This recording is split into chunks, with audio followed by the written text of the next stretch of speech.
The Gorbachev Factor. Archie Brown. To my mother, Mary Yates Brown. And to the memory of my father, Alexander Douglas Brown. 1900 to 1979. Contents. Preface 9. List of plates 17. Abbreviations 18. Note on transliteration 19. 1. Introduction I. 2. The making of a reformist General Secretary 24. 3. In the portals of power 53. 4. The power of ideas and the power of appointment 89. 5. 130.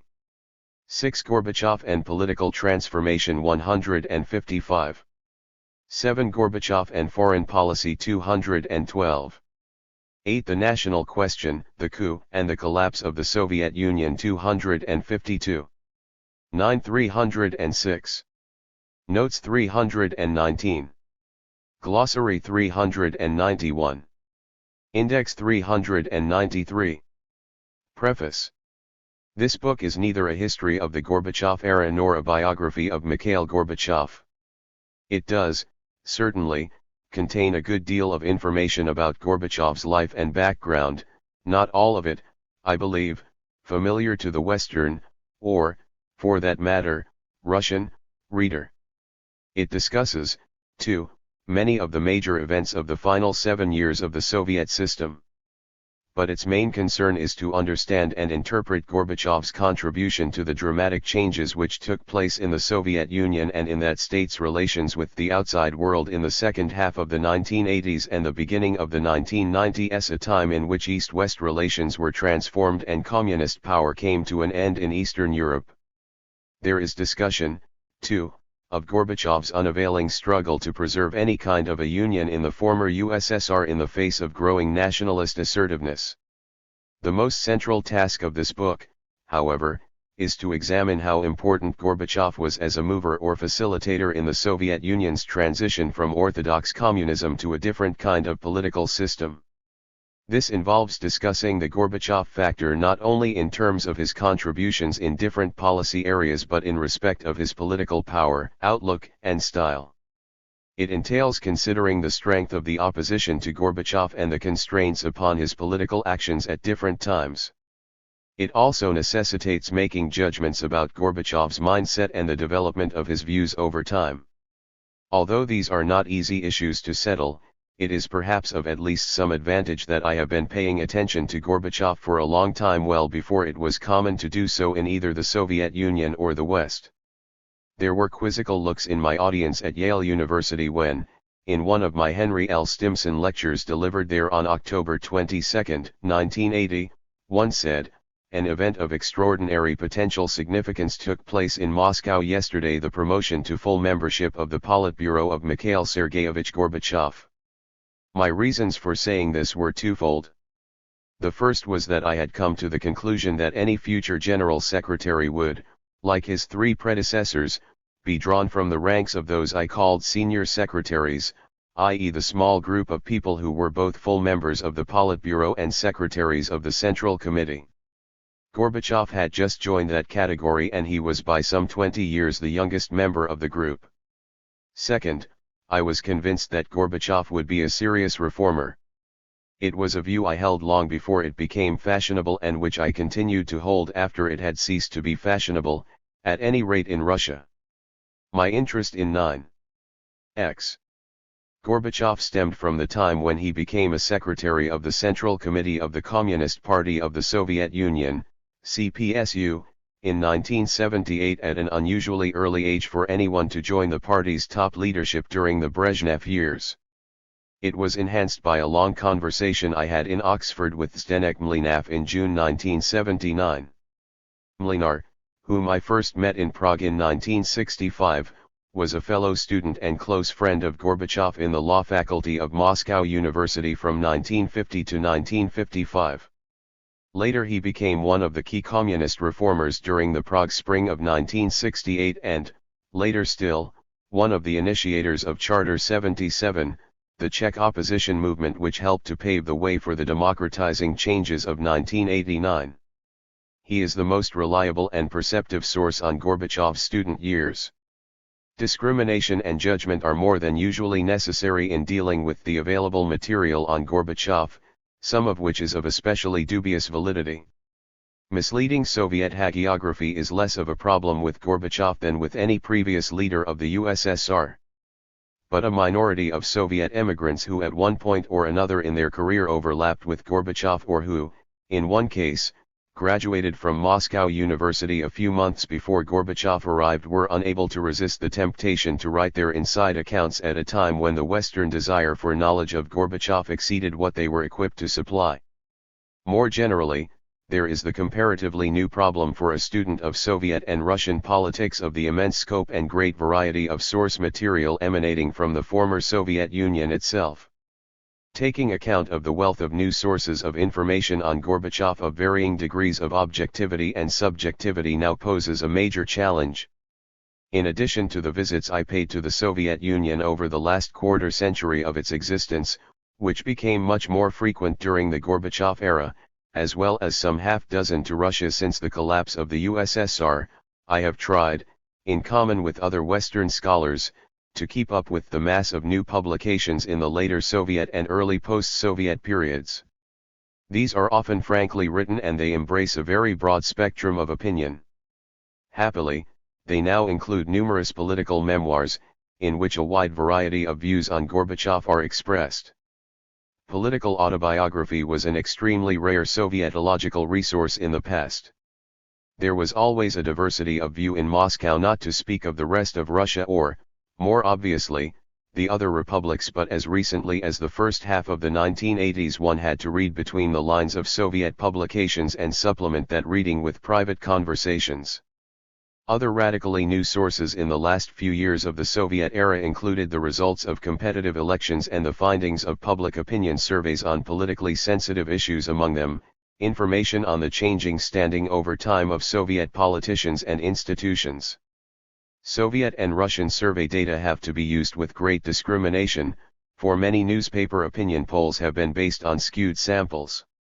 One have used data exclusively from the most professional of the institutions engaged in survey research, especially the All-Union Center for the Study of Public Opinion, now the All-Russian Center, founded in 1988 with academician Tatyana Zaslavskaya as its first director, Boris Grushin as its deputy director, and Yuri Levada, who succeeded Zaslavskaya as Preface 11. Director in 1992, as one of its research leaders. The best survey data are a valuable corrective to the constructions of past consciousness made by Russians today on the basis of what they think now. They are also a necessary complement to the more impressionistic estimates of public opinion made by journalists who, nevertheless, in the perestroika period often threw light on the thinking of political activists and on that part of the intelligentsia with whom they came in contact. But both Western and Russian journalists frequently project backwards current attitudes without actually examining what people thought at the time. Thus, in recent years it has often been asserted that Gorbachev's popularity was a purely Western phenomenon and that he was deeply unpopular in Russia. Such an assertion is remote from the truth and does not, in fact, stand up to serious scrutiny. For the greater part of his time as Soviet leader, Gorbachev was the most popular politician in his country. Yet, a comment on Soviet public opinion by Oleg Gordievsky, the former KGB officer who became a British agent, is both representative of much recent writing and misleading. In the West, Gorbachev became a hero, the first leader with the courage to pronounce that communism was dead, but in the Soviet Union he was deeply unpopular and continued to be regarded as a typical provincial party apparatchik, with a provincial brain and education. Apart from the fact that a majority of Russians are not Muscovites and would not necessarily accept the superiority of metropolitan brains, the generalization about Gorbachev's domestic unpopularity is at odds with the evidence on public opinion in the Soviet Union, as should become clearer in the chapters that follow. In Russia, as elsewhere, participants in the political process would often say on a non-attributable basis more than they would say on the record. It became, however, increasingly common in 1990 to find Soviet politicians, including those who were part of the executive, willing to speak on sensitive topics more openly, if anything, than their Western counterparts. This reflected, of course, not only the climate of greater frankness than hitherto, but also the sharp political struggle which was going on. That struggle was not only between government and opposition, but also within the major institutions of the party state, including, not least, the Communist Party itself. Following the collapse of the Soviet Union, there were even fewer constraints on the politicians of the Perestroika era. The recollections of key participants in that political process, both published and oral, have become of enormous importance. The sources over time came to embrace highly critical assessments of Gorbachev from conservative communists and Russian nationalists, on the one hand, and from those who favored speedier and more radical democratizing or marketizing change, on the other. The positive views of Gorbachev also come from people of very diverse political backgrounds.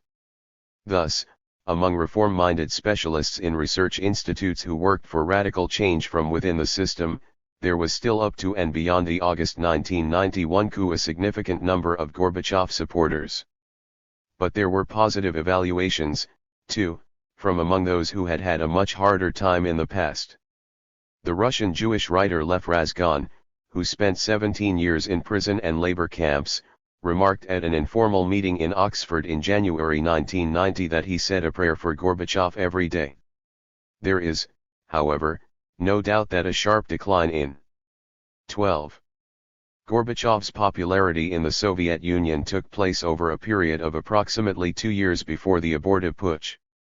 While there are still some gaps in our knowledge of Gorbachev and of Gorbachev's Soviet Union, the main problem for the investigator who reads Russian is that of coping with the sheer volume of interesting and potentially relevant material available today, rather than of deciphering the subtext of the deliberately obscure or distorted communications which constituted the standard fare of Soviet citizens and students of the Soviet Union alike in the past. The materials now include the selective publication of documents from the archives of the Perestroika era from the Russian state authorities, on the one hand, and the Gorbachev Foundation, on the other. So far as helpful conversations are concerned, I have already mentioned Zdenek Mlynav, with whom I have had a number of interesting meetings at different points in his career. I have met Mikhail Gorbachev himself both in Moscow and in Oxford since he ceased to hold political office. One have also had numerous conversations with those who worked closely with Gorbachev, in which my focus was on his career up to the point at which he ceased to be president of a country, the Soviet Union, which itself then ceased to exist. I am not concerned in this book with Gorbachev's activities beyond that date, December 25, 1991, although I have made ample use of the significant new information on the Gorbachev era which has come to light over the subsequent 3 years and more. In addition to the numerous talks I have had with those in Russia who had political and professional contact with Gorbachev, I have had discussions also with many Western politicians and senior diplomats who have dealt with him. On the Russian side, they have included 4 presidential aides: Anatoly Chernyev, Georgy Shukhnazarov, Nikolai Petrakov, and Oleg Ogyuralev. Chernyev was a full-time aide to Gorbachev from 1986 to the end of his period as Soviet leader in 1991, Shukhnazarov from February 1988 until December 1991. Both men continue to work with Gorbachev, Chernyev especially closely at the Gorbachev Foundation. Petrakov was Gorbachev's aide on economic matters in 1990, but resigned at the end of that year. From soon after the August 1991 coup until the end of the Gorbachev and Soviet era in December of the same year, he was back in Gorbachev's team as a member of the Political Consultative Council of the President. Ogyuralev was the economist who succeeded Petrakov as a presidential aide upon the latter's 1990 resignation. I have also had the benefit of speaking with Alexander Nikolaevich Yakovlev, a member of both the Central Committee Secretariat and the Politburo during the Perestroika years and an influential ally of Gorbachev in the Soviet leadership at that time, later vice president of the Gorbachev Foundation and subsequently, until his resignation in March 1995, head of Ostankino Television in Moscow, and Vadim Andreevich Medvedev, who, like Yakovlev, was a Politburo member and secretary of the Central Committee, and whose cooperation with Gorbachev began several years before the latter became General Secretary. I have had a number of extremely helpful conversations with Andrei Gorbachev, who became a deputy head of the International Department of the Central Committee of the Soviet Communist Party in 1989 and, latterly, was Mikhail. Preface. Chapter 1. Introduction. The changes in what used to be the Soviet Union have been so great that it is easy to forget what the unreformed Soviet system was like and how modest were the expectations of significant innovation when Mikhail Gorbachev succeeded Konstantin Chernenko as top Soviet leader in March 1985. Neither Soviet citizens nor foreign observers imagined that the USSR was about to be transformed out of existence. While no one predicted, nor could they, all that was going to happen, those whose skepticism was greatest about the prospects for change were the first to be overtaken by events. Some, who in more recent years have castigated Gorbachev for his half-measures, have found it convenient to forget that the actual changes promoted or sanctioned by Gorbachev exceeded their wildest dreams, making a nonsense of predictions that he had neither the will nor the power to alter anything of consequence in the Soviet system. When it became fashionable to react against the enthusiastic support for Gorbachev which was widespread in the late 1980s, the same observers who misread Gorbachev's intentions at the outset became the first to scorn an excessive concentration on the part played by Gorbachev while simultaneously, and with scant regard for logic, holding him personally responsible for all the major policy failures. And failures in the Gorbachev era there certainly were, especially of economic policy and in the relationships between the Soviet Union's constituent republics and the center. If the scale of the change in the Soviet Union during the Gorbachev years is considered with dispassion, what is most remarkable is the extent to which it occurred peacefully.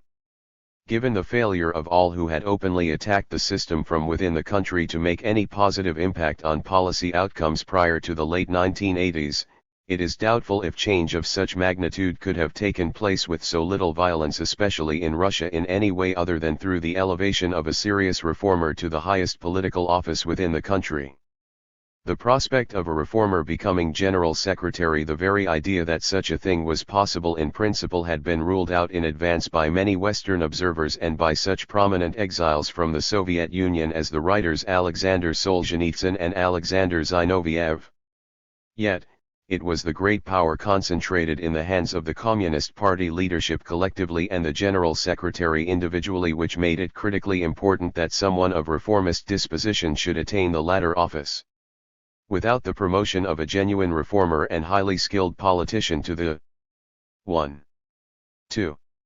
Top Communist Party post in 1985, fundamental change in the Soviet Union would certainly have been delayed and could well have been bloodier as well as slower than the relatively speedy political evolution which occurred while Gorbachev was at the helm.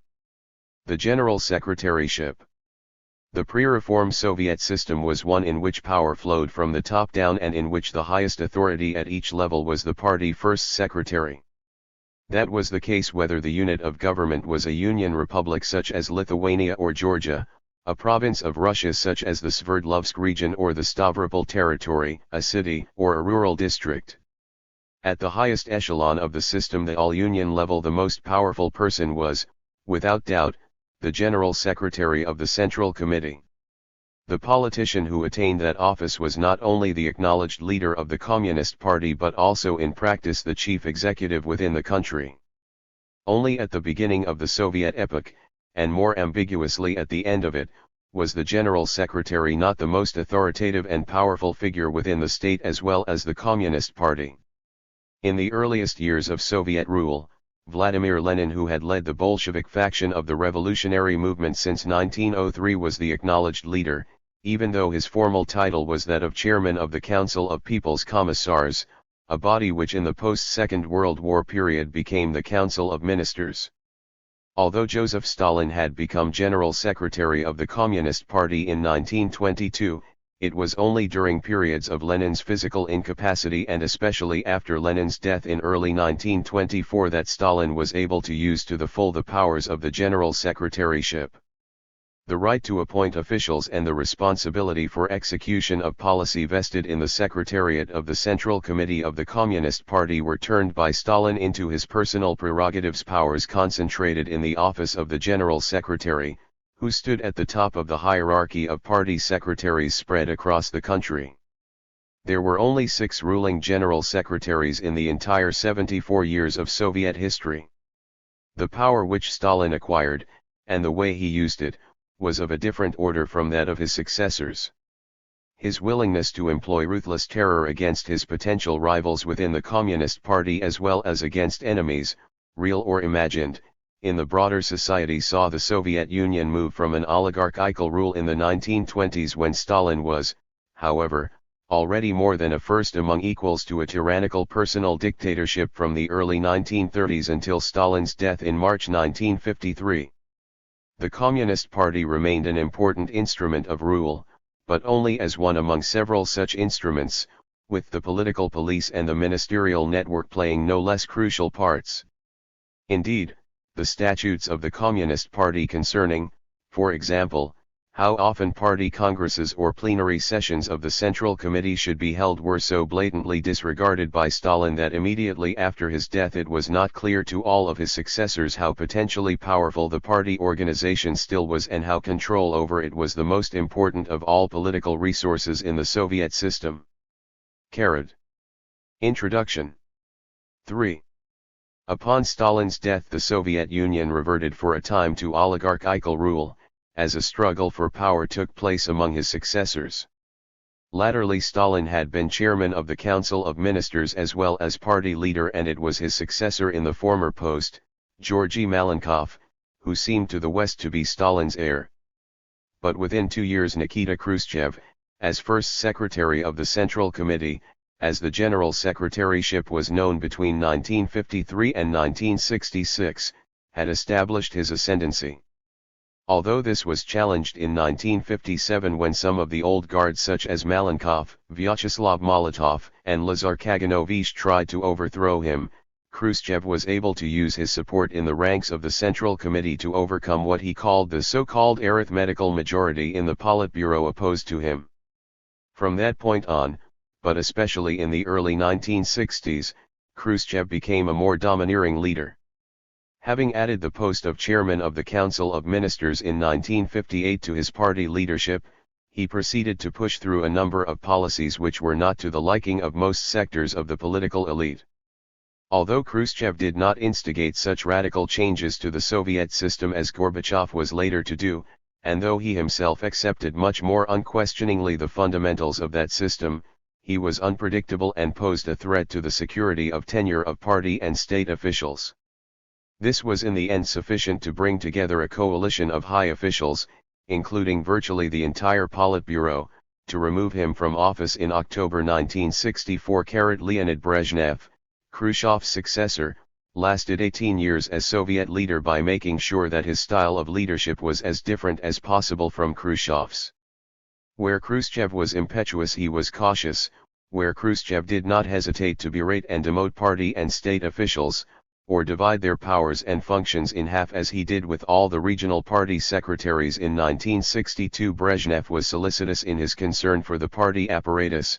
He made a boast and a virtue out of his policy of stability of cadres. Whereas Khrushchev had not hesitated to take the lead on policy, Brezhnev was careful never to risk isolation on any issue and was a consensus seeker within the Soviet top leadership. Yet, over time, Brezhnev was able to promote a greatly exaggerated account of his merits and achievements, to which public obeisance was paid, even if it never remotely reached the fervor or absurd extremes of the Stalin cult, and, having gradually succeeded in bringing into leadership positions more and more people personally indebted to him, he wielded greater power in the 1970s than he had possessed in the 1960s. At no time, however, did Brezhnev challenge the basic norms of the Soviet system. He was attentive to the particular interests of party officials, ministerial bureaucrats, the military, and the KGB, and shared their common interest in defending the system against any spontaneous political activity or independent political thought. While this approach was conducive to Brezhnev's political longevity, and by no means unattractive to the different branches of the Soviet establishment, it did nothing to tackle the underlying problems of the country. Moreover, one person's stability of cadres was another's promotion blockage. The era of stagnation became, during the perestroika years, the most common way of referring to the Soviet Union under Brezhnev.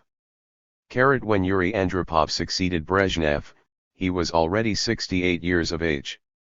4. And soon to be in failing health. More will be said about Andropov in the next 2 chapters, for he played an important part in advancing Gorbachev's career. He himself, however, was never likely to be an advocate of far-reaching political change of the kind which occurred in the Soviet Union in the second half of the 1980s. 15 years as head of the KGB had made Andropov suspicious of anything smacking of dissidence or political pluralism.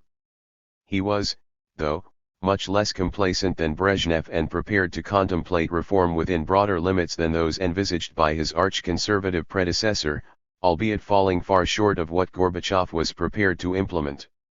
Andropov, in fact, altered the political agenda even within his short period of office by placing greater emphasis on discipline and on fighting corruption, as well as by giving his blessing to some tentative moves in the direction of economic reform. There was also under Andropov a stepping up of propaganda against alcoholism, although this was in practice contradicted and superseded by the introduction for the first time in years of a cheaper brand of vodka, which, as a sign of gratitude on the part of its consumers, became popularly known as Andropovka. Although General Secretary only from Brezhnev's death in November 1982 until his own death in February 1984, Andropov did enough to demonstrate that the General Secretaryship was still the most important political office in the country, even if there were also quite clearly in the post-Stalin era and following the forcible removal of Khrushchev political limits on those powers. The limits were more evident than the power during the 13-month incumbency of Andropov's successor, Konstantin Chernenko. As will be noted in greater detail in Chapter 3, Gorbachev was already at that time a possible alternative candidate to Chernenko and, indeed, Andropov's own choice for the succession. The caution of a majority in the Politburo who formed the main selectorate for the General Secretaryship, even though their choice had to be endorsed by the entire Central Committee, made them opt instead for the 72-year-old Chernenko, who clearly was not going to rock the boat to the extent that even Andropov had done, with his anti-corruption campaign and quite extensive personnel changes. A combination, however, of the failing health of Chernenko and the substantial foothold which Gorbachev already had in the Central Committee Secretariat meant that there was a stalemate in the leadership during the 13 months between Chernenko's accession and his death in March 1985. Lip service was paid to Chernenko as the supreme leader, but there was widespread awareness that this was no more than an interregnum and that if the real issues were to be tackled, it could only be when the physically declining Chernenko had departed from the scene. Changing evaluations of Gorbachev. A remarkable amount has already been written about Mikhail Gorbachev, and the fashionable view of him had already gone through 3 phases before his leadership and the Soviet Union itself came to an end. During the first 2 years or so from 1985 until at least the end of 1986, the conventional wisdom in the West was that Gorbachev had introduced a change of style and that, insofar as he was a reformer, he was one of a technocratic type. No far-reaching changes in Introduction. 5. The Soviet political and economic system or in Soviet foreign policy could be expected. That view was also quite widespread in Soviet liberal intellectual circles, although with the mass of the people Gorbachev's popularity was especially high during his first 2 years. Indeed, contrary to what has been suggested both by many Western commentators and by Gorbachev's political enemies in Russia, Gorbachev was still the most popular and respected person in the Soviet Union 5 years after he had become General Secretary, a point which will be elaborated below.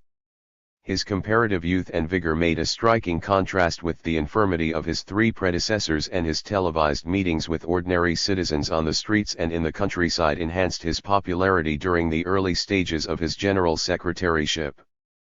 By 1987 most Western observers with reasonably open minds, although those with closed minds constituted an aggressively vocal minority, could discern important developments taking place inside the leadership of the Soviet Communist Party. For some of them the turning point was the January plenary session of the Central Committee, which put political reform clearly on the agenda. For others it was the Central Committee meeting in June of the same year which endorsed the need for significant economic reform carried within the Soviet Union itself, especially in intellectual circles. Gorbachev was from 1987 until early 1989 more widely than hitherto regarded as a great reformer. He was held in increasingly high esteem by Soviet Democrats who had previously been, and were subsequently to become again, very wary of him, and held in still higher regard by much of the outside world. As one Eastern European country after another regained its autonomy and ended communist rule, Gorbachev's popularity in the West actually grew throughout 1989. Acceptance of such a contraction of the Soviet bloc was the most eloquent testimony to the seriousness of the new thinking on foreign policy which some Western skeptics had earlier dismissed as mere propaganda. The popularity of Gorbachev within the Soviet Union, however, reached its high point earlier with the advent of competitive elections to a new Soviet Representative Assembly and the convening of that body, the First Congress of People's Deputies, in the spring of 1989. Gorbachev's chairmanship of the sessions did not satisfy the conservative majority of the delegates, who were irritated by the fact that he gave the floor to representatives of the radical minority and in particular Andrei Sakharov more often than their numerical representation warranted. The liberals, for their part, did not like the extent to which Gorbachev dominated the proceedings, a domination which partly reflected the contradictory roles he was playing, simultaneously those of Communist Party leader, chief executive within the state, and, in effect, Speaker of the Fledgling Parliament. Moreover, concern about domestic economic and inter-ethnic problems, which were getting more rather than less severe, bulked larger in the minds of many Soviet citizens than the events in Eastern Europe. The latter had, however, two undesirable side effects for Gorbachev.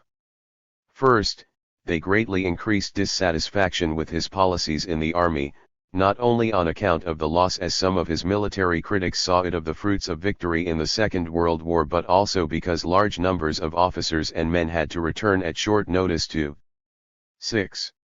Woefully inadequate accommodation in the Soviet Union. Second, fired by the East European example, far more Soviet citizens than hitherto began to associate their misfortunes with the rule of the Communist Party. As leader of that party, Gorbachev could hardly escape some of the odium.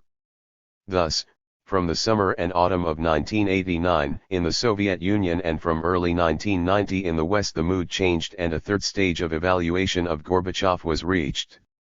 Although Gorbachev's standing declined less in the West than in the Soviet Union, in the West, too, he was given reduced credit for managing a Soviet transition which had already gone further than anyone had envisaged in 1985.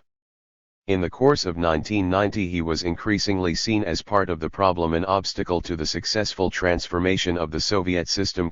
Yet, despite Gorbachev's greater popularity abroad than at home by the time he reached his last 2 years in office, and despite the growing opposition to him from both the radical democratic and the conservative communist ends of the domestic political spectrum, in April 1990 he was still by a large margin the most respected political figure within the Soviet Union.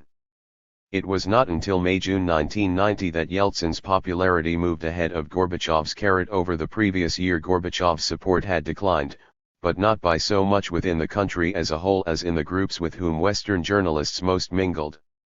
During the last 2 years and especially the last 18 months in which Gorbachev held office, the drop in his popularity became steeper, but most Western politicians, none of whom had turned their country upside down to the extent Gorbachev did, would have settled for being far more highly regarded than their nearest political rival 5 years after gaining office.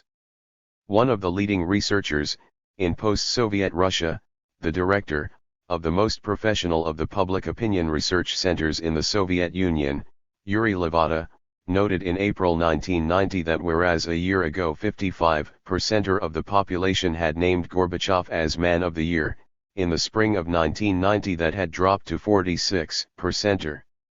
Levada added, however, that, given the degree of exasperation and alienation in the society, that was a lot, the more so in that, so far as public opinion is concerned, he does not have any real rivals.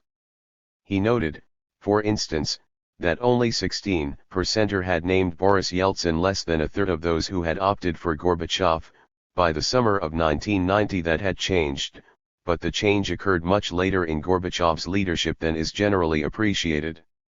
For much the greater part of his period of office as de facto chief executive, Gorbachev was the most highly esteemed politician in the Soviet Union. The art of the impossible.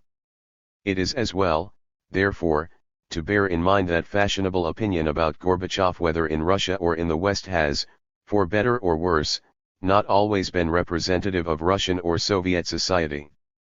While the fashionable opinions in each of the three phases of evaluation noted above were far from universal among those who offered public comment on the Soviet scene, whether in the West or the Soviet Union itself, at each stage of the Gorbachev era they were very widespread. Professional vantage point, however, produced some variations. Thus, it was not accidental that Gorbachev's stock remained. Introduction. 7. Higher with Western politicians than with, in particular, the majority of economists specializing in Soviet affairs. No one, though, really needed to be an economist to see that the Soviet economy was going from bad to worse. The man and woman on the street anywhere between Minsk and Khabarovsk could have said the same. And since this was neither Stalin's nor Brezhnev's time but an era of Soviet history of unprecedented freedom, they frequently did. Western politicians, however, did not base their judgments entirely on the state of the Soviet economy, but accorded a great deal of weight to changes in the language of politics, to new departures in Soviet foreign policy, and to political institutional change. With their understanding of politics as the art of the possible, they were constantly amazed to see Gorbachev pull off what seemed to them virtually impossible feats. In some ways they were more aware than many of the academic observers, and better aware, too, than a number of the new, radical, and, of necessity, relatively inexperienced politicians who emerged in the Soviet Union, of the framework of constraints within which Gorbachev was operating and of the balancing act which was at times demanded of him prior to the attempted coup. Gorbachev behaved within the Soviet Union, as well as in his dealings with American and European leaders, more like a Western politician than any of his predecessors ever did. An appreciation of this, and a willingness to give Gorbachev a substantial share of the credit for the dramatic political changes, cut across party boundaries in the West. Such experienced politicians as François Mitterrand and Helmut Kohl, Ronald Reagan and George Bush, and Margaret Thatcher and Denis Healey sooner or later recognized that Gorbachev could transcend his political origins in the apparatus of the Soviet Communist Party. Thatcher and Healey were among the first to see this, and Kohl was a late but subsequently enthusiastic learner. The dissident movement and perestroika. The view that Gorbachev was capable of throwing off the shackles of Communist Party doctrine and organization had become more controversial by 1991. On the one hand, expectations had been raised by the ending of communist rule in Eastern Europe in 1989-90 and, on the other hand, Gorbachev was judged more critically in the light of deepening Soviet economic, center-periphery, and inter-ethnic problems. Some rewriting of Soviet history in the light of the latest perceptions got underway. Even before the failed coup, it was pointed out that many of the ideas being advanced in the Soviet Union were no different from those proclaimed by persecuted dissidents in the late 1960s and early 1970s. Indeed, both opponents and some of the more radical supporters of the reforms of the Gorbachev era drew attention, from their different standpoints, to the similarities. A Soviet journal of documents from the party archives actually printed in 1990 the text of a long letter previously known only in dissident literature, a plea for change written jointly by Andrei Sakharov, Valentin Turchin, and Roy Medvedev in 1970 and addressed to Brezhnev as party general secretary, Alexei Kosygin as chairman of the Council of Ministers, and Nikolai Podgorny as chairman of the Presidium of the Supreme. 8. Soviet. 15. At the time there was a total lack of response on the part of the Soviet leadership to the demands of Sakharov, Turchin, and Medvedev, but in the period between 1985 and 1990 almost every issue raised by them so many years earlier was put on the political agenda and acted upon.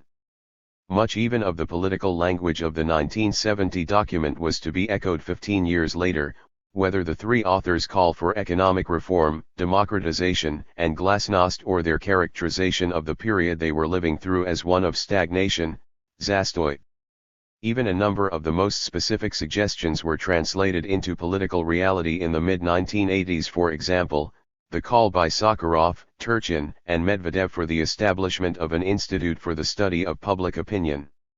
Some of the proposals made were more modest than the actual political developments of the second half of the 1980s, by which time, of course, the agenda of Sakharov, in particular, had also become more radical. Thus, the 12th of the 14 points on which Sakharov, Turchin, and Medvedev called for action from the Soviet leadership in 1970 was for the gradual introduction of several candidates for each place in elections for party and Soviet organs at all levels, including indirect elections, emphasis added. 1. There is no suggestion that there should be more than one party in the political arena. There is not the slightest doubt that many of the ideas which were openly discussed in the Soviet mass media in the second half of the 1980s, and in a number of cases translated into public policy, had first been aired in dissident circles.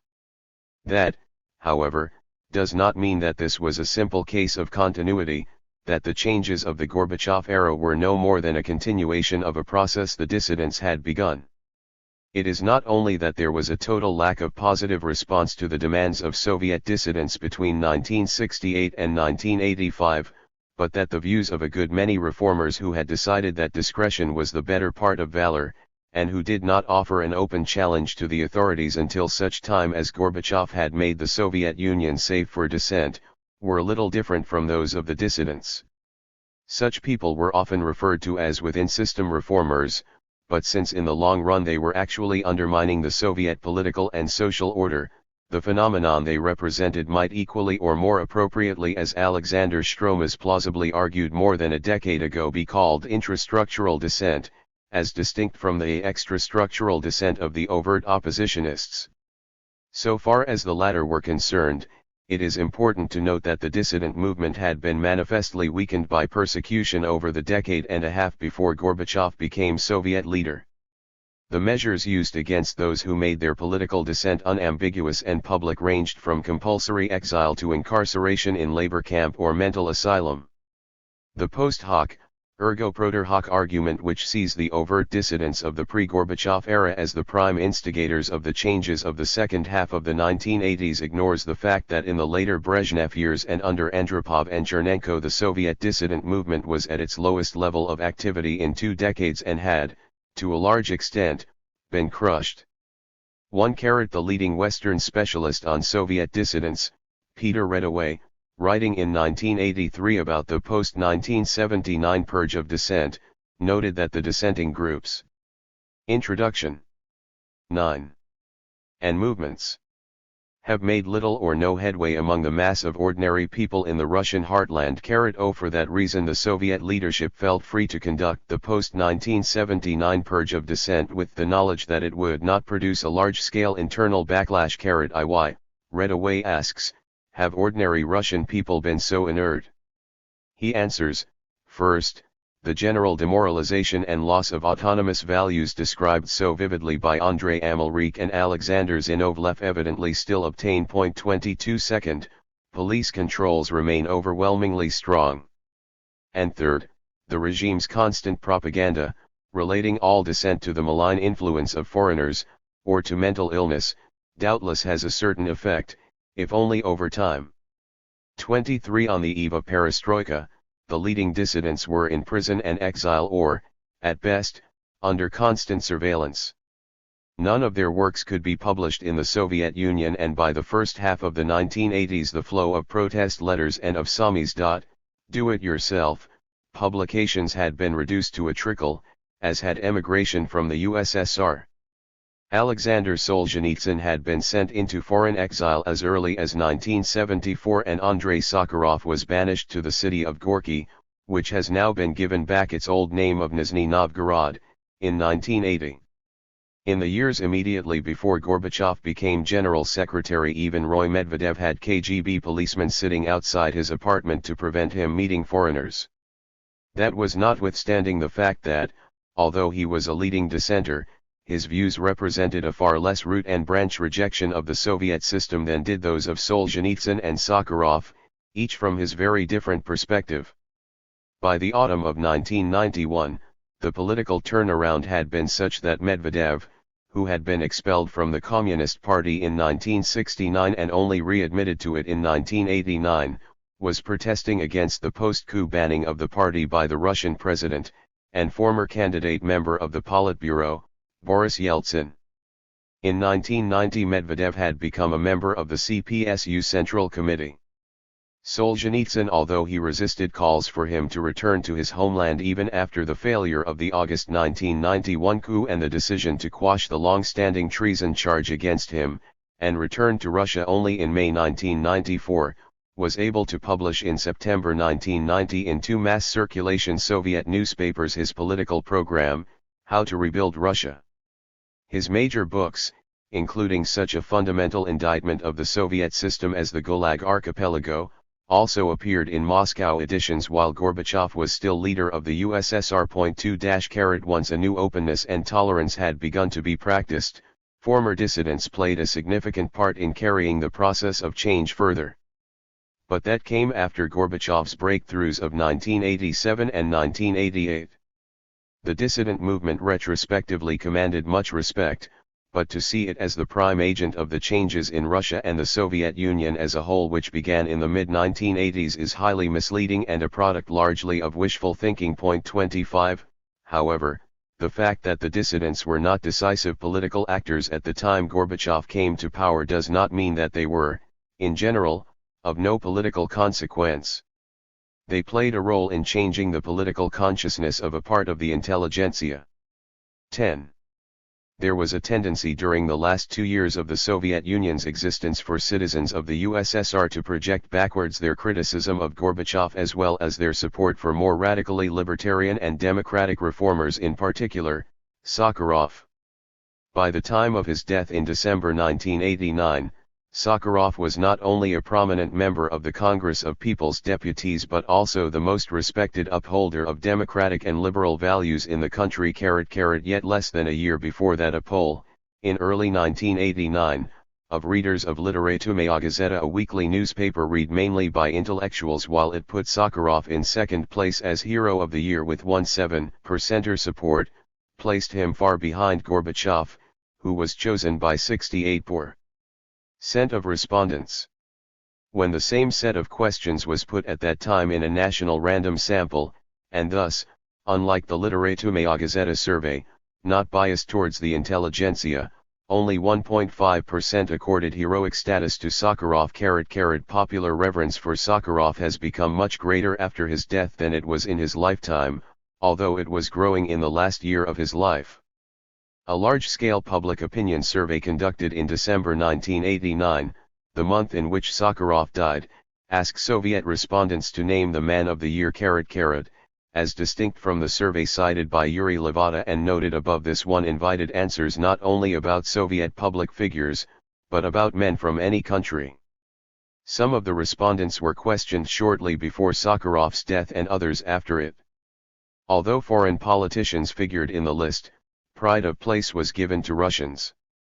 Sakharov was mentioned by 10.7% of respondents and placed second only to Gorbachev, 35.3%, but ahead of Yeltsin in third place at that time with 5.5%.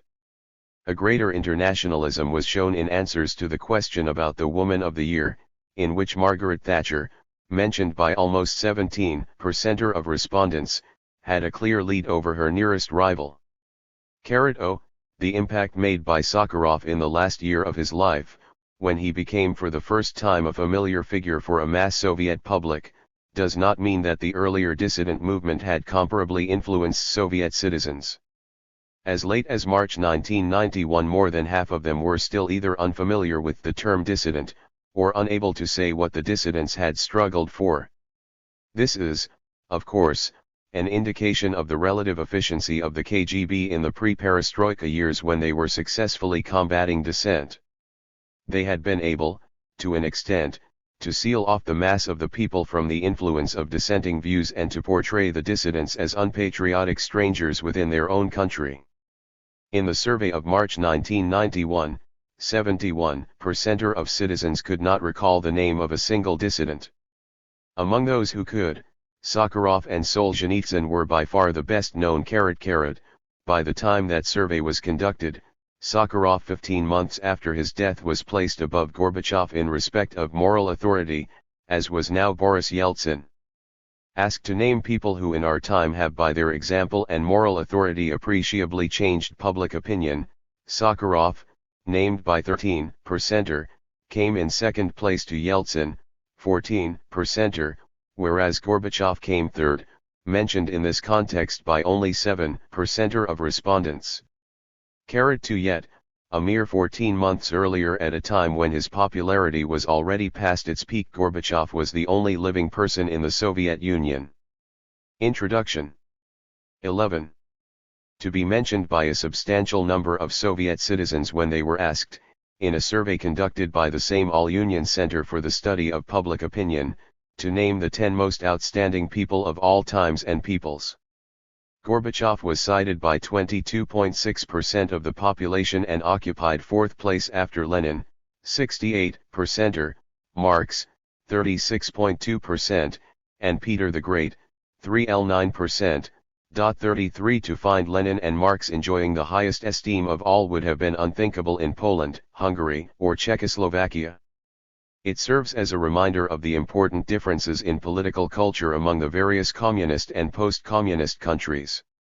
In the Soviet context, however, it was also of interest that 1/3 of Soviet citizens did not in December 1989, when the survey was conducted, include Lenin in their list of the 10 most outstanding people.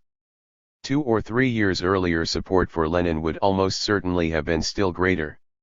2 or 3 years later, in contrast, Lenin's standing, while not as negligible as in the former communist countries of Central Europe, had declined further. An increasingly large number of Soviet citizens, in the wake of the August 1991 coup and its aftermath, had come to the conclusion that it was Lenin who must bear major responsibility for dispatching them on a road to nowhere which they had traversed for over 70 years. But in the mid-1980s that was still the view of only a small minority of the population. The social and political scene in Russia and most of the republics of the former Soviet Union changed with quite exceptional speed over the last 6 to 7 years of existence of the Soviet state. There is ample evidence, too, of change in political attitudes and consciousness over the same period. It is important, therefore, to understand events in the early years of perestroika and Gorbachev's initiatives and political vocabulary at that time in their context, and not to view them exclusively through today's lenses. Much that was to become widely accepted in Russia and other successor states of the Soviet Union in the early 1990s was resisted in the mid-1980s by public opinion as well as by the powerful bureaucratic institutions which were threatened by any move towards radical political and economic reform. There were many stimuli to the changes which followed the succession of Gorbachev to the Soviet leadership in March 1985, including, some 2 or more years into perestroika, the moral and intellectual legacy of the dissidents of the 1960s and 1970s. But, as should emerge more fully in subsequent chapters, the choice of Gorbachev, rather than of any of the other people in the Communist Party leadership who could aspire to the party's, and at that time the country's, most powerful post, was of critical importance. Although this book does not concentrate exclusively on Gorbachev but attempts to put him in context, the main emphasis is, as the title indicates, on the Gorbachev factor. Such a focus is justified by the centrality of Gorbachev to the process of change. A study in the politics of leadership cannot simultaneously be a study of everything else, although authors writing about Gorbachev tend to be accused, sometimes justly, sometimes not, of ignoring or playing down the importance of such major phenomena as the nationalities question or socio-economic developments.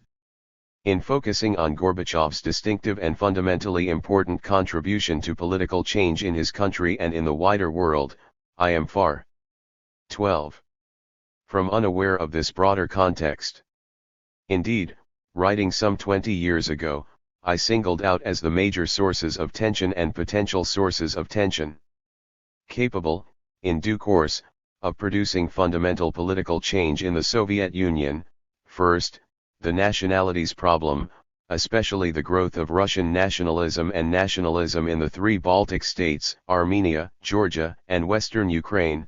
Second, the potential threat of either workers or intelligentsia acquiring a stronger sense of group or class consciousness and acting as a social class in the sense of interacting politically and articulating collective demands, and, third, demographic change whereby Russians stood to lose their overall majority within the Soviet Union and generational change which would bring into the party leadership people who had reached the age of political consciousness after the mass terror had ended and who might be more prepared to accept the risks entailed in political reform. I am, accordingly, far from wishing to suggest that there are no other major themes to be explored or quite different books to be written about the demise of communism in the Soviet Union in addition to work which examines the role of Mikhail Gorbachev. On the contrary, there is vastly more which needs to be elucidated about the social and political preconditions for the changes in the USSR and Russia after 1985. The issue of the relations between the different nationalities within the Soviet Union, to which some attention is paid in later chapters of this book, especially Chapter 8, was such a prime factor in the breakdown of the classical Soviet system and the dissolution of the Soviet state that it will certainly attract further intensive work, in addition to the specialized recent studies which have already appeared. The long-term decline in the rate of Soviet economic growth and the stagnation in the economy at the end of the 1970s and beginning of the 1980s is also a factor of prime importance in understanding the political change of the later 1980s, and it is one to which I return in chapters 3 and 5. There is also, especially from 1987 onwards, a vital Yeltsin factor in Soviet politics quite apart from Yeltsin's overwhelming importance in early post-Soviet Russia. Although the Gorbachev-Yeltsin relationship is another recurring theme in the later chapters of this book, especially chapters 6 and 8, Yeltsin's own role deserves study in greater depth and detail than is possible here. Learning, power, and pressure. There are numerous general accounts of the Gorbachev era and several detailed political histories of the second half of the 1980s. There are also some popular although, for the most part, insubstantial biographies of Gorbachev. 41 But there is still a paucity of political analyses which try to comprehend the evolution of Gorbachev's thinking and to identify and evaluate his personal contribution to change in Soviet political theory and political practice. Fathoming what Gorbachev thought when is a difficult part of the enterprise and one which cannot be determined simply by taking at face value all of his public statements at any given time. The proposals for political and economic change which Gorbachev endorsed between 1987 and 1991, even before the coup and its aftermath, were so much. Introduction. 13.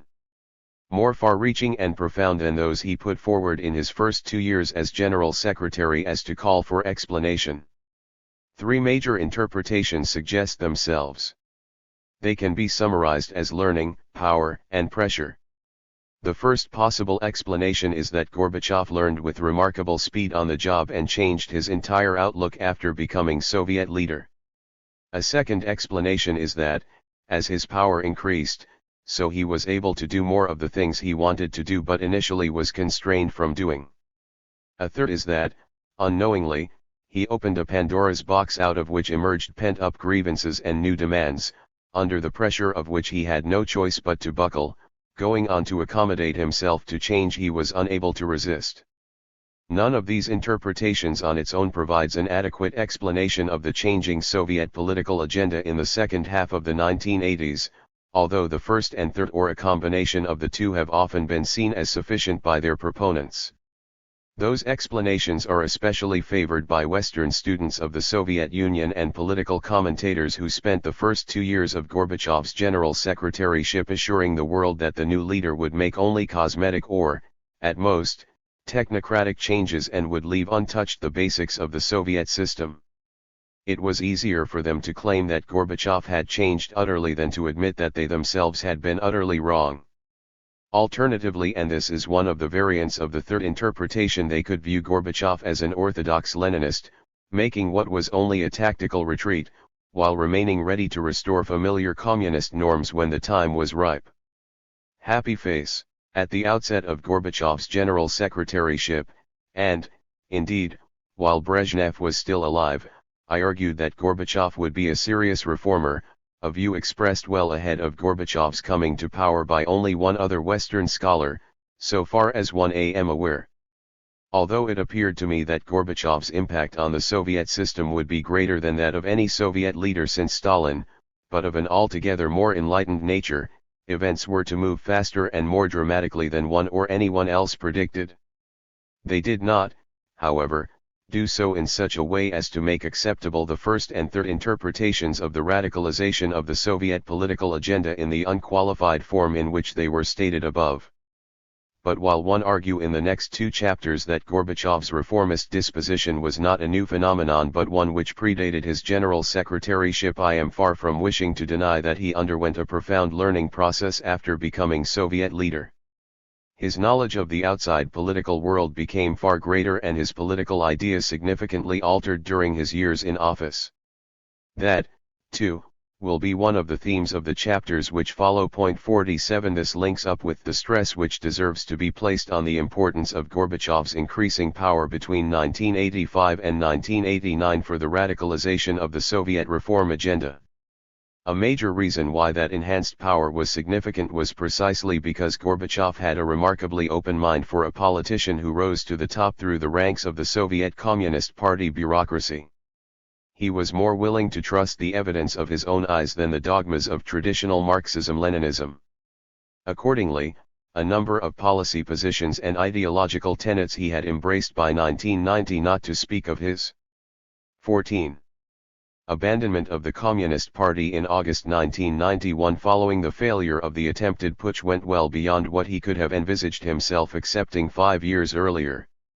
The changing balance of power within the Soviet leadership and political system was crucially important, in the first instance, as an enabling factor. Between 1985 and 1989, Gorbachev was able to make these changes work to his advantage and to endorse publicly more radical propositions in 1989 than he dared espouse in 1985. From 1989 onwards, however, the changing power structure became a double-edged sword. Within the federal executive, Gorbachev's powers increased, but the federal executive organs themselves were increasingly frustrated by new or newly emboldened institutional actors in other parts of the political system. The pluralization of Soviet politics had changed the rules of the game and provided new sources of pressure and influence upon Gorbachev. By 1990 they had changed to such an extent that the country's top leader could be openly attacked and defied, and, by 1991, in a number of areas of policy, major initiatives from the center had to become a matter of prior negotiation with elected representatives of the republics. The turning point was the introduction of contested elections in 1989 and their development into still freer elections the following year. With that breakthrough, Soviet society, including political organizations and movements outside the Communist Party, and in some cases vehemently opposed to it, acquired a hitherto unknown degree of autonomy. Among other things, that curtailed the power of the country's top leader in entirely new ways. Gorbachev had, to a remarkable extent, outwitted the traditional holders of institutional power who imposed constraints upon a Soviet leader's freedom of action, but he had also been responsible for the creation of new countervailing powers, more broadly based than any of the old ones and embodying many of the characteristics of political pluralism. Even the increase of Gorbachev's power within the federal executive had its limits.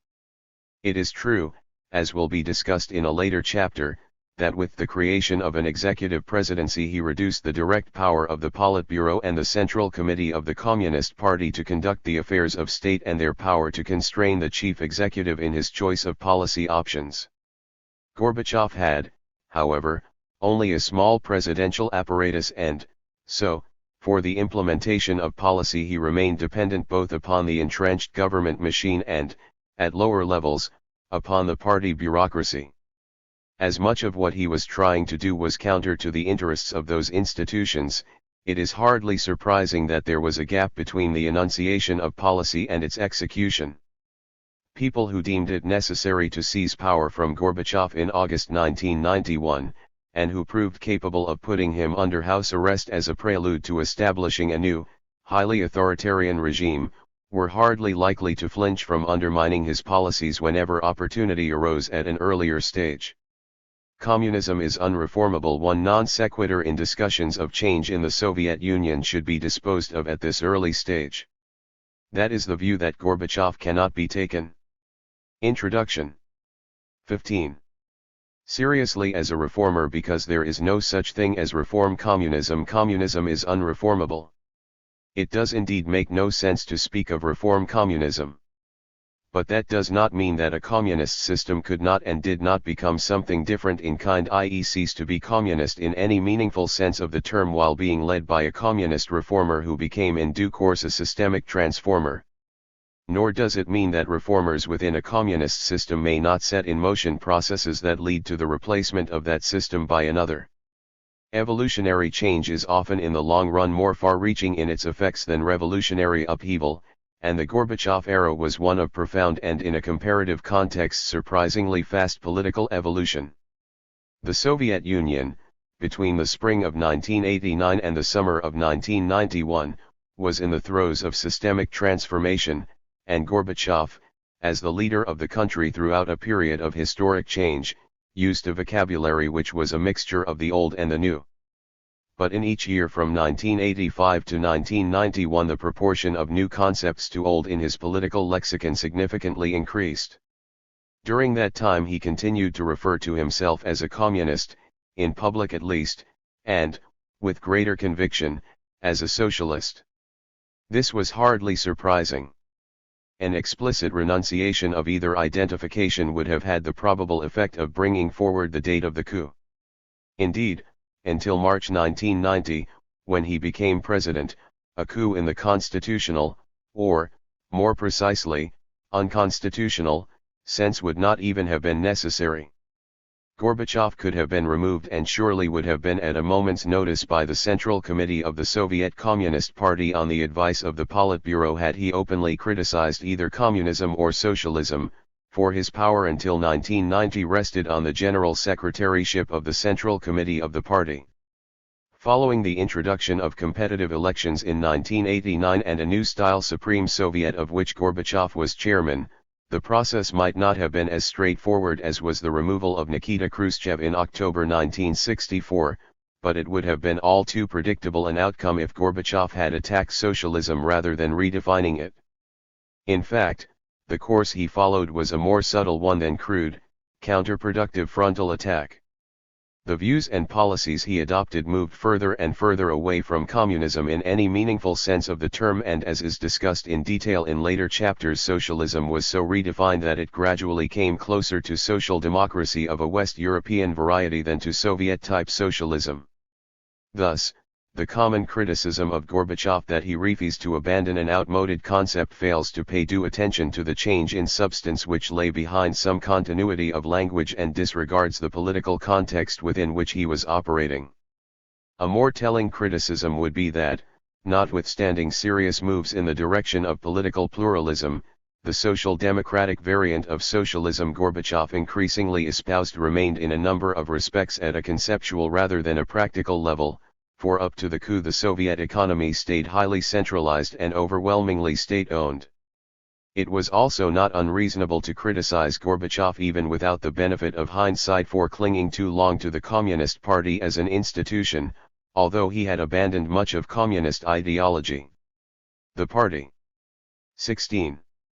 Whose predominance had been taken for granted even by reformers until the late 1980s, had become increasingly discredited throughout the last 2 years of its existence prior to the coup.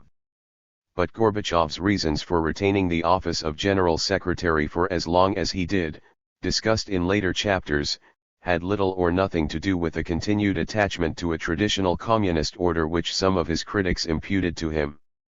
For both personal psychological and practical political reasons, Gorbachev preferred to stretch the meaning of communism to breaking point and to engage in a gradual rethinking of what was meant by socialism. The process was, at any rate, gradual in the sense that there was no one moment at which he became a born-again Democrat, but far from gradual if the extent of the change of doctrine between 1987 and 1991 is compared with the less profound doctrinal transformations, although changes there were, over the previous 70 years. By the time Gorbachev presented a new draft program to the Central Committee of the Communist Party of the Soviet Union in the summer of 1991, his socialism had become fundamentally different from the body of doctrine he inherited in 1985-9. The chapters which follow constitute, then, both the study of a particular leader and, at a more general level, of leadership politics during a time of political transition.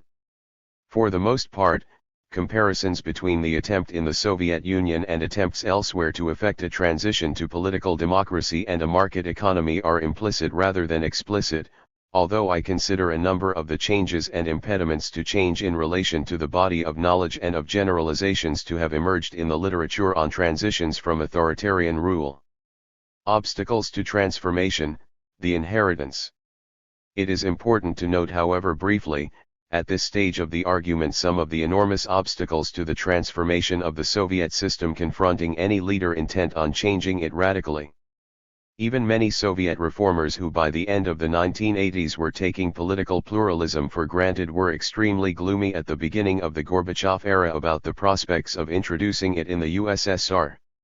Centuries of authoritarian government in Russia, frequently autocratic and at other times oligarchic, had been followed by almost 70 years of Soviet rule. Although there were important differences between the totalitarian dictatorship of Stalin and the highly authoritarian but post-totalitarian Khrushchev and Brezhnev regimes which followed, a great deal of conceptual stretching was involved in any attempt to attach the label pluralist to the Soviet Union at any time earlier than the late 1980s. Political pluralism implies political organizations independent of the state, or, in the Soviet case, party state, and to the Soviet leaders from Lenin to Chernenko were implacably opposed. Even a social pluralism encapsulated in the notion of civil society can scarcely be said to have existed prior to the Gorbachev era. Civil society involves areas of autonomy for social groups and organizations, among the latter independent newspapers, publishing houses, universities, trade unions, and commercial enterprises. It entails the right and Introduction. 17. Possibility of proselytization for all kinds of associations, including churches and other voluntary bodies. In the Soviet Union, prior to the second half of the 1980s, the creation of any organization without the sanction and surveillance of the state was impermissible, even if that organization were not overtly political. The persecution of religion, and close monitoring of those churches which remained open, began with Lenin and was still continuing when Gorbachev became Soviet leader. Indeed, even Khrushchev, who as recently as the late 1980s was substantially rehabilitated, and accorded deserved respect in public as well as private for breaking the silence on the crimes of Stalin, was also a particularly ruthless closer of churches as he tried to make Soviet reality conform to his ideological predilections. Lacking experience not only of democracy in any meaningful sense of the term but also of political pluralism or even of civil society, except for the very limited pluralism and embryonic civil society emerging in the last decades before the 1917 revolution, for Russia and the Soviet Union in 1985 did not appear to provide fruitful soil for the rapid growth of reform of a democratizing kind. If there was more to the Russian tradition than the unremitting authoritarianism discussed in Tibor Samouli's stimulating book of that title, that account of the historical relationship between state and society in Russia nevertheless contains a great deal of truth. As Robert Conquest, in his summary of Samouli's thesis, puts it, the circumstances of the past 7 centuries in Russia had produced an order in which society as a whole had become totally dependent upon the state, and moved according to the subjective decisions taken by the state leadership. Moreover, the almost complete lack of any autonomous social and civic phenomena led to the absence of ideas of political adjustment and give and take among the state's opponents as well, so that these central peculiarities of Russian history produced the practice and principle of absolutism, of rule by decree, not only in the established order, but equally in the revolutionary tradition which opposed it. Similarly, 70 years of attempts to suppress the market and individual economic initiative, with the exception of the new economic policy, NEP, launched by Lenin in 1921 and ended by Stalin in 1928, left a society ill-equipped to adopt and accommodate itself to marketizing reforms. Apart from citizens of the 3 Baltic republics of Latvia, Lithuania, and Estonia, independent states between the wars, there was an almost total lack of first-hand experience in the Soviet Union of the workings of a market economy or even of independent peasant farming. Along with the institutional obstacles, discussed in a later chapter, that has been a formidable barrier to the successful implementation of economic reform and an important difference between, on the one hand, the Soviet Union and its successor states, and, on the other, the communist, now mainly post-communist, regimes established in Eastern Europe and Asia after the Second World War. 18. Preconditions for democratization. In a number of respects, however, Soviet society was in 1985 at least better prepared for democratizing change than it had been a generation earlier, just after Stalin's death. In the intervening 30 years, Soviet citizens had learned more about the outside world, partly through listening to foreign radio, partly through foreign travel, although trips abroad, especially to the West, were restricted to a small and privileged section of the population, and in part through their own censored mass media, which nevertheless conveyed more information about foreign countries than in Stalin's time. There had also been great social changes over the post-Stalin period. The process of urbanization continued, and the Soviet Union moved from being a predominantly agricultural country to a predominantly industrial one. The industrial labor force consisted increasingly of second and third generation workers and not disorientated peasants forced into the towns. Educational levels rose and near universal literacy was achieved. The number of Soviet citizens with higher education increased from 8.3 million in 1959 to 18.5 million in 1984. In contrast with the communal radios and loudspeakers common in Stalin's time, by 1979 there were 544 radios per 1,000 people in the Soviet Union. Television, in the meantime, had become still more important. Whereas a mere 5% of the population had access to television in 1960, by 1986 an estimated 93% of households had television sets. The total circulation of Soviet newspapers rose from 38.4 million in 1940 to 68.6 million in 1960, and then more than doubled within less than 20 years to 173 million in 1979. While prior to the glasnost of the Gorbachev era the mass media were far less informative than they were subsequently to become, a significant minority of Soviet readers became adept at reading between the lines. Alongside the pull of a better informed, albeit very inadequately informed, populace, there was also the push of social deterioration in many spheres: appalling environmental pollution, increasing alcoholism and drunkenness, rising infant mortality rates, and lower life expectancy for adult males. To these must be added the depressing indicator for Soviet leaders in the 1980s of a long-term decline in the rate of economic growth, a topic on which more will be said in chapters 3 and 5. Perhaps, however, the most important development of all in the years between 1953 and 1985 in preparing the way for what followed was the growth of privacy and the development of free discussion in small and informal groups. Over drinks and around kitchen tables the most diverse array of political views could be heard, ones which hardly anyone would have dared utter aloud in Stalin's time. The growth of freedom of expression in private circles preceded by 2 to 3 decades the achievement in the Gorbachev era of freedom of expression in public. 2 The Soviet literary scholar and dissident, the late Leonid Pinsky, in a conversation I had with him in Moscow in 1976, said that the most important social change in his view occurred when millions of people acquired the possibility to shut their own front door. He was referring to the massive house-building program of the Khrushchev years, which enabled a large proportion of the urban population to move from communal apartments to single-family. Introduction 19. Flats, acquiring at the same time the confidence to speak with a new freedom. Th. Rigby, making a similar point about the conversations within trusted circles which followed from this, is surely right when he observes, it was indeed a mighty leap from this private glasnost to the public glasnost of the late 1980s, but without the former as a jumping-off point that leap would have been out of the question.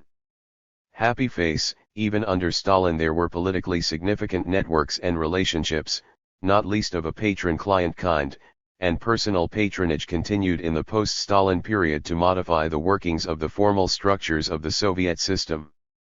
6. But the Khrushchev and Brezhnev years saw the emergence also of opinion groupings of like-minded people such as the anti-Stalinist readers of Alexander Tvardovsky's Novy Mir in the 1960s and the very different collection of readers attracted by Novy Mir's rival periodical, Oktyabr, the outlook of which at that time could reasonably be described as neo-Stalinist. The Khrushchev and Brezhnev eras saw, too, the coming together of informal groups or networks of people whose relations depended at least as much on broad similarity of political outlook as on personal friendship. Relationships of this kind existed within the heart of the Soviet establishment as well as in the broader society.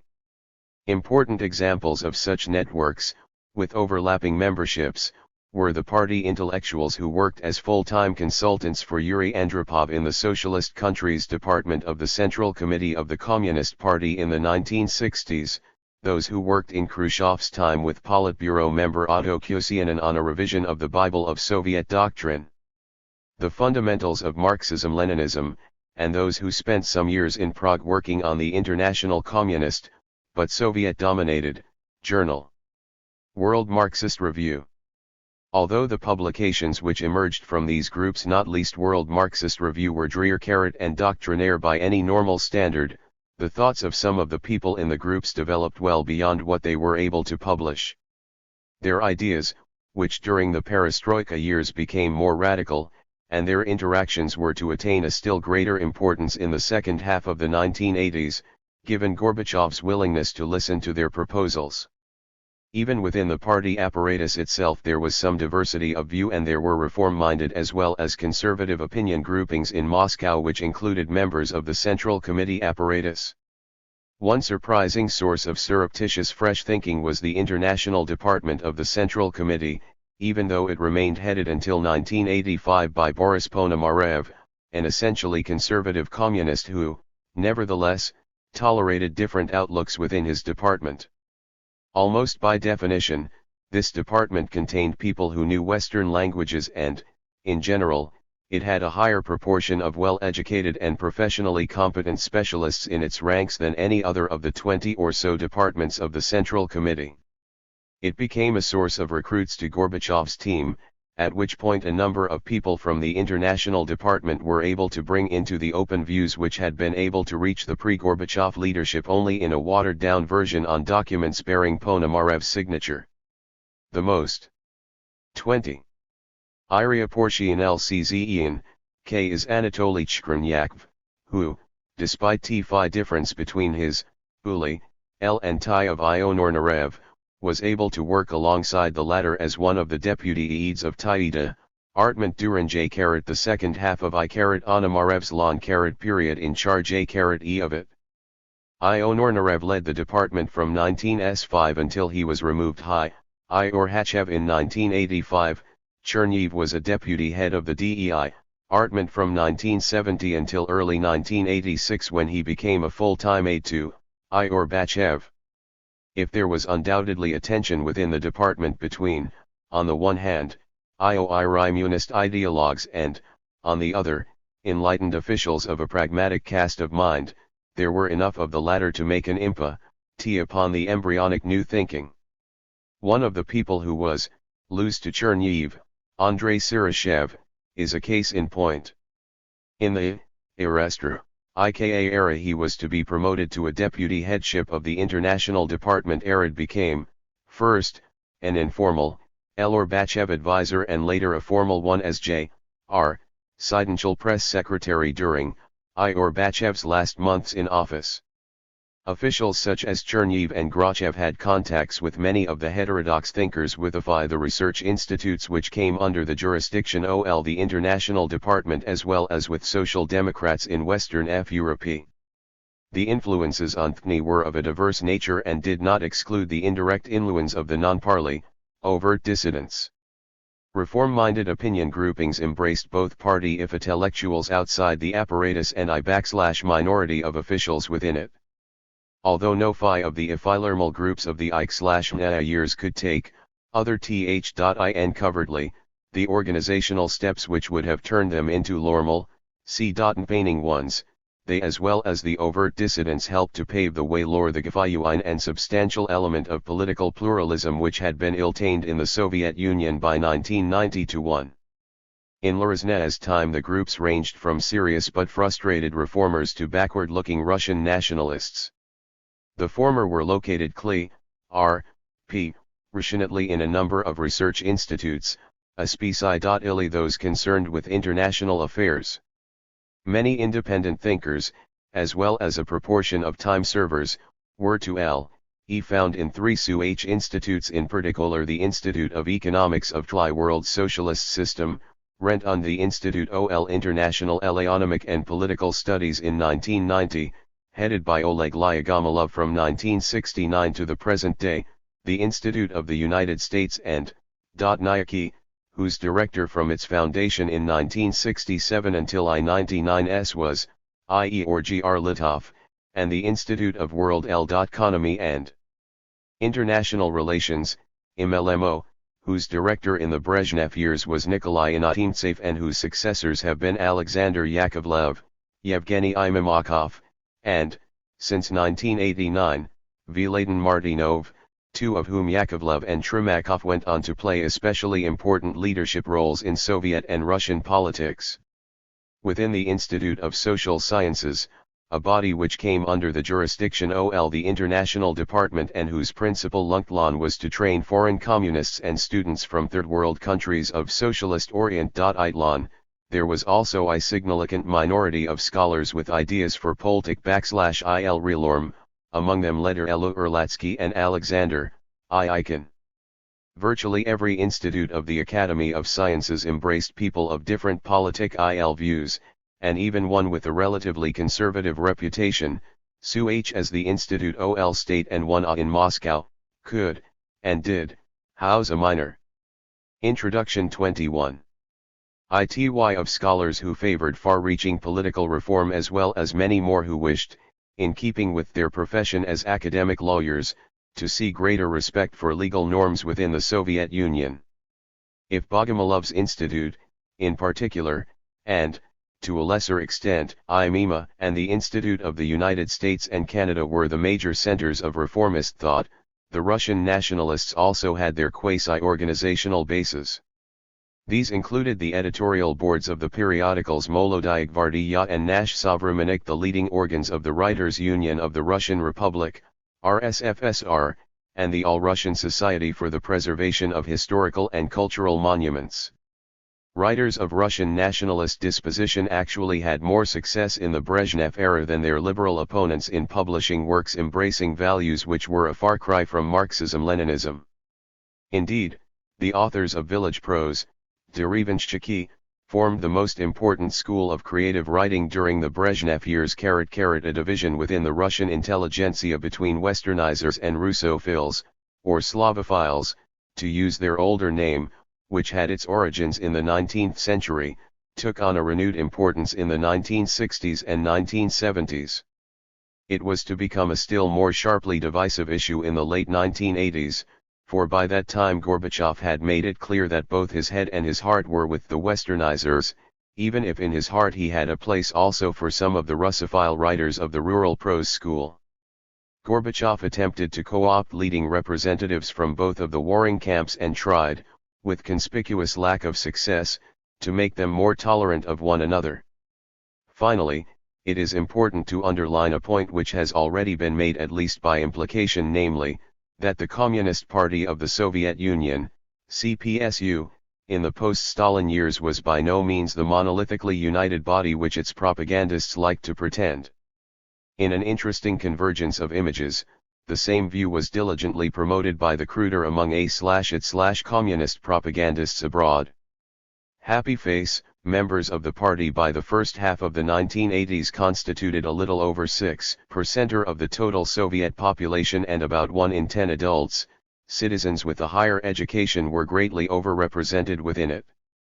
Membership of the CPSU did not carry the same social stigma as Communist Party membership frequently did in Eastern Europe.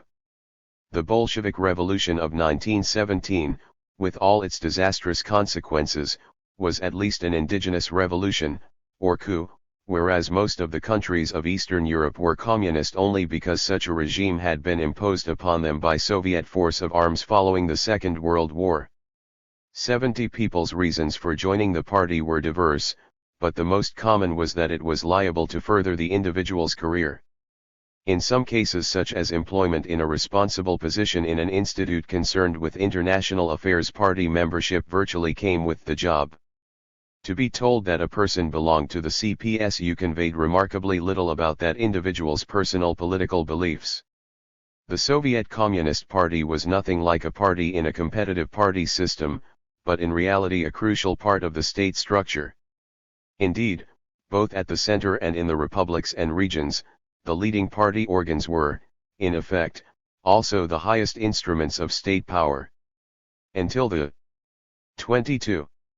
Gorbachev era, a majority of Soviet constitutional lawyers argued that the party did not wield power as such but exercised only influence and persuasion. It was, however, clear to all serious students of the Soviet Union that, while influence and persuasion could also come into play, the party wielded not only power but power for which it could not be called to account. The Politburo was the highest policy-making body in the country and not merely the highest executive committee of the party, although its decision-making processes were shrouded in secrecy.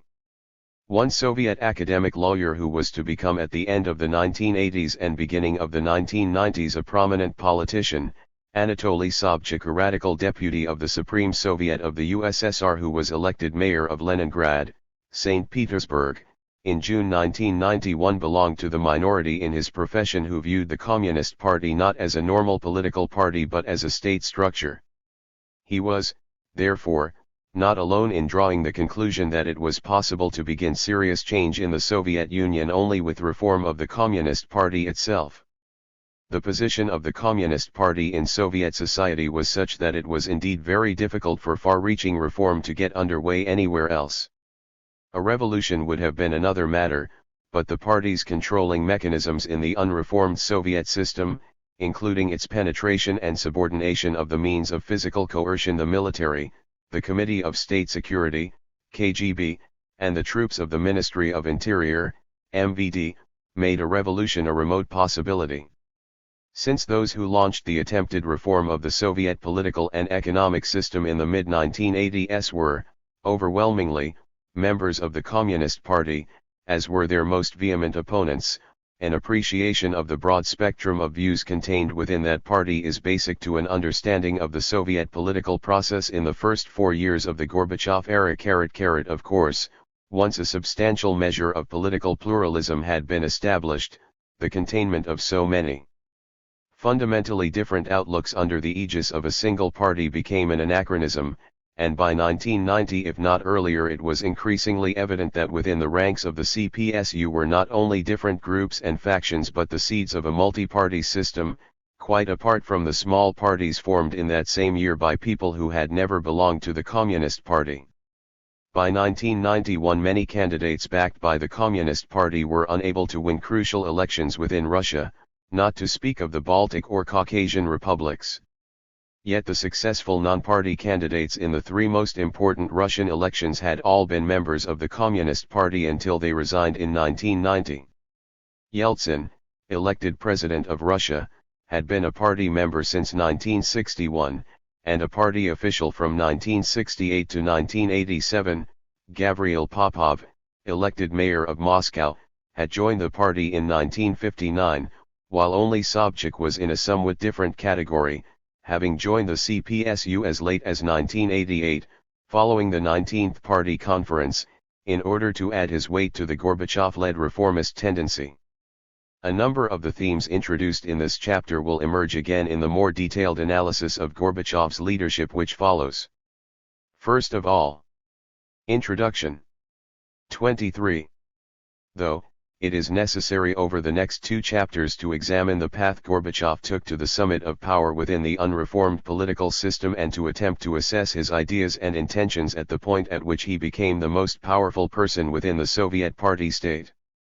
Chapter 2. The making of a reformist. General Secretary. Before Gorbachev could attempt to introduce fundamental change within the Soviet Union, he had to rise to the top within an essentially unreformed system.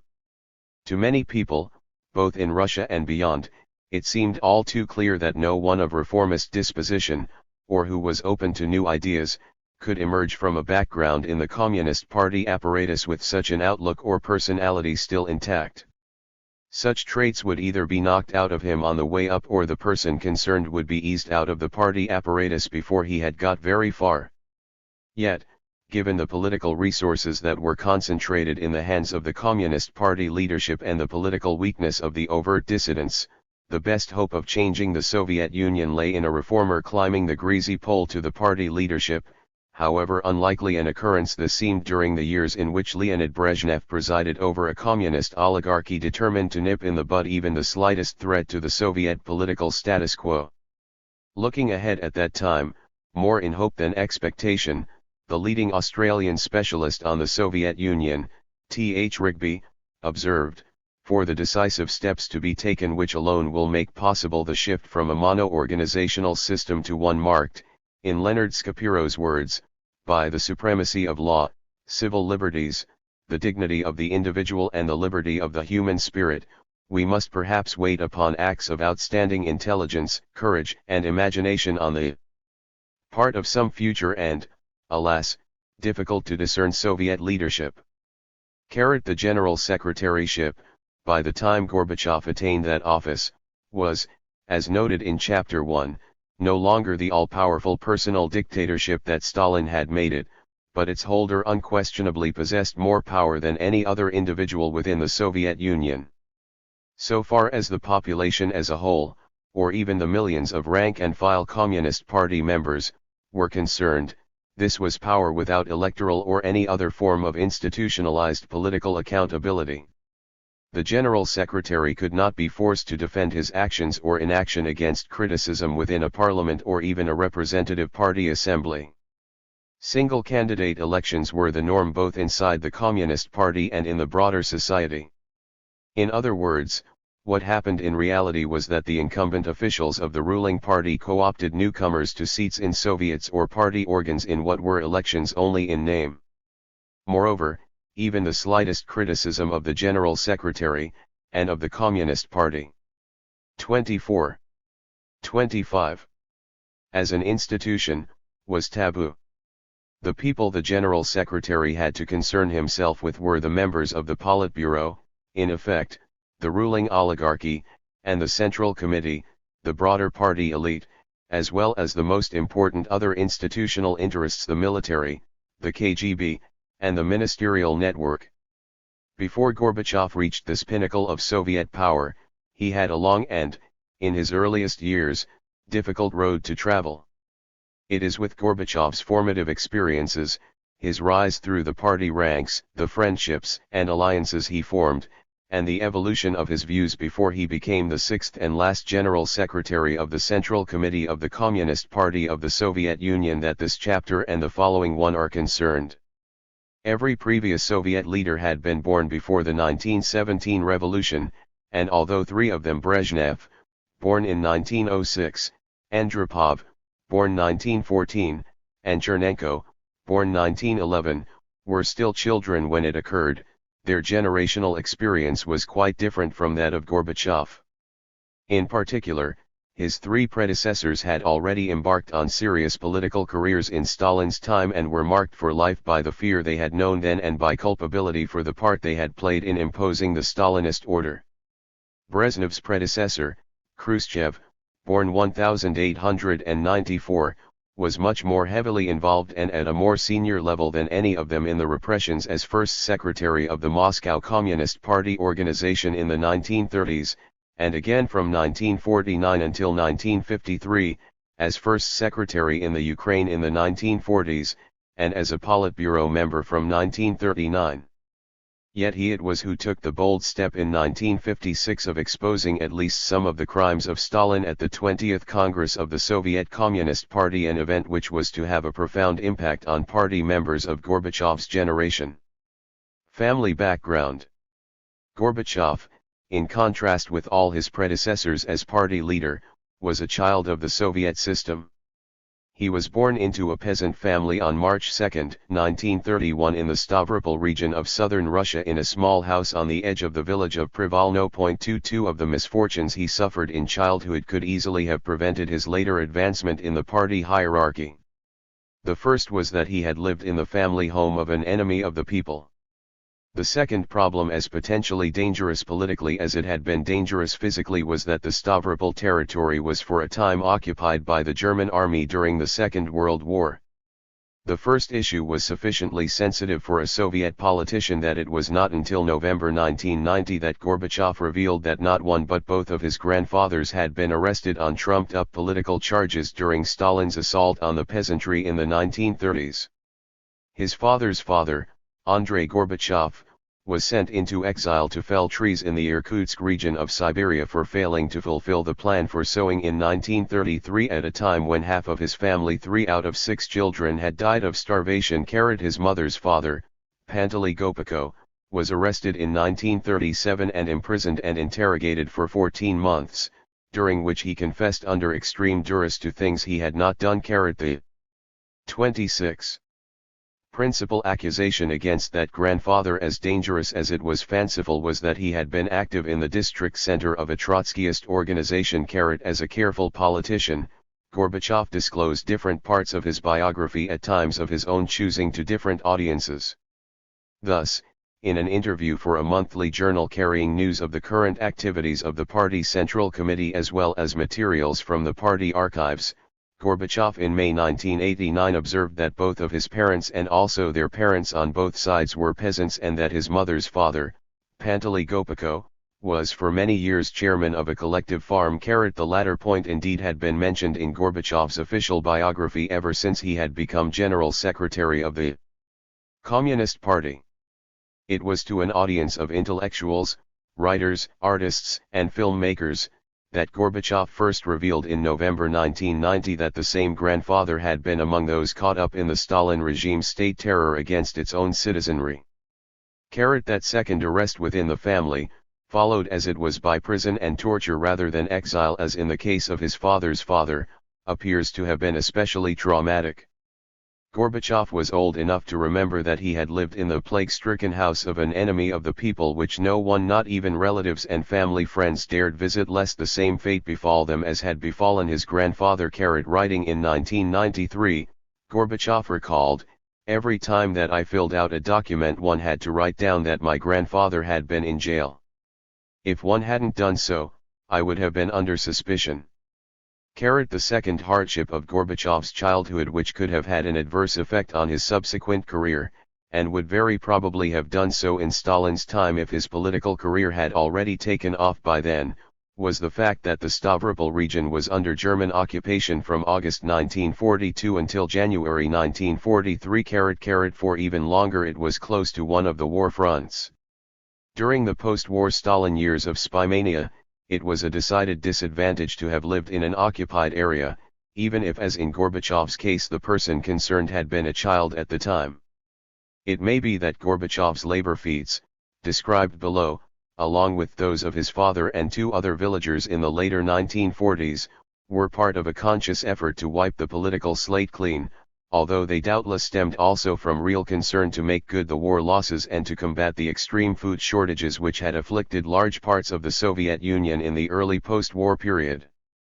The war and the early post-war years were ones of genuinely patriotic fervor in Russia. Gorbachev's childhood coincided with the harshest years of Soviet history and some of the most tragic times in the whole of Russian history. The forcible collectivization of agriculture, followed by famine and the worst years of Stalin's purges, took the lives of millions of peasants during the 1930s, including many from the Stavropol region, among them, as already noted, members of Gorbachev's own family. During the first 2 to 3 years of Gorbachev's life, as many as a third of the inhabitants of his native village of Privolno perished, according to those who still live there today. The Nazi invasion of the Soviet Union in 1941 brought new horrors, although it also produced a patriotic spirit of resistance which helped the society to recover, for a time at least, from the self-inflicted wounds of the previous decade. Gorbachev's father, Sergei Andreevich, 27, served in the army, saw action on several fronts, and was twice wounded on the second occasion in the battle for the town of Košice in Czechoslovakia before being demobilized in 1946-2. Sergei Gorbachev died in 1976-3. His widow Gorbachev's mother Maria Panteleevna died as recently as the spring of 1995. An Orthodox Christian who, unlike her husband, never had the opportunity to learn to read and write, she went along with the desire of Gorbachev's two grandmothers, both of whom were devoutly religious, to have her son secretly baptized.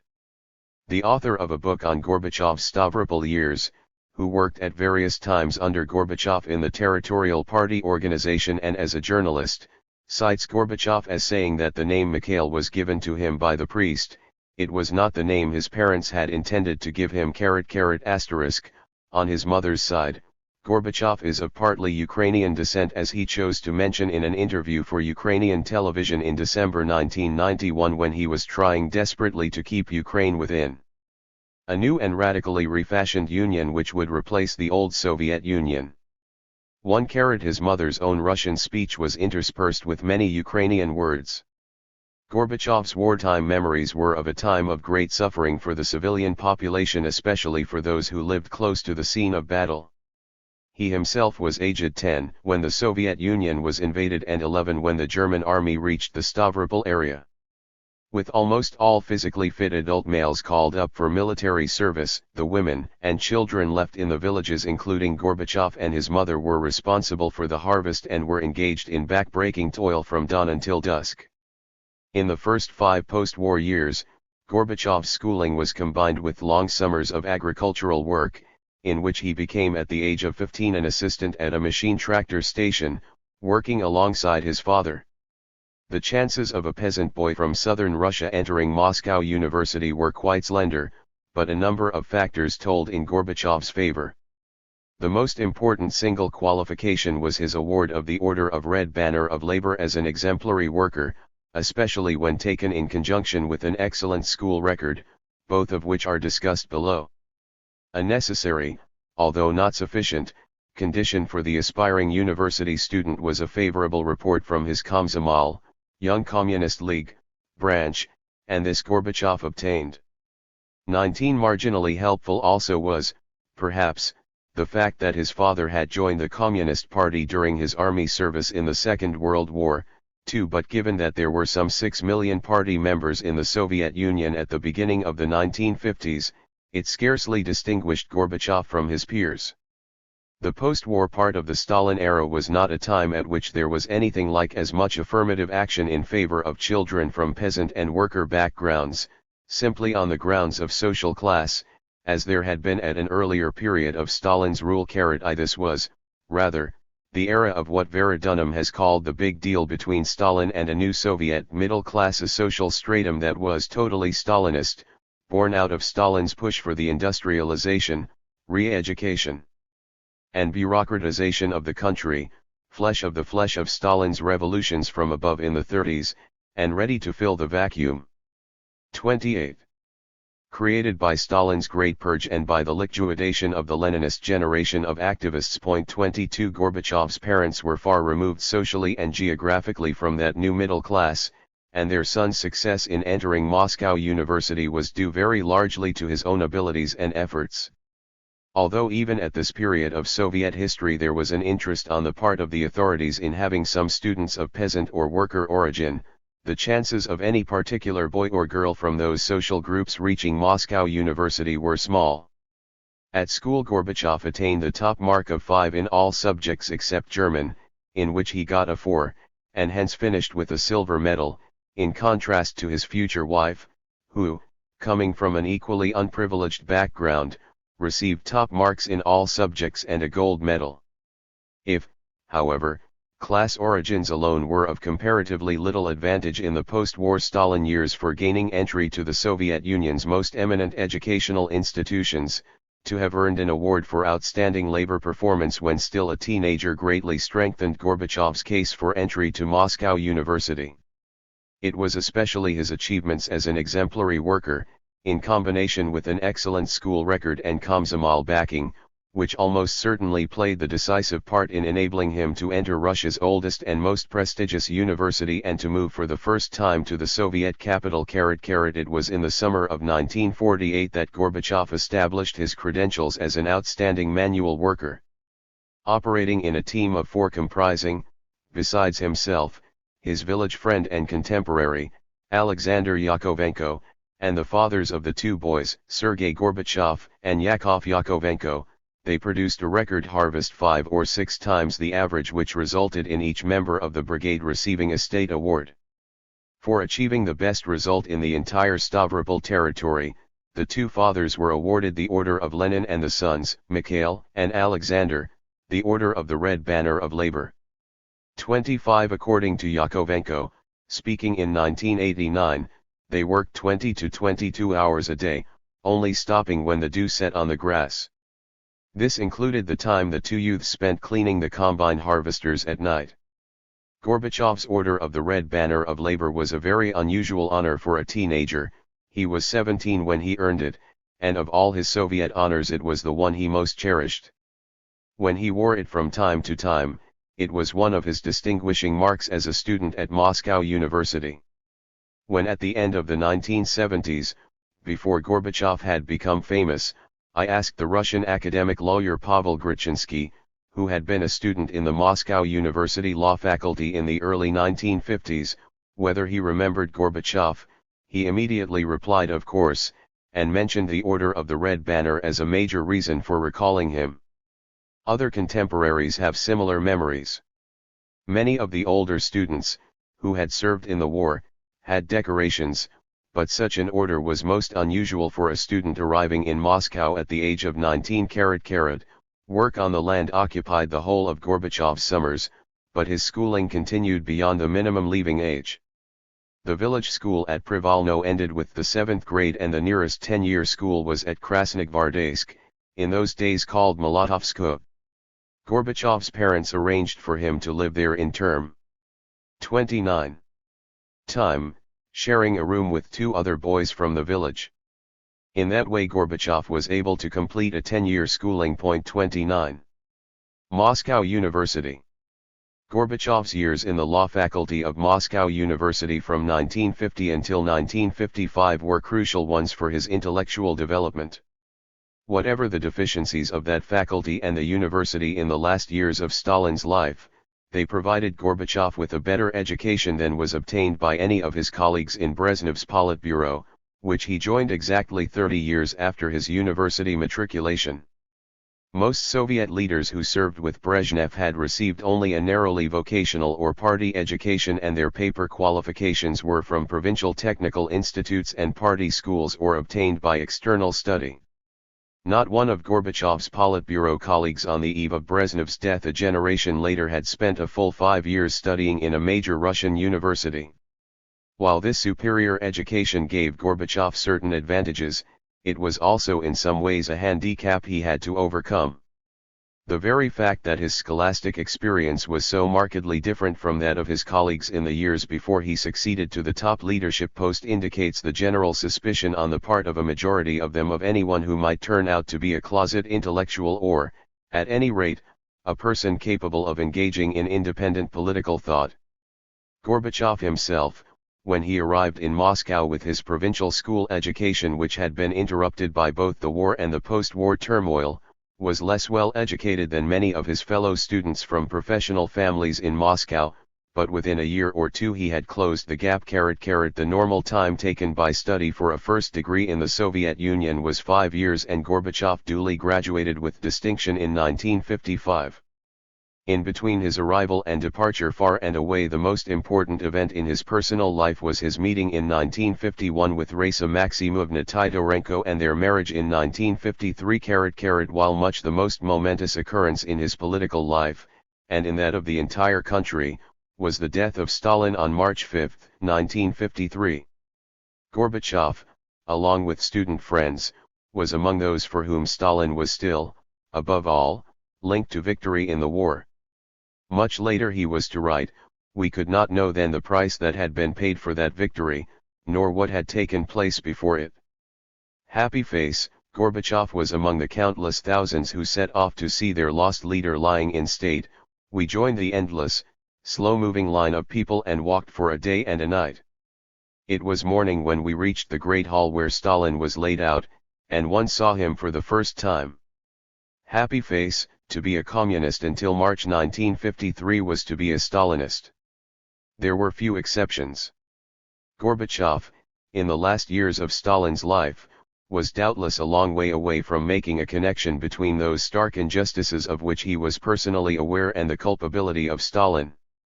He was still further away from recognizing the fundamental flaws of the system as a whole and the responsibility for this of the person who more than any other had laid its foundations, Lenin. As Alexander Yakovlev, an older man than Gorbachev and later one of the key reformers of the era of perestroika, put it, we all deeply believed in Stalin. We 30. Deeply believed we were building a new society. For another future reformist colleague of Gorbachev, Eduard Shevardnadze, was typical of millions at that time in knowing people who were being persecuted, believing them to be innocent, but yet retaining faith in Stalin by persuading himself that Stalin did not know about it. Shevardnadze was much less typical, however, in marrying, while Stalin was still alive, the daughter of an enemy of the people whose father had been executed by firing squad in the 1930s in spite of warnings that to do so would ruin his career. Curiously, however, it was an aspect of Shevardnadze's biography which he had in common with one of his later political critics, Yegor Ligachev, who married in the early post-war years the daughter of a senior army officer who had been arrested on false charges in 1936 and shot as an Anglo-Japanese German spy in 1937.36. Gorbachev himself, asked in 1992 when he had begun to understand the real role played by the NKVD and its successor, the KGB, replied that he had begun to feel it long ago. From the time his grandfather was under arrest for 14 months, but that there was much that before 1956 remained obscure, adding that even his grandfather had said of his arrest, "I am sure that Stalin does not know." Happy face, the first half of Gorbachev's time at Moscow University coincided with Stalin's anti-cosmopolitan campaign. This, for Stalin and for many of his followers, was thinly disguised anti-Semitism. Gorbachev, who before Stalin's death had become a Communist Party member, in 1952, and who was active in the Komsomol of the law faculty and in his final year at the university a Komsomol secretary, did not, according to the most reliable accounts of his student life, engage in witch hunts, although he doubtless did not deviate from the general line of the party. Even his few critics from those years whose acquaintanceship with him was so distant as to make them unreliable sources have not been able to cite any convincing evidence of anti-Semitic actions or speeches by Gorbachev. Neither then nor subsequently has national chauvinism been a character trait of Gorbachev. Indeed, One of his problems years later when he was Soviet leader was that he underestimated the intensity of nationalist feelings and assumed too readily that an extension of political and economic liberties within the framework of a genuinely federal state would lead to a resolution of the national question. Among Gorbachev's closest friends in his law faculty class was the first foreigner he ever got to know, Zdeněk Mlynář. Happy face, Mlynář had arrived in Moscow as a naive, albeit highly intelligent, young Czech communist. He was later to become one of the most important of the Prague Spring reformers, the principal author of the action program of the Czechoslovak Communist Party published in April 1968, and later still one of the authors of Charter 77, which became the basis of organized dissent in Czechoslovakia during the last 12 years of the rule of Gustav Husak, who, with Moscow's blessing, had replaced Alexander Dubček as leader of the Communist Party of Czechoslovakia in April 1969 and who in 1975 became president of Czechoslovakia. In the same circle of close friends of Gorbachev was an older Jewish student from an intelligentsia family, Vladimir Lieberman, who had served in the war. In more than one interview Lieberman has pointed to the considerable risk Gorbachev took in defending him when he was attacked at a party meeting in 31. Early 1953, soon after Stalin had unveiled the Doctors' Plot, an entirely fictitious plot by a group of murderer doctors of Jewish origin who had set out to wreck the health of Soviet leaders. The unveiling of this plot on January 13, 1953 looked very much like the first move in another massive purge with Jews as the first victims. Lieberman's Jewish origins appeared to be the sole motive for the attack on him by a fellow student and party member called Balajian at a party meeting in the university. Gorbachev angrily came to Lieberman's defense and called Balajian a spineless animal, after which, said Lieberman, all discussion about me ended. That context it is worth citing Mlynář's comment in April 1985 that, as a student, Gorbachev had won an informal and spontaneous authority and that he was not unaware of the fact, being conscious that he had got where he was thanks to his own powers and his own talent and not to protection or social origin. Gorbachev's intellectual development at the university was promoted both by conversation with fellow students who had enjoyed a better school education and by at least a minority of the university teachers, especially some of those whose own higher education had occurred before the revolution. One of these was Serafim Vladimirovich Izhkov, whose historical lectures Gorbachev much enjoyed and who survived accusations of being a rootless cosmopolitan, only to die a natural death, albeit in the ominous year of 1952.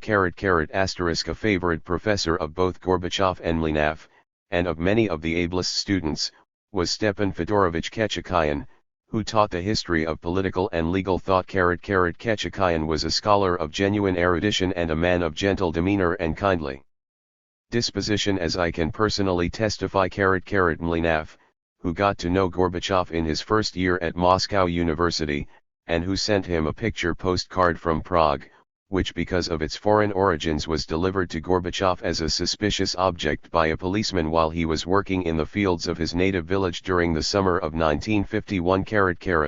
Has noted that it was Gorbachev who, in their student years, opened his eyes to some of the discrepancies between Soviet propaganda and real life. When they studied the law relating to collective farms, Gorbachev told him how remote this was from what actually happened in the countryside and what role was played by common violence in guaranteeing worker discipline on the farms. When Mlynář saw the film The Cossacks of Kuban, the Kuban being an area of Russia embracing the Stavropol territory and neighboring Krasnodar, which showed the tables of the peasantry bending under the weight of the abundance of food, it was again from Gorbachev that Mlynář learned what those tables were like in real life. Mlynář has recalled, too, that a favorite expression of Gorbachev in his student years was one he had taken from Hegel, "Truth is always concrete," which he used not in any Hegelian, philosophical sense, but when a teacher or student talked hot air about general principles, conveniently forgetting how little they had in common with reality. Yet, at the very outset of Gorbachev's general secretaryship in 1985, Mlynář argued that Gorbachev was capable of thinking theoretically as well as of acting pragmatically. Moreover, Unlike many Soviet students for whom Marxist theory had amounted to certain laws which had to be learned parrot fashion, Gorbachev had taken it seriously as a mode of analysis. He also caused some 32 surprise as a party official in Stavropol by actually studying Lenin as distinct from having suitable quotations provided for Heine. This interest in Marx and Lenin was still there when Gorbachev became General Secretary of the Communist Party a generation after he graduated from Moscow University. He thought of himself as a Marxist and, indeed, as a Leninist, but his Marxism was flexible and undogmatic. When there was a conflict between theory and the evidence of his own eyes, he preferred to believe the latter. In an important speech 3 months before he became Soviet leader, Gorbachev criticized Soviet scholars who were not able to part company with obsolete conceptions and stereotypes, who tried to fit everything into preconceived schemes and revolved in a circle of scholastic reasoning. He complained in general about attempts to squeeze new phenomena into a Procrustean bed of moribund conceptions which could have served as an epitaph for 99% of the Soviet theoretical output. That came under the rubric of Marxism-Leninism. Writing less than a month after Gorbachev became Soviet leader, Mlynar observed, "We are talking about a man who attributes more importance to his own experience, lived and felt, than to that which is decreed on paper." Happy face. No account of Gorbachev's politically significant encounters during his Moscow University years should omit mention of a student whom Gorbachev knew well at that time and who was to play an important part in political life once he had become General Secretary: Anatoly Lukyanov. Lukyanov was 2 years ahead of Gorbachev in the law faculty and graduated in 1953, but their paths frequently crossed, since he was for a time Gorbachev's superior in the university Komsomol. While Gorbachev's relations with Lukyanov were good, neither at university nor subsequently was he one of his close friends. Lukyanov's daughter has observed that the Gorbachev and Lukyanov families did not meet socially and that Gorbachev had never been in their home. Nevertheless, their long-standing comradeship led Gorbachev to consider Lukyanov a political ally during his years as Soviet leader, as indeed he was for much of that period, although he had been an increasingly dubious one for 1 or 2 years before the coup. The fact that in August 1991 Lukyanov quite clearly failed to back Gorbachev and at that critical point was either an accessory to the putsch or a more active plotter was an especially severe blow for the Soviet president, given that, of all the people in senior positions in the political leadership during Gorbachev's years at the helm, Lukyanov was the one whom he had known longest and a person in whom he had placed great trust. Gorbachev's most significant meeting of all during his years at Moscow University was with Raisa Maximovna Tidorenko, whom, as already noted, he first encountered in 1951. They met at a dance in a student club to which Gorbachev had been persuaded to come by his friends Vladimir Lieberman and Yuri Topolin. The daughter of a Ukrainian father and Russian mother, Raisa Maximovna was born in Rubtsovsk in the Altai region of southern Siberia in 1932. The eldest of 3 children. The family, like Gorbachev's, suffered greatly during the 1930s. At a time when the more successful peasant farmers were treated as kulaks, Raisa Gorbachev's mother's family, which had not owned land of their own until after the revolution, were put into this category of rich peasants and had their house and land confiscated. Later, her grand 33 father was accused of Trotskyism and arrested. He simply disappeared without trace, and the family assumed he had died in a labor camp. Her grandmother, Raisa Gorbachev recalled in 1991, died of grief and hunger as the wife of an enemy of the people, and her 4 children were left to the mercy of fate. It was as recently as early 1993 that Raisa and Mikhail Gorbachev learned the fate of her grandfather. He was shot dead for no other reason than that he was a kulak. 59 Although a year younger than her future husband, Raisa Tidorenko, as she was then, arrived at Moscow University a year earlier, aged 17, in 1949 and entered the philosophical faculty, from which she graduated in 1954. Her father had worked in railway construction, and this meant that the family were constantly on the move during her childhood. Home was sometimes a carriage in a railway siding. When she completed her schooling, the family were living in Bashkiria. It was the second year in which gold medals had been awarded for top grades in all subjects, and Raisa, in spite of her frequent changes of school, received one which gave her, in the words of the certificate, the right to enter institutes of higher education in the USSR without entry examination. She chose Moscow University and, like her future husband, saw the Soviet capital and the Kremlin for the first time when she arrived as an undergraduate. When Raisa Gorbachev arrived in Britain on her first visit in December 1984, she surprised one of the officials meeting the Gorbachevs at the airport by saying how pleased she was to be in the land of Hobbes and Locke. She has read widely and she prepared herself intellectually for each foreign visit. Valery Boldin, a Gorbachev aide who became in due course his presidential chief of staff and who betrayed him in August 1991, in an inaccurate book which attempts to portray every action of the Gorbachevs in the worst possible light, nevertheless notes that Raisa, when informed of the schedule of a foreign visit, would bury herself in books on the country in question. She would watch its movies, read its classics, study its culture and art, and learn about its museums and exhibitions. 2 Raisa Gorbachev also enjoyed teaching, which she did at the Stavropol Agricultural Institute in the 1960s and 1970. Her conversational style in, for example, her tape-recorded volume of reminiscences and reflections has echoes of the classroom and is often didactic. Her academic work had, however, an irremovative character. At a time when sociology was barely recognized as a discipline in the Soviet Union, and most sociological studies took place under the rubric of philosophy, Raisa Gorbachev completed the Russian equivalent of a PhD by undertaking an empirical sociological survey of the way of life of the Stavropol peasantry.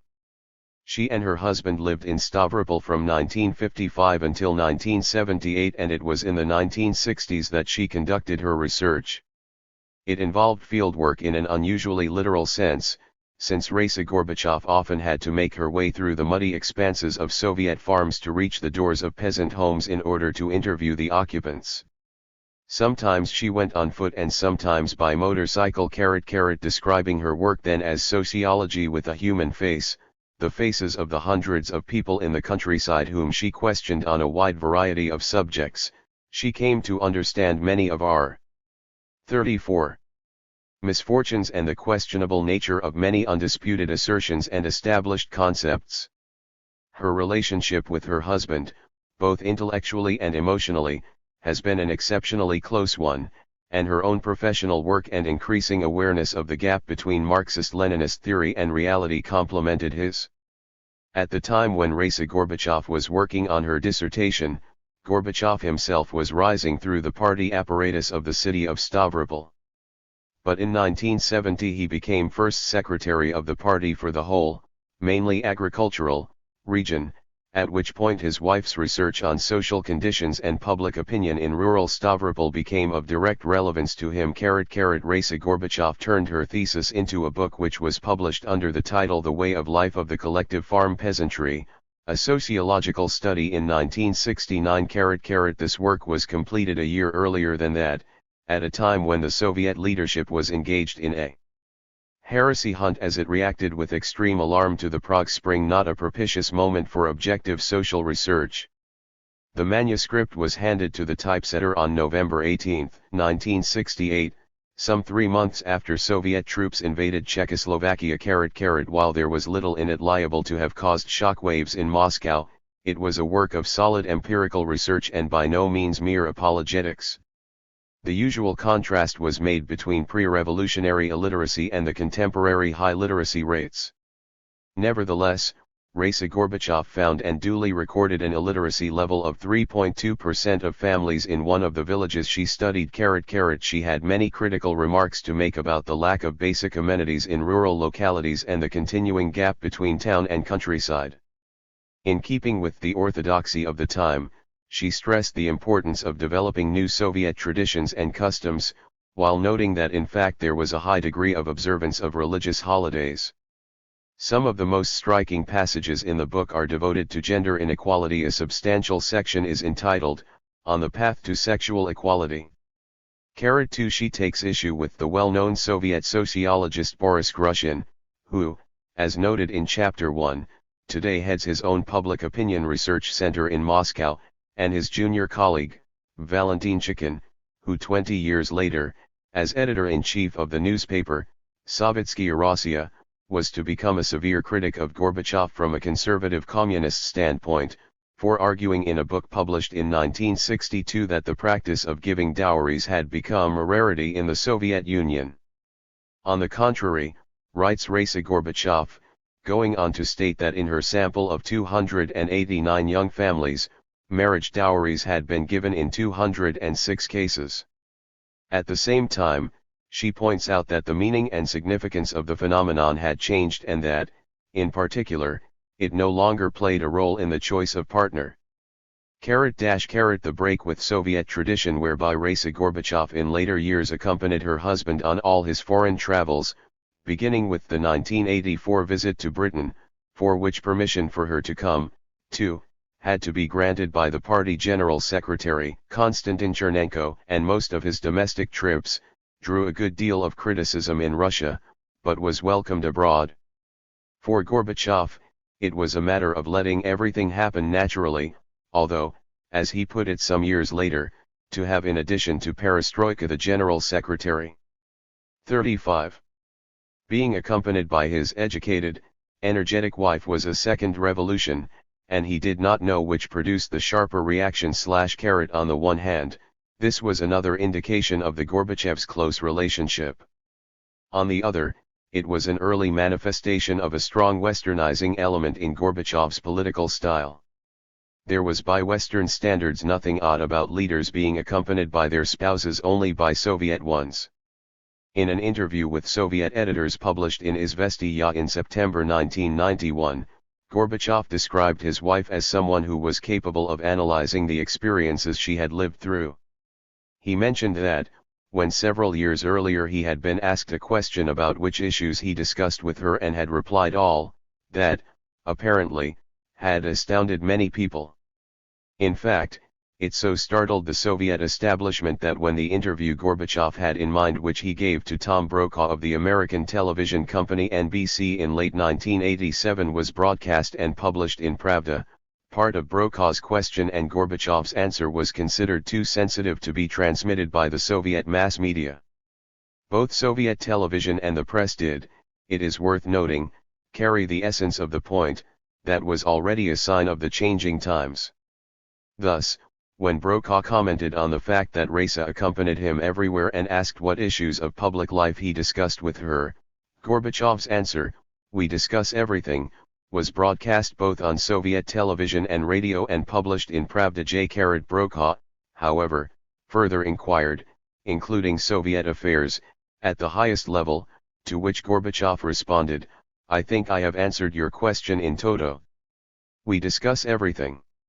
That part of the interview was excluded from the Soviet domestic mass media, although broadcast by the Moscow World Service in English. Gorbachev's Moscow University years were important not only for the people he met, one of whom became his lifelong partner, and for the education he received, but because he was just a little more than halfway through his degree course when Stalin died. A somewhat greater political openness began to pervade student circles in the capital earlier than in most other parts of the Soviet Union. In a book published in 1980, in which he did not mention Gorbachev, Zdenek Mlynav noted how the atmosphere altered in Moscow University between 1953 and 1955, after Stalin's death in March of the former year.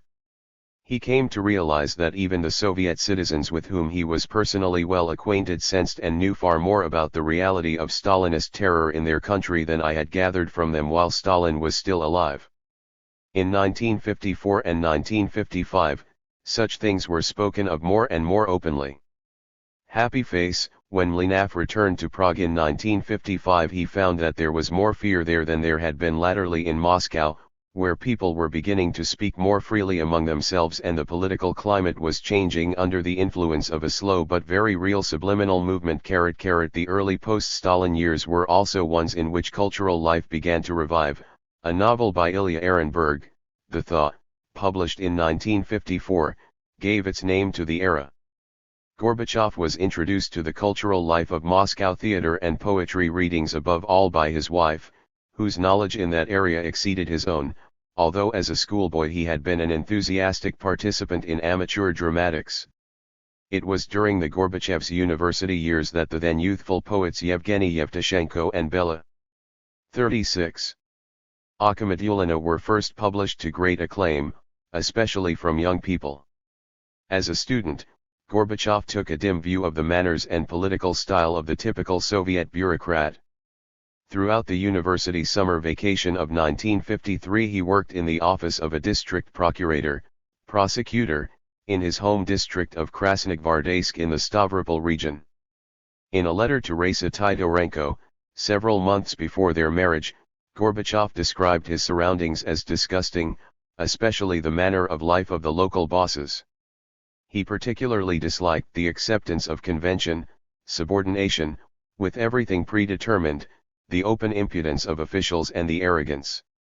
He added, "When you look at one of the local bosses you see nothing outstanding apart from his belly." The Stavropol years. On graduation, Gorbachev returned to his native region and this time to the city of Stavropol, although in March 1955 he had been one of 12 law students selected to work in Moscow in the head office of the USSR Procuracy, an agency charged both with the prosecution of crime and with checking upon the legality of actions of public authorities. The function designated for these final year students was that of supervising the KGB and other security organs. But in May of that year a government decree prohibited the use of young specialists in that branch of the state apparatus according to Gorbachev, on the ostensible grounds that young people had been among the worst offenders in the 1930s in actually carrying out acts of repression. It was almost certainly fortunate for Gorbachev and for his subsequent intellectual and political development that this assignment to the headquarters of the Procuracy fell through. Since he had a law degree, and the practical vacation experience described above, his first job was, nevertheless, in the Procuracy in the Stavropol Regional Prosecutor's office. Gorbachev did not take long to make up his mind that he did not like it. He stayed for only 10 days and wrote to his wife, who was still in Moscow and arrived in Stavropol a little later, that working in the prosecutor's office is not for me. He met some of the people he knew in the local Komsomol and, on the strength of his Komsomol experience at both school and university, was offered the job of deputy head of the Department of Propaganda and Agitation in the regional Komsomol organization registered. The transfer was not entirely straightforward. Before it was agreed, Gorbachev had a long and unpleasant conversation with the regional prosecutor, a man with whom he was later to have good relations registered. Following further talks with the local procuracy, he informed his wife in a letter that, after berating me in every way, they have agreed to my leaving to join the regional Komsomol registered. Thus began in 1955 Gorbachev's career as a full-time politician. In Khrushchev's time the Komsomol provided not only an introduction to bureaucratic politics but also, for an official involved in ideological and propaganda work as Gorbachev was, opportunities for public speaking and for learning the arts of persuasion. It was part of Gorbachev's apprenticeship as a politician who in later years was to impress Western publics rather more than their own polity. 37.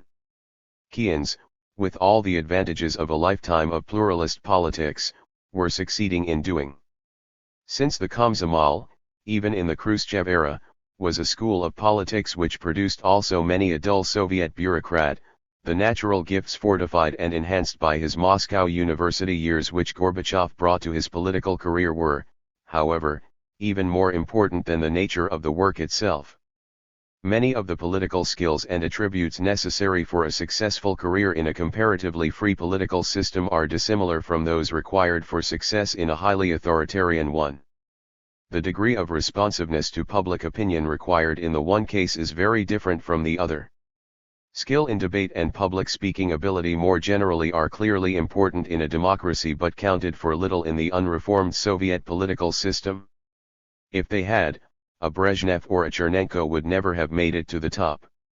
Gorbachev, as he was later to show, possessed these talents in sufficient abundance to have brought him success in a pluralist political system if he had been born into one. They had for much of the time to lie fallow, emerging fully only in the second half of the 1980s. But some attributes are of value for politicians within authoritarian and pluralist regimes alike. These include intelligence, an ability to get along with people of different views and dispositions, and luck. Andrei Sakharov, as one of the Soviet Union's greatest scientists as well as its most famous dissident, may be presumed to have been a fairly rigorous judge of the first of these attributes. Sakharov, who had been exiled to the city of Gorky in January 1980, was still there, and confined to hospital, when he watched one of Gorbachev's early television appearances in 1985. He told his roommates, "TT looks as if our country's lucky. We've got an intelligent leader." Happy face. When Sakharov first met Gorbachev in face-to-face discussion in 1988, he did not change that initial evaluation, assessing him then as intelligent, self-possessed, and quick-wit in discussion. Registered the director of the Institute of the United States and Canada, Georgy Arbatov, who first encountered Gorbachev in the second half of the 1970s, found him to be bright and sensitive and in search of new ideas. Just 1 year before he became the highest-ranking Soviet diplomat to defect to the West, Arkady Shevchenko met Gorbachev, while holidaying at Kislovodsk, and, writing prior to Gorbachev's elevation to the general secretaryship, described him as both intelligent and open-minded. Similar observations were made by a great many of Gorbachev's interlocutors both before and after he became Soviet leader, although Western Sovietologists could be found who were ready to describe Gorbachev as merely an above-average product of the nomenklatura system. 1. The second attribute mentioned above, an ability to establish a personal rapport with different personality types and people of widely differing political views, was one which Gorbachev demonstrated in the international arena during his years in power, when he established excellent personal relations not only with such prominent social democrats as Willy Brandt, François Mitterrand, and Felipe González, but, quite strikingly, with the leading conservative politicians in the West: George Bush, Helmut Kohl, Margaret Thatcher, and even Ronald Reagan. It is hardly surprising, then, that in the years before 1985 Gorbachev was able to attract support and sympathy from politicians from different parts of the 38th political spectrum within the Soviet Communist Party, from the conservative wing of the party in the shape of the highly influential Mikhail Suslov, from the more reform-minded Yuri Andropov, and from such comparatively liberal party members as Eduard Shevardnadze and Alexander Yakovlev. More will be said later about Gorbachev's relations with all of them, especially the last two, who were to become key allies once Gorbachev became General Secretary. Luck entered in mainly with Gorbachev's location. His native Stavropol, to which, according to his wife, he returned voluntarily from Moscow in 1955, is one of Russia's richer agricultural areas, and it was easier for Gorbachev, as regional party first secretary in the 1970s, to achieve good harvests there than it would have been in many another part of the country.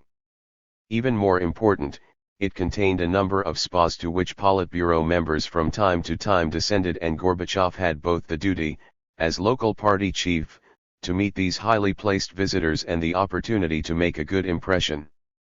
Stavropol also served Gorbachev better than Moscow during the greater part of the Brezhnev years, inasmuch as it would have been more difficult for him to retain his independence of personality if he had gone through the rungs of the Komsomol and party bureaucracy in the Soviet capital. There the day-to-day pressures for conformity of thought as well as of public utterance would have been greater, and he would have been more cut off from the real life of the country than he allowed himself to be in his native region. Gorbachev's promotion within both Komsomol and Communist Party in the Stavropol territory was fast by the standards of the time. The Brezhnev era was one in which a great virtue was made out of stability of cadres. If Brezhnev's consolidation of the status quo and postponement of all difficult decisions was undoubtedly bad for his country, it was splendidly attuned to the desires of its aging bureaucracy. The security of tenure he gave to senior officials after the life-threatening rule of Stalin and the job-threatening reorganizations of Khrushchev made him the most congenial top leader the party and governmental apparatus ever had. The nostalgia of the old apparatchiki for the Brezhnev era became the greater with each successive year of perestroika. While Gorbachev's promotion under Khrushchev and Brezhnev would not have been deemed especially fast in the 1930s, when there were many dead men's shoes to fill, it was, nevertheless, unusually quick for the years in which he in fact moved up through the hierarchy. A year after his initial appointment in the Komsomol apparatus, Gorbachev became in 1956, at the age of 25, first secretary of the Komsomol for the city of Stavropol, a post he held until 1958 when he became second secretary and, soon after, first secretary of the regional Komsomol organization. Career in the party apparatus began in 1962. As leader of the Komsomol for the entire Stavropol territory, his contacts with the Communist Party first secretary for that region were close and frequent. The holder of this office was, quite fortunately for Gorbachev, an official still on his way up, Fyodor Kulakov.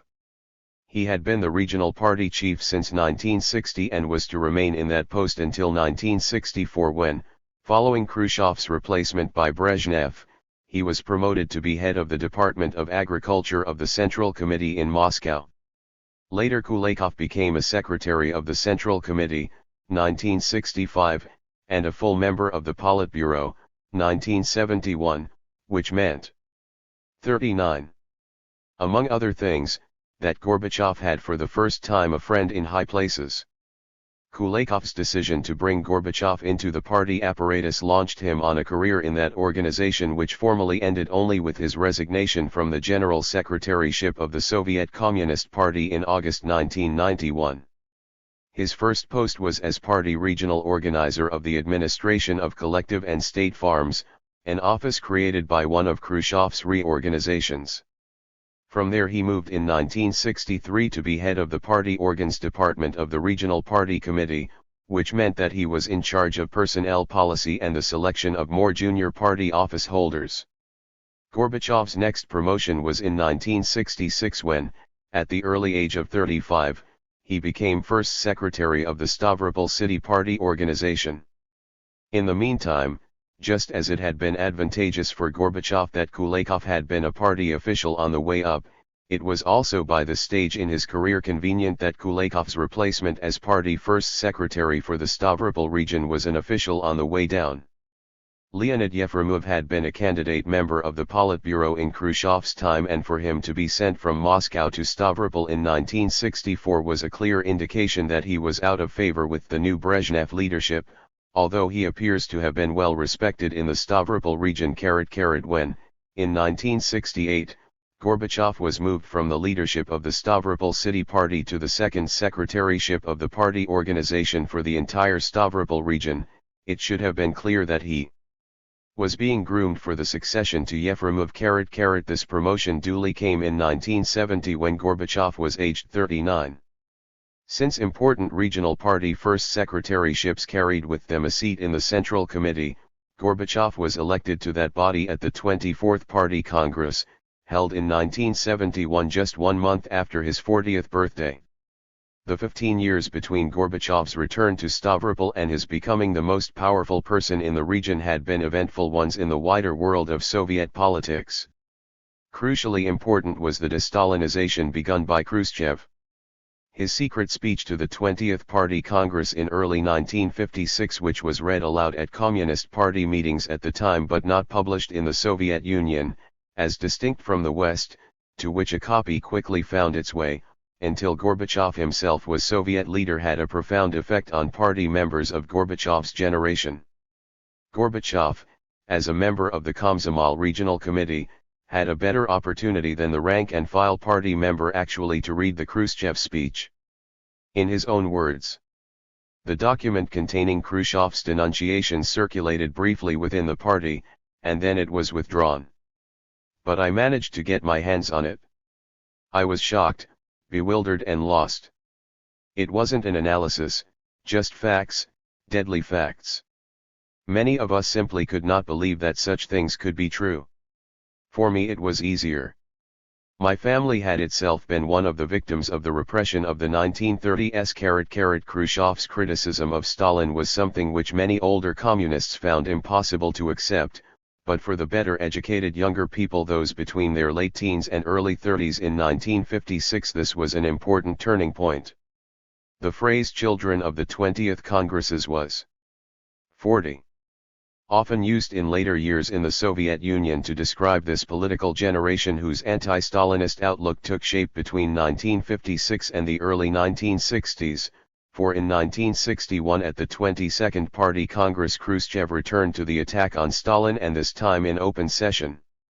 Another term used to describe the same group of people is shestidozhyatniki, people of the 60s. Although the 20th Party Congress in 1956 was a starting point for the rethinking of many of them, the 1960s was the decade in which they hoped for serious reform of the system.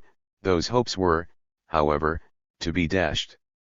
One can think of them as the Novy Mir readers of the 1960s, for these were years in which that monthly journal stood alone for a more liberal and humanistic socialism at a time when conservative communist and even neo-Stalinist views were gaining ground in other journals and in the mass media. Anti-Stalinism and a belief in the reformability of communism were among the unifying values of the shestidozhyatniki, although many of them had modified or abandoned entirely the second of those beliefs by the end of the 1980s. Numerous writers and readers of Novy Mir, during that decade when it was under the inspired leadership of Alexander Tvardovsky, were greatly encouraged by the changes taking place in Czechoslovakia in 1968, and the Soviet military intervention in August of that year, which put an end to the Prague Spring, was a severe blow to their aspirations. The decade ended dismally for the shestidozhyatniki with the removal of Tvardovsky from the editorship of his journal and the breakup of the editorial board of Novy Mir. Although physically apart from the cultural excitements and struggles in Moscow and Leningrad during the 1960s, Mikhail and Raisa Gorbachev were not cut off intellectually. They read a great deal in Stavropol in the 1960s and 1970s, including Tvardovsky's Novy Mir, the works of the shestidozhyatniki generally, and the published writings of Alexander Solzhenitsyn. When in late 1991 Gorbachev was asked whether he felt himself to be a man of the 60s generation, a shestidozhyatnik, he answered in one word, yes. The earliest Communist Party Congress Gorbachev attended as a delegate was the 22nd, when Khrushchev enlarged upon the criticism of Stalin. He had first voiced in 1956. At that Congress in 1961 Khrushchev introduced a new party program which, to put it mildly, erred on the side of optimism. It envisaged the Soviet Union overtaking Western countries economically within a short period of years and stated that communism, as distinct from socialism, would be built in the main within the next 2 decades, i.e. by around 1980. At the time Gorbachev, on the eve of his 30th birthday, heard these pronouncements as a Congress delegate, he believed them. Later he characterized the program as utopian. Speaking to Konstantin Chernenko's aide, Vadim Peshina, in 1984, Gorbachev said, "Now everything seems clear. With hindsight we are always impressive. One myself, voted for that program. And we believed in it then." Happy face. The Party Congress of 1961 was not the first time Gorbachev had seen Khrushchev in action and had been impressed by him. He had heard him speak earlier when he attended the 13th Congress of the Komsomol in Moscow in 1958. In a letter to his wife at that time, he said that he had found in that 1958 Congress vindication for all my worries, strivings and stress. 41. The impact of Khrushchev's exposure of some, at least, of the crimes of Stalin was greater among Moscow intellectuals than in the countryside. A colleague of Raisa Gorbachev's in the philosophy faculty of the Stavropol Agricultural Institute, who became friends with the Gorbachevs, observed, "What brought us closer were the long discussions we had with Mikhail about Stalin. Even after the 20th Party Congress, comparatively few people in the provinces condemned Stalin. I was one, because one had seen the consequences of Stalin's politics at first hand. My mother was arrested in 1937. Another feature of Gorbachev's Stavropol years which marked him off from most of his provincial contemporaries and which was to make an imprint on his political consciousness was his visits abroad. The least surprising of these were to other communist countries, for it was customary for some regional party officials to be included in Soviet delegations. One such visit, which may have involved Gorbachev in a measure of self-censorship of his views, was a delegation to Prague in which he participated in late 1969. It appears, however, that he accepted some of the distorted version of events presented in the Soviet mass media at that time. In an interview in December 1992, Gorbachev described his experience in 1969 as painful, adding, "They doled us out very little information on what was going on." Later, he was to write that the delegation felt the resentment of the people of Czechoslovakia concerning the Soviet intervention in their affairs, and that to say he felt uncomfortable would be an understatement. Yegor Ligachev, at that time the first secretary of the Tomsk Regional Committee of the Communist Party, was in the same delegation. This was the starting point of the association between Gorbachev and Ligachev. Zdeněk Mlynář did not meet Gorbachev when his friend paid his first visit to Czechoslovakia, for by that time, in the aftermath of the Soviet invasion, he had been expelled from the Central Committee of the Czechoslovak Communist Party and had no access to a member of an official Soviet delegation. But on the eve of the Prague Spring, Mlynář had paid a visit to Russia, during which he spent 2 days with the Gorbachevs at their home in Stavropol. At this 1967 meeting, Mlynář discussed, among other things, the changes which the reformers within the Czechoslovak Communist Party hoped soon to introduce in their country. Gorbachev received these ideas sympathetically. Mlynář notes that they discussed them with mutual understanding, for just as Gorbachev was in favor of a greater autonomy and responsibility for the republics and regions of the Soviet Union, so he was also supportive of the different countries having the possibility to proceed along their own specific roads of development. Gorbachev's suppression of any such heretical thoughts, together with an outward conformity with the anti-Prague Spring line of the Brezhnev leadership, would have become the more necessary to his survival in the party apparatus by the time he made his visit to Czechoslovakia in 1969, for in the meantime Mlynář's visit to Stavropol in 1967 had attracted the attention of the KGB. It had led in 1968 to a number of Gorbachev's and Mlynář's fellow students from the Moscow University Law Faculty. In the 1950s, being questioned by the security police about their relationship. The trips abroad were important not only for providing Gorbachev with the opportunity to see foreign countries, but for the possibilities they offered for 42.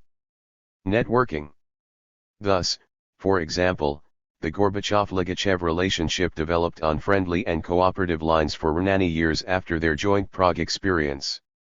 Given the fact that Gorbachev was the first of the two to rise high in the party hierarchy, the connection may have been more helpful to Ligachev than to Gorbachev, but there was a time, as will be noted in the next chapter, when there were definite advantages to Gorbachev in having the energetic Ligachev backing him for the party leadership. The way in which such contacts worked before Ligachev joined Gorbachev in the top leadership team during Andropov's general secretaryship is usefully delineated by Ligachev. After that, their chance meeting on the delegation to Czechoslovakia, at the Central Committee plenums and at party congresses when all the provincial party secretaries gathered in Moscow, we would always have a friendly conversation, exchanging opinions on both particular and general matters. When Gorbachev became a secretary of the Central Committee, and then a member of the Politburo, one began to visit him frequently. Moreover, given the habits of the top political leadership under Brezhnev, Gorbachev in those years was the only member of the Politburo who could be found in his office until late at night. Meetings on delegations widened the range of contacts of ambitious party officials working far from Moscow, and Gorbachev himself was to call once he had joined the top leadership team and, in particular, after he had become General Secretary of the Soviet Communist Party, on the services of those he had first met on foreign visits, or in the preparation for them. Apart from Ligachev, a mixed blessing, important cases in point are two men who were to become his aides in 1986 and 1988 respectively, Anatoly Chernev and Georgy Shukhnazarov. Chernev first met Gorbachev when they were on the same delegation to Belgium, and a shorter visit to Holland, in 1972. At that time Chernihiv was a deputy head of the International Department of the Party's Central Committee, an office he held until 1986. Gorbachev was in the early years of his tenure as first secretary of the Stavropol Regional Party Committee and, according to Chernihiv, full of enthusiasm for improving the economy and social facilities of his native territory. Indeed, Gorbachev was so busy expounding what needed to be done in Stavropol that, apparently, he scarcely noticed his surroundings on this, his first visit to the West. Chuk Nazarov, who was a deputy head of the Socialist Countries Department of the Central Committee between 1972 and 1986, and first deputy head from 1986 to 1988, accompanied Gorbachev on visits to Eastern Europe, and took part in the briefings which preceded them, before as well as after Gorbachev became General Secretary. Especially important in terms of their impact on Gorbachev's political thinking were his visits to Western countries, with the perhaps surprising exception of the first. Untypically for a regional party secretary, he made 2 tourist trips to Western Europe in the 1970s in addition to visits as part of an official Soviet delegation. In her volume of reminiscences, Raisa Gorbachev speaks of going with her husband with a group of Soviet tourists to Italy and France. In an interview which the Gorbachevs later gave to Paris Match, they made it clear that 43. The French trip in the summer of 1978 was one in which they were accompanied by only 2 other couples and that they traveled widely throughout France by car. 114 Gorbachev himself spoke about his Italian visit in the 1970s in an interview he gave in 1987. He, and, from the evidence of her own reminiscences, his wife, too, was in a group of party workers who had been invited on holiday by the leadership of the Italian Communist Party. Their travels took them, among other places, to Sicily, Turin, and Florence. It was during such trips, as Gorbachev was later to observe in conversation with his aides, that the discrepancy between Soviet propaganda concerning capitalist countries and the reality first came home to him. In addition to his visits in the 1970s to Belgium, Holland, Italy, and France, Gorbachev traveled to West Germany for the first time in 1975 when he participated in the German Communist Party Congress in Stuttgart. He seems to have taken the opportunity to see some more of the country, for he was to refer on a number of subsequent occasions to a conversation he had during that visit with the owner of a petrol station near Frankfurt. Stavropol colleagues. In the 1960s Gorbachev, like his wife, studied for a second degree, but whereas she took a PhD equivalent, candidate of sciences degree, his was a second first degree in a quite different subject from the Moscow one in law. With the aim of improving his specialist knowledge of agriculture, he took, by part-time study, a degree at the Stavropol Agricultural Institute, the institution in which his wife taught. It was taken in the economics rather than agronomy faculty of the institute, and the thesis he wrote was on the economics of milk production. 2. The institute had a highly capable director between 1963 and 1978, whose ideas were unorthodox for that time. This was Alexander Nikonov, the son of a Russian father and a Latvian mother who grew up bilingual in Russian and Latvian in independent Latvia between the wars. Nikonov, who was the supervisor of Gorbachev's dissertation, has affirmed that, unlike other party secretaries who frequently acquired academic qualifications by having theses written for them, Gorbachev did all his own work in the course of independent study for his second diploma. Although he was a communist minister of agriculture in Latvia from 1951 until 1961, Nikonov was critical of Khrushchev's agricultural methods and fell foul also of the party first secretary in Latvia, Arvid Pelshi, an old Bolshevik who had been a member of the Cheka, the ancestor of the KGB, in 1918 and who took over the Latvian party machine in 1959. In Nikonov's eyes, Pelshi was a Stalinist who slavishly followed the Moscow party line. Nikonov has said that his opposition to excessively large collective farms led Pelshi to go so far as to accuse him of belonging to an anti-party group and to threaten to bring him to trial. Stavropol was for Nikonov an escape and a demotion, but also a more congenial political environment. He first encountered Gorbachev in 1963 and met him often thereafter. Nikhanov's practical and theoretical knowledge, especially of the work of some of the outstanding Soviet economists of the 1920s who had been purged in the 1930s, proved of value to Gorbachev, who frequently turned to him for advice during his time in the regional party apparatus in Stavropol. 44. Later Nikhanov wielded influence in Moscow during the years of Gorbachev's general secretaryship, and both then and earlier appears to have reinforced Gorbachev's view of the necessity to give the peasantry greater independence and control over the land they cultivated. Nikhanov has recalled that Gorbachev, too, was opposed to Khrushchev's policy of combining small collective farms into larger units and the replacement of villages by agrotowns, which, as Gorbachev saw it, could only damage still further the self-confidence of the peasantry and their interest in their work. With the support of Gorbachev, Nikhanov in the mid-1980s, by which time he was president of the Lenin All-Union Academy of Agricultural Sciences in Moscow, played a crucial part in the rehabilitation of such talented Soviet economists of the 1920s as Alexander Chayanov and Nikolai Kondratyev, known to Western economists as Kondratiev, both of whom were arrested in 1930 and died in prison camp in the late 1930s. Nikhanov's first attempt in 1986 to have Chayanov rehabilitated met with a flat refusal from the Procurator General. With the help of an academic lawyer, Nikhanov went through the documents in the case of Chayanov and his colleagues and the ludicrous accusations against them, separating fact from fiction, and then approached Gorbachev.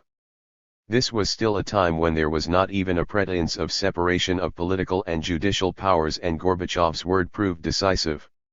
He immediately agreed that it was absurd that Chayanov and Kondratyev had not been rehabilitated and issued an instruction that this process should be set in motion, and on July 16, 1987 the military collegium of the Supreme Court of the USSR formally pronounced them and others innocent of the charges against them and declared them to be fully rehabilitated. Another Gorbachev ally from his Stavropol years who was also to achieve prominence in Moscow once Gorbachev had become party leader was Vsevolod Murakhovsky, a Ukrainian who had served in the Soviet army between 1944 and 1950 and in a series of Komsomol and Communist Party posts in the Stavropol region from 1954 until 1985. Initially he was Gorbachev's superior in the Komsomol apparatus and then his subordinate within the party organization. When Gorbachev was elevated to a secretaryship of the Central Committee in 1978, Murakhovsky succeeded him as party first secretary for the Stavropol region. After Gorbachev had become general secretary, Murakhovsky was appointed chairman of a newly created state committee for the agro-industrial complex, which, however, failed to fulfill expectations. Interesting evidence concerning Gorbachev's outlook at a time when he was still first secretary of the Stavropol city, as distinct from the larger region, party organization has been provided by Mlynav, writing in 1985 about the 2 days he spent with the Gorbachevs in Stavropol in 1967, their first meeting since the fall of Khrushchev. Apart from Gorbachev's sympathetic response to the plans of the reformists within the Czechoslovak Communist Party noted above, Mlynav records that Gorbachev did not defend Khrushchev's record, objecting in particular to his administrative reorganizations of agricultural management and to the fact that under the guise of decentralization campaigns by, and arbitrary bureaucratic intervention from, the center had still continued. More than a quarter of a century later Gorbachev emphasized the other side of the Khrushchev coin, saying, "I do not idealize Khrushchev but have a very high 45 opinion of Nikita Sergeyevich. To be the first to begin the assault on Stalinism, knowing who surrounds you, for that you need courage." I-29 conference devoted to an evaluation of Khrushchev on the centenary of his birth held in the Gorbachev Foundation, chaired by Gorbachev, and attended by members of Khrushchev's family. Gorbachev said Khrushchev had to be understood in his given historical context. He had taken the first steps towards improving the standard of living in the interests of ordinary people, and had begun the process of returning to the peasants their citizenship. Above all, in an act of high civic courage, he had struck the first blow against Stalinism in his dramatic speech to the 20th Party Congress. During his years as party first secretary for the Stavropol region between 1970 and 1978, Gorbachev was as pragmatic an innovator as the conservative temper of the times allowed. He supported what was called the link system in agriculture, which involved giving a large measure of autonomy to a particular team or group of workers, including family groups, to farm a particular piece of land. This was regarded with suspicion by some of those close to Brezhnev, being seen as a dilution of state or collectivized farms and a move in the direction of family farming, as in a sense it was. Indeed, it was comparatively rarely advocated in print in the 1970s until Gorbachev himself became secretary responsible for agriculture within the Central Committee.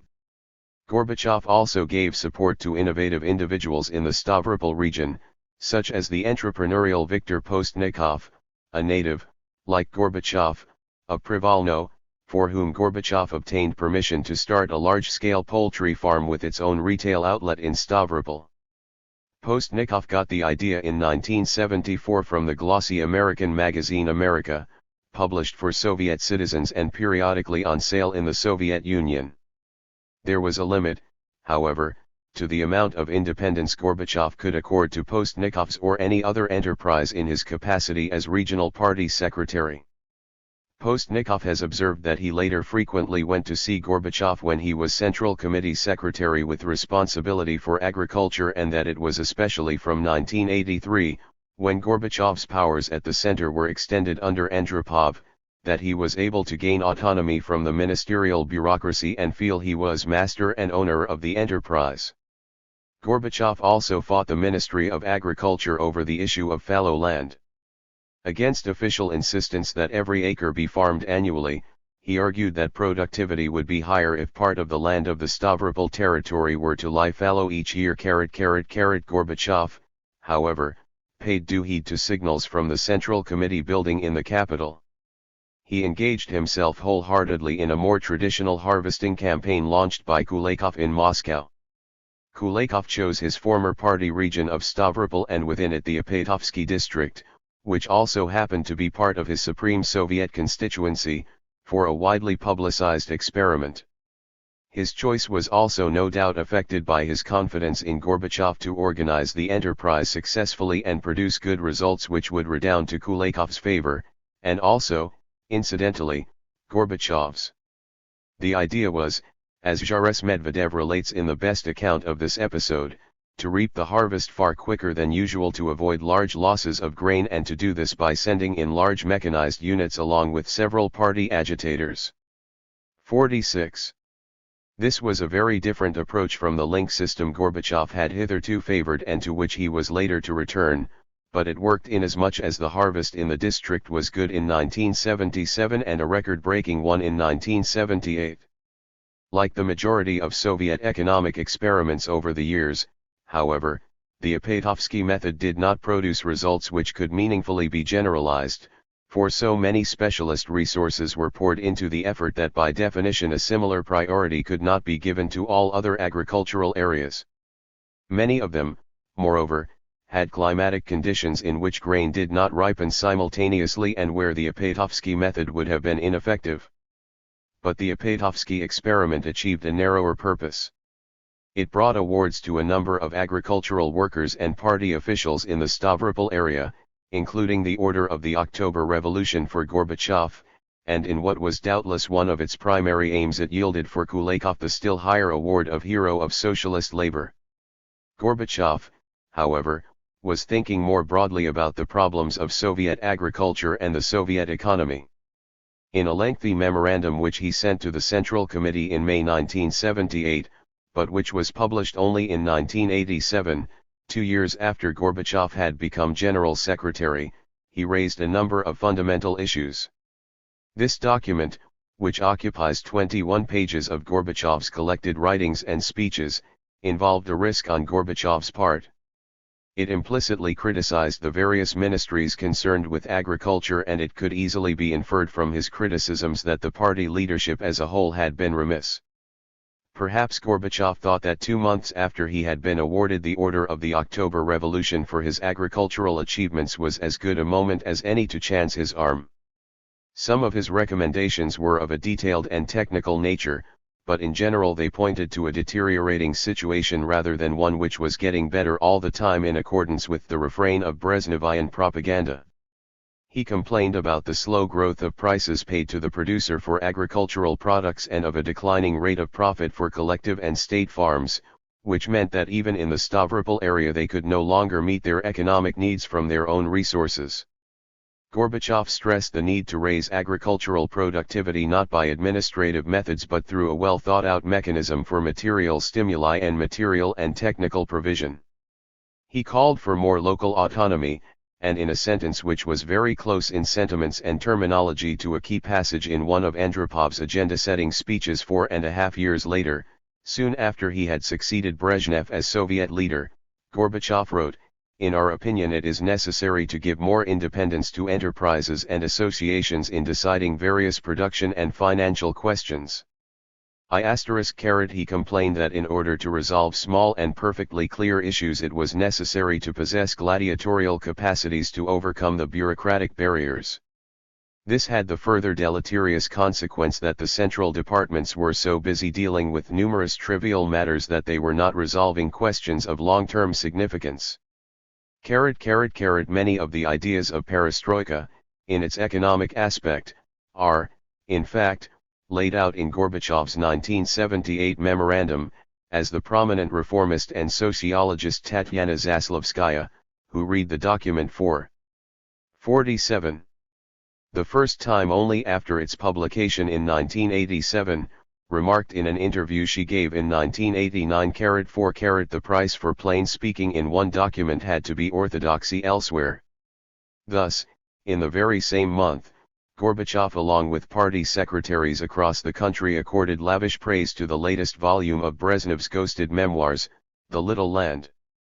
In a speech to a Stavropol ideological conference in the same month which, not surprisingly, Gorbachev did not include in his collected speeches published 9 years later, he said that, in terms of the profundity of its ideological content, the breadth of its generalizations and the opinions expressed by the author, The Little Land has become a major event in public life. Other regional or Republican Party first secretaries were more fulsome than Gorbachev about Brezhnev's achievements during the years in which attempts to project an image of Brezhnev as the embodiment of all political wisdom were being promoted from Moscow, even if these efforts were but a pale reflection of the personality cult of Stalin. Party first secretaries from the Southern Union republics were especially lavish in their praise of Brezhnev, among them not only the old-style communist Haydar Aliyev in Azerbaijan but Gorbachev's near neighbor and friend, the reform-minded Eduard Shevardnadze in Georgia. It was a ritual in which all party secretaries had to indulge to a greater or lesser extent if they were to survive in the party apparatus, and both Gorbachev and Shevardnadze had hopes of promotion to the party leadership in Moscow which could only be achieved with Brezhnev's acquiescence, even if he were not to be the prime mover. Gorbachev's backers. During Gorbachev's 8 years, 1970-8, as party chief of the Stavropol region, there were 3 senior figures in the Moscow leadership with especially close links to that area. One was, of course, Kulakov, who, as the Politburo member with particular responsibility for agriculture, continued to take a keen interest in the area in which he had served as first secretary from 1960 until 1964 and who had the added advantage for Gorbachev of being on good terms with Brezhnev through his links with Brezhnev's most trusted subordinate, Konstantin Chernenko. Kulakov had worked alongside Chernenko in the Penza Regional Party Committee between 1945 and 1947. 1 To the power of 5th, it can be taken for granted that Kulakov spoke well of Gorbachev within leadership circles during the 1970s, although he was not present to advocate his promotion when Gorbachev actually moved to Moscow, for the vacancy occurred as a result of Kulakov's death. A second Gorbachev backer was Yuri Andropov, chairman of the KGB from 1967 until early 1982 and a full member of the Politburo from 1973. He had been born in the Stavropol region and frequently returned there. Andropov was a complex character who was a surprisingly popular Soviet leader at a man-on-the-street level during his 15 months as General Secretary between November 1982 and his death in February 1984. Although he carried responsibility for the crushing of political dissent during the Brezhnev years, Andropov retained a desire for reform within certain limits, and at the time of the succession to Brezhnev was the person in whom many people who subsequently became 48 radical reformers in the Gorbachev era vested their hopes.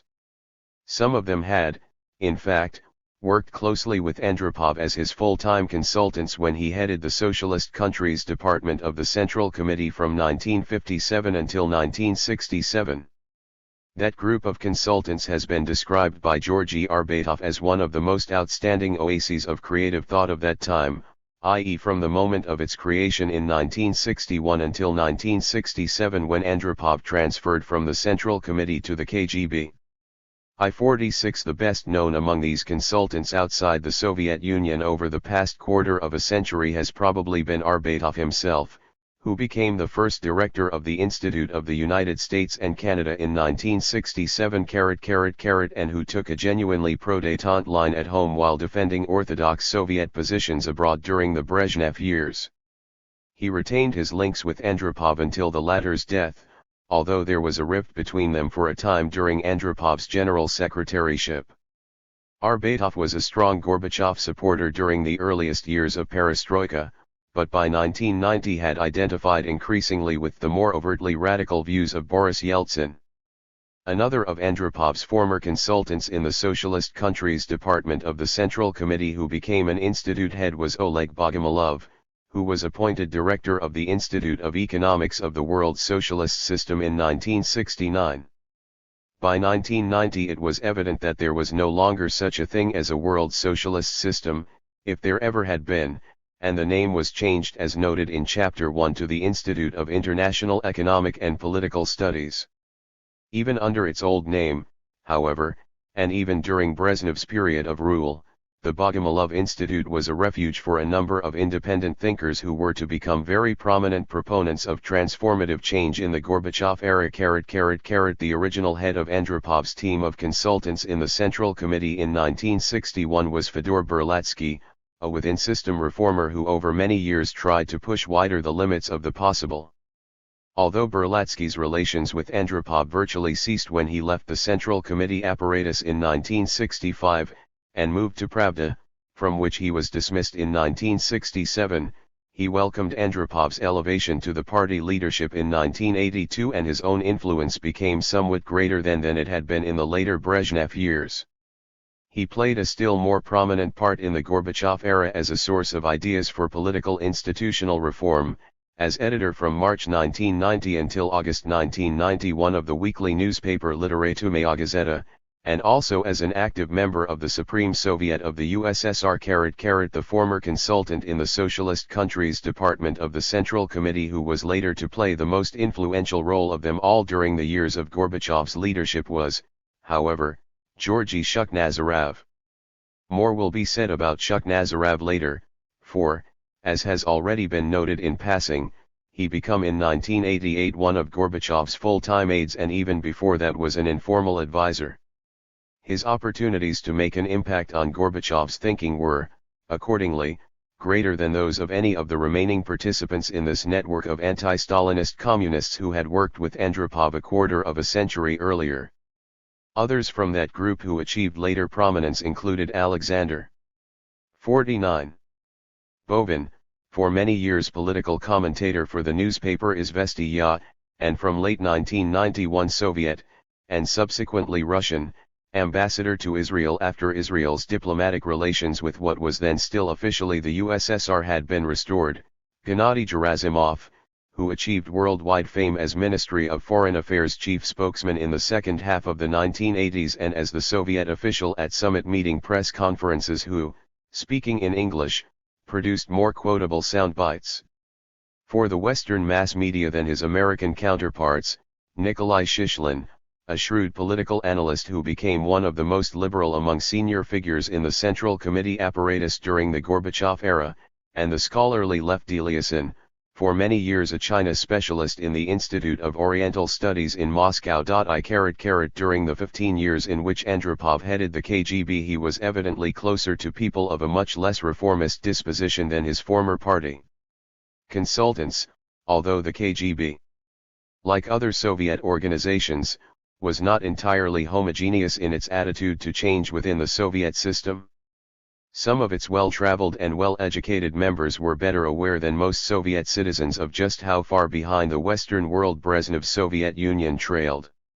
Moreover, when loyalties were later put to a stark test at the time of the August coup of 1991, a crucially important minority of KGB employees did not obey the orders of the putschists, who included their own chief, Vladimir Kryukov. It is worth adding that Kryukov himself had closer and longer-standing ties with Andropov than any of the party intellectuals discussed above. He served with him in the Soviet embassy in Budapest in the mid-1950s and was involved also, therefore, in the suppression of the Hungarian Revolution of 1956 and subsequently in the Socialist Countries Department of the Central Committee, from where he followed him to the KGB.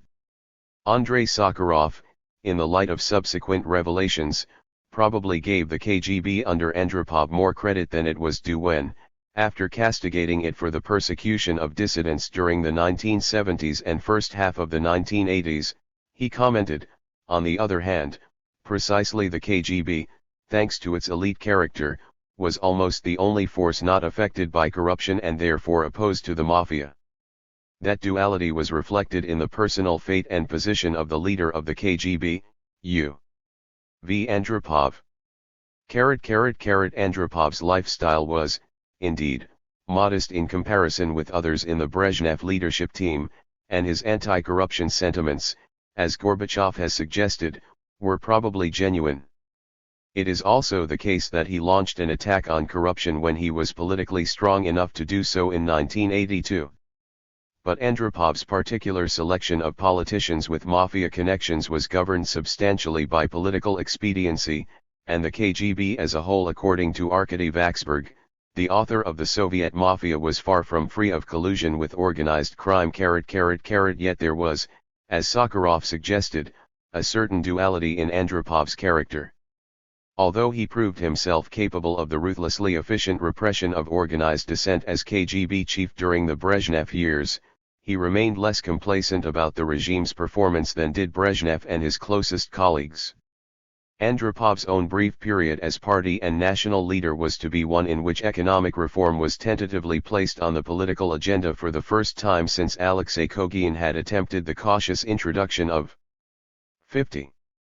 Some market criteria in 1965, a project which eventually floundered in 1968 when it suffered from guilt by association with the economic reforms of the Prague Spring being pursued by Otasik. Andropov regularly took holidays and rest cures at the spas and sanatoriums situated in the Stavropol territory. It was on one of these visits in April 1969 that Gorbachev was given the opportunity by Yefremov to meet him for the first time. Once Gorbachev had become first secretary of the region the following year, his meetings with Andropov became a regular feature of the latter's visits.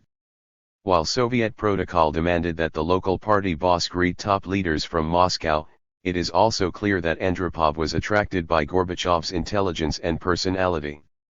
Arbatov recounts a conversation he had with Andropov in the spring of 1977 when the latter asked him whether he was familiar with the name Gorbachev. Arbatov replied that he was not, and was told by Andropov that he was one of the completely new people with whom it is really possible to link our hopes for the future. Either in that same conversation with Arbatov or another one in the 1970s, Andropov described Gorbachev as a brilliant man working in Stavropol. Speaking in late 1991, Gorbachev said he did not wish to idealize Andropov and his ideological conceptions and participation in the struggle against dissidents. All that is clear, but he was a person of great intellect with whom he, Gorbachev, had long-standing connections. One would not say, said Gorbachev, that we had a very close relationship, but I knew him well and we met regularly. In addition to Kulakov and Andropov, those in high places in Moscow who thought well of Gorbachev during the 1970s included the powerful figure of Mikhail Suslov. Suslov was, in comparison with Andropov, not to speak of Gorbachev, an orthodox communist of little imagination or intellectual curiosity. While addicted to power, he was less obsessed with its perquisites than Brezhnev and most members of the Brezhnev group.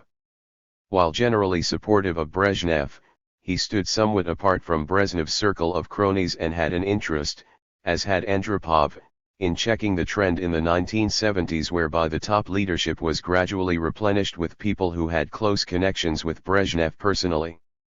Suslov had been a secretary of the Central Committee since 1949 and a full member of the Politburo from 1955. That combination of posts and his length of time at the top gave him great influence within the highest party echelons. Anatoly Chernyev recalls how Suslov would pick up the telephone and say to the Soviet Minister of Foreign Affairs, "Comrade Gromyko, prepare for such and such a date such and such materials," and put down the receiver without waiting for an answer. Suslov, like Andropov, had connections with Stavropol. He was one of Gorbachev's predecessors as first secretary of the Stavropol Regional Party Committee, a post he held from 1939 until 1944. He returned to Stavropol for holidays, and Gorbachev himself has mentioned in the same breath Suslov and Andropov as senior party figures with whom he got acquainted in his years as party chief of the Stavropol region. He appears to have met him for the first time when he went to Moscow in connection with his appointment as first secretary of the Stavropol Party organization in 1970-1 for a Soviet politician who could establish good personal relations even with Western conservative. 51. Politicians who had adopted positions as radically right-wing as those of Ronald Reagan and Margaret Thatcher, there is no great mystery about his being able to be on good terms simultaneously with both Andropov and Suslov, whose relationship with each other was an uneasy one. I-62 Gorbachev's interest both in learning from and in impressing Suslov and Andropov, and his attentiveness to such senior colleagues, were marks of a politician on the way up. On one occasion, in the summer of 1979, the Gorbachev family even accompanied the Suslov family on a trip together to a dacha which had once belonged to Stalin. Noteworthy that when Suslov died in January 1982, Gorbachev was the only Politburo member to stop and speak with each member of Suslov's family, and that when Andropov was lying in state in February 1984, he was the only person in the top leadership to be shown on Soviet television sitting with Andropov's family. It was the relatively sudden death of Gorbachev's first important patron, Fyodor Kulakov, that meant that a new secretary of the Central Committee with responsibilities for agriculture needed to be chosen.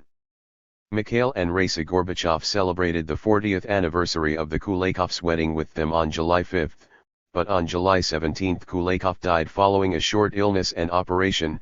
Kulakov, while already a full Politburo member as well as secretary of the Central Committee, had continued to supervise agriculture, and there was a need for that particular gap to be filled. Gorbachev had probably vested some hopes in Kulakov himself becoming general secretary, for given Brezhnev's declining health and the fact that at the age of 60 Kulakov was the youngest of the senior secretaries, he could well have been a candidate for the succession. At that time Andropov was still outside the party apparatus, and it would not have been easy for him to move straight from the chairmanship of the KGB to the general secretaryship of the Central Committee of the party. One of the first repercussions of Kulakov's death was that Gorbachev was granted the opportunity to address an assembly in Red Square for the first time. He delivered one of the orations at Kulakov's funeral there, the principal one being given by a senior member of the Politburo, Andrei Kirilenko. It seems fairly clear that there was disagreement within the leadership about who should be the new secretary responsible for agriculture, and that Gorbachev was not Brezhnev's first choice. While the general secretary had greater possibilities to promote his own nominees than had anyone else, and while he could, in effect, veto other people's suggestions, he was not able to place his preferred candidate in a leadership post on every occasion. In this instance, disagreement is indicated by the length of time the position remained vacant. Kulakov died on July 17, 1978, and Gorbachev was still working in Stavropol in November.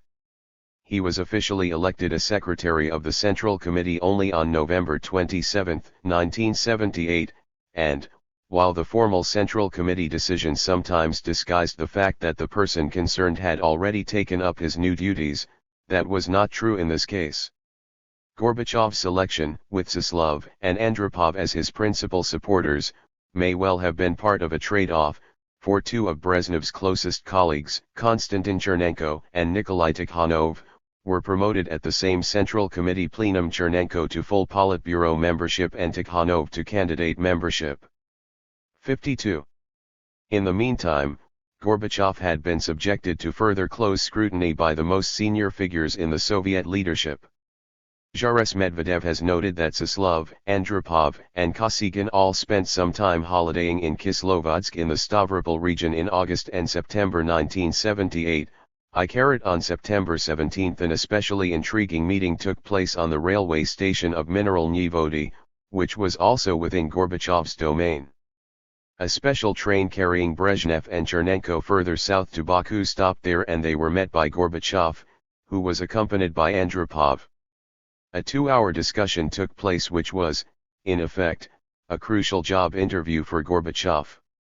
More remarkably, the participants in the discussion were the last 4 men to hold, in succession, the office of General Secretary of the Central Committee of the Soviet Communist Party.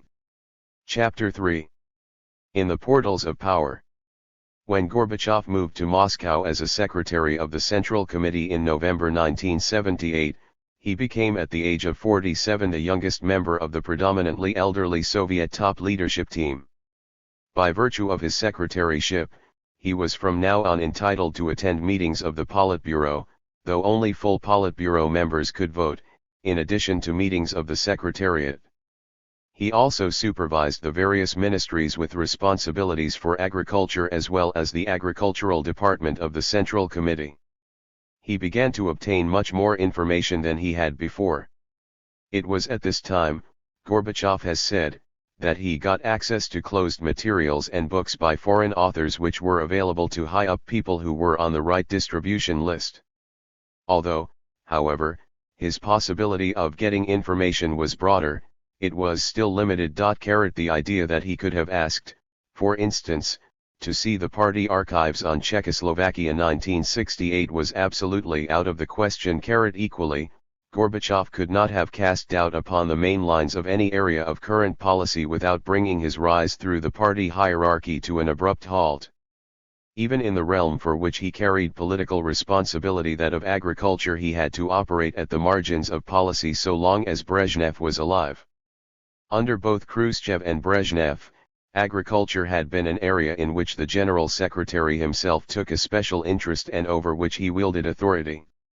When Brezhnev was unable to exert himself independently, he had sufficient like-minded supporters in high places who were ready to invoke his name and office in defense of the status quo. Radical policy innovation was well nigh impossible. Brezhnev had been in deteriorating health for several years, but as his mental and physical decline proceeded, his sense of his own importance increased. The cardiologist to the Soviet political elite, and later Minister of Health, Yevgeny Chizov, has published a volume of memoirs in which he observes that Brezhnev's arteriosclerosis had destroyed his capacity for self-criticism.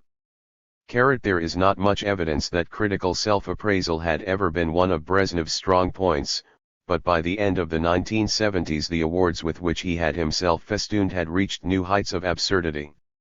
Already bedecked with medals, he needed little persuasion to accept the highest of all Soviet military awards, the Order of Victory, in 1978, or to receive in the same year the honor of being made a hero of the Soviet Union for the 3rd time. He became a 4 times hero in 1981. According to Chizov, it was the 53.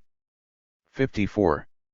Minister of Defense, Dmitry Ustinov, who took the initiative in proposing the supreme military honor for the Soviet leader, and the faithful Konstantin Chernenko who proposed the 3rd Gold Star Hero Award. The following year it was the turn of the Lenin Prize for Literature, the highest award for writers, to come Brezhnev's way. This was in honor of his slim volumes of ghosted memoirs. Brezhnev's supporters aimed to strengthen their own position by setting Brezhnev further apart from other colleagues in the party leadership. To some extent they succeeded. With the public at large, such awards did Brezhnev more harm than good, as Chizov recognizes, but for the Soviet establishment they were signs that Brezhnev's political, as distinct from physical, strength was not to be discounted. a Brezhnev who was inactive for much of the time, but whose continuing presence was seen as a guarantee of stability, also suited admirably the most senior members of the Politburo, who had a good deal of de facto autonomy to run their own parts of the executive, provided they did not deviate from generally accepted Soviet norms. Suslov had been in the party leadership longer than Brezhnev and was the older of the two men, but in the second half of the 1970s he enjoyed better health than the party leader and was very content to continue wielding the powers of second secretary of the party. His post did not carry that title officially or in public, but it was, nevertheless, fully recognized within the Central Committee building and operated according to well-established convention. Suslov, whose powers and length of time in the top party leadership were noted in the previous chapter, enjoyed substantial security of tenure. Although not a member of the Brezhnev group, but senior to all those who could be described as belonging to it, Suslov had been generally supportive of Brezhnev's brand of complacent, conservative communism. So long as Brezhnev headed the party organization, Suslov could feel that both his own position and the system were secure. Similarly, the three senior heads of state organizations who had entered the Politburo together in 1973, Yuri Andropov, Andrei Gromyko, and Dmitry Ustinov, had no wish to rock the boat. Andropov did harbor ambitions to succeed Brezhnev, but while Suslov was in charge of the secretariat he was unlikely to be wanted there, and it would have been difficult for him to move straight from the chairmanship of the KGB to the top party post. The irony of Andropov's stance was that he did not want Brezhnev's job to fall vacant until he himself could be the leading contender, but by the time this eventually happened in 1982, Andropov was on the verge of mortal illness, which led to a more rapid deterioration of his health than had been the case with Brezhnev's. When informed in the mid-1970s of the gravity of the decline in Brezhnev's condition, Andropov's main concern was that this should not become an issue in the Politburo. On the advice of Chizov, who argued that the condition of the General Secretary's health was so serious that the Politburo should know about it, Andropov had reluctantly discussed the issue with Suslov as early as 1975. He had been relieved when Suslov had agreed with him that it was important to preserve the political status quo in the country and that it would be harmful to widen the small circle of people who knew about Brezhnev's medical problems. Knowledge of the General Secretary's growing mental as well as physical inca. In the portals of Power 55. Capacity might well, Andropov and Suslov feared, be put to political use by ambitious colleagues. Even more content with their present positions than Andropov, for they were older and had no aspirations to become party leader, were the Minister of Foreign Affairs, Gromyko, and the Minister of Defense, Ustinov. Enjoying good personal relations with Brezhnev and with each other, they had immense authority within their own ministries and in their interconnected areas of policy. Their actual power became still greater when Brezhnev himself could only spasmodically concentrate on foreign policy, defense, or any other area of political concern. Brezhnev's political power had increased from the time he came to office in 1964 until the mid-1970s, as he succeeded gradually in changing the composition of the party leadership to his liking and in removing his opponents. However, in his later years his day-to-day decision-making activity was negligible, although his formal authority had been advanced to the point where it was difficult for any initiative to be taken which had not received his personal endorsement. This was, indeed, a recipe for stagnation, the term used after 1985 to describe the greater part of the Brezhnev era. The carefully promoted adulation of Brezhnev in the Soviet mass media and the entire mini-cult of his personality was a device of his supporters, and of others who stood to gain from his continued presence, to counteract the evidence of his physical and intellectual frailty. It was, however, deceptive inasmuch as the care devoted to keeping Brezhnev on a higher pinnacle of prestige than any of his Politburo colleagues did not correspond with the behind-the-scenes political reality of oligarchical rule. If the full and candidate members of the Politburo and secretaries of the Central Committee at any given time, some 25 people constituted the top leadership team in the Soviet Union, the full Politburo members enjoyed higher standing and greater power than the others within that group. Although they constituted an oligarchy, there was a still narrower circle of inner oligarchs in the Politburo which by no means embraced all of its members. Gorbachev has said, "I only managed to insert my shoulder into that inner circle under Andropov." That was notwithstanding the fact that Gorbachev had become a full member of the Politburo, while retaining his Central Committee secretaryship, in November 1980, 2 years before Andropov became Soviet leader following the death of Brezhnev. The decision to send Soviet troops to fight in Afghanistan from December 1979, although formally endorsed by the Politburo, was taken, essentially, by Ustinov, Gromyko, and Andropov, in consultation with Brezhnev. 10. Boris Ponomarev, the head of the International Department of the Central Committee, was also consulted about the intervention and acquiesced. Anatoly Chernyev, at that time a deputy head of the same department but of a different political disposition from Ponomarev, was informed by Georgy Kornienko, the first deputy minister of foreign affairs, that the initiator of intervention was Gromyko, who was enthusiastically supported by Ustinov.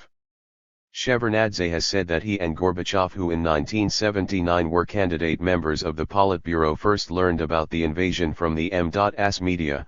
12. Although that claim was called into question by the selective leaking of a 1979 Politburo document in late 1992.1 56.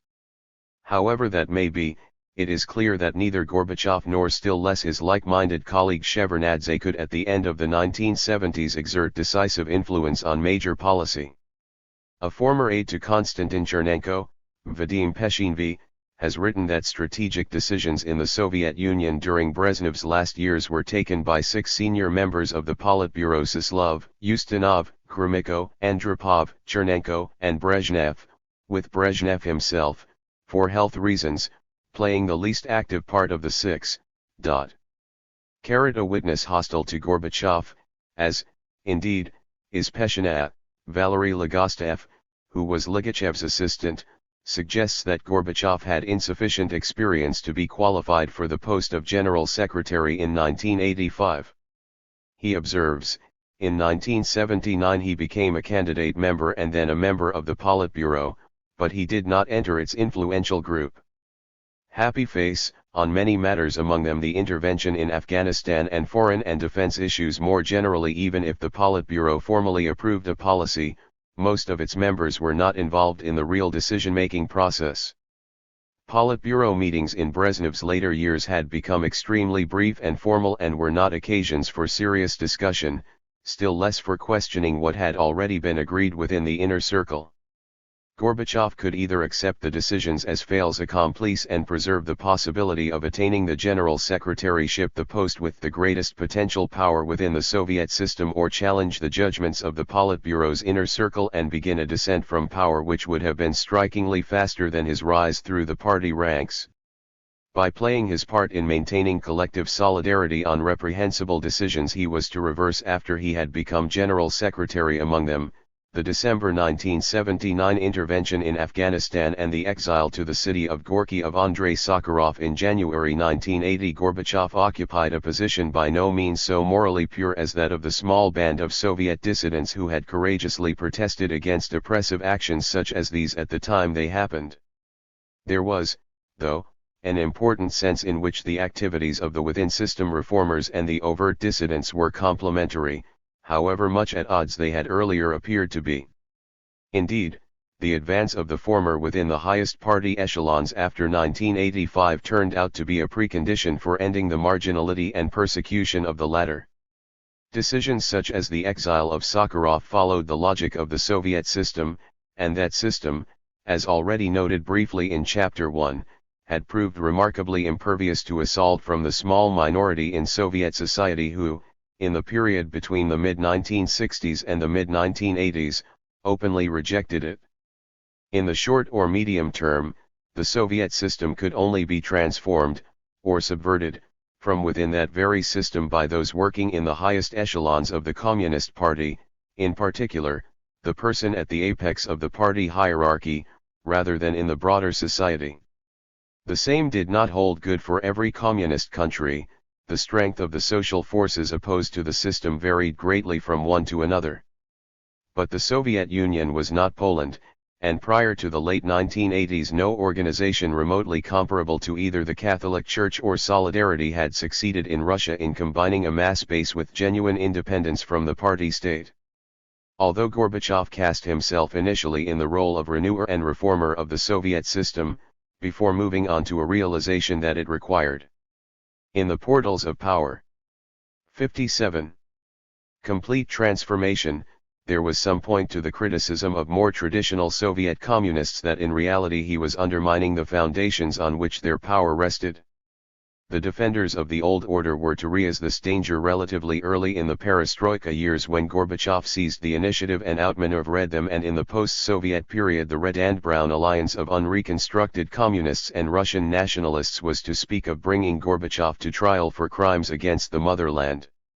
In contrast, the justification of the within-system reformers in the Communist Party was that ultimately they found a standard-bearer who actually came to power and opened up hitherto unheard-of space for political innovation. Similarly, the justification, in the last resort, for Gorbachev's relative conformism in the Brezhnev years was that eventually he was able to become a transformative leader who changed the system fundamentally. Yet, the only way he could reach the apex of political power, and effect such change, was to play by the rules of the Soviet game, many of which were, in any event, second nature to him, until he got to the top.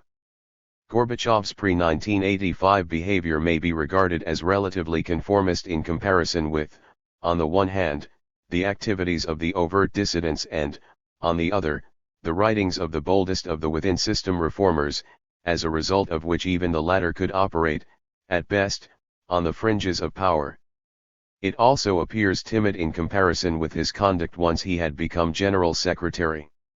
The Gorbachev who was hailed for the boldness of his actions between 1987 and 1989 was, nevertheless, the same person who had displayed considerable caution before he attained the General Secretaryship. Moreover, Gorbachev appears much less conformist if his behavior is compared not with those who had little or no power to lose but with that of other members of the Soviet top leadership team in the years between 1978 and 1984. Not long after he arrived in Moscow, Gorbachev began to consult a wider range of experts than was customary within the Soviet leadership, including specialists outside the party apparatus. The range of these contacts was later to widen, especially from early 1982, by which time Gorbachev was himself a full member of the Politburo and Andropov had replaced Suslov, who had died in January of that year, in the Secretariat of the Central Committee. As a number of those who had contact with the leadership have testified, Gorbachev read more widely than his colleagues in the senior ranks of the party leadership. When Georgy Shukhnazarov first met Gorbachev, he was surprised to discover that the latter already knew him from his books, which, quite untypically for a secretary of the Central Committee, Gorbachev had read. Gorbachev also, along with his wife, took full advantage of the capital's cultural life.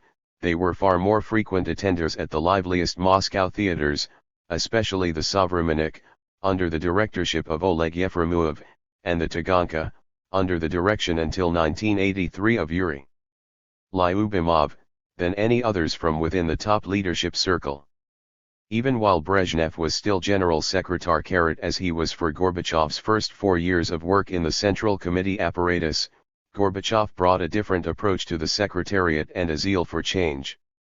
Arkady Vaksberg, a legal specialist on the newspaper Literatumaya Gazeta and the author of the Soviet 58 Mafia, has recounted how an article he wrote soon after Gorbachev replaced Kulakov as the secretary responsible for agriculture brought trouble on his head.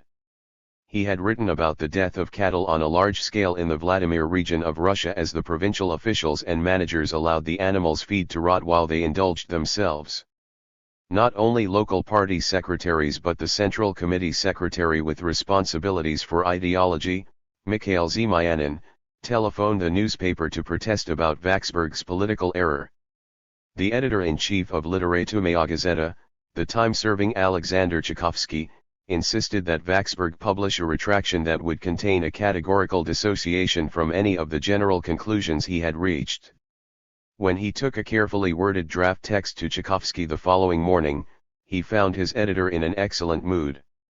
He had just received a telephone call of congratulations from the recently appointed Central Committee Secretary, Mikhail Gorbachev, thanking the newspaper for its brave and hard-hitting piece, which, he said, would help him in the task of putting right the serious failings in the area for which he had been made responsible. Gorbachev was, however, conscious of the limits within which he was working. He would encourage the publication of articles in newspapers which went further than the currently approved leadership line and beyond what he, as someone who was collectively bound by that line, could personally propose. Thus, Gorbachev wished to end the notoriously inefficient practices whereby, for example, tractor drivers on Soviet farms were paid on the basis of the number of hectares they plowed. This gave them every incentive to plow quickly and shallowly, and they had very little material interest in the final product of their labors. As noted in Chapter 2, Gorbachev, in his Stavropol days, had supported both in print and in practice what was called the link system, whereby a team of workers, which could be a family group, was given responsibility for farming a particular piece of land and for the entire crop-raising process from plowing to reaping. Later Gorbachev was to develop this into the idea of the collective contract, whereby autonomous work teams and brigades were encouraged to make long-term contracts with their parent farms and were given operational independence to organize their own work and distribute the group's income among themselves. Not least important, the income itself was to be based on production results, with the necessary minimum income guaranteed in years of bad weather.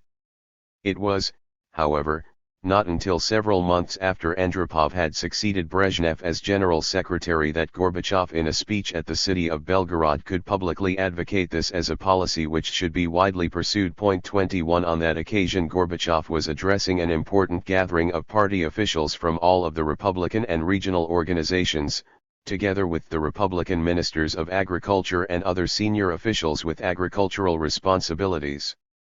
But he had already been preparing the way for this reform which, because of the resistance of local officialdom, was never implemented on as wide a scale as he wished much earlier than 1983.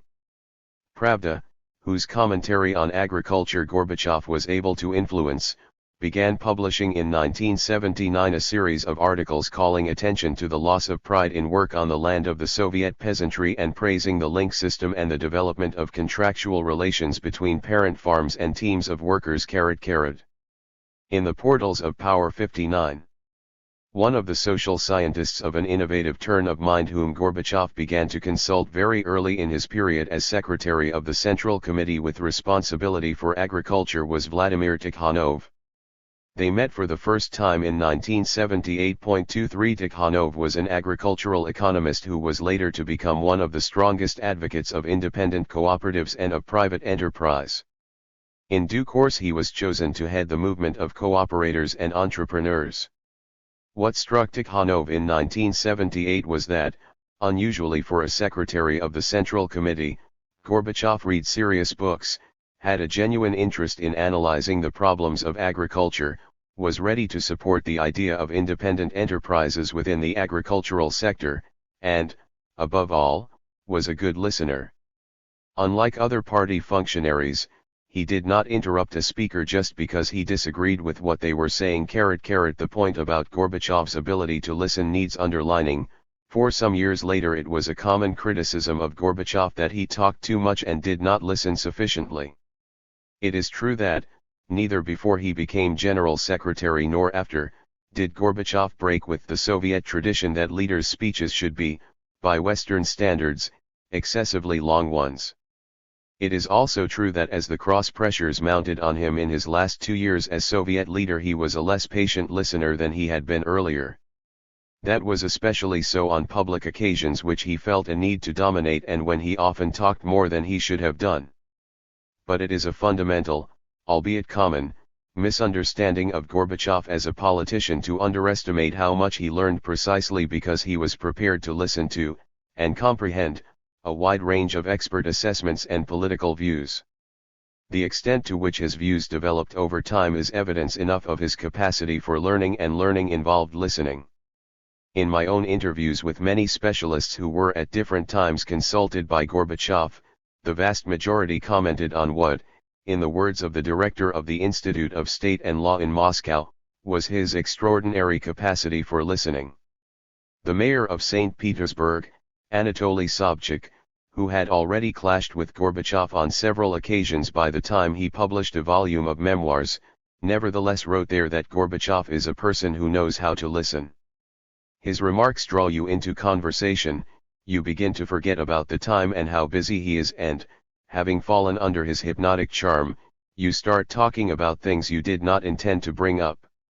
Happy face. Both before and after he became General Secretary, it was Gorbachev's practice to summon groups of specialists for extended discussion sessions, during many of which Gorbachev, especially in the early days, would confine himself to asking questions in the course of meetings lasting several hours.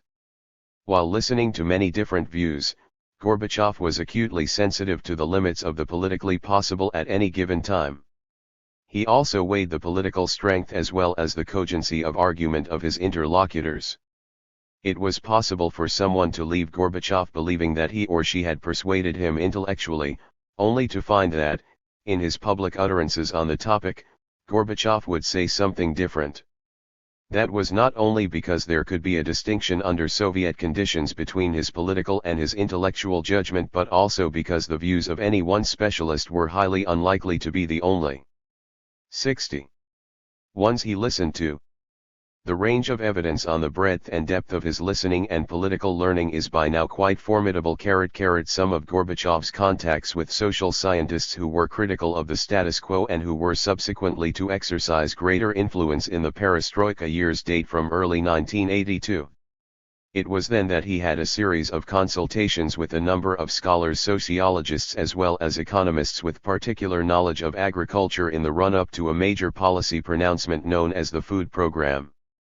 One of those specialists was academician Tatyana Zaslavskaya, an economist turned sociologist from the Siberian branch of the Soviet Academy of Sciences. Another was a more regular advisor, Alexander Nikonov, the former director of the Stavropol Agricultural Institute, whose relations with Gorbachev were discussed in the previous chapter and who with Gorbachev's encouragement had moved to the Lenin All-Union Agricultural Academy in Moscow in 1978. Zaslavskaya, a bold reformer who received a party reprimand in Novosibirsk the following year, when a copy of a highly critical analysis of Soviet society which she presented in a seminar in Novosibirsk found its way into the Western press, assumed that Gorbachev had heard of her either from his wife, since Raisa Gorbachev's sociological research in the 1960s had been on rural society, or from Nikonov. Although Zaslavskaya was not as close a Gorbachev advisor as has sometimes been suggested. In a book written in 1988 but published in 1990, she said that they had met 5 or 6 times, subsequently, 7 or 8 times, and in small group, rather than one-to-one, discussions. There is no doubt that Gorbachev paid attention to her views and read her writings. A major speech Gorbachev delivered in December 1984, discussed later in this chapter, showed concrete evidence of Zaslavskaya's influence. It was also through Zaslavskaya that the economist Abel Aganbajian, the director of the Novosibirsk-based institute in which Zaslavskaya worked, was introduced to Gorbachev later in 1982. Aganbajian was subsequently to become a closer Gorbachev advisor, the most influential economist in the first stage of perestroika. Gorbachev was explicit within these small group meetings about the limits to his freedom of action.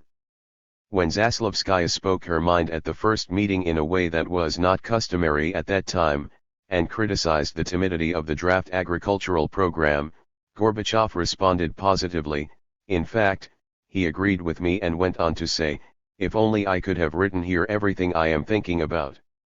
Happy face. Zaslavskaya has described a 3-hour meeting which she, a sociologist, and 6 economists had with Gorbachev in April 1982, in which they criticized the measures in the draft food program as piecemeal and half-hearted. But Gorbachev made it clear to us that he was not in a position at that time to pursue anything more radical. Zaslavskaya recalled Gorbachev saying that he would have been happy if even that draft program were to be sent back from the ministries and the State Planning Committee looking still remotely similar to the original version, for he believed, rightly, as it turned out, that the program was going to be emasculated even further. One of the issues being discussed was the setting up of a state committee for the agro-industrial complex, Gosagroprom. Zaslavskaya expressed the view that this would be a worthwhile development if it replaced the existing ministries. In the Portals of Power. 61. With responsibility for agriculture and did not simply become an umbrella organization which added an additional administrative layer to those already in existence. Gorbachev, indicating the political constraints within which he was operating, turned to an official from the agricultural department of the Central Committee who was accompanying him and asked, "Do you think if I wrote that in the draft program, I would still be sitting in this office?"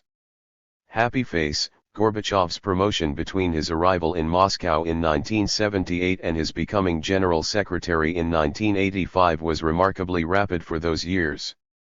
The only other person who, between Brezhnev's accession to the General Secretaryship in 1964 and Gorbachev's succession to that office in 1985, moved in the space of 2 years from being an ordinary member of the Central Committee to full membership of the Politburo combined with the secretaryship of the Central Committee was Konstantin Chernenko. Chernenko had become a secretary of the Central Committee in 1976, a candidate member of the Politburo in 1977, and a full Politburo member in 1978. Gorbachev emulated this feat by becoming a secretary of the Central Committee in 1978, a candidate member of the Politburo in 1979, and a full member in 1980. Full membership meant that he now, in principle, had a vote in Politburo meetings, but since in the last 2 years of Brezhnev's life these meetings had become shorter and more formal than ever with votes scarcely ever taken, the enhancement of Gorbachev's status within the Central Committee apparatus was the most important aspect of the promotion. If, in respect of the unusual three-stage promotion within successive years, Gorbachev's progress paralleled that of Chernenko, in one very important respect Gorbachev had far surpassed his predecessor. Chernenko was 64 before Brezhnev felt strong enough to promote to a Central Committee secretaryship this loyal but colorless associate, with whom he had worked since their paths first crossed in Moldavia in the early 1950s. Gorbachev, in contrast, was 47 when he became a secretary of the Central Committee and 49 when in October 1980 he became a senior secretary, that is to say, a secretary who was also a full member of the Politburo. The only other people in addition to Gorbachev and Chernenko, and, of course, the General Secretary Brezhnev, who held those joint ranks at that time were Mikhail Suslov and Andrei Kirilenko. Suslov, who was born in the Saratov region of Russia in 1902, was 29 years older than Gorbachev. Kirilenko, a long-standing Brezhnev associate from the Ukraine, was 25 years Gorbachev's senior.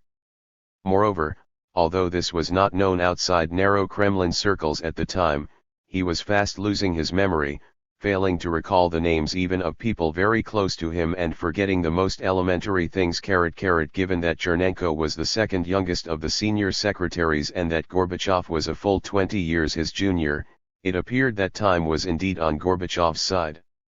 In Soviet politics, however, there was many a slip twixt cup and lip, and the Brezhnev era provided quite a few examples of ambitious younger politicians being pushed aside to make way for an older man. Gorbachev certainly could not take his progression to the top post for granted. All that the age disparity meant in the short run was that Gorbachev was the least influential of the senior secretaries. This began to change in a modest way from 62.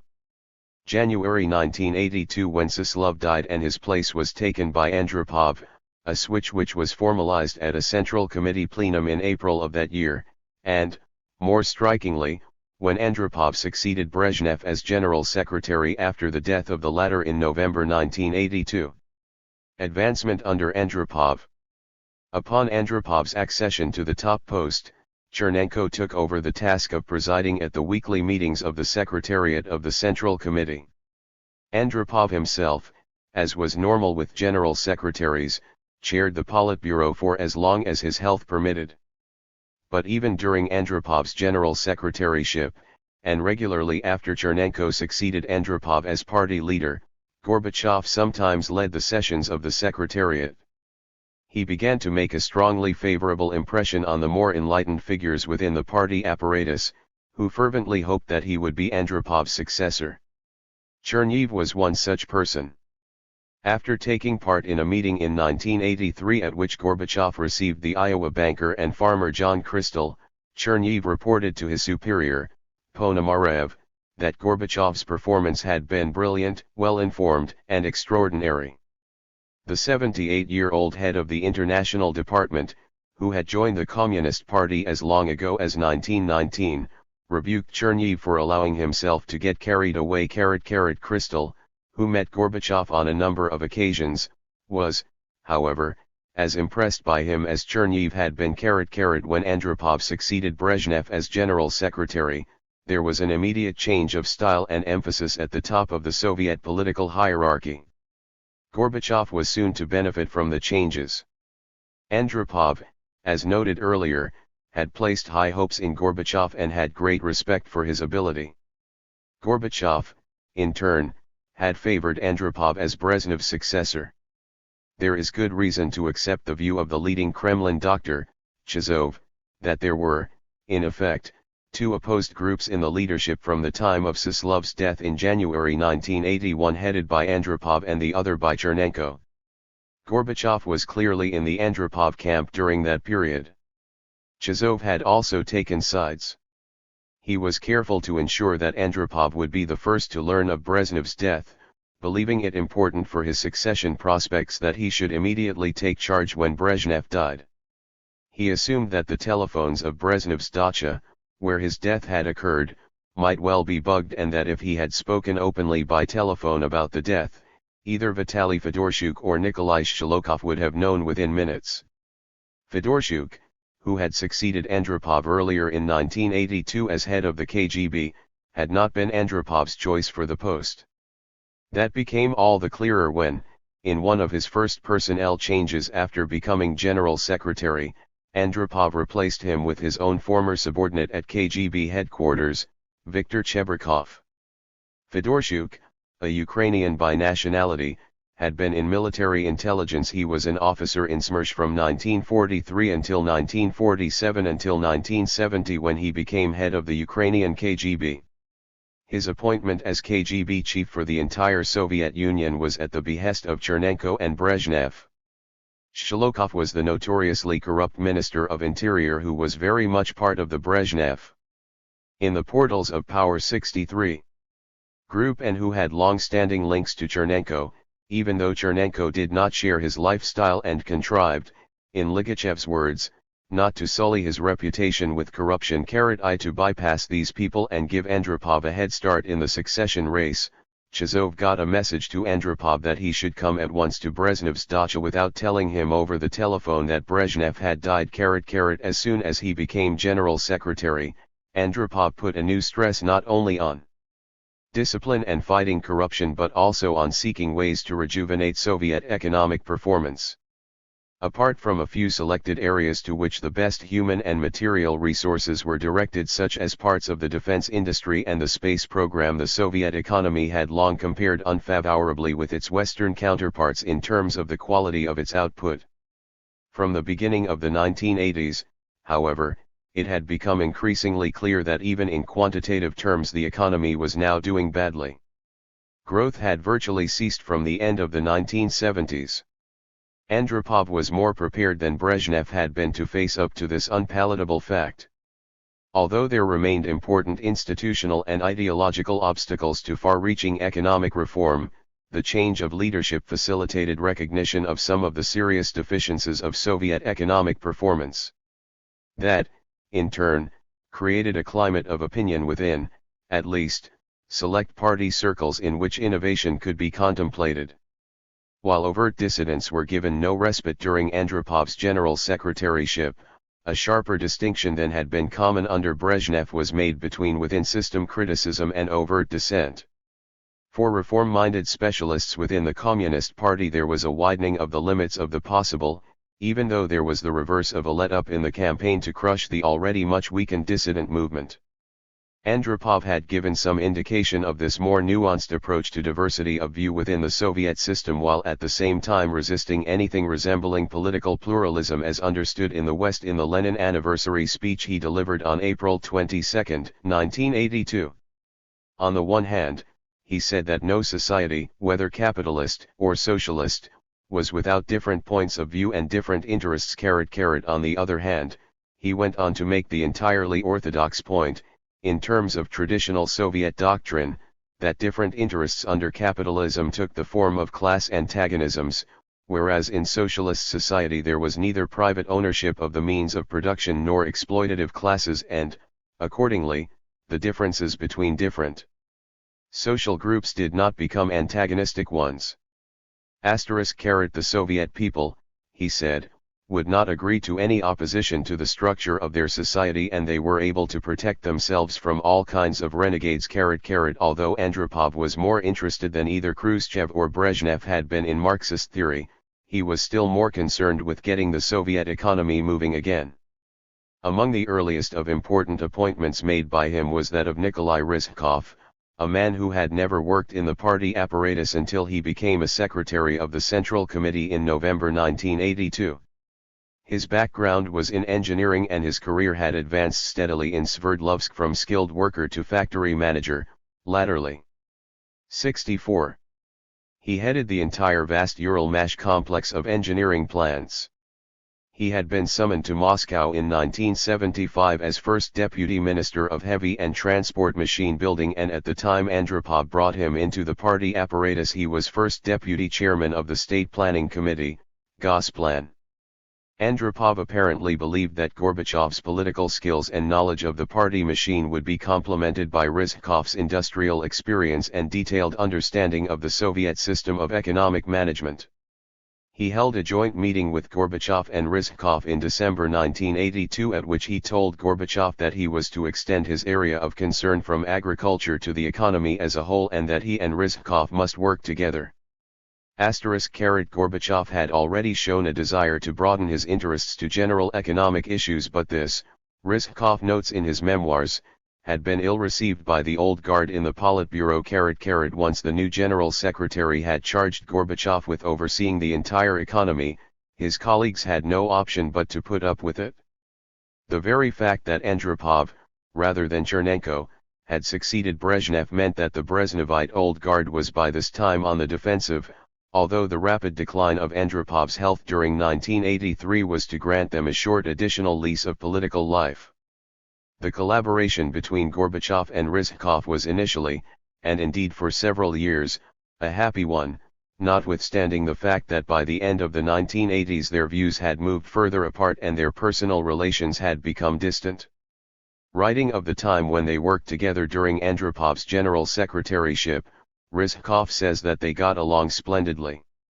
Their knowledge was indeed complementary, although he adds that Gorbachev did not like to admit that there was something he did not know or understand. Ryzhkov was very conscious of Gorbachev's seniority to him at that time. He had just become a secretary of the Central Committee, whereas Gorbachev combined his secretaryship with full membership of the Politburo. Together, however, they examined proposals for change, some of which were solicited while others were sent on their authors' initiatives. They invited both scholars and factory managers to give their frank analyses of what needed to be done. They studied about 110 memoranda from institutes, ministries, and individuals, and among those whom they consulted in person were some of the people who were to emerge as key economic reformers once Gorbachev had become general secretary. They included, Ryzhkov observes, such prominent figures as Aganbajian, Arbatov, Bogomolov, Shatalin, Vladimir Tikhonov, not to be confused with the far more conservative chairman of the Council of Ministers at that time, Nikolai Tikhonov, and Zaslavskaya, all of whom have been mentioned earlier in this book, as well as Leonid Abalkin, a serious economic reformer who was to become in 1986 the director of the Institute of Economics of the Academy of Sciences, and Nikolai Petrakov, the deputy director of the Central Economic Mathematical Institute, who had long been a proponent of marketizing reform. One thing Andropov, Gorbachev, and Ryzhkov could all agree on was the need, in some way, to decentralize the Soviet economy and give greater autonomy. In the portals of Power 65. OMI to factory managers and the heads of industrial associations. Thus, a number of experiments were conducted whereby enterprises in selected industries were given expanded rights and were less subject to detailed tutelage from their ministerial overlords. While decentralization was desirable in itself, neither Gorbachev, at that time, nor Rizhkov was sufficiently aware of the disruptive effects which could be produced by granting greater enterprise autonomy without changing the fundamentals of the economic system. These were later to become clearer when a more comprehensive measure designed to enhance the independence of factories and industrial associations, the Law on the State Enterprise, 1987, was introduced by Gorbachev and Rizhkov and had consequences far removed from those intended. Economic experiments in Soviet conditions were always somewhat artificial, for they involved not only special scrutiny on the part of the authorities but untypically favorable treatment for those enterprises which were part of the project.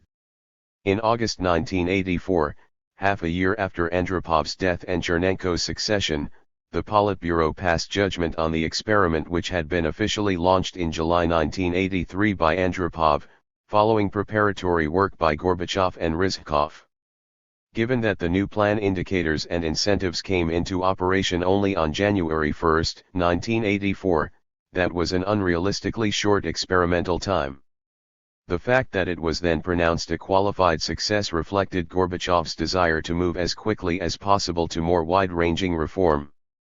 Looking back from his retirement on Andropov's July 14, 1983 decree widening the rights of industrial associations and enterprises and his July 28 decree on strengthening socialist work discipline, Rizhkov goes so far as to view these decrees as the start of perestroika in its economic dimension. 3 sensible measures, he adds, had, however, to be advocated in senseless words dictated to us, i.e. to Gorbachev and Rizhkov, by the all-powerful ideology. Why, he asks in retrospect, did discipline have to be without fail socialist? Apart from bringing Rizhkov into the secretariat of the Central Committee in November 1982, Andropov made a number of other personnel changes, not all of which were necessarily to Gorbachev's advantage. Thus, Haydar Aliyev, a career NKVD and KGB officer in his native Azerbaijan until he was appointed first secretary of the Communist Party in Azerbaijan in 1969, was made a full member of the Politburo and brought to Moscow as first deputy chairman of the Council of Ministers at the same time as Rizhkov was promoted. Aliyev, although intelligent and adaptable, as he was to demonstrate by getting himself elected president in post-Soviet Azerbaijan, was no reformer, and neither was Grigory Romanov, the first secretary of the Leningrad Party organization whom Andropov brought to Moscow as a secretary of the Central Committee. He was already a Politburo member, in June 1983. There is ample evidence that Romanov was not well disposed towards Gorbachev, and the fact that this feeling was reciprocated was indicated by the speed with which Gorbachev removed him from the leadership once he had become general secretary. These and other changes were made by Andropov in an effort to strengthen his own political position by bringing in people who were not Brezhnev protégés. The fact that he had spent 15 years as head of the KGB, rather than in the secretariat of the 66 Central Committee, meant that he lacked protégés in the party machine where he now needed them.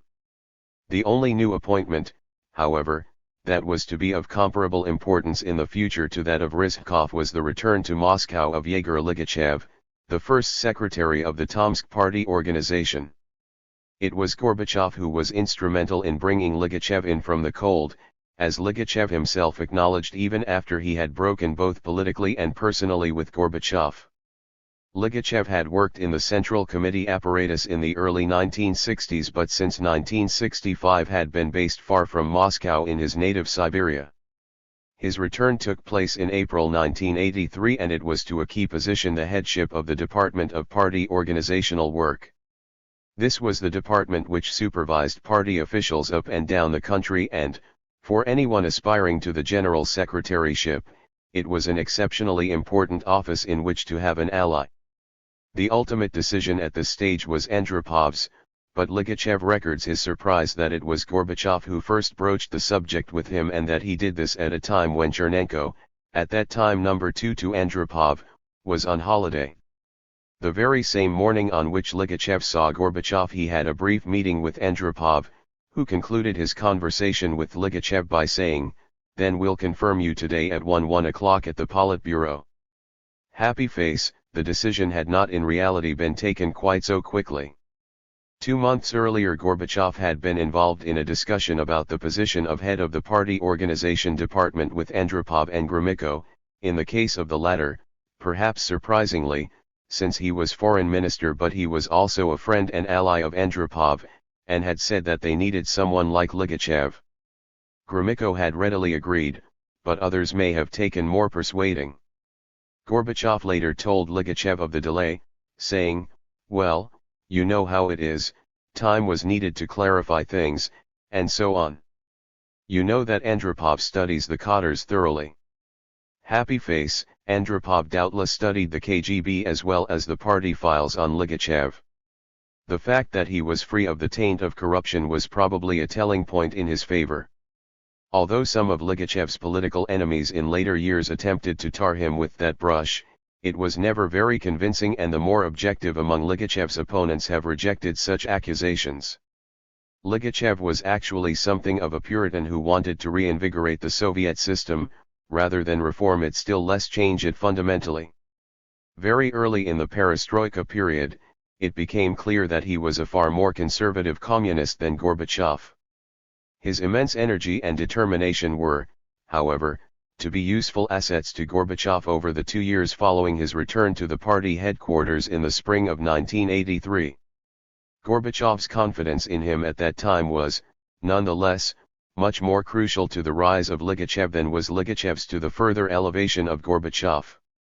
That was even more true in December 1983, when Ligachev was formally elected a secretary of the Central Committee, than it had been in April.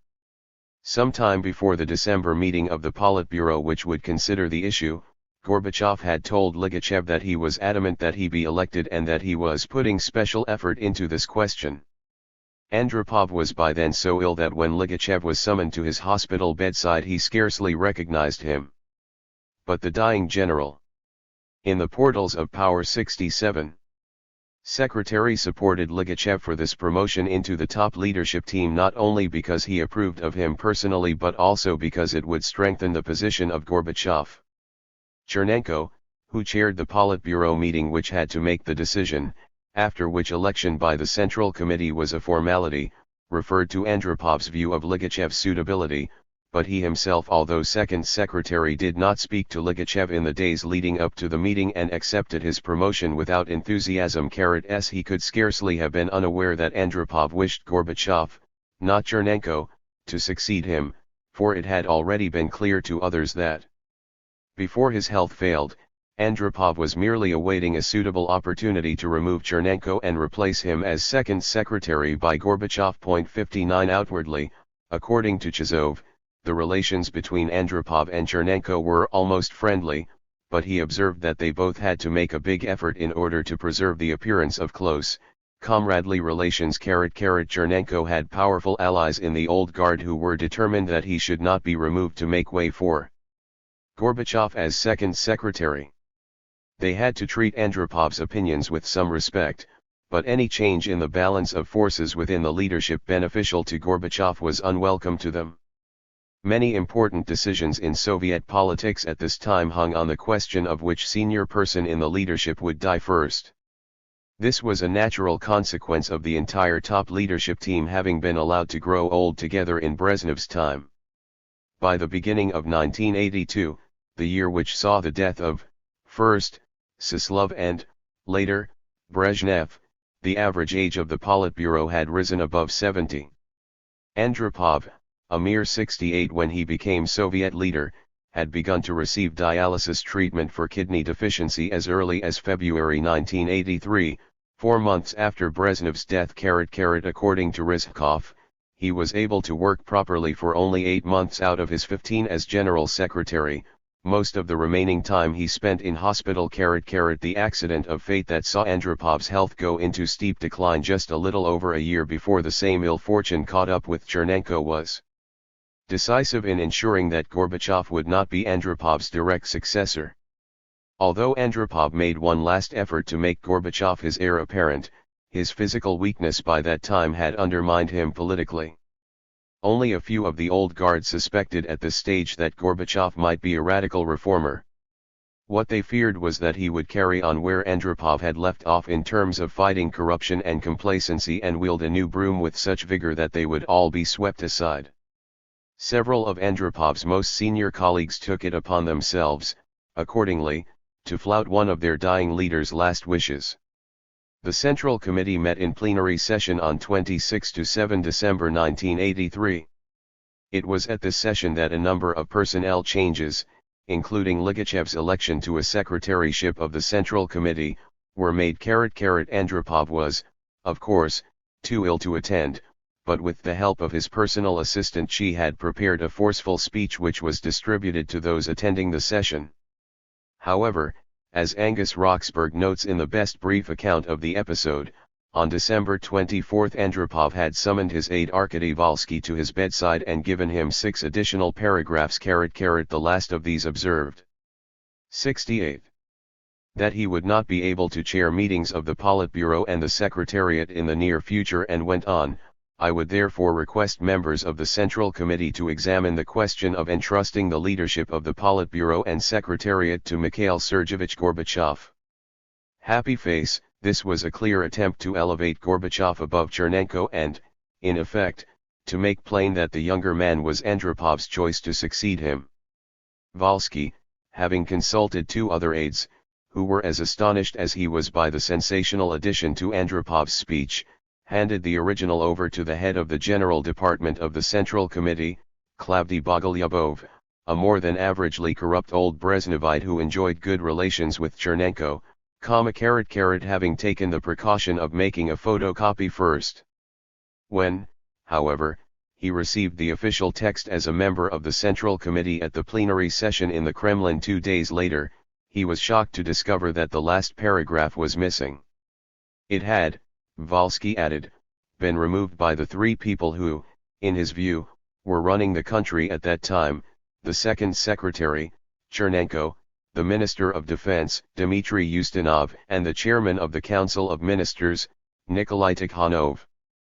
When Valsky approached them to ask what had happened to Andropov's last paragraph, he was told in no uncertain terms to mind his own business. He subsequently blamed himself, first, for not telephoning Andropov there and then to tell him what had occurred, and, second, for telling Rizhkov, who had heard rumors that something was amiss, that nothing had happened. He had, however, tried to reach Gorbachev to speak to him, but for the first time was not allowed by the allies of the old guard to come up to him and talk to him. Valsky has given various accounts of his failure to get through either to Andropov or to Gorbachev by telephone. In one of the more colorful versions of the story, he told the American journalist David Remnick that he had said to Bogolyubov that he must telephone Andropov to tell him about the missing paragraph, to which Bogolyubov allegedly replied, "Then that will be your last phone call." Happy face, by the time Valsky got back to his office, word had apparently reached Andropov of what had happened and he was incandescently angry. Valsky said, "He cursed me very, very stridently and said that I and the other comrades should have stood up at the plenum. And said that he had written that last paragraph and then called him immediately." Happy face, years after this dramatic episode, Gorbachev acknowledged that he knew about the text, although Andropov had not discussed it with him in advance. At the same time, Gorbachev added, "One did have a feeling of what his attitude towards me was like. He did devote attention to me. He gave me opportunities to display my initiatives and supported me." 7. But, commenting on the suppressed text in an interview conducted between the August coup and his resignation as Soviet president in December 1991, Gorbachev said, "I never mentioned it to anyone." He added, "I know how things occurred in that old party. Frankly, that was no longer relevant. Even though, to be objective, one has to note that they did try to conceal this and they managed to hide it. Happy face, Gorbachev had not been personally involved in the attempt to push Chernenko aside and, in fact, did not yet feel entirely ready to become leader of In the Portals of Power. 69. His country. He told Vadim Medvedev, whose cooperation with Gorbachev had begun in 1980 when he was rector of the Party Academy of Social Sciences and who had been brought into the Central Committee by Andropov and Gorbachev as head of the Department of Science and Education in 1983, that he was not psychologically prepared for the role of first person at the time when Chernenko was elected. Accordingly, he reacted much more philosophically than Andropov to the action of his older colleagues, and it was he who went to the hospital to calm Andropov down. Gorbachev was conscious also that he did not yet have a majority in the Politburo willing to support him. Older members of the Politburo, as Medvedev observed, were much more concerned with their particular interests, personal, territorial, and departmental, than with the general good. Thus, for example, the veteran Brezhnevite, Dinmakamtkunev, who had been running Kazakhstan as his personal fiefdom since 1964, and the complacent and conservative Viktor Grishin, the first secretary of the Moscow City Party organization, could feel secure in their posts provided Chernenko was chosen as general secretary.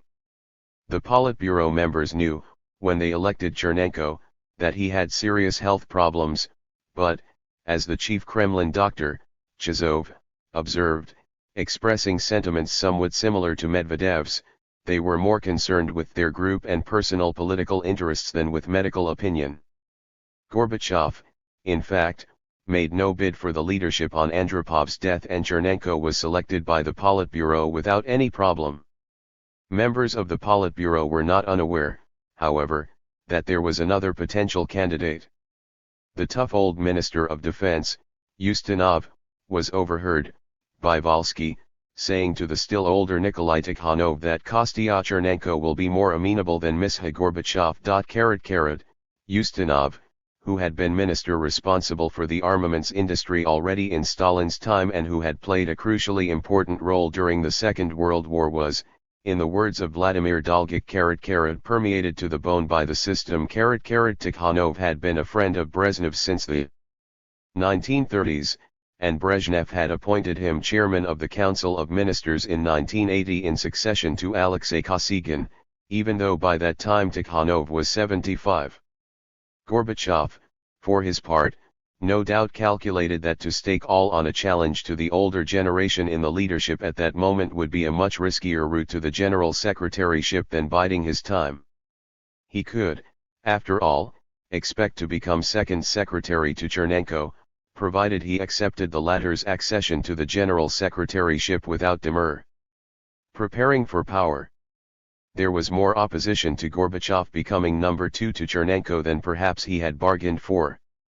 Politburo meetings were attended not only by members and candidate members of the Politburo but by the secretaries of the Central Committee and by the aides to the senior figures within the Politburo. Among these witnesses of the first Politburo meeting to be chaired by the new General Secretary, a number have already recounted how there was an attempt to put a stop to the apparently inexorable rise of 70. Gorbachev. When it was proposed by Chernenko that Gorbachev should lead the Secretariat and that he should chair Politburo meetings when Chernenko was absent, which meant that he would be the de facto second secretary, Tikhonov led the opposition. Chernenko surprised a number of those present by the firmness of his support for Gorbachev. He may have been grateful for Gorbachev's acquiescence in his own elevation to the general secretaryship. He may also have felt the need to have a much younger and more vigorous man in the position of second in command, especially in the light of his increasing frailty. The accounts of the meeting differ in respect of how many Politburo members supported Tikhonov, although several mention Grishin as being among them and others include Romanov as well, but they agree in affirming that no formal and final decision in favor of Gorbachev was taken. It was simply accepted that he would fulfill these functions for the time being and, as so often happened in Soviet politics, a temporary expedient became a longer-lasting arrangement. Gorbachev moved into Sislov's old room in the Central Committee building, which had been occupied, in turn, by Andropov and Chernenko when they had occupied the second secretary slot, and in the eyes of the party apparatus he had become the number 2 person in the Politburo, second only to the General Secretary. The top leadership at that time was unusual in that it contained only 2 senior secretaries apart from the General Secretary, that is to say, secretaries who were also full members of the Politburo.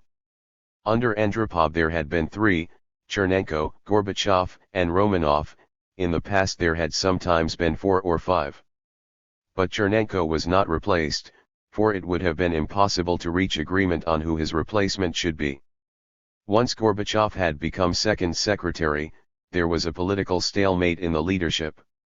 Gorbachev could carry with him the secretariat where Ligachev and Rizhkov were especially important allies, but he was further away from having a majority in the Politburo. Thus, neither the Gorbachev supporters nor those opposed to his advancement were strong enough to change the composition of the top leadership team.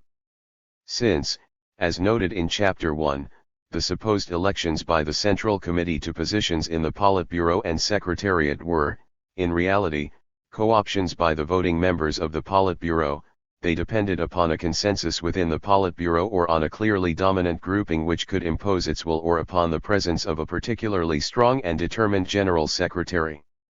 Testimony that these conditions were absent during Chernenko's 13 months as leader comes not only from some of the major political actors at that time but from the fact that throughout the period not a single person was promoted to full or candidate membership of the Politburo or to a secretaryship of the Central Committee, nor was anyone dismissed from the party's top leadership team.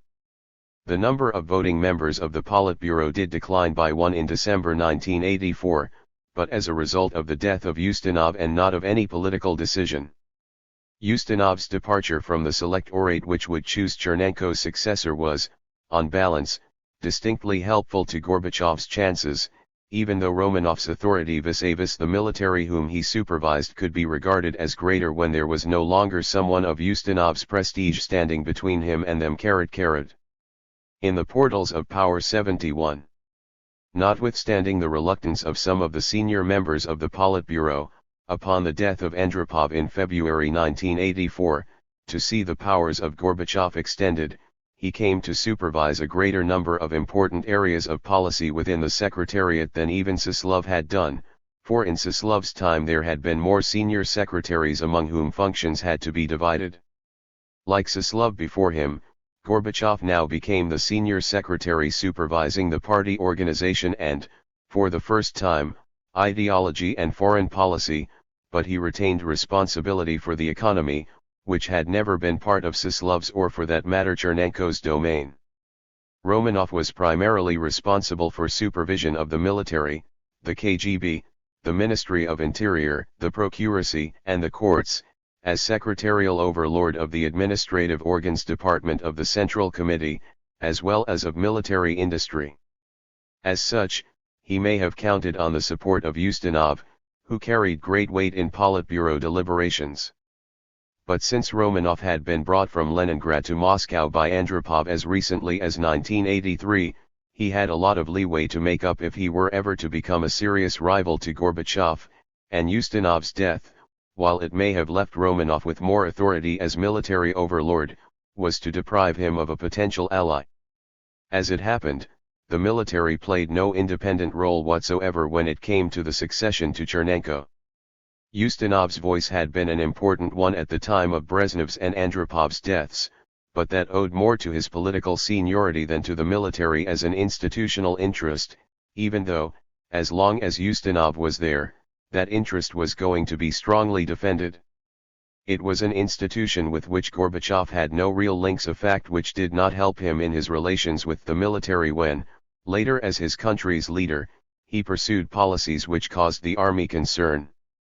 Gorbachev was too young to have served in the armed forces during the war and he did not do so thereafter.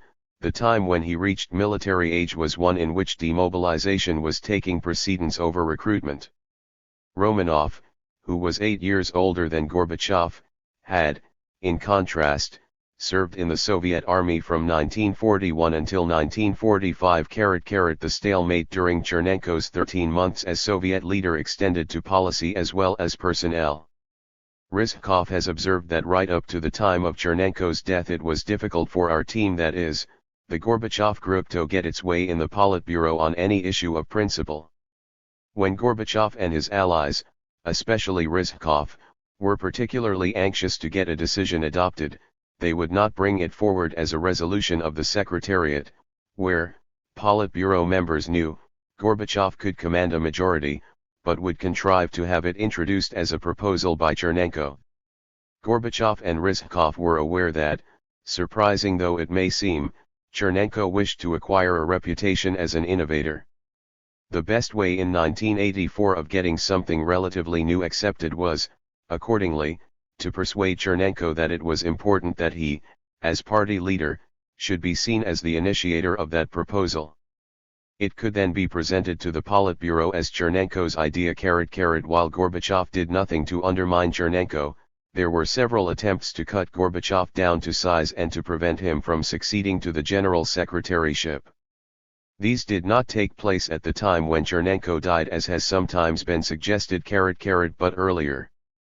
The very first sign of the 72 traditional Kremlinological kind was the failure of Pravda and the other central newspapers to record that Gorbachev as well as Tikhanov had addressed the Central Committee plenum on February 13, 1984, which had elected Chernenko to the General Secretaryship. Tikhanov's speech proposing Chernenko was reported, but there was not so much as a mention of the fact that Gorbachev had spoken.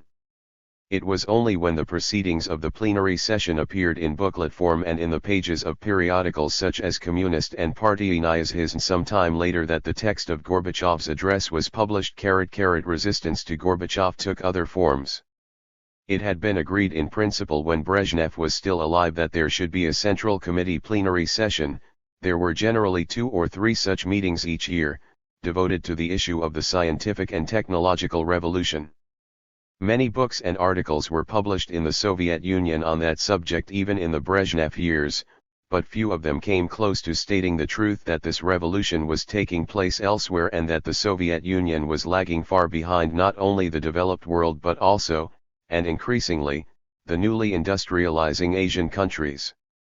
While a Central Committee plenum was hardly likely to solve the problem, in those days it was the main way in which a particular issue could be brought to the top of the political agenda.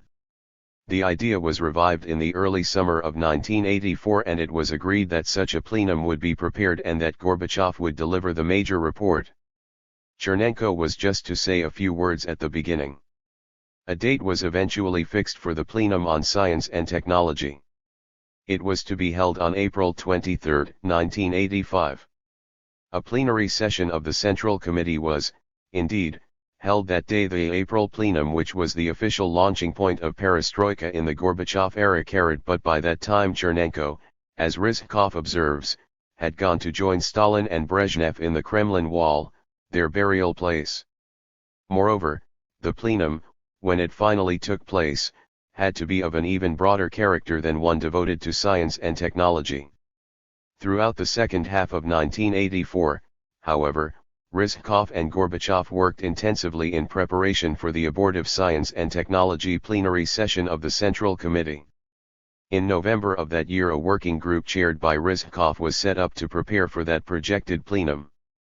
A document was ready for presentation to the Politburo in January 1985, but by then Chernenko was too ill to preside and, says Rizhkov, it would have been tactless to proceed without him. Ligachev gives a more dramatic account of the same events, arguing that the Central Committee plenum was deliberately postponed by those who did not wish to see Gorbachev add to his prestige by presenting a major report and holding center stage.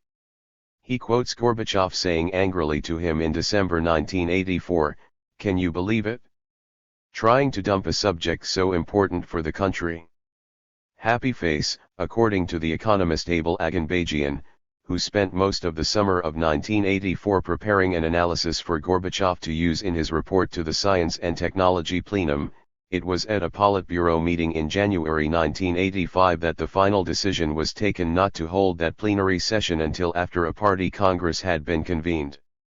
It seems evident that the idea of such a plenum was not, in fact, ruled out. In the Portals of Power. 73.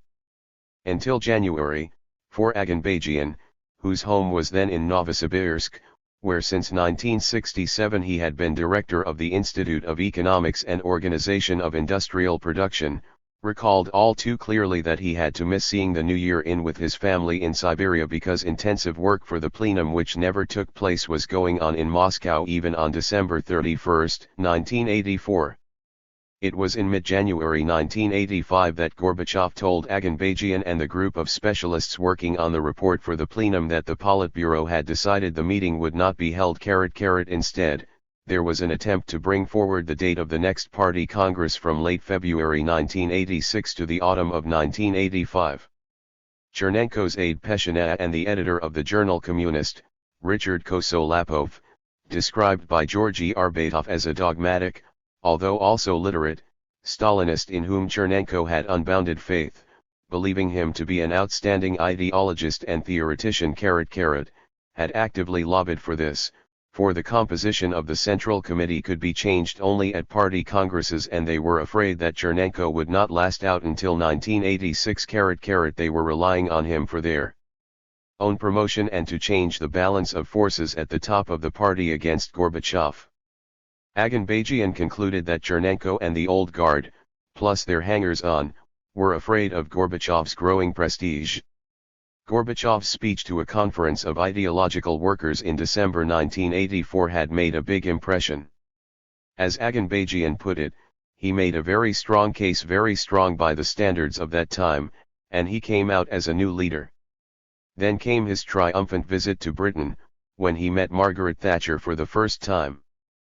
Happy face, these two events, both of which are discussed in greater detail below, created a certain impression on the older members of the Politburo and they resolved to move Gorbachev aside a little bit.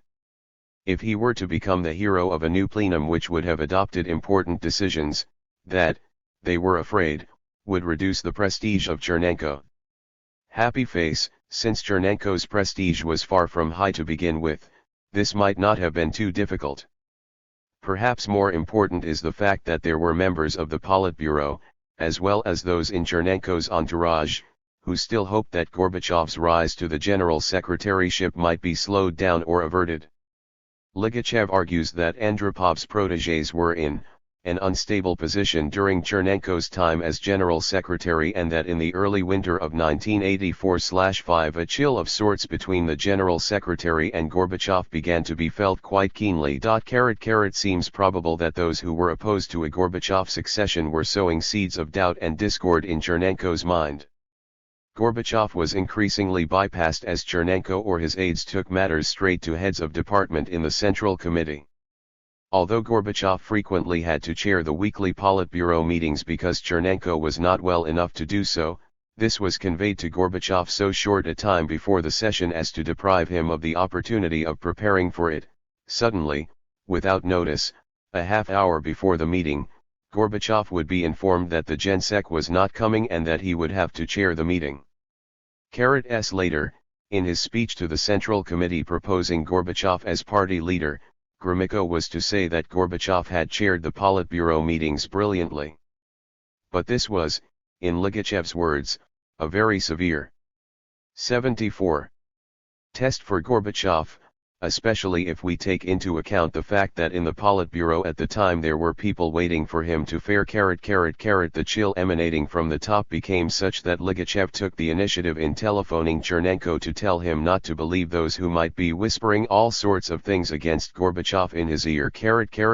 Although Ligachev was later to regard Gorbachev as a traitor to the cause of Marxism-Leninism and the Communist Party, a view he had already formed by the time he published his memoirs, he succeeds in that book in recording objectively his feelings about Gorbachev at an earlier period. During the time of Chernenko's leadership he believed that only Gorbachev was worthy of occupying the highest post of General Secretary of the Central Committee of the Communist Party. Accordingly, he deployed his considerable energy in gathering support for Gorbachev among the regional party secretaries who came under the jurisdiction of his Central Committee Department of Party Organizational Work. Noting that, while Gorbachev was still prepared to wait for his time to come, he did not wait passively. Rizhkov observes that the phenomenally active and tough Ligachev was like a powerful tank as he moved through the apparatus, replacing someone here and doing favors for someone else there, smoothing the path of Gorbachev's succession. Ligachev, for his part, believed that his call to Chernenko helped to allay suspicion of Gorbachev, although the atmosphere at the time was such that he and Gorbachev did not speak aloud on some subjects, especially Chernenko's illness in Gorbachev's office, but wrote to each other on scraps of paper. Even the second secretary of the Central Committee could not rule out the distinct possibility that his room was bugged. It was probably for the same reason that, on the eve of his actual election as General Secretary, Gorbachev and his wife discussed until 4 o'clock in the morning the topic of the succession, not in their dacha but walking in the garden of the dacha. Though late at night in the first half of March it is usually uncomfortably cold in the Moscow region. Although laden with responsibilities as Chernenko's health declined, and devoting a great deal of time to the problems of the Soviet economy in particular, Gorbachev began to take an increased interest in foreign affairs. While Andropov was still alive, in the summer of 1983, he had led a Soviet delegation to Canada. He had been impressed by what he saw, in particular the technological level of Canadian agriculture, but the most important outcome of the visit was that it resulted in the formation of a close political relationship between Gorbachev and Alexander Yakovlev. A former acting head of the propaganda department of the Central Committee, Yakovlev had fallen foul of the Brezhnevite old guard in the early 1970s and had incurred the wrath also of Russian nationalists with his vigorous opposition to their often chauvinistic views. In the light of this, he asked for an ambassadorial posting to an English-speaking country, a demotion in terms of the Soviet political system at that time. As a very young man, Yakovlev had served in the Second World War as a company commander and had been invalided out, seriously wounded, in 1943, but later had the opportunity to learn English. He spent the greater part of 1959 as a mature student at Columbia University, New York. He was sent to Canada in what was, in effect, a dignified exile as Soviet ambassador. If he had been glad in the portals of Power 75 to leave Moscow in 1973, by 1983 he was anxious to get back, and he asked for Gorbachev's help in facilitating this. Gorbachev lost no time in responding to the request. Shortly after Gorbachev's return to Moscow, Yakovlev was appointed to the influential post of director of IMEMA, in which capacity he was to become one of the informal advisors of Gorbachev and a channel of ideas on both economic and foreign policy generated by the institute's researchers. Yakovlev himself noted in an interview in 1990 that from the time of his return to Moscow from Canada his contacts with Gorbachev had been continuous. In the summer of 1984 Gorbachev led the Soviet delegation to the funeral of the Italian Communist Party leader, Enrico Berlinguer. Ever since the Soviet Union had used armed force to put an end to the Prague Spring, relations between the Italian Party, PCI, and Moscow had ranged between cool and frigid. The PCI had been openly sympathetic to the reforms undertaken in Czechoslovakia in 1968 and had condemned the Soviet invasion. In the 1970s they were in the vanguard of what was called Eurocommunism, a brand of revisionist communism which was anathema to the orthodox in Moscow on the grounds both of its suggestion that there could be more than one model of socialism and its rejection of Soviet hegemony in the international communist movement. By the 1980s, as the prominent American specialist on Italian politics, Joseph LaPalambara, has observed, the PCI had long abandoned both Leninism and revolutionary goals. Writing in 1987, he suggested that the Italian Communist Party had also largely buried Karl Marx, although in a relatively private and silent service to which the party militants were not invited. It required, said LaPalambara apropos of the PCI, an act of will not to recognize that the only thing even mildly menacing about the Communist Party today is its name. Later the name was to go as well. After his return from attending the funeral of the popular PCI leader in June 1984, Gorbachev was convinced of the need to establish normal relations with such a party. He had been impressed by the high level of support it enjoyed, as compared with communist parties elsewhere in Western Europe, and rejected the view that slavish endorsement of whatever happened to be the current line of the Soviet Communist Party should be Moscow's criterion for judging the worth of a foreign communist party. It was one of the major signs of changing times when, as foreign politicians gathered in Moscow for Chernenko's funeral in March 1985, Gorbachev, who had meetings with the major Western leaders, found time to meet only one European communist leader, the Secretary-General of the Italian Communist Party, Alessandro Nata O Ponomarev, the head of the International Department of the Central Committee and once a senior official in Stalin's Comintern, was perplexed by this.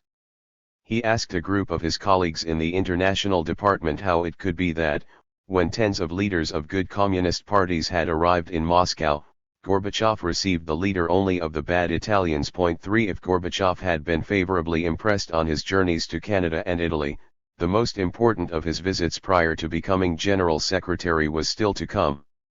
That was the week he spent in Great Britain in December 1984. By that time he was universally recognized as a leading contender for the succession to the Soviet leadership, which, judging by what foreigners could see of 76. Chernenko, might not be so far off. The eyes of the world were thus on him as never before. The mass media of many Western countries followed him closely in Britain, while the British press, television, and radio gave the visit huge and highly positive coverage. One novel feature was the presence of Raisa Gorbachev, whose attractive appearance and lively demeanor drew almost as much attention as her husband received, indeed, in the popular press, rather more. This attracted some adverse criticism in Moscow. As Mrs. Gorbachev later wrote, "When I returned home I heard people say, 'Why did they sing your praises so highly over there? What have you done to attract the West?'" The Soviet mass media were more reticent than their Western counterparts in reporting the visit. Nevertheless, Soviet television paid more attention to Gorbachev's activities in Britain than they usually devoted to a Soviet politician other than the General Secretary. Gorbachev had prepared himself carefully to discuss foreign policy with the Prime Minister, Margaret Thatcher, and with British members of Parliament, including the leaders of the opposition parties.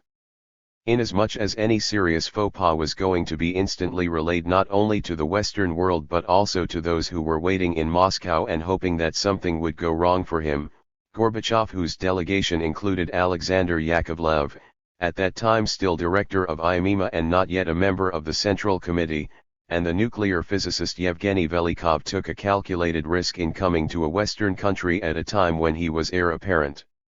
He succeeded in conveying the impression to those British politicians and officials who met him that he was more flexible and open-minded than Soviet leaders with whom they had had dealings hitherto, while not actually departing from what was currently agreed policy in Moscow.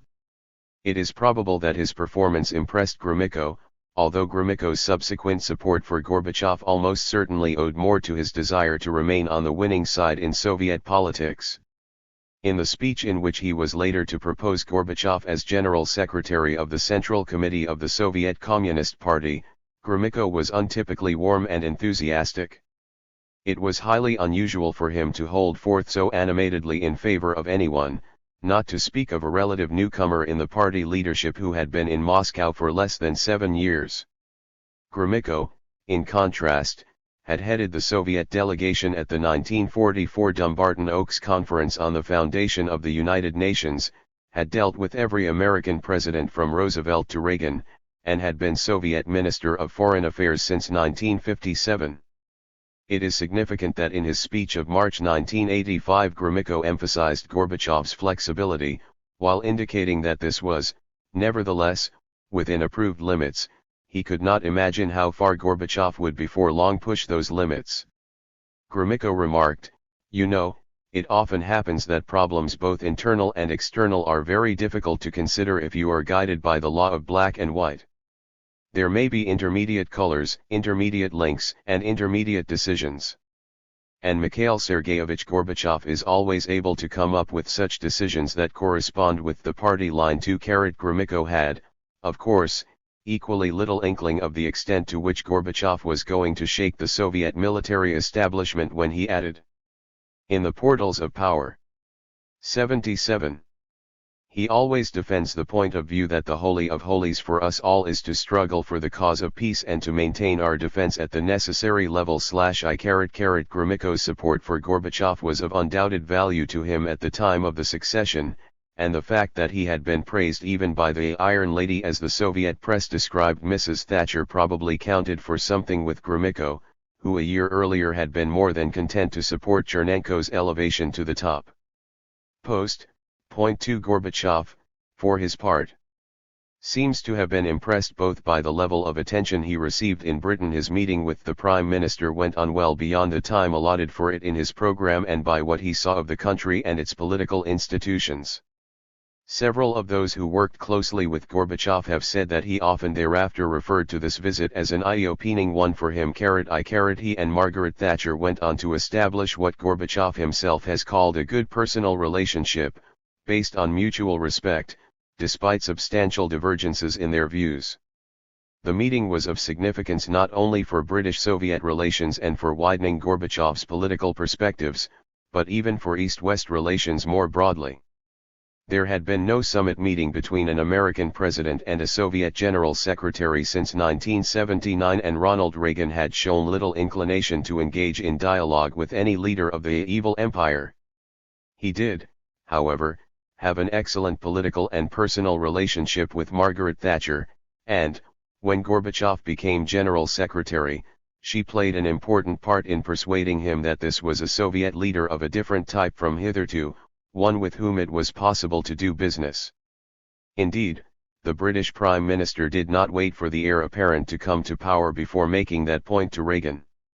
Within days of her meeting with Gorbachev in December 1984, she flew to the United States to convey her impressions directly to the American president.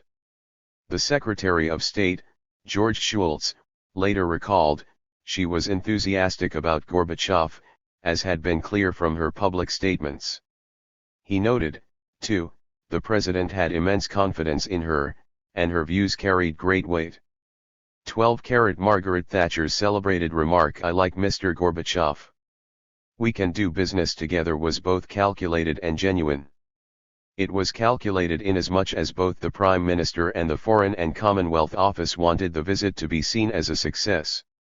They had reached the view already that it was desirable that Gorbachev, rather than an alternative candidate, should succeed Chernenko as Soviet leader. The Prime Minister's remark was, however, I was, to a certain extent, involved in this process, having been invited to 10 Downing Street on December 14, 1984, the eve of Gorbachev's arrival in Britain, to speak specifically about Gorbachev to the Prime Minister and the Foreign Secretary, Sir Geoffrey Howe.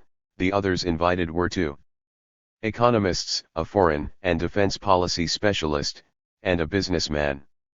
That invitation had its origins much earlier in a lengthy seminar at Chequers, held on September 8, 1983, for which a group of 8 British academics prepared papers on the Soviet Union and Eastern Europe, which were read and annotated in advance by Mrs. Thatcher and were given the greater part of a day at the Prime Minister's country residence to put across their views to her.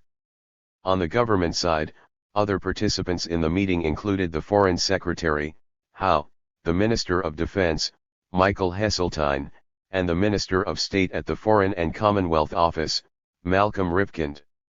In my own paper on the Soviet political system and power structure, I had identified Gorbachev not only as a likely future General Secretary but also as the best educated member of the Politburo and probably the most open-minded and the most hopeful choice from the point. 78. Not a matter of calculation alone, it reflected the fact that, for the first time, she had begun to establish a rapport with a Soviet politician and had taken to Gorbachev personally. Proof of this was that what she said in private corresponded with what she had announced in public. Gorbachev returned to Moscow a day earlier than planned. Having arrived in Britain on December 15, he was due to fly home on the 22nd. But Dmitry Ustinov died on December 20 and Gorbachev, evidently anxious to take part in the discussions concerning his successor, left the next day. He told his British governmental and parliamentary hosts that it was Ustinov's death that necessitated his premature return and, when asked by journalists why he was leaving early, it was he rather than anyone in Moscow who first gave the world the news that Ustinov had died. British politicians saw this as a sign of Gorbachev's self-confidence, as was the fact that he had a relaxed relationship with the other members of his group, who felt free to speak up, though there was no doubt who was in charge. The day after Gorbachev's return to Moscow, it was announced that the aged and relatively colorless Marshal Sergei Sokolov had been chosen as Minister of Defense. Insofar as he had links with any of the leaders, they were with the senior secretary supervising the military, Grigory Romanov, for Sokolov had been commander of the Leningrad military district in the 1960s at a time when Romanov was a secretary, later first secretary, of the Leningrad Regional Party organization. But Gorbachev probably felt he had little to fear from the 73-year-old Sokolov. Later, as General Secretary, he was to use the landing in May 1987 just off Red Square of a light plane, piloted by a young West German, Matthias Rust, whose unscheduled flight to within a stone's throw of the Kremlin amused rather than alarmed most Russians, as a convenient excuse for dismissing Sokolov as Minister of Defense, along with General Alexander Kolyazov, the chief of the Air Defense Forces. If Gorbachev had taken a political risk in coming to a Western country and the accompanying glare of publicity at a time when it appeared that Chernenko might not have long to live, he had arguably taken an even greater chance less than a week before flying to London when he delivered a major speech to a conference on ideological work in Moscow. This speech of December 10 will be discussed further in the following chapter, for never before had Gorbachev introduced so many ideas which departed from the current orthodoxy and which were daring for the time. Indeed, the prospect of them being aired publicly was so alarming that literally on the eve of the conference Chernenko telephoned Gorbachev and proposed cancelling it. Vadim Medvedev, who first revealed this attempt to prevent the speech being delivered, notes that Gorbachev decisively rejected Chernenko's suggestion. Among those who helped in the preparation of the lengthy address were Medvedev himself, Alexander Yakovlev, and Nail Buchanan, a theorist of Tatar nationality who in June 1987 was to become editor-in-chief of the journal Communist, turning it into still more the forum for debate which it had started to become a year earlier. I-28 The speech caused something of a stir within the higher echelons of the Soviet Communist Party, although it was scarcely noticed in the West. Only half of it was published in Pravda and many of the most interesting and innovative passages were in the parts Pravda, with a circulation at that time of over 10 million, missed out. The text, however, was published promptly in booklet form in an edition of 100,000 copies. Most of the key concepts of the first few years of Gorbachev's general secretaryship were well to the fore in this speech, which, though it was recognizably Marxist, embodied a critical Marxism which broke sharply with the apologetics of orthodox Soviet Marxism-Leninism. Not surprisingly, it was a mixture of the old and the new. The Communist Party as a whole still clung to the notion which had been accepted in Brezhnev's time that the Soviet Union had become a developed socialist society. It was not until the 27th Party Congress in 1986, by which time he had been General Secretary for almost a year, that Gorbachev was able to say that the concept of developed socialism had been a cloak for conservatism. The very title of the conference which Gorbachev addressed in December 1984 was The Perfecting of Developed Socialism and the Ideological Work of the Party in the Light of the Decisions of the June, 1983, plenum of the Central Committee of the CPSU. Under that long-winded and far from promising rubric, Gorbachev had to put some of his radical proposals for change within the framework of attending to the problems of perfecting developed socialism, that, he said, would be the basic criterion for evaluating the activity of social scientists.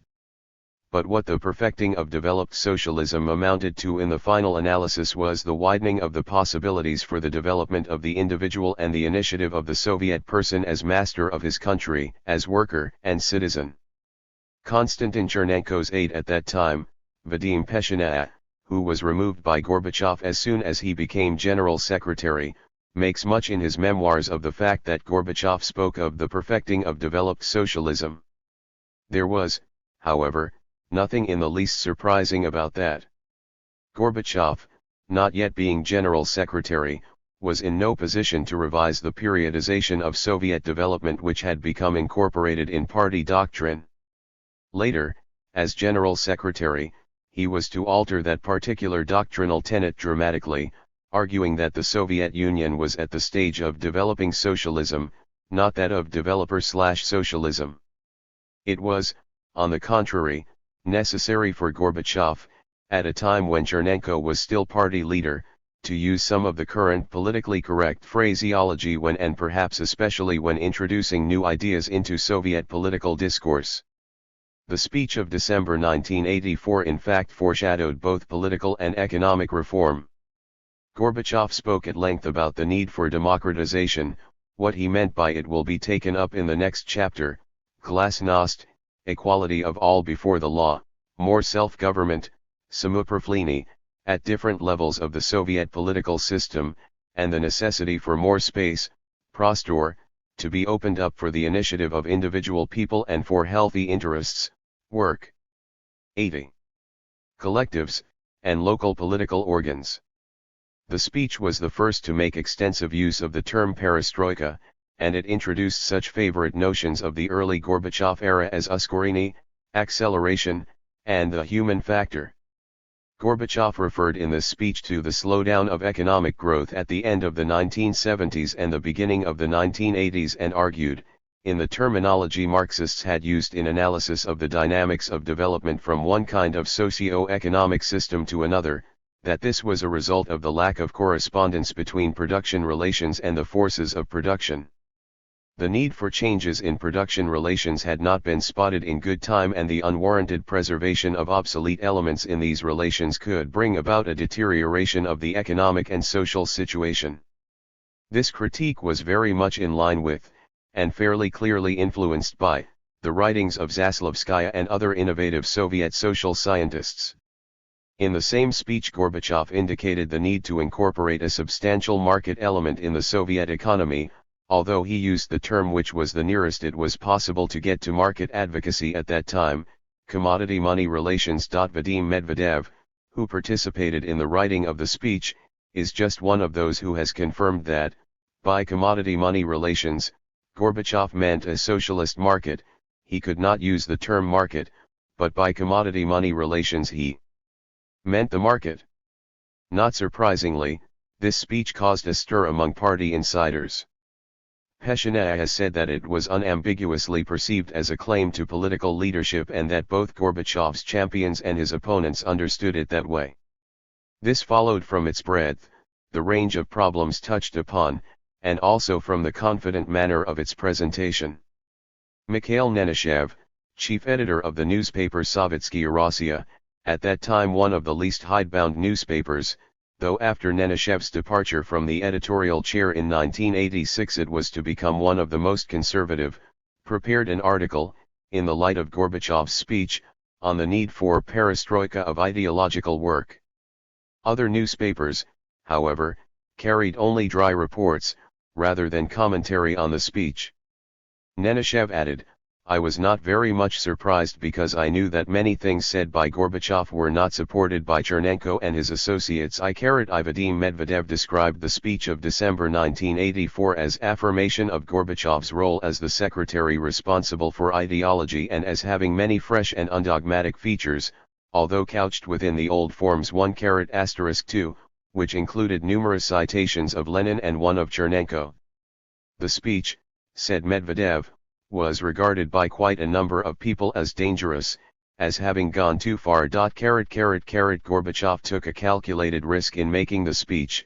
For the selectorate who would choose the next general secretary, the voting members of the Politburo were far from being a body of reformers. A majority were, on the contrary, hoping that things would go on pretty much as they had done. Gorbachev, however, was sincerely convinced of the need for change. He may well have felt, too, that, from his position of front-runner, he could afford to give a lead. If his opponents tried to stop his progress, he would have a platform to take to the Central Committee as a whole. A number of members of the Central Committee, among them Boris Yeltsin and Georgy. In the Portals of Power. 81. Arbatov 45 have said that, on this occasion, if the Politburo had come up with any name other than that of Gorbachev when the succession finally occurred in March 1985, it would have been challenged by Central Committee members, themselves included, even though it was normal practice for the Central Committee to accept whatever the Politburo recommended. The mood in the country was also very much in favor of a break with the gerontocracy. As the person who had begun to push himself forward as a possible alternative to Gorbachev was the 70-year-old Moscow Party First Secretary, Viktor Grushin, public opinion may even, untypically in the unreformed Soviet system, have counted for something in the minds of Soviet officials. In the view of Arbatov, if the Politburo had tried to foist another member of the old guard on the Central Committee, even some of the more conservative members would have resisted it. He added that it would have been quite another matter if they had known what kind of policies Gorbachev was going to pursue both domestically and internationally. Gorbachev, in the meantime, as his speech of December 1984 should have indicated to those who read it carefully, had decided that the Soviet system required serious political and economic reform. His views were to develop further after he became General Secretary, to the extent that he moved beyond reform of the system to the demolition of a number of its pillars, but the widespread contention that he was interested in nothing more in 1984-5 than acceleration of economic growth does not withstand serious scrutiny. The political content of his December speech and other parts of the public record are examined more closely in the next chapter, but in private Gorbachev had already made his feelings clear. Alexander Yakovlev has recalled the long conversations he had with Gorbachev in Canada in the summer of 1983 when he was still Soviet ambassador to Ottawa, saying, "We spoke very frankly about everything. The main point was that society had to change, that it had to be constructed on different principles." Adding that the ideas associated with perestroika did not arise simply spontaneously or by chance in March 1985, Yakovlev said that he knew they had been deeply maturing in Gorbachev for some time. Similarly, both Gorbachev and Shevardnadze have recalled a conversation in the Crimean resort of P-Sunda on an evening in December 1984 in which they had agreed that people in the Soviet Union could not go on living in the way they had. Gorbachev in 1990 quoted Shevardnadze with approval as having said then that everything had gone rotten. In his memoirs, published a year later, Shevardnadze wrote, "Everything's rotten. It has to be changed.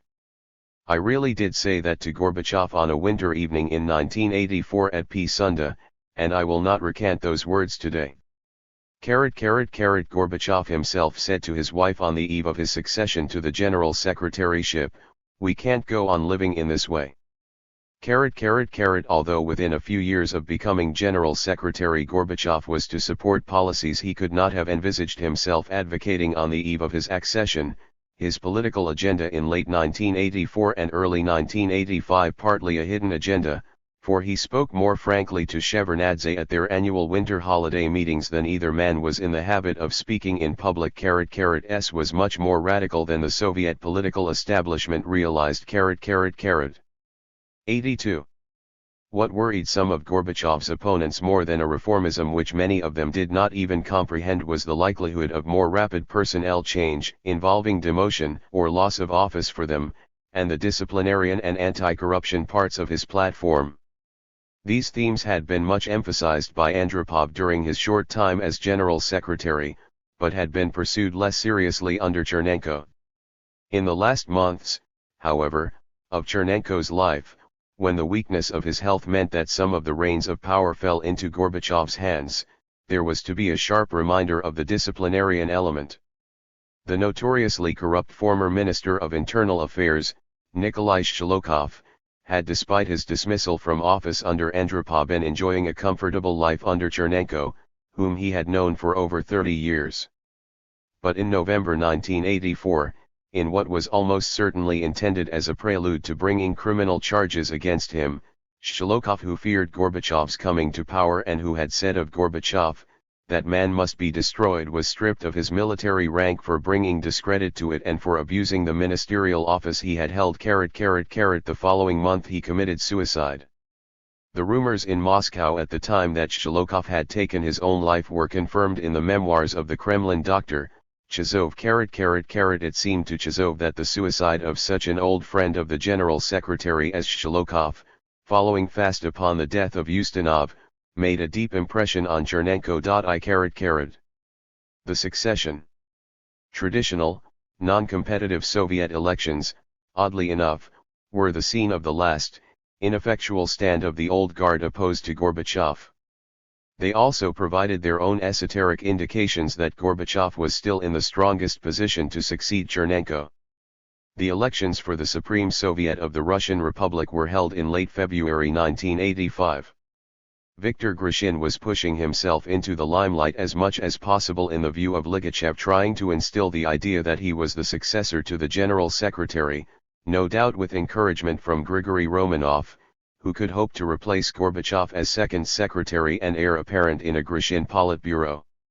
In particular, Grishin, taking advantage of his position as Moscow First Secretary, arranged for himself to be photographed beside a desperately ill Chernenko. The General Secretary had been removed from his sickbed in order to go through the motions of voting and thus demonstrate to the world that the Soviet Union had a leader who was still alive, if only just. Grishin operated on the assumption that the person seen to be closest to the top leader would be perceived as the next most powerful. This ploy, however, backfired completely and made it still less likely that anyone other than Gorbachev would succeed Chernenko. Even many Soviet officials, not to mention the broader public, were strengthened in their view that there must be a generational change in the leadership if state funerals were not to become an annual ritual. It was all too obvious that Chernenko was going to die soon, and Grishin was only 3 years his junior. What Chizov has called the effort of Grishin to underline his closeness to Chernenko was, for Arbatov, just plain stupid I for closeness to the ale. In the portals of Power 83. Chernenko had ceased to be an advantage. I-62, ever since Chernenko had succeeded Andropov, the frailty of the aged Soviet leadership had become a subject of black humor in Moscow. One story told immediately after Andropov's funeral had Margaret Thatcher calling Ronald Reagan and saying, "You should have come. They did it very well. I'm definitely coming back next year." She did for Chernenko's funeral, although Reagan again stayed away. Another story took the form of an announcement that at the most recent plenary session of the Central Committee a decision had been taken to elect Comrade ex-General Secretary and to bury him in the Kremlin wall. The elections, in fact, showed that Gorbachev was still in the leading position to succeed Chernenko. There were 3 different Kremlinological indications of this, and these esoteric signs were not to be despised, for those who could read them obtained useful guidance at the time and not only in retrospect concerning the direction of the prevailing political winds. The first indicator came in January when Pravda published the numbers of constituencies which had nominated different leaders, as well as a list showing which constituency nomination those leaders had accepted. So far as nominations were concerned, Chernenko received most, but in equal second place were Tikhanov and Gorbachev. The acceptance list placed Chernenko first, Tikhanov second, and Gorbachev third. There was nothing spontaneous or accidental about this. Such placings were a reflection of a leader's position in the political hierarchy. As General Secretary, Chernenko had to have pride of place. Tikhanov owed his second place to his high state office as chairman of the Council of Ministers. Since, however, he was aged 79 and, what is more, had never held party as distinct from ministerial office, he was in no sense a contender for the succession. Thus, among the small number of people who could even aspire to the general secretaryship, Gorbachev led the field. The second indicator was the order in which the election speeches were delivered.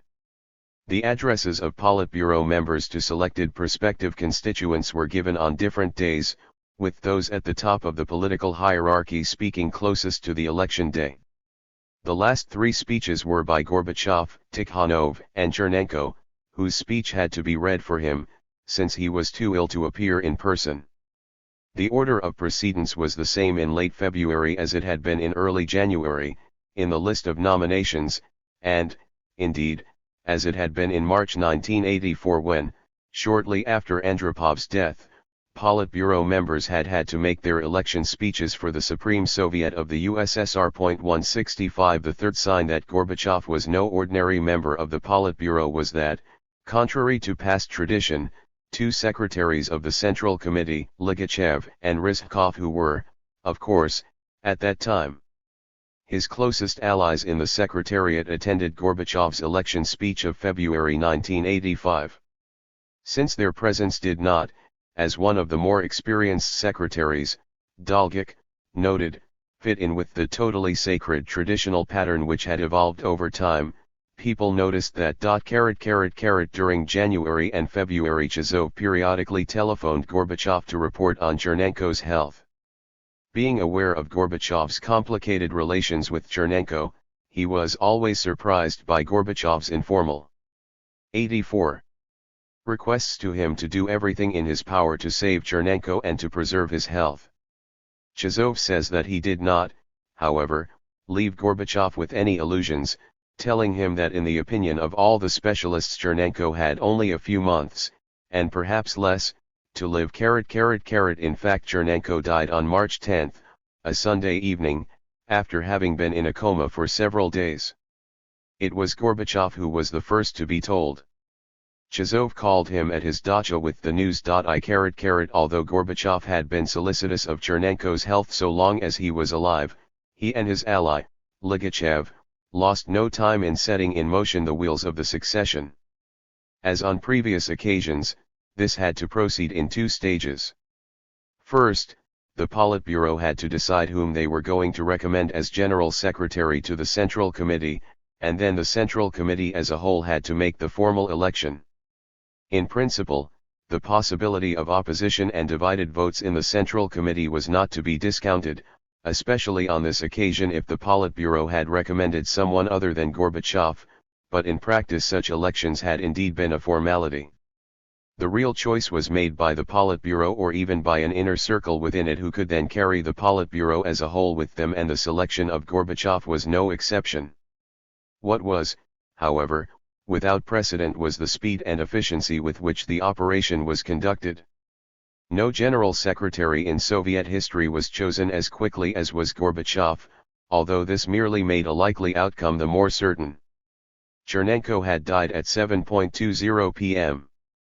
The head of the General Department of the Central Committee, Klavdy Bogolyubov, who had been exceptionally close to Chernenko and who, as we have already seen, was no friend of the Gorbachev camp, had no choice but to respond to Gorbachev's instruction to call the Politburo members and secretaries of the Central Committee to a meeting in the Kremlin that same evening. Accounts by the participants in the Politburo meetings held that night and the following day differ somewhat in detail, but there are enough of them now for the essentials to be clear. The meeting on the Sunday evening did not formally constitute the Politburo's choice of General Secretary. It was convened, first, to hear a report from Chizov on the former leader's illness and death, and, second, to discuss the composition of the funeral commission and, above all, who would head that commission. Ever since the death of Stalin, the person who had been appointed to head the funeral commission of the previous general secretary had become the party leader. Since this was the third death of a general secretary within 2.5 years, the precedents were fresh in the minds of the cognoscenti within the Soviet Union and of foreign observers. There was an important sense in which the choice of chairman of that commission was a preselection of the country's next leader. There were good reasons from Gorbachev's point of view for holding the meeting at once. 3 voting members of the Politburo had no chance of attending. The first secretary of the party in Kazakhstan, Kunev, could not possibly get from Alma-Ata to Moscow in time. There was still less chance of the Ukrainian party first secretary, Vladimir Sherbitsky, making it. He was in San Francisco, as head of a Soviet delegation visiting the United States, when in the portals of Power 85 news came through. The third person who could not attend was Vitaly Voronikov, the chairman of the Council of Ministers of the Russian Republic, who had been promoted to full membership of the Politburo under Andropov, who was snowbound in Yugoslavia.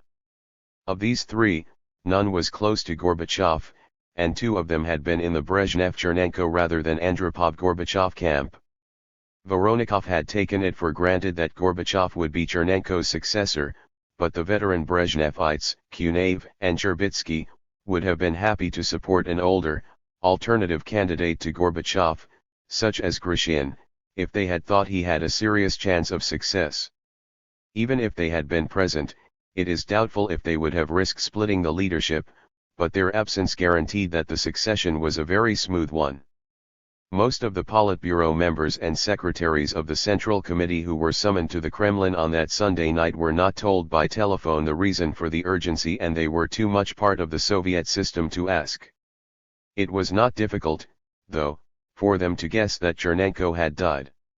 It was Gorbachev who gave that news to Grushin upon his arrival at the Kremlin, and he immediately, and artfully, took the opportunity to find out in advance of the formal meeting what Grushin's intentions were. Gorbachev did nothing so crude as to ask Grushin directly. Instead, he suggested to him that he, Grushin, organize the funeral commission. Grushin expressed surprise, pointing out that it was traditional for the chairman of the funeral commission to be a secretary of the Central Committee, rather than of a city committee, and that, in addition, it should be the person closest to the dead general secretary. He concluded by saying to Gorbachev that you are that person. While the last point was true only in the sense that Gorbachev had been the second secretary, it was clear that Grushin had decided his own chances of success were so minimal that his best hope of survival in the top leadership team was to demonstrate support for Gorbachev. How seriously Grushin's self-promotion should be taken is still unclear. Gorbachev himself, in spite of his asking Grushin if he wished to chair the funeral commission, has said that it never entered anyone's head that Grushin could be a candidate for the general secretaryship. That would appear to be not strictly accurate, although true at the time when the choice was actually made, inasmuch as Ligachev and Yeltsin, to name but two, seemed to have taken the idea seriously. Yeltsin, however, was at that time still a regional party secretary in Sverdlovsk, and his account in his memoirs of the finding of a list compiled by Grushin of those who would support and oppose him in a bid for the general secretaryship appears to be wholly fanciful. Ligachev, although concerned about the extent to which Grushin was stepping up his activities in the winter of 1984-5 and beginning to claim almost openly a leading role in the Politburo, was dismissive of Yeltsin's suggestion that such a list had been found. Saying that it sounded like a street rumor, he asked, why make up a list when it's easy enough to memorize the names of a Politburo whose members can be counted on your fingertips? Although Ligachev has also suggested that, even after the first meeting of the Politburo to choose a chairman of the funeral commission, the outcome was 86. Still uncertain, most other participants disagree. Gorbachev presided over the meeting from the outset and emerged as chairman of the funeral commission. The first person to mention his name formally, at the Politburo meeting, as well as in the earlier informal encounter with Gorbachev as the most appropriate person to chair the funeral commission, was none other than Grushin, as Gorbachev himself later told his aide, Anatoly Chernyev. I-79 It was agreed that a Politburo meeting to select a new general secretary would be held at 3 o'clock the following afternoon, and that the Central Committee plenary session for the formal election would be at 5 p.m. In other words, a new leader was to be in place less than 24 hours after the death of the old one. Military planes were to bring members of the Central Committee from the far corners of the Soviet Union for the meeting. Just one more example of how the Communist Party called the tune and of the extent to which party and state were intertwined in the unreformed Soviet Union.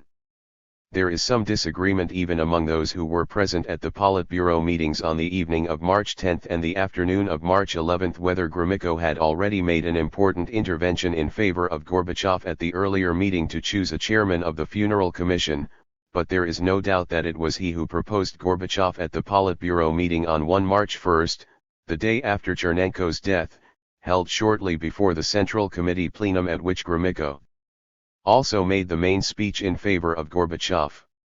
Ligachev, for example, regards the issue as still having been open until that Politburo meeting on 11 March, 2 hours before the Central Committee were due to convene, whereas Rizhkov holds that everything was settled on the 10th of formal sense, but perhaps only formally. Ligachev was correct, for the Politburo still had to vote specifically on the issue of the party leadership, as had the Central Committee thereafter, and it was not yet public knowledge that Gorbachev had been selected to chair the funeral commission. It was only on the 11th that the outside world learned of Chernenko's death, and, then, later in the same day, that Gorbachev was his successor. Indeed, Dolgach, who found himself sharing an elevator with Gorbachev on the way up to the Politburo meeting of March 11, which was held in the Central Committee building on Staraya Plощad, Old Square, jocularly asked him if he had prepared his speech from the throne yet. Gorbachev laughed and replied that he had assigned people to write a speech for whoever would be called upon to give it. Indeed, while one group of people close to Chernenko had sat up late at night writing Chernenko's obituary, another group had sat through the night preparing the acceptance speech to be delivered by the new General Secretary. The four authors of the speech to be delivered by whomever will be elected General Secretary were Anatoly Lukyanov, at that time first deputy head of the General Department, and soon to head it, replacing Bogolyubov, when Gorbachev became General Secretary, Vadim Medvedev, the head of the Science and Education Department of the Central Committee, Vadim Zagladin, the first deputy head of the International Department, and Andrei Alexandrov Agentov, who had been foreign policy aide to three successive General Secretaries Brezhnev, Andropov, and Chernenko, and who was to be kept on by Gorbachev until early 1986, when he replaced him by Anatoly Cherniev. In the portals of Power 87, the first two were especially clearly identifiable as Gorbachev allies. The text of the speech suggests that they wrote it with Gorbachev very much in mind, although it was less bold and innovative than his more carefully thought out and much longer speech to the Ideology Conference of December 1984. While the speech to the March Central Committee plenum had its full share of traditional elements, it did bring in two characteristic Gorbachevian themes, describing the development of democracy as one of the key tasks of intra-party policy and calling for the widening of glasnost in the work of party organizations, Soviets, and state organizations. The fact that it was Gromyko who proposed Gorbachev for the General Secretaryship, and in the warmest possible terms, both at the Politburo meeting which preceded the Central Committee session and at the plenum, made it that much harder for any doubters to speak up. Gorbachev already had the support of those who were hoping for both generational change and fresh ideas. Therefore, it was entirely to his advantage that the most senior representative of the older generation, the last survivor of the inner circle within Brezhnev's Politburo, should put his full weight behind him. Among Gorbachev's qualities, singled out by Gromyko in his speech to the Central Committee, were his keen intelligence, analytical mind, broad erudition, political sensitivity, not seeing everything in black and white terms, strong convictions and directness, and an ability to establish a rapport, and a common language, with others. He also emphasized Gorbachev's experience of party work at various levels, his skill in chairmanship, of the Politburo and Secretariat, and, not least, his grasp of international issues. Neither at the Politburo meeting which preceded the plenary session of the Central Committee nor at the plenum was any voice raised against Gorbachev. He was unanimously elected by both bodies. The process was little different from the successions to the General Secretaryship in 1982 and 1984, apart from the greater informality and liveliness of Gromyko's speeches in favor of Gorbachev and the sense of relief on the part of many in the Central Committee that the rule of sick old men was coming to an end, although a majority of them were to look back with nostalgia to the Brezhnev era before Gorbachev's time as General Secretary was over. The succession proceeded smoothly at the highest levels of the party hierarchy, not for lack of worries and doubts about Gorbachev on the part of roughly half the Politburo members, but because it was not their custom to come out in direct opposition against what was clearly the winning side. Accordingly, as Rizhkov has emphasized, there was no battle for the leadership in March 1985, although there had been many a skirmish behind the scenes over the previous 2.5 years. The election of Gorbachev, as Rizhkov aptly put it, was a revolutionary act, but revolutionary in essence, not in form. In form, the election of the General Secretary was peaceful and predetermined. Thus, the Politburo and the Central Committee of the Soviet Communist Party had come to elect to the highest position within their ranks a man whom Rizhkov, even after his estrangement from Gorbachev, described as an alien, Chuzik, in Brezhnev's Central Committee, and one who had not been corrupted by his years at the center since 1978. The system, as Rizhkov observes, 88, had created, nursed and formed Gorbachev, and yet long ago Gorbachev had internally rebelled against the native system. The capital letter is Rizhkov's. Happy face. Gorbachev was, in the words of one of his later advisors, Andrei Gorbachev, a genetic error of the system. Chapter 4. The Power of Ideas and the Power of Appointment. The years in which Gorbachev held the highest office within the Soviet Union were a time not only of dramatic institutional and policy change but also of fundamentally changed thinking. The Soviet regime had gone to much trouble and expense to keep threatening ideas and information out of the country, although technological advance was making that increasingly difficult.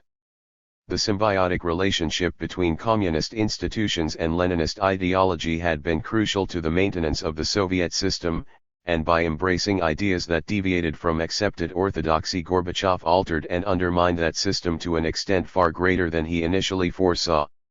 None of the ideas was, of course, entirely new. There were individuals and small groups within the society who had for years held some of the views which were promoted in the early stages of perestroika, although their beliefs, too, had in almost every case changed by the end of the 1980s. But for ideas to become politically effective within a closed and highly authoritarian political system, they needed bearers with some access to the seat of power or the means of communication. Within the centralized Soviet state, it was of decisive importance that the new General Secretary was prepared to bring into positions of influence and, in some cases, executive office people whose views diverged significantly from the doctrinal certitudes which had held political and intellectual sway under his predecessors. Thus, the potential power of ideas to transform the Soviet system became a reality as a result of the General Secretary's power of appointment. While this was not, as will be elaborated below, an unconstrained power to appoint new people to positions of power and influence, the holder of that office of General Secretary had, nevertheless, greater possibilities to do this than anyone else.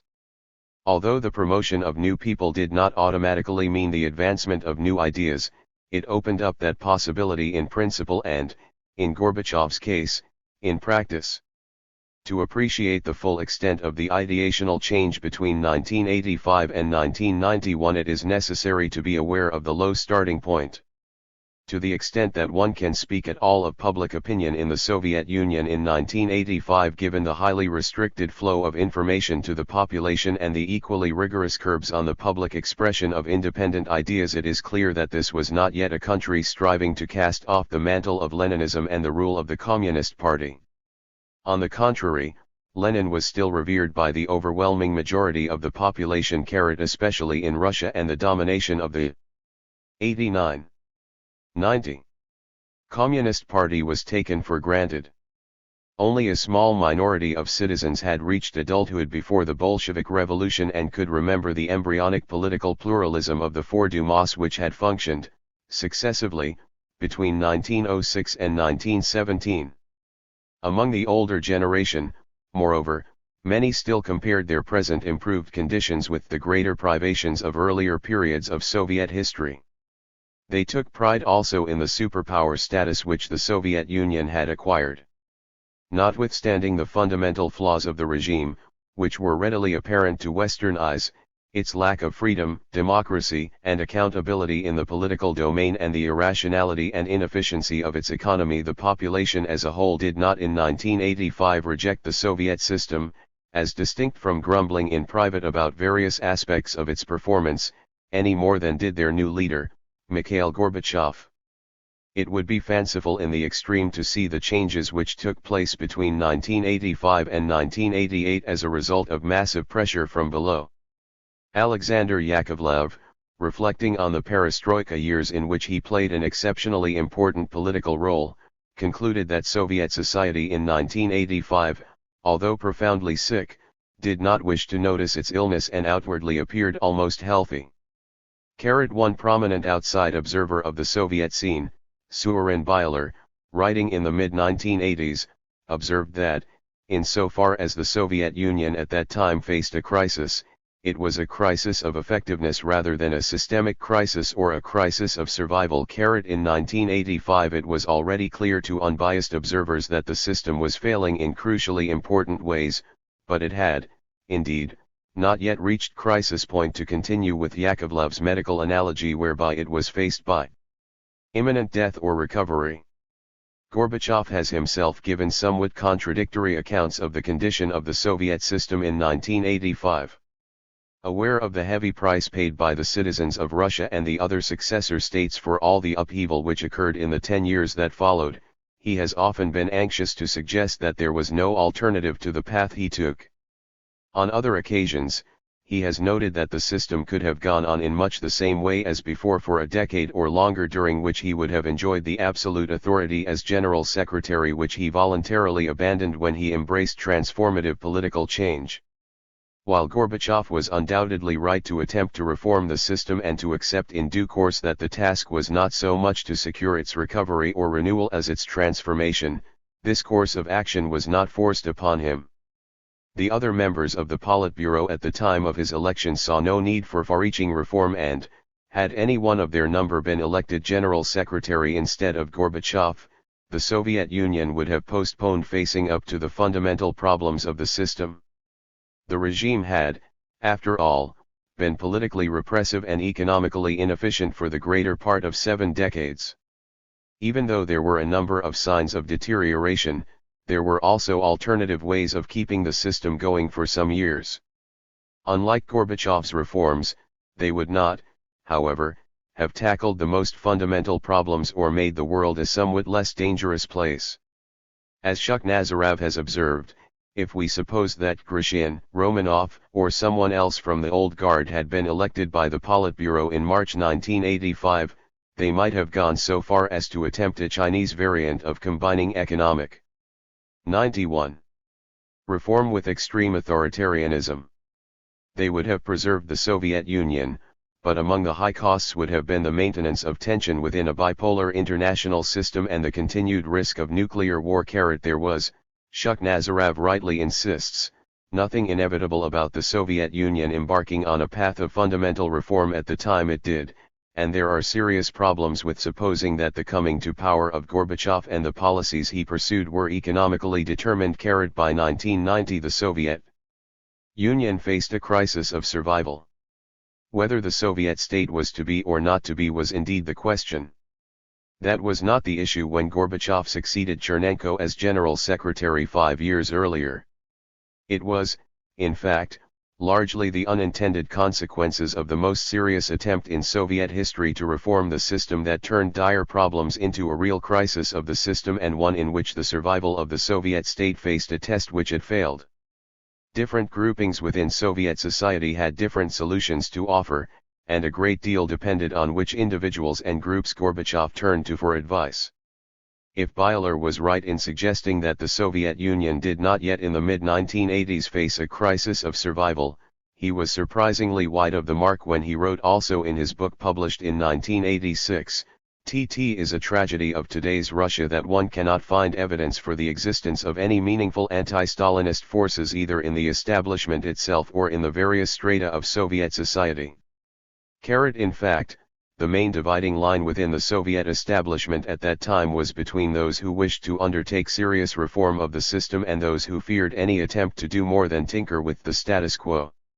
Symbolically, this was often expressed in terms of Stalinism and anti-Stalinism, not only to emphasize, as Khrushchev had done, the crimes of Stalin, but to go beyond the ad hominem simplicities of that speech and consider the defects of the system which had allowed Stalin and his cohorts to wreak such havoc.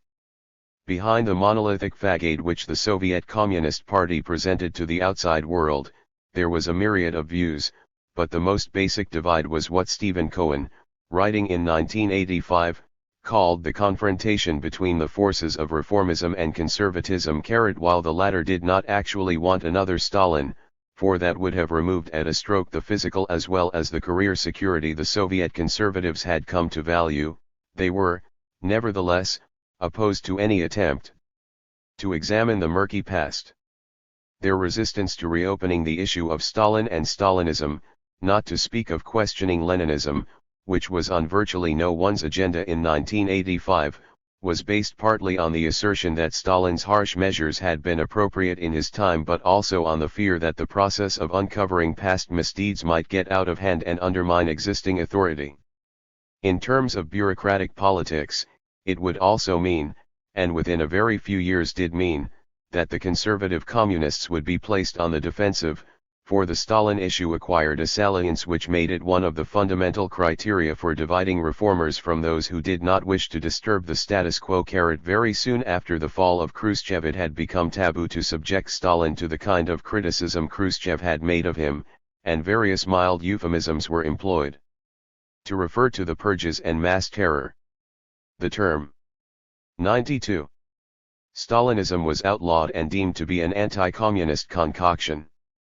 In private, however, there were many party intellectuals, including some in the apparatus of the Central Committee, who did use the term Stalinism frequently and pejoratively. They might disagree among themselves on how far it was possible or even desirable to democratize the Soviet Union. But anti-Stalinism and a belief that the system was reformable were the threads which connected the reformers of the 1960s, the readers and many of the writers of Tvardovsky's Novy Mir, with the reformers who were given their second chance after 1985. In many instances they were the same people.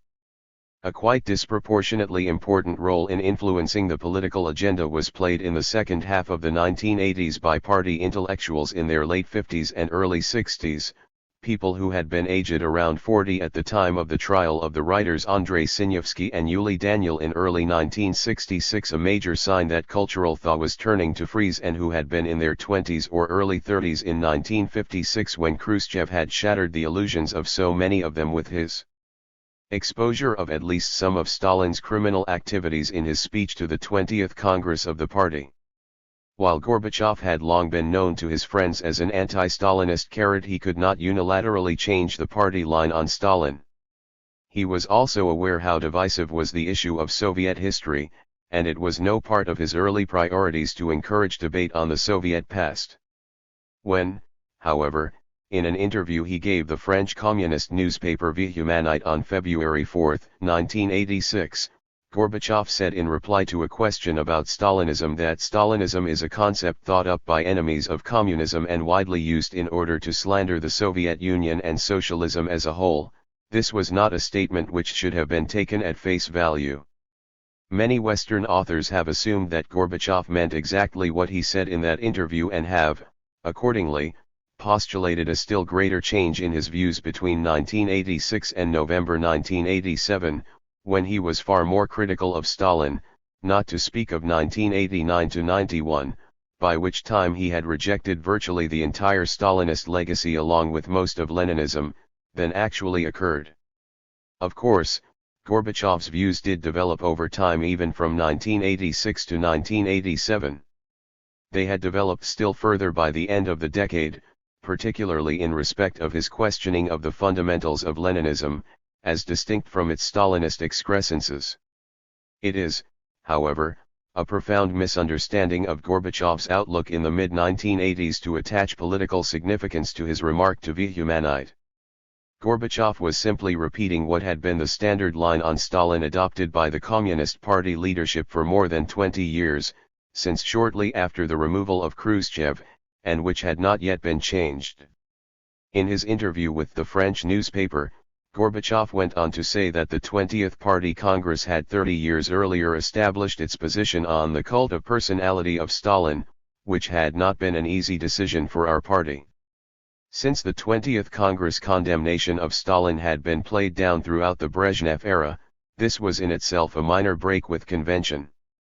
But the more essential point is that Gorbachev, even as General Secretary, had to prepare the ground for ideological change and could not unilaterally, on the eve of the party's 27th 93 Congress, which began later that month, change the line on Stalin and Stalinism. Reflecting in a broader context on his years as General Secretary, Gorbachev wrote in 1993, "I came to understand the limitations on the freedom of action of a political leader even if he is invested with the very widest author." There are two other general points which deserve emphasis here. The first is that, as the Estonian scholar Eero Lund has put it, in all studies of single ideologue systems one has to distinguish between sincere belief, the force of customary rhetoric, and fundamental critique masquerading as a return to fundamentals until the system had been radically altered by the late 1980s, not only as a result of the development of freedom of expression but by the introduction of contested elections. Most ideas for changing that system fundamentally had, indeed, to be presented as a return to Leninist first principles if they were to get off the ground in the real world of so/IAT politics. Failure to appreciate that led a number of Western authors wildly astray in their analysis of Gorbachev's speeches and public statements. The second point is that to look for complete consistency in Gorbachev's public political utterances, especially over time but even at particular, delicate moments of his leadership, is to apply an inappropriate criterion to the reformist leader of an authoritarian and ideologized state. Alexander Yakovlev, who was not only a Gorbachev ally but also a critic of Gorbachev's later tactical concessions to conservative communist forces, nevertheless observed that in large part, although not in every aspect, the transformation was doomed to be inconsistent. Speaking at the Vatican in January 1992, Yakovlev went on, "A consistent radicalism in the first years of perestroika would have destroyed the very idea of comprehensive reform. Happy face, the and state machines, including the economic bureaucracy and, not least, the organs of repression, would have jointly mutinied and thrust the country back towards the worst times of Stalinism." It has often been remarked, and not without reason, that Gorbachev, as so/IAT Communist Part chief and thus official guardian of Marxist-Leninist Holy Tit, and as leader of a reform movement ready to question much of that doctrine, was in the uncomfortable position of being simultaneously both Pope and Luther. This was not, it may be added, a parallel which Yakovlev chose to draw in the Vatican. Another aspect of the problem of assessing Gorbachev's public utterances, especially in his earliest years as so/IAT leader, was that the Politburo he inherited from Chernenko and to which he had to account for his actions was about as far removed from notions of radical reformism as it was possible to be. Underpinning this highest executive committee of the Communist Part and of the country were the various apparats of the Soviet system, vast bureaucratic structures with their own deeply ingrained norms, expectations, and patterns of behavior. Even such a stem critic of Gorbachev as Boris Yeltsin noted, "The chief problem of Gorbachev's launching of perestroika was that he was practically alone, surrounded by the authors and impresarios of Brezhnev's era of stagnation, who were determined to ensure the indestructibility of the old order of things.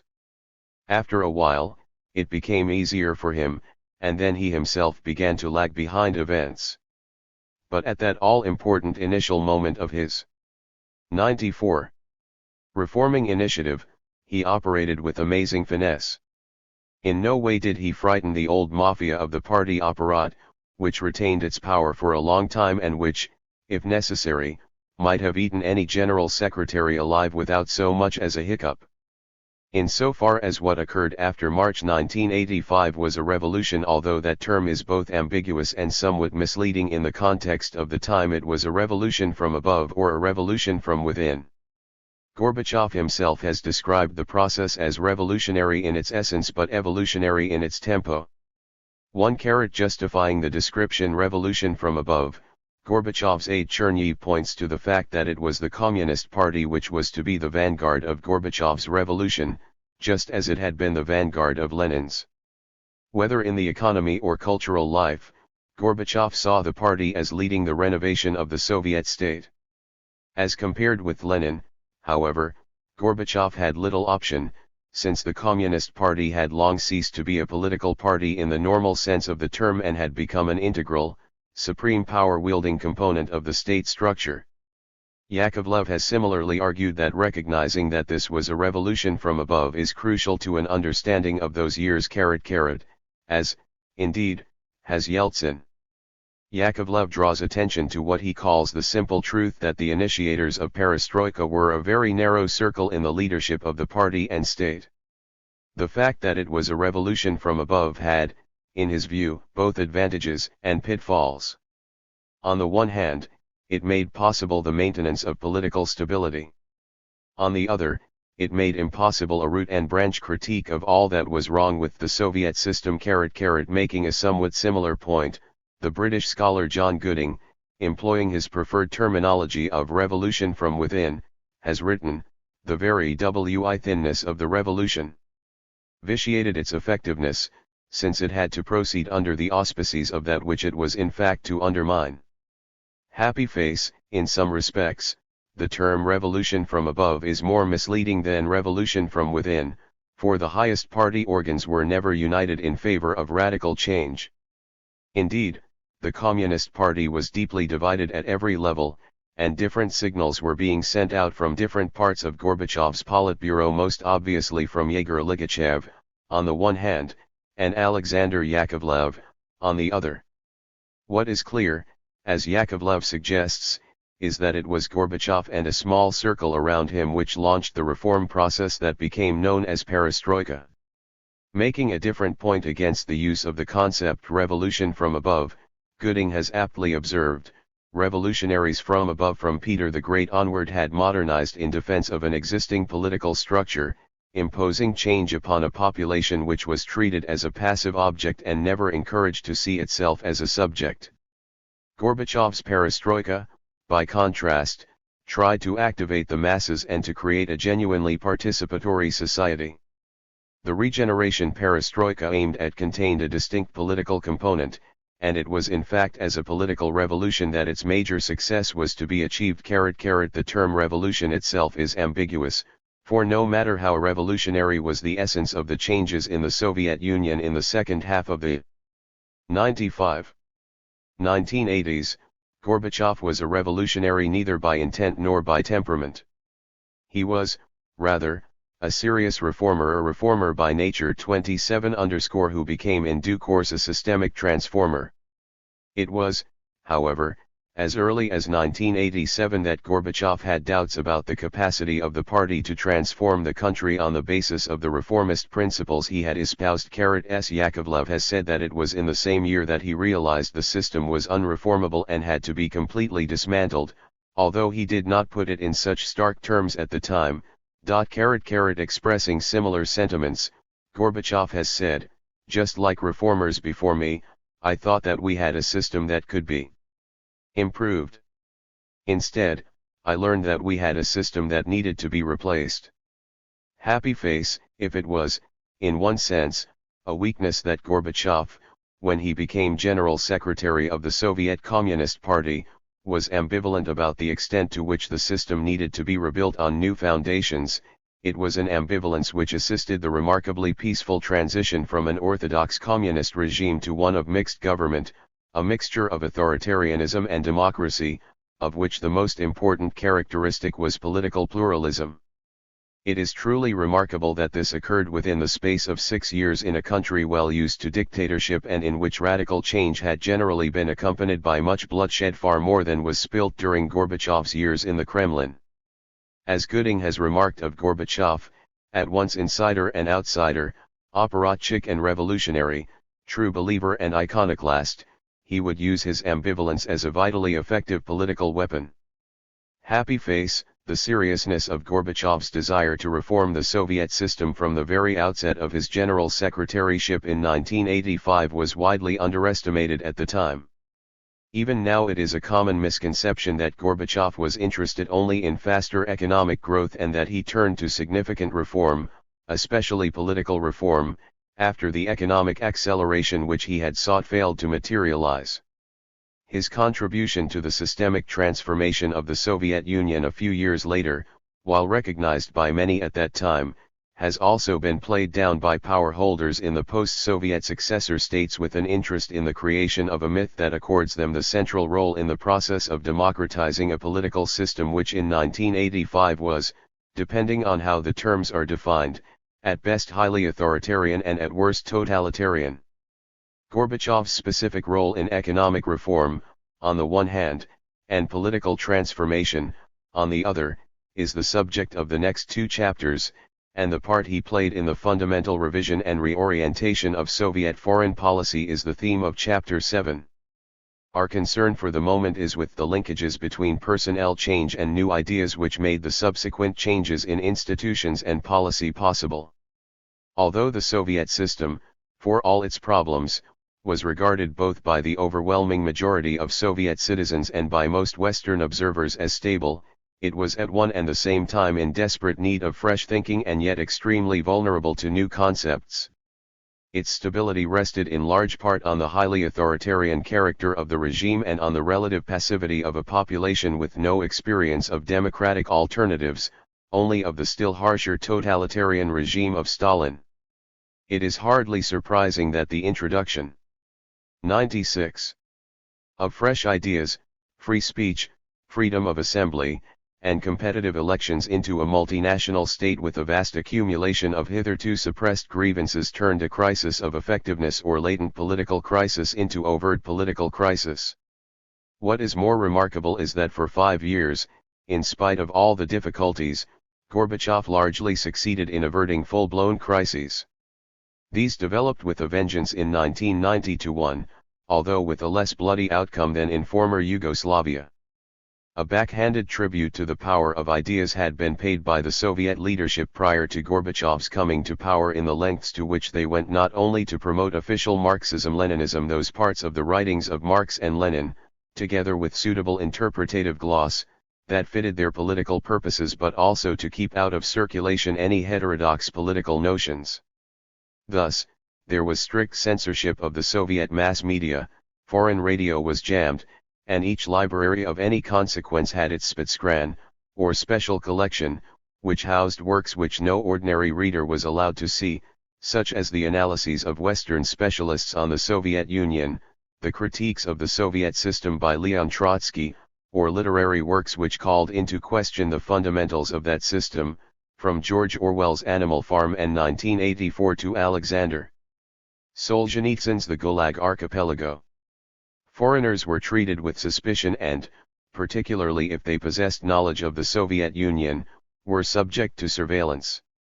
Even when relaxation of such restrictions and pressures became official Soviet policy in the later 1980s, the KGB continued to be a state within a state, and that institution remained at best patchily responsive to the new guidelines.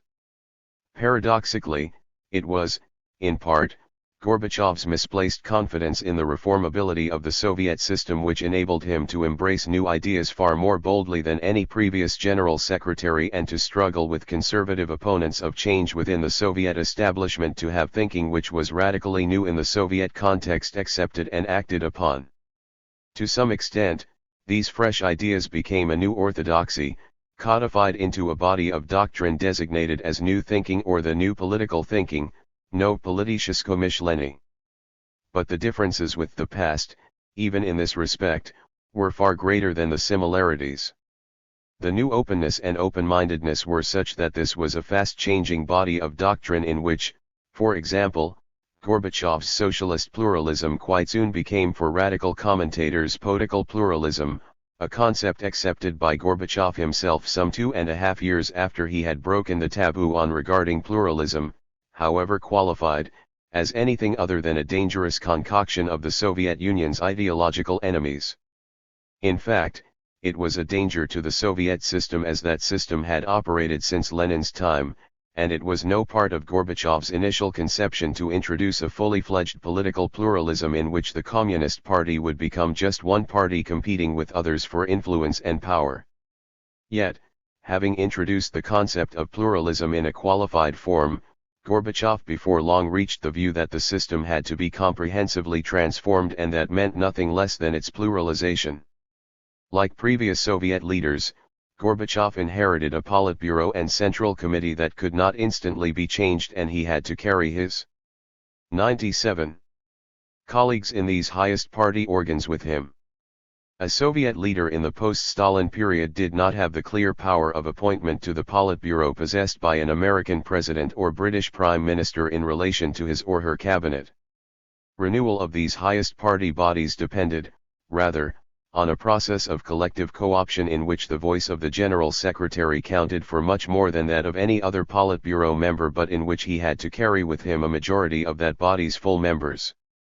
In addition to the full Politburo members, with voting rights, candidate members of the Politburo and those secretaries of the Central Committee who were not also Politburo members attended its meetings and were entitled to speak but not to vote. Votes were actually rather uncommon. An attempt was made to achieve consensus. This was easier to attain under Brezhnev with his policy of minimal change and desire not to rock the boat than under Gorbachev when radical change was being placed on the political agenda and vested interests were threatened. A bold party leader could, nevertheless, within a few years change the composition of the top party organs. As General Secretary, his authority was greatest vis-a-vis the Secretariat of the Central Committee, the group of secretaries who were responsible for the implementation of policy agreed in the Politburo and who had themselves great influence over appointments inside the party apparatus. Changes in the composition of the Politburo and Secretariat had to be formally approved at Central Committee plenary sessions which, for some years before Gorbachev became party leader, had normally been held only twice a year. Changes in the composition of this larger body, the Central Committee, could, with the exception of promotion of candidate members to full membership, be made only at party congresses, which the rules of the Communist Party decreed must be held once every 5 years. Gorbachev was, in some respects, fortunate that a party congress was due to be convened in early 1986, less than a year after he had assumed office. This provided an opportunity for introducing new blood. Since, however, he had elevated Yegor Ligachev to the position of de facto second secretary, in charge of the party organization, it was hardly surprising that even the new Central Committee formally elected by the 27th Party Congress, held from February 26 to March 6, 1986, was far from being dominated by reformers, still less by radical reformers. Changing the balance of influence. Gorbachev was, however, able to change the balance of influence within the leadership before he could change the balance of power. A general secretary had a much freer hand in choosing his aides and advisers, both formal and informal, than he had in elevating an ally to the Politburo. Whereas the promotion of anyone to the Politburo or Secretariat of the Central Committee, or the appointment of a minister, needed the approval of the Politburo, the appointment of aides was entirely at the discretion of the General Secretary and required the sanction of no other body. This was still more evidently true of the General Secretary's consultations with informal, non-staff advisors. Every Soviet leader relied to some extent on outside specialists, but these experts were generally very conscious of 98. What the leader wanted to hear. A three-stage filtering process meant that, in the first instance, only reliable specialists whose views were unlikely to offer a significant challenge to the conventional wisdom of the party hierarchy were apt to be consulted. Second, their recommendations were mediated by the permanent officials in the Central Committee department with responsibility for that particular area of policy, and, third, the specialists themselves engaged in self-censorship and with rare exceptions did not advocate radical change, since the most likely result of doing so would be to put an end to their privileged role. In all three respects this consultative process changed under Gorbachev. He was prepared to listen to a broader range of specialists with fresh ideas, including some such as Aganbajian, Shat-Alin, and Zaslavskaya who had received party reprimands in the past for excessive boldness. Especially in the earlier years of his leadership, Gorbachev was prepared to meet directly with specialists from academic institutes as well as from his own circle of full-time assistants, and he made it clear that he would actively welcome fresh ideas. Self-censorship drastically declined as it became evident that heterodox views expressed in official seminars or position papers would no longer blight a person's career but might even advance it. This change of atmosphere quickly made itself felt in the institutes of the Academy of Sciences, and specialists with ideas of their own who did not personally take part in seminars or discussions with Gorbachev were able to convey proposals to him either through his aides or through Alexander Yakovlev. Gorbachev lost comparatively little time in replacing most of the aides he had inherited from his predecessors. The long-standing foreign policy aide Andrei Alexandrov Agentov, who had served Brezhnev, Andropov, and Chernenko in turn, and who was forced to make way for Chernihiv in early 1986, complained in his retirement that it was not possible to advise Gorbachev. He did not want to listen. What this meant, however, was that Gorbachev was not particularly interested in the views of Alexandrov Agentov. With his replacement, Chernihiv, it was an entirely different matter. Andrei Gorbachev, himself a significant informal advisor of Gorbachev on foreign policy issues during the Perestroika years, and a close and formal one in the last months of the Soviet Union when he was Gorbachev's presidential press spokesman, has described Chernihiv as the most faithful and reliable of Gorbachev's assistants. He recalls an occasion when Gorbachev went so far as to introduce Chernihiv to the Spanish Prime Minister, Felipe González, as his alter ego. 10 years older than Gorbachev, Chernihiv had fought in the Second World War and taught in the history faculty of Moscow University for a time before joining the party apparatus after Stalin's death. He belonged to the important group who had spent time in Prague on the World Marxist Review, which had been an introduction to revisionist communist and social democratic thought, notwithstanding, as noted in an earlier chapter, the relative orthodoxy of the journal they produced. Chernihiv, who had maintained links with people of critical views outside the party apparatus, worked exceptionally closely with Gorbachev from 1986 onwards. In the words of his former international department colleague Gorbachev, he was a long-standing liberal political thinker. 99. Who, in Gorbachev, finally acquired a person through whom he could try to realize many of the unsatisfied ambitions of his younger years. Chernihiv's outlook was known to Gorbachev before he appointed him. They had shared their critical views of the line taken by the International Department under Ponomarev, and their approach to foreign policy was a common one. With his experience of international affairs, Chernihiv was to become both an important vehicle of new ideas on foreign policy and an invaluable sounding board for Gorbachev's opinions from the time of his appointment as principal foreign policy aide in February 1986. Chernihiv exemplifies the difference new appointments could make in terms of fresh ideas, dependent though that factor clearly is on who is appointed. He was one of the crucial contributors to the new thinking on foreign policy, although he himself, just before his appointment, was in no doubt about who would play the decisive role. In his diary for January 18, 1986, he wrote, "And now we have got a rarity as leader, a clever person, educated, lively, honest, with ideas, with imagination, and brave." Happy face. Gorbachev appointed two aides in succession on ideological issues who, while by no means ready for fully fledged democracy, as Gorbachev himself was not in 1985, were considerable improvements on those who had held that position on the General Secretary's staff in the past. The first was Georgy Lukich Smirnov, who had been a deputy head of the propaganda department of the Central Committee in the early 1970s when Alexander Yakovlev was first deputy, prior to his 10 years in Canada. It was probably on Yakovlev's recommendation that Gorbachev took Smirnov on, although Gorbachev, after he had become a secretary of the Central Committee in 1978, had himself got to know Smirnov. Prior to that they had spoken only by telephone. Smirnov, who was in his early 30s at the time of Khrushchev's secret speech, was one of those who felt himself to be a child of the 20th Party Congresses. He retained an idealized view of Lenin, as did Gorbachev himself, even after he had begun to undermine the foundations of Leninism. But there was no doubting the sincerity of Smirnov's anti-Stalinism. He ceased to be a Gorbachev aide in January 1987 when he was appointed director of the Institute of Marxism-Leninism to restructure that citadel of dogmatism.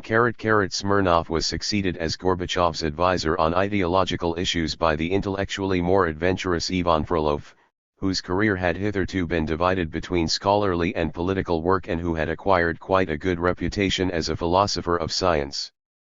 Twice a graduate of the Prague School of Revisionism, he served on the World Marxist Review from 1962 until 1965 and again in 1977-9.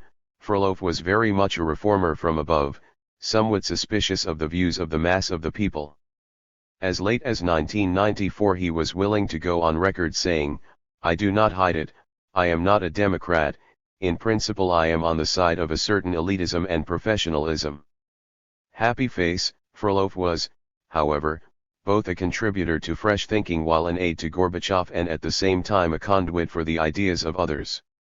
Thus, for example, during this time Otto Latsis, an economic reformer of long standing, and his younger colleague on the party journal Communist, Yegor Gaidar, later Yeltsin's acting prime minister and advocate of the speediest possible transition to a market economy in post-Soviet Russia, presented Frolov with a large collection of papers on Russia's financial 100 problems.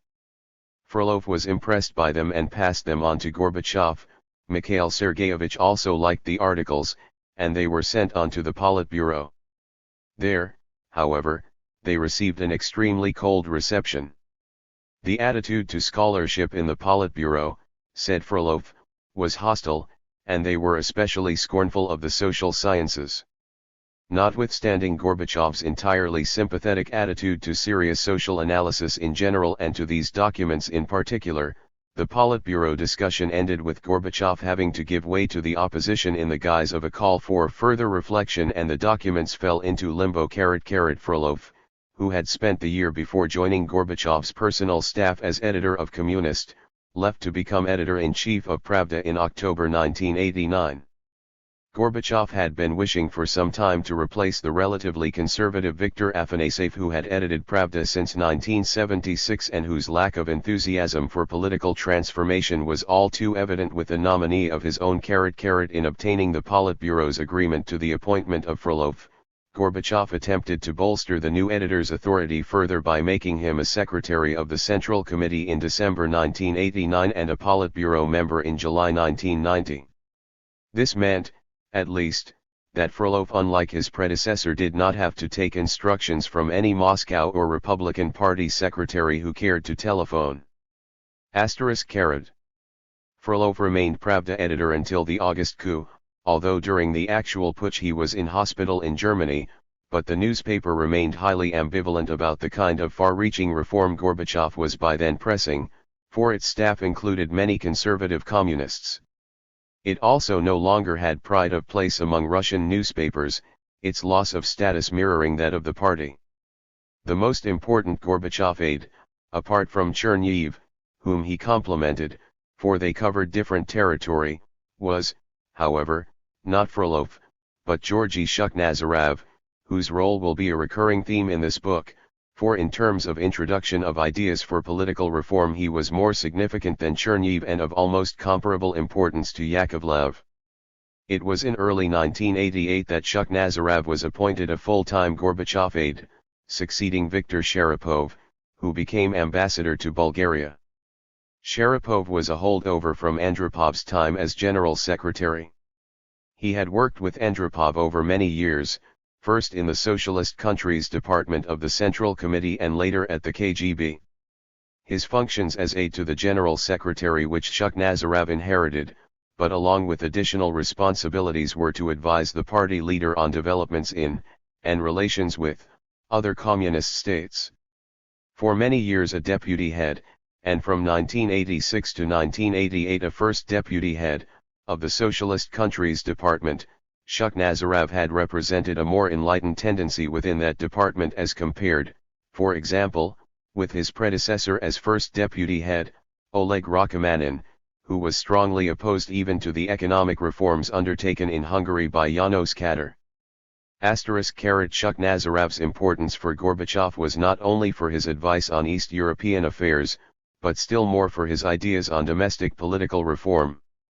Born into an Armenian family in Baku in 1924, Chuck Nazarov is a man of many talents.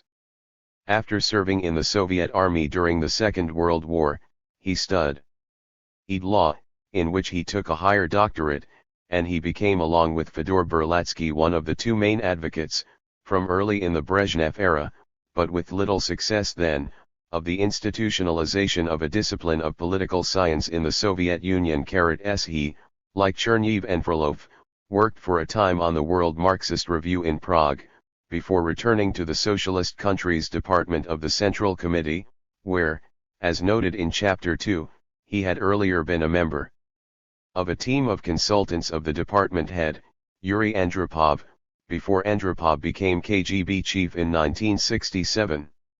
Chuck Nazarov is the author of poetry and of published works of science fiction, under the name Georgy Shuk, as well as of a wide range of political studies. While a number of his pre-perestroika books contain far too much Leninist orthodoxy to satisfy many readers, including Chuck Nazarov, today, his writings from those years often also include ideas which were then by no means common in official Soviet political literature. Thus, in a book published in 1972, Chuck Nazarov advocated a much freer and fuller flow of information to Soviet citizens and, unusually for that time, wrote of the existence of different interests within Soviet society. Chuck Nazarov also anticipated some of the new thinking on foreign policy of the Gorbachev era. In May 1984 he published an important article in which humanistic considerations and universal values were given precedence over the class approach traditionally sanctified by Marxism-Leninism. This was to become accepted doctrine under Gorbachev, but it was still a striking deviation from official orthodoxy at the time Chuck Nazarov promulgated it. In the same article he formulated as a maxim for the nuclear era the proposition that political ends do not exist which would justify the use of means liable to lead to nuclear war. Although it is not entirely easy to reconcile with some of his published works which include, for example, criticism of the Prague Spring with which in private he sympathized. Chuck Nazarov was for long a closet social democrat within the Central Committee apparatus. Crucially, this was a position that Gorbachev himself came round to in the course of his years in power. It was in December 1989 that Gorbachev first made explicit to Chuck Nazarov his social democratic sympathies. While Gorbachev still had to be rather more guarded in public, the previous month he had published in Pravda a significant article in which he stressed the diversity of manifestations of socialism and wrote explicitly and sympathetically about social democracy, from which we are striving to draw whatever is appropriate for our society's conditions. Until Gorbachev became General Secretary, Soviet leaders had held that, while there could be different roads to socialism, there was only one socialism, namely, that which existed in the Soviet Union and in the countries which had faithfully followed in its ideological footsteps. Chuck Nazarov, writing in late 1991 after observing, correctly, that the Communist Party had not been an ordinary political party but in the fullest sense a state organization, emphasized the enormous variety of tendencies to be found in that party, from anarchist to monarchist. One of the most numerically substantial of these tendencies was the social democratic, but only with Gorbachev's coming to power did it have the opportunity to make political headway. Dismissing the myth increasingly disseminated both in Russia and 102. Abroad in 1991 that Gorbachev wished merely to perfect the system while not touching its essence. Chuck Nazarov quoted verbatim from his December 1989 conversation with Gorbachev in which Gorbachev said, "Don't think that something will stop me, that there is a threshold through which I shall not be able to pass. Everything that is needed for the very deepest transformation of the system I accept without embarrassment. One will go as far as it is necessary to go for that. And if we speak about the final goal, insofar as it is possible today to be definite, that is integration into the world community by peaceful means. By conviction I am close to social democracy. Given that Gorbachev was General Secretary of the Communist Party of the Soviet Union, which, historically, had seen Social Democrats as their most dangerous adversaries. Lenin and not only Stalin reserved his fiercest invective for those who were Social Democrats or democratic socialists in the West European tradition. Gorbachev had already crossed a particularly difficult threshold. It was one, moreover, which it became increasingly plain to orthodox communists that he had crossed. Many of them were later to feel both betrayed and outwitted. 3 months after the collapse of the Soviet Union, Ligachev complained, Gorbachev carried out a putsch against Marxism-Leninism and replaced it with social democratism. Happy face, Shukh-Nazarov was granted the opportunity by Gorbachev to become one of the central figures in the elaboration of a fundamental reform of the Soviet political system in the spirit of social democracy. He played an important part in the preparation of the political reforms presented to the 19th Party Conference in 1988, discussed in Chapter 6. Moreover, along with Frolov, Shukh-Nazarov was one of the officials most responsible for work on a new party program as well as for a declarative document, Towards a Humane, Democratic Socialism, which was adopted by the 28th Congress of the Communist Party in 1990. It was at this Congress that the decision was taken to produce a new official program to replace that adopted by the 22nd Party Congress, 1961, and in its revised version by the 27th Congress, 1986. Much of the work on the 1986 document, which was not officially regarded as a new program, but simply a revised version of the party program produced in Khrushchev's time and adopted at the 1961 Party Congress, had been completed before Gorbachev became General Secretary. It certainly represented far less of a break with the past than the draft of an entirely new program, on which, as Frolov has noted, work went on continuously between the end of 1990 and July 1991. Even the latter, finally approved for publication by a Central Committee plenum, was, according to Frolov, very greatly deformed as it passed through the hands of the Program Commission. By then the Communist Party was not only openly divided but engaged in bitter internal struggle, and it was no longer determining the course of political developments in the country. Nevertheless, it is a historic fact that the draft program, which was never endorsed, since the coup and the subsequent dissolution of the Union-wide CPSU had occurred before an extraordinary 29th Congress of the party could be held in late 1991, had much more in common with West European social democracy than with traditional Soviet Marxism-Leninism. I. 103. It would be wrong to end discussion of Gorbachev's choice of personal aides by conveying the impression that they were all wise ones. On the contrary, one of the worst of all Gorbachev's appointments, including even some of his later ones which are discussed in Chapter 8, turned out to be that of an aide. The appointment had already been made before he became General Secretary, and in the context of that time, 1981, there was nothing surprising about it. The person concerned was Valery Boldin, who was then head of the agricultural section of Pravda. Since Gorbachev was still the secretary of the Central Committee responsible for agriculture, this looked like a fairly routine choice, given the rules of the game of Soviet politics. Unfortunately, Boldin was a self-centered careerist whose every increase in power went to his head. Gorbachev's misplaced trust in him was such that, when he ceased to be his aide in 1987, he was moved to a position where he could do still more harm. Boldin became head of the General Department of the Central Committee, which controlled the flow of papers to the General Secretary.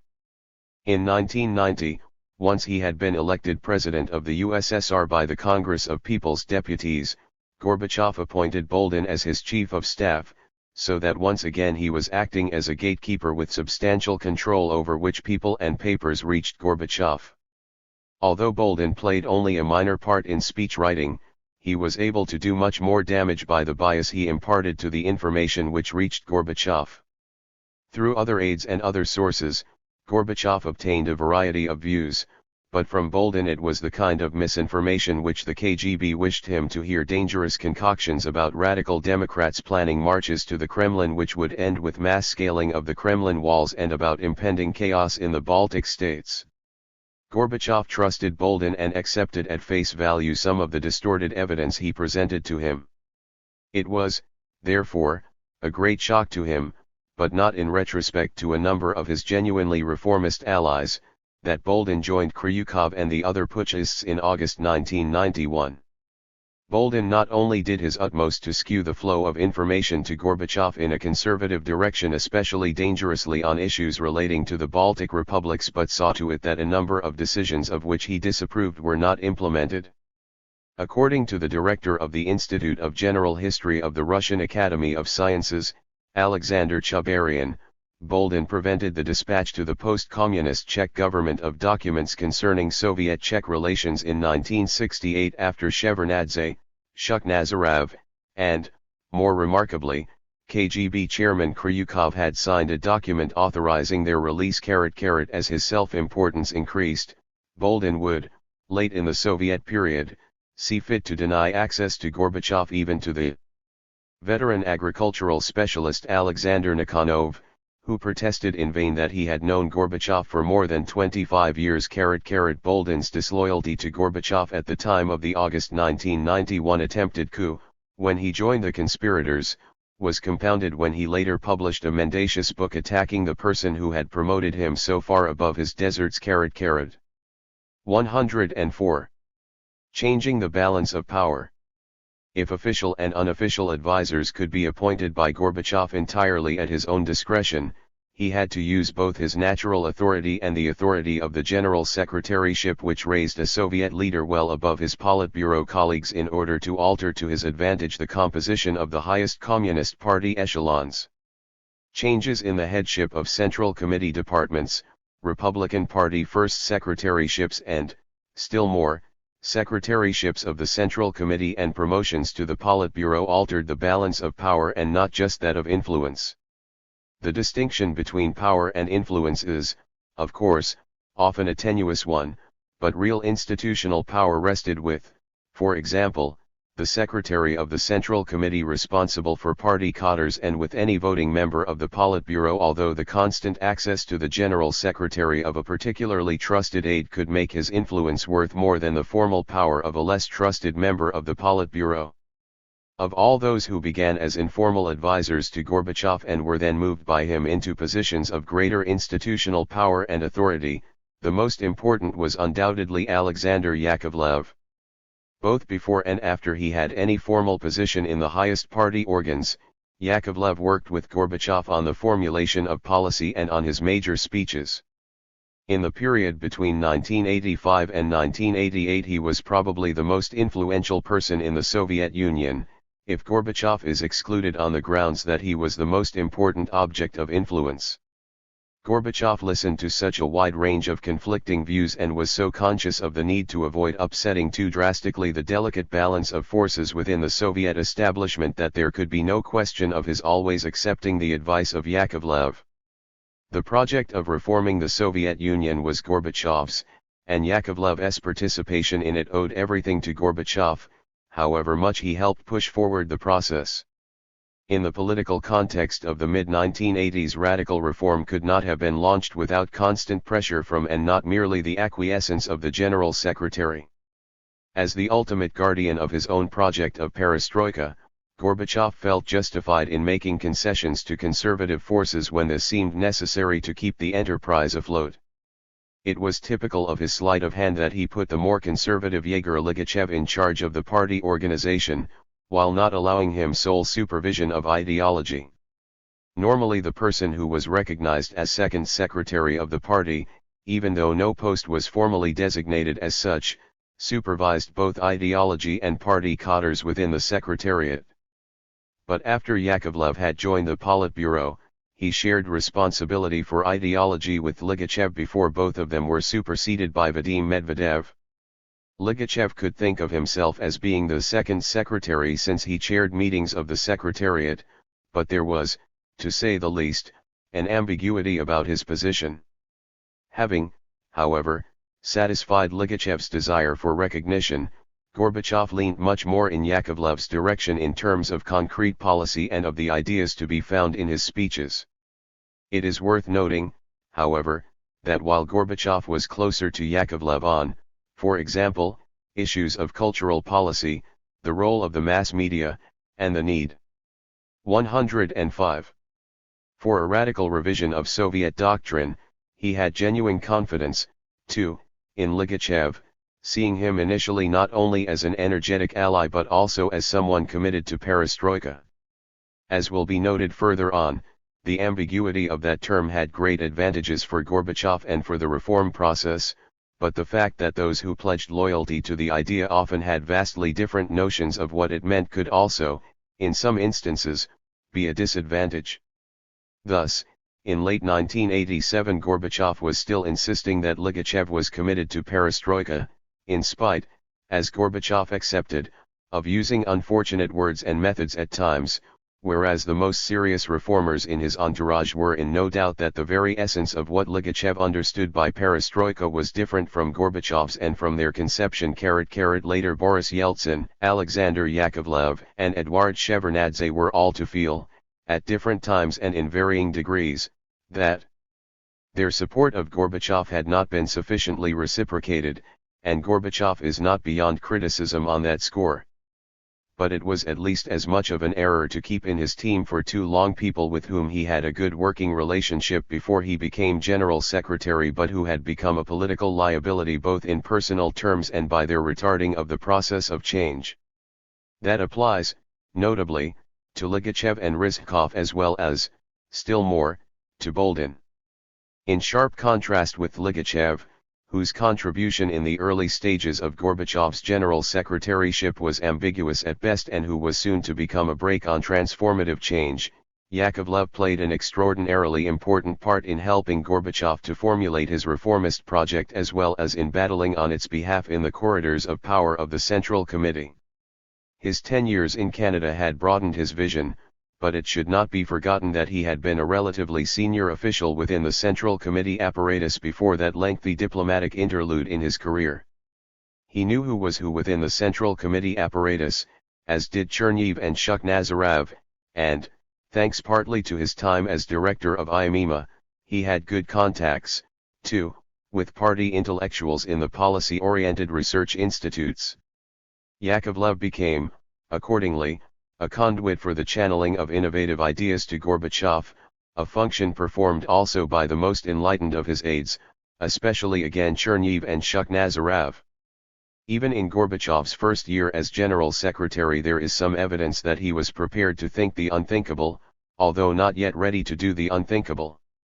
At the end of 1985 Yakovlev wrote a memorandum to Gorbachev which proposed splitting the Communist Party in two in order to introduce competition into the political system. 7 to the power of 15th y as an extraordinary idea in the context of the time, for the Communist Party had always punished with a special severity any splitters within its ranks.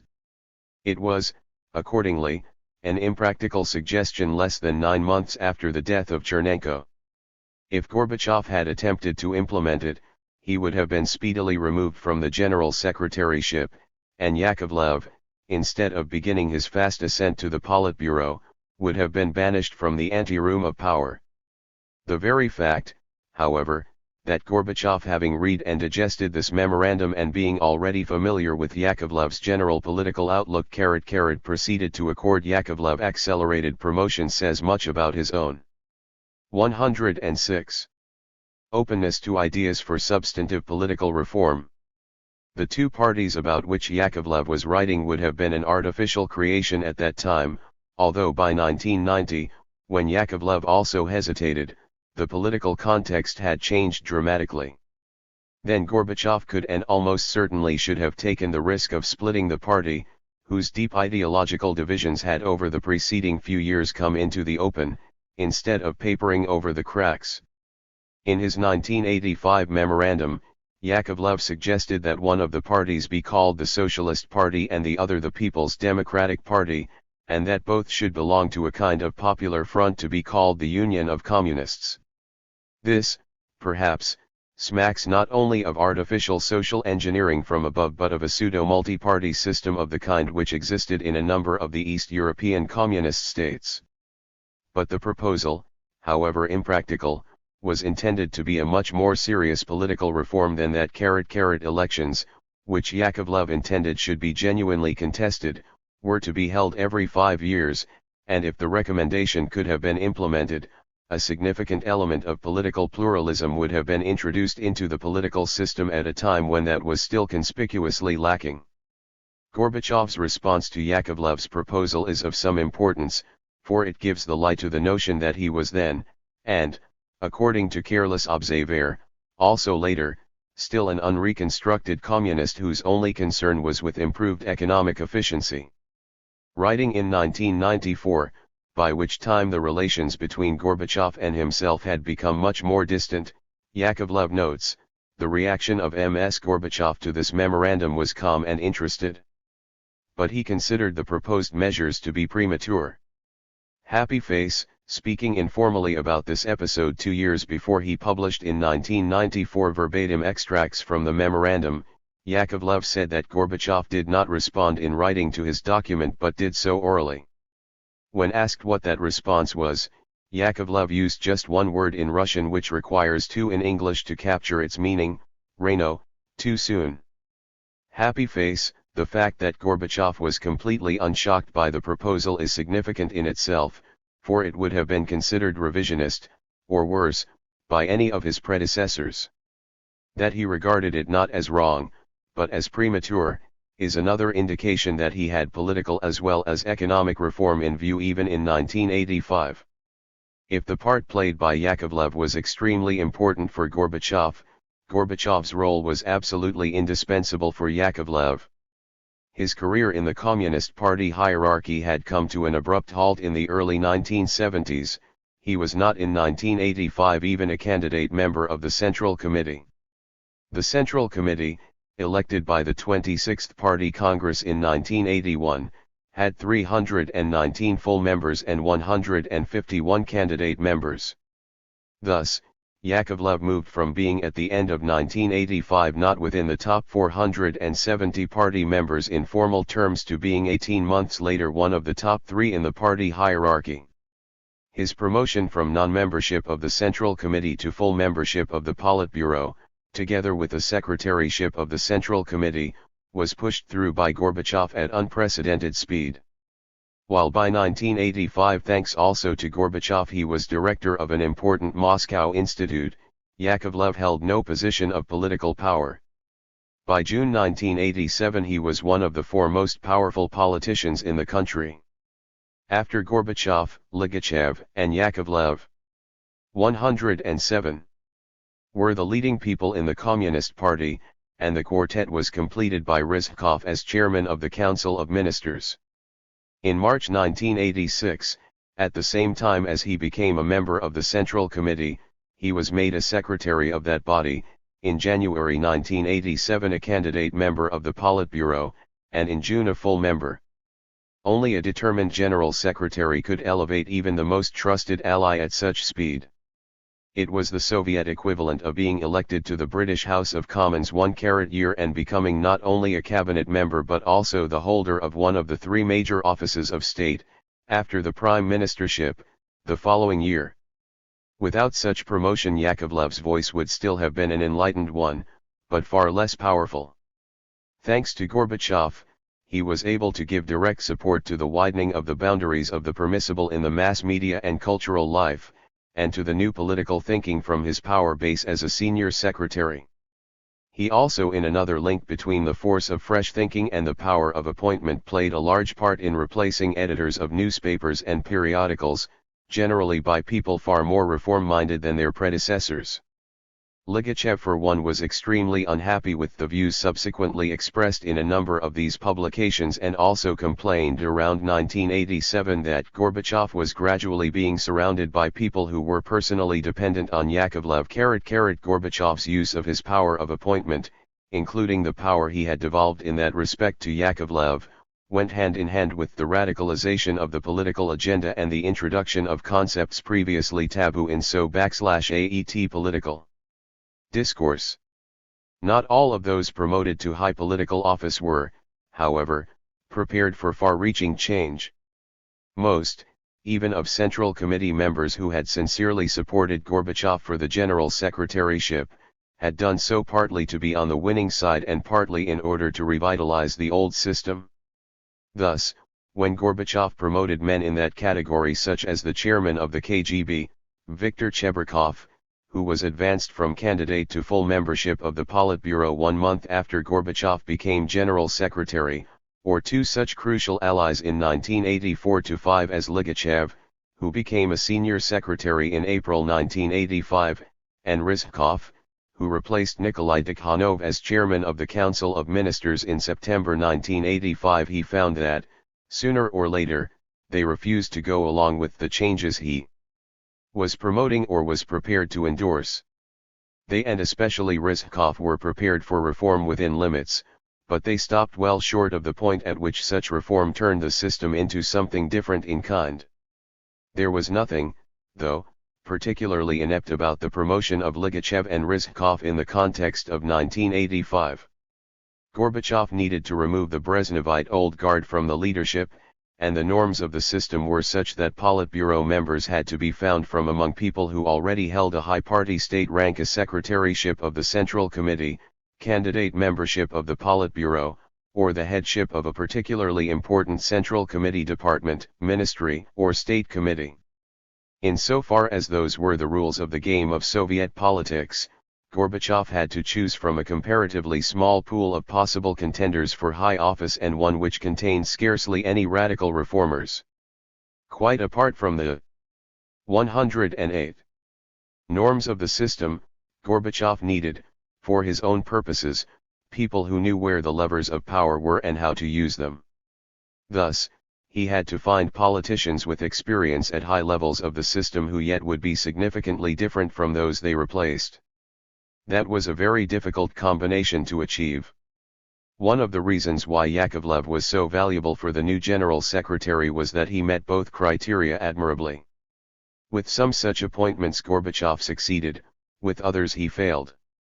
But he is more open to criticism for his Katar's policy after 1989, discussed in Chapter 8, by which time he had a freer hand as the society had become increasingly politicized and the boundaries of the political system broadened, and for his appointments between 1985 and 1988, several of which, by previous Soviet standards, were remarkably good, while others turned out to be little better than their predecessors. At Secretariat and Politburo level, the two outstandingly successful appointments from Gorbachev's standpoint as a reformer and as a new General Secretary needing to bolster his power base were those of Yakovlev and of Eduard Shevardnadze. Yakovlev's contribution has already been discussed, while Shevardnadze's much longer-standing friendship with Gorbachev has been touched upon in an earlier chapter. Shevardnadze's promotion to be Soviet Foreign Minister in the summer of 1985 deserves elaboration, however, for it was a masterstroke which took the Soviet establishment, not to mention Western diplomatic observers, by complete surprise. From his vantage point at that time as a deputy head of the International Department of the Central Committee, Cherniev wrote in his diary, "Even for apparatchiks, close to the top, this was a bolt from the blue." Happy face, indeed. Shevardnadze has written that to say he himself was surprised to be informed of this impending move in a telephone call from Gorbachev in June 1985 would be a massive understatement. As first secretary of the Georgian Party organization, he had made some visits abroad and had received foreign delegations in Tbilisi, but he was essentially without foreign policy experience. When he flew to Moscow the morning after the telephone call and in a meeting with Gorbachev produced many arguments against his being appointed foreign minister, not least his lack of experience, Gorbachev replied, "No experience.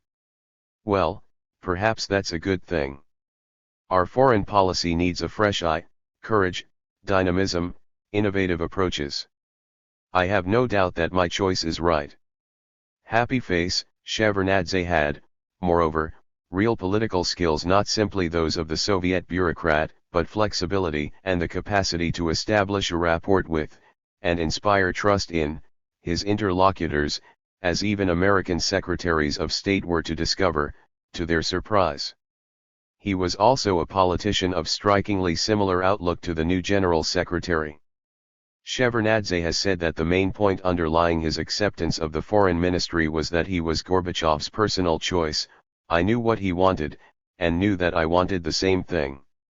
Happy face. Gorbachev correctly believed that Shevardnadze would be an able executant of an innovative foreign policy and his supporter on both domestic and international political issues within the Politburo, to which Shevardnadze was now promoted from candidate to full membership.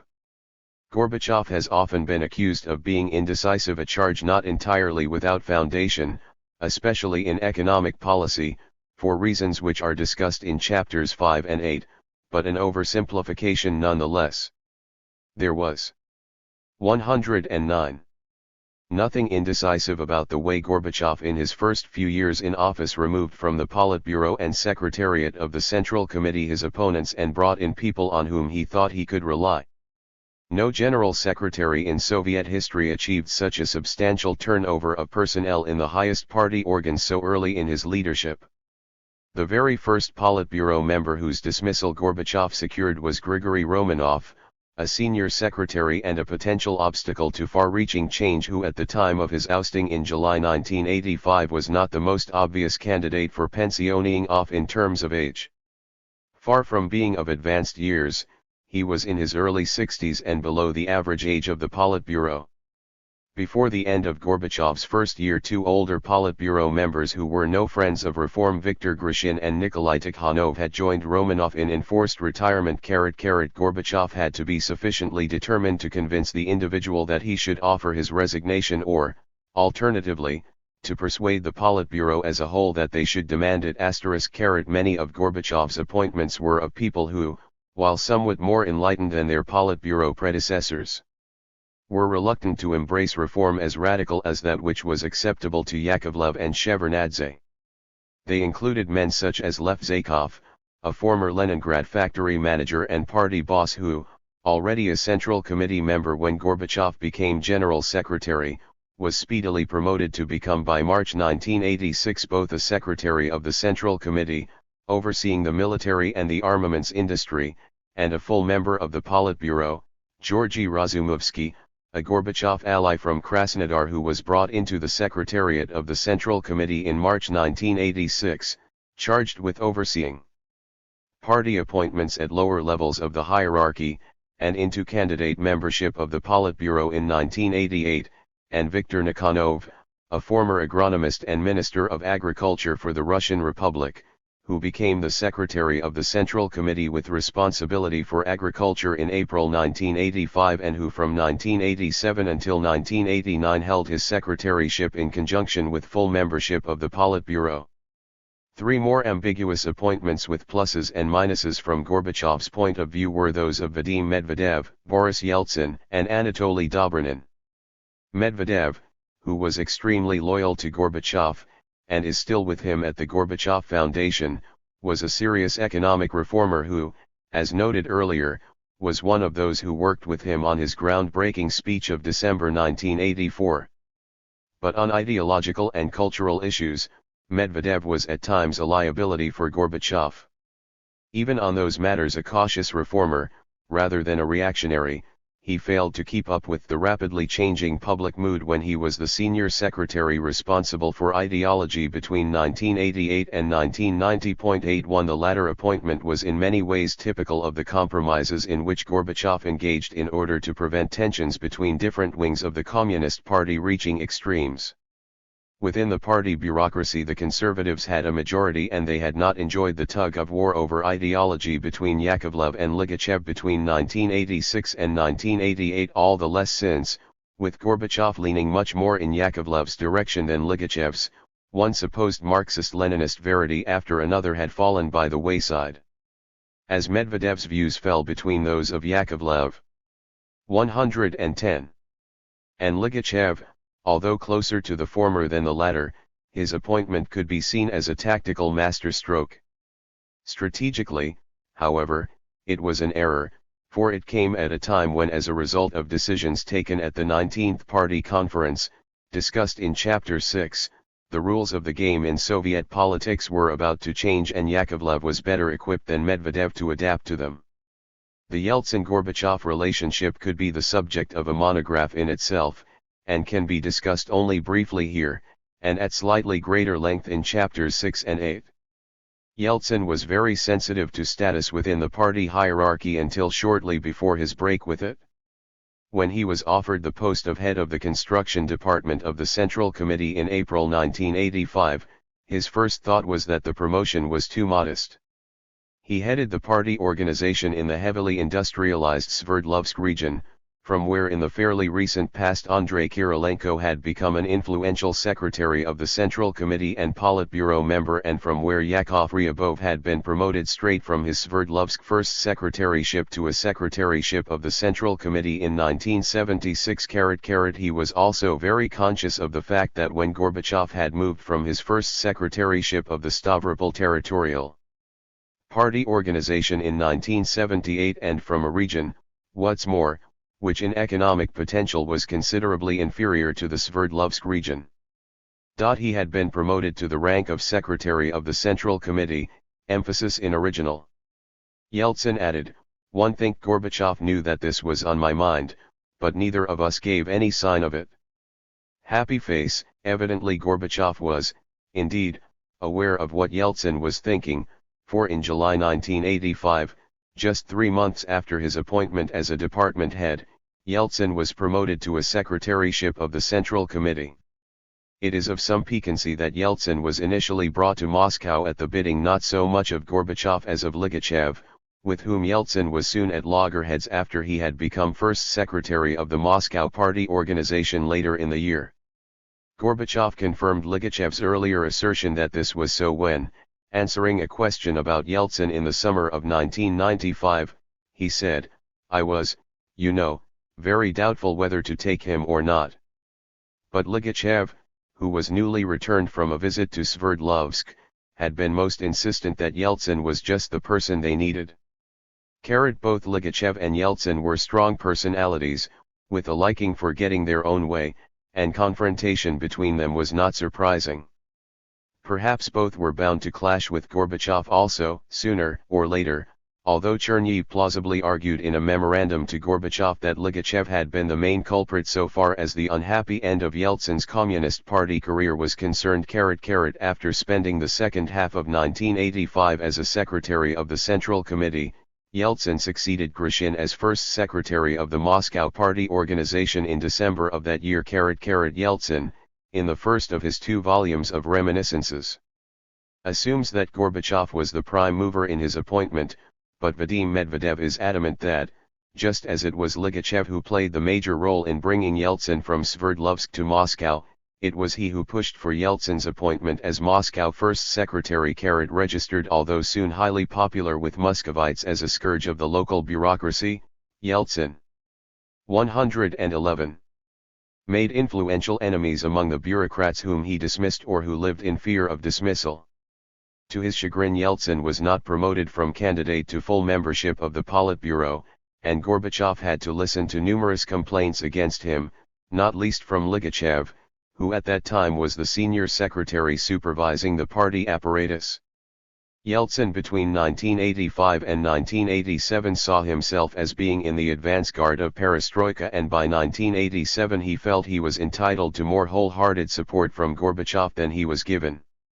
This, as well as his open clashes with Ligachev and the party conservatives, was the background to his unscheduled speech at a Central Committee plenum in November 1987, which had been arranged to approve the draft of a speech Gorbachev would deliver at a solemn celebration of the 70th anniversary of the Bolshevik Revolution. 89 by criticizing Ligachev openly, and Gorbachev by implication.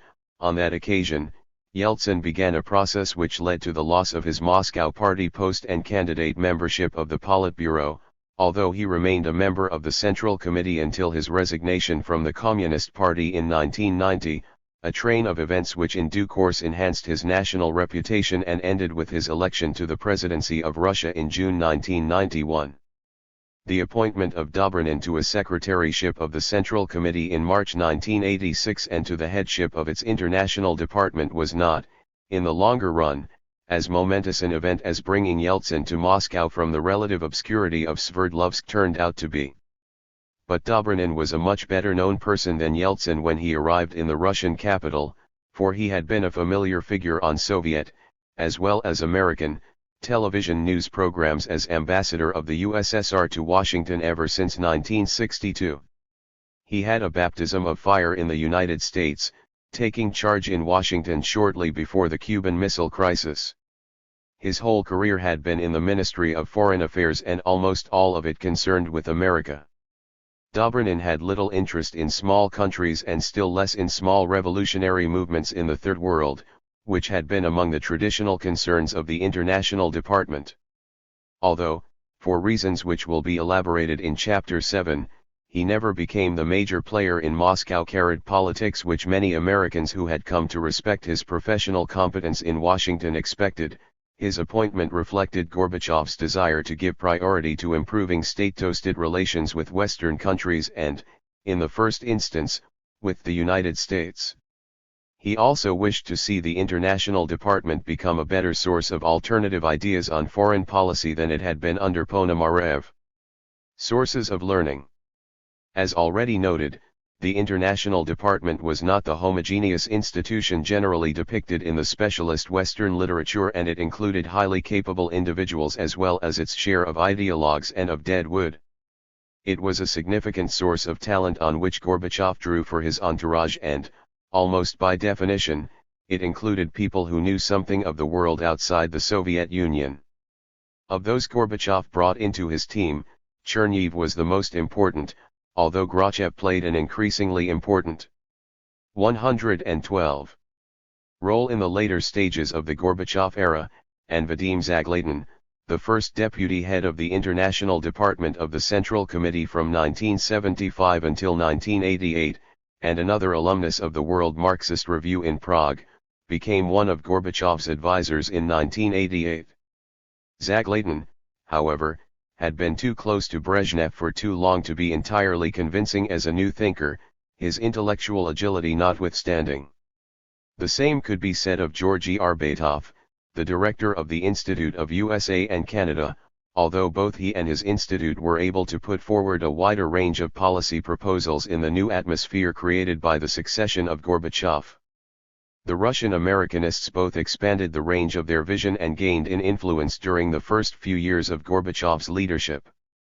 Senior scholars at IMEMA had still easier access to Gorbachev and his circle, not least because Yakovlev had been its director from 1983 to 1985 and was succeeded by Yevgeny Primakov. The latter became an important Gorbachev advisor whose formal standing was enhanced by candidate membership of the Politburo in April 1989 and membership of Gorbachev's Presidential Council in March 1990. Primakov, almost alone among those who were close to Gorbachev, remained in a position of power in Yeltsin's team in the post-Soviet period, as head of Russia's Foreign Intelligence Service.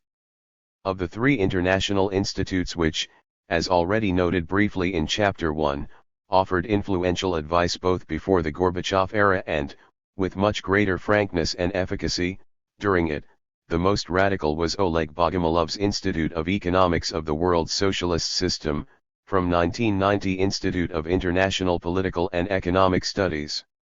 Bogomolov himself, who had been rather less close to the pre-1985 leaderships than had the directors of IMEMA and the Institute of the USA and Canada, was also the boldest of the policy-oriented institute directors in those years, an early critic, for example, in a memorandum to the Brezhnev leadership of the Soviet military intervention in Afghanistan. He was, furthermore, the most self-critical by 1990 for not doing more to oppose the system during the 18 years the party was headed by a dull-wit individual.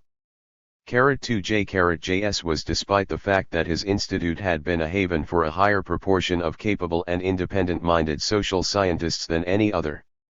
That they were able to keep in touch with developments in the outside world, and especially Eastern Europe, through their professional work prepared them for their role as significant sources of new thinking during the Gorbachev years and as prominent political actors in the post-Soviet era. The Gorbachev era was the heyday of the Institutchiki, the scholars who worked in policy-oriented research institutes. A variety of institutes in addition to the three major Academy of Sciences ones with responsibility for international affairs played important advisory roles. They included the Institute of State and Law, the Central Economic Mathematical Institute, the Institute of the International Workers' Movement, and the Institute of Social Sciences, which came under the jurisdiction of the International Department of the Central Committee. Individual scholars in Soviet universities, especially the law faculties, and some institutes outside Moscow, most notably, the Institute of Economics of Industrial Production of the Siberian Academy of Sciences in Novosibirsk, from where the economist Abel Aganbajian and the economic 113 sociologist Tatyana Zaslavskaya were recruited, and the Sverdlovsk Juridical Institute also made significant contributions to the new political thinking, but the professionals in the Moscow institutes were in a privileged position. From one point of view, their world was a small one. While some scholars from outside Moscow were part of reformist networks with good Moscow connections, Aganbajian and Zaslavskaya are notable cases in point. Most of the provincial social scientists and academic lawyers were at a big disadvantage in terms of access to the power holders. The Muscovites, in contrast, knew each other, and many of them had contacts with those in power, whether within the departments of the Central Committee or in Gorbachev's more immediate circle. From another point of view, they were part of a large world. The institutes were more numerous and employed far more people as researchers divorced from teaching than were to be found in any other capital city, and far larger than could be supported by state funds in the post-Soviet era. If their size between 1985 and 1991 differentiated them from the post-Soviet scholarly world, their newfound freedom in those years distinguished them from their pre-1985 status. Until the Gorbachev era, the Institutchiki had to engage in self-censorship and place limits on their criticisms and proposals for change if they were to survive. After 1985 they were able to cast off those shackles and were positively encouraged to produce innovative ideas. Following the collapse of the Soviet Union in December 1991, the institutes found themselves, on the one hand, rather less consulted by the new Russian leadership than they had been by Gorbachev and his close colleagues, and, on the other, losing many of their best, especially younger, scholars to the new commercial structures as inflation rose and salary differentials between the public and private sectors widened drastically. To recognize how important for Gorbachev and for policy innovation was the existence of many intelligent and relatively well-informed specialists in the research institutes should not, however, blind anyone to the crucial difference Gorbachev's coming to power made for them. Curiously, one author sees the Gorbachev accession and the activity of the international institutes, IMEMA, in particular, as alternative explanations of dramatic policy change in the second half of the 1980s rather than as complementary parts of a broader explanation, which they clearly are. JQPJ down Gorbachev's importance in the foreign policy revolution on the grounds that before late 1985 there is no indication that he had developed a comprehensive conceptual or policy framework for foreign policy reform is to miss several essential points. Registered in the Soviet political system, it was inconceivable that an aspirant to the general secretaryship could develop in a process which would, after all, involve wide consultations a comprehensive alternative foreign policy to that espoused by the existing general secretary and the foreign policy establishment headed by Gromyko and Ponomarev. That, however, does not diminish the importance either of Gorbachev's mindset or of his specific dissatisfaction with existing Soviet foreign policy, as compared with the Brezhnev, Andropov, Chernenko, Ustinov, Gromyko, Grishin, or Romanov. It was, moreover, not only Gorbachev's willingness to listen to specialist opinion from the institutes but also his appointments in the foreign policy realm which opened the way for the incorporation 114 of new ideas in Soviet foreign policy and the elaboration within a very few years of a comprehensively different view of the Soviet Union's relations with the outside world than had prevailed hitherto. In the sphere of external as well as internal policy, there was a clear linkage between Gorbachev's power of appointment and the power of fresh ideas with the latter, once the constraints on their expression were removed, demonstrating their capacity to overturn existing dogma and to alter political behavior. Dismissals mattered no less than appointments, notably the removal of Gromyko, without, significantly, a word of public thanks, as Chemaev noted, for his long service as foreign minister, and Ponomarev, along with the aide to the General Secretary, Alexandrov Agentov, and their replacement by Shevardnadze, Dobrinin, and Chemaev. Gorbachev's promotion of Yakovlev was important for foreign policy as well as for domestic policy, for he was informally advising Gorbachev in both areas from the time of his return to Moscow from Ottawa in 1983 and, more formally, in external matters from 1988 when he became the secretary of the Central Committee supervising international affairs. Gorbachev undoubtedly learned much more than his predecessors from the specialists in the research institutes, and it is worth asking why. There are, perhaps, four main reasons. In the first place, he was more conscious of the failures of Soviet society not only in the economy, although that bulked large and of Soviet foreign policy than any previous general secretary, with the partial exception of Khrushchev, and perception of failure can be a very important stimulus to learning and fresh thought. Second, he had a more open mind than any of his predecessors as Soviet Communist Party leader and than all of the colleagues in the Politburo whom he inherited from Chernenko. Those scholars who took part in small group meetings with him were well aware of this, although Gorbachev had to wait until he was in power before he could make what was, in effect, a plea for the opening up of closed minds by promoting the need for new thinking. Even so, there were many in the apparatus who reacted then in the same way as Boris Ponomarev, who declared that what was required was not new thinking but correct thinking, correct, that is to say, in traditional Marxist-Leninist terms. But Gorbachev's new foreign policy appointments enhanced both the access to the leadership and the receptivity of those in charge of external policy to the ideas of the Institutchiki. A third reason, or complex of reasons, why Gorbachev learned more than his predecessors was that he had enormous energy, an insatiable appetite for work, and a great capacity for learning, which went together with an extremely retentive memory. Even in his Stavropol days he liked working with scientists and scholars. This continued to be the case when he arrived in Moscow and had a broader range of talents available to him. Already in Stavropol, too, local observers had seen plenty of evidence of the ebullient energy which one of them, Boris Kukhmov, suggests the future general secretary inherited from his father. He served him well during his years as Soviet leader, when the pressures were so diverse and intense that, in his own words, he lived through several lives. 10. Drawing attention to Gorbachev's mental as well as physical energy, Alexander Yakovlev has described Gorbachev as a man whose imagina 115. Shin in the good sense of the word, of course is constantly working, constantly in action.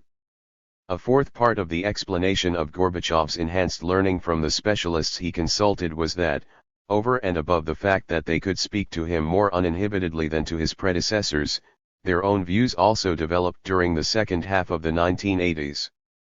To some extent, it was a matter of being able to say in public, or to the leadership of the country, what they had previously felt secure in saying only to close friends, but there were few reform-minded party intellectuals whose ideas on what was either possible or desirable stood still during the Gorbachev era. Their advocacy of ever bolder and more far-reaching changes both in policy and of the system was useful for Gorbachev, given his own desire for change, but the evolution of their views also presented him with political problems. Thus, from 1990 many of them began to desert Gorbachev for the apparently more radically democratic camp of Yeltsin. Learning from abroad. However important for Gorbachev were the ideas of party intellectuals from beyond the corridors of the Kremlin and the Central Committee, they were far from the only source of Gorbachev's political learning. The great significance of enlightened officials within the party apparatus has already been noted, for example, Chernyev, Shukhnazarov, and, even more, Yakovlev, whom Gorbachev appointed head of the propaganda department of the Central Committee almost as soon as he became General Secretary. The influence of those officials both on Gorbachev and on party state policy was more direct than that of the outside specialists. Yet there was another source of intellectual and political stimulus for Gorbachev, which was of comparable directness and at least as great importance. It is, furthermore, one which has received little attention in the Western specialist literature, namely, the contribution to the new political thinking made by Gorbachev's personal meetings with foreign leaders and by his visits abroad. These visits and meetings, beginning with Canada in 1983 and Britain in 1984, but which Gorbachev could conduct with a greater freedom from the time he became General Secretary in 1985, were on a different level from his earlier trips, when he had had no more than a tourist's eye view of the differences between Western Europe and the Soviet Union, important enough though that was for the development of his political consciousness. He told Shuk Nazarov that it was his visits to Western Europe in the 1970s which had convinced him that the stories about capitalism having no future had nothing in common with reality. There was a clear discrepancy between the ideals of communism in which Gorbachev had at one time genuinely believed and the reality of the growing gap between Western Europe and the Soviet Union, to the disadvantage of the latter.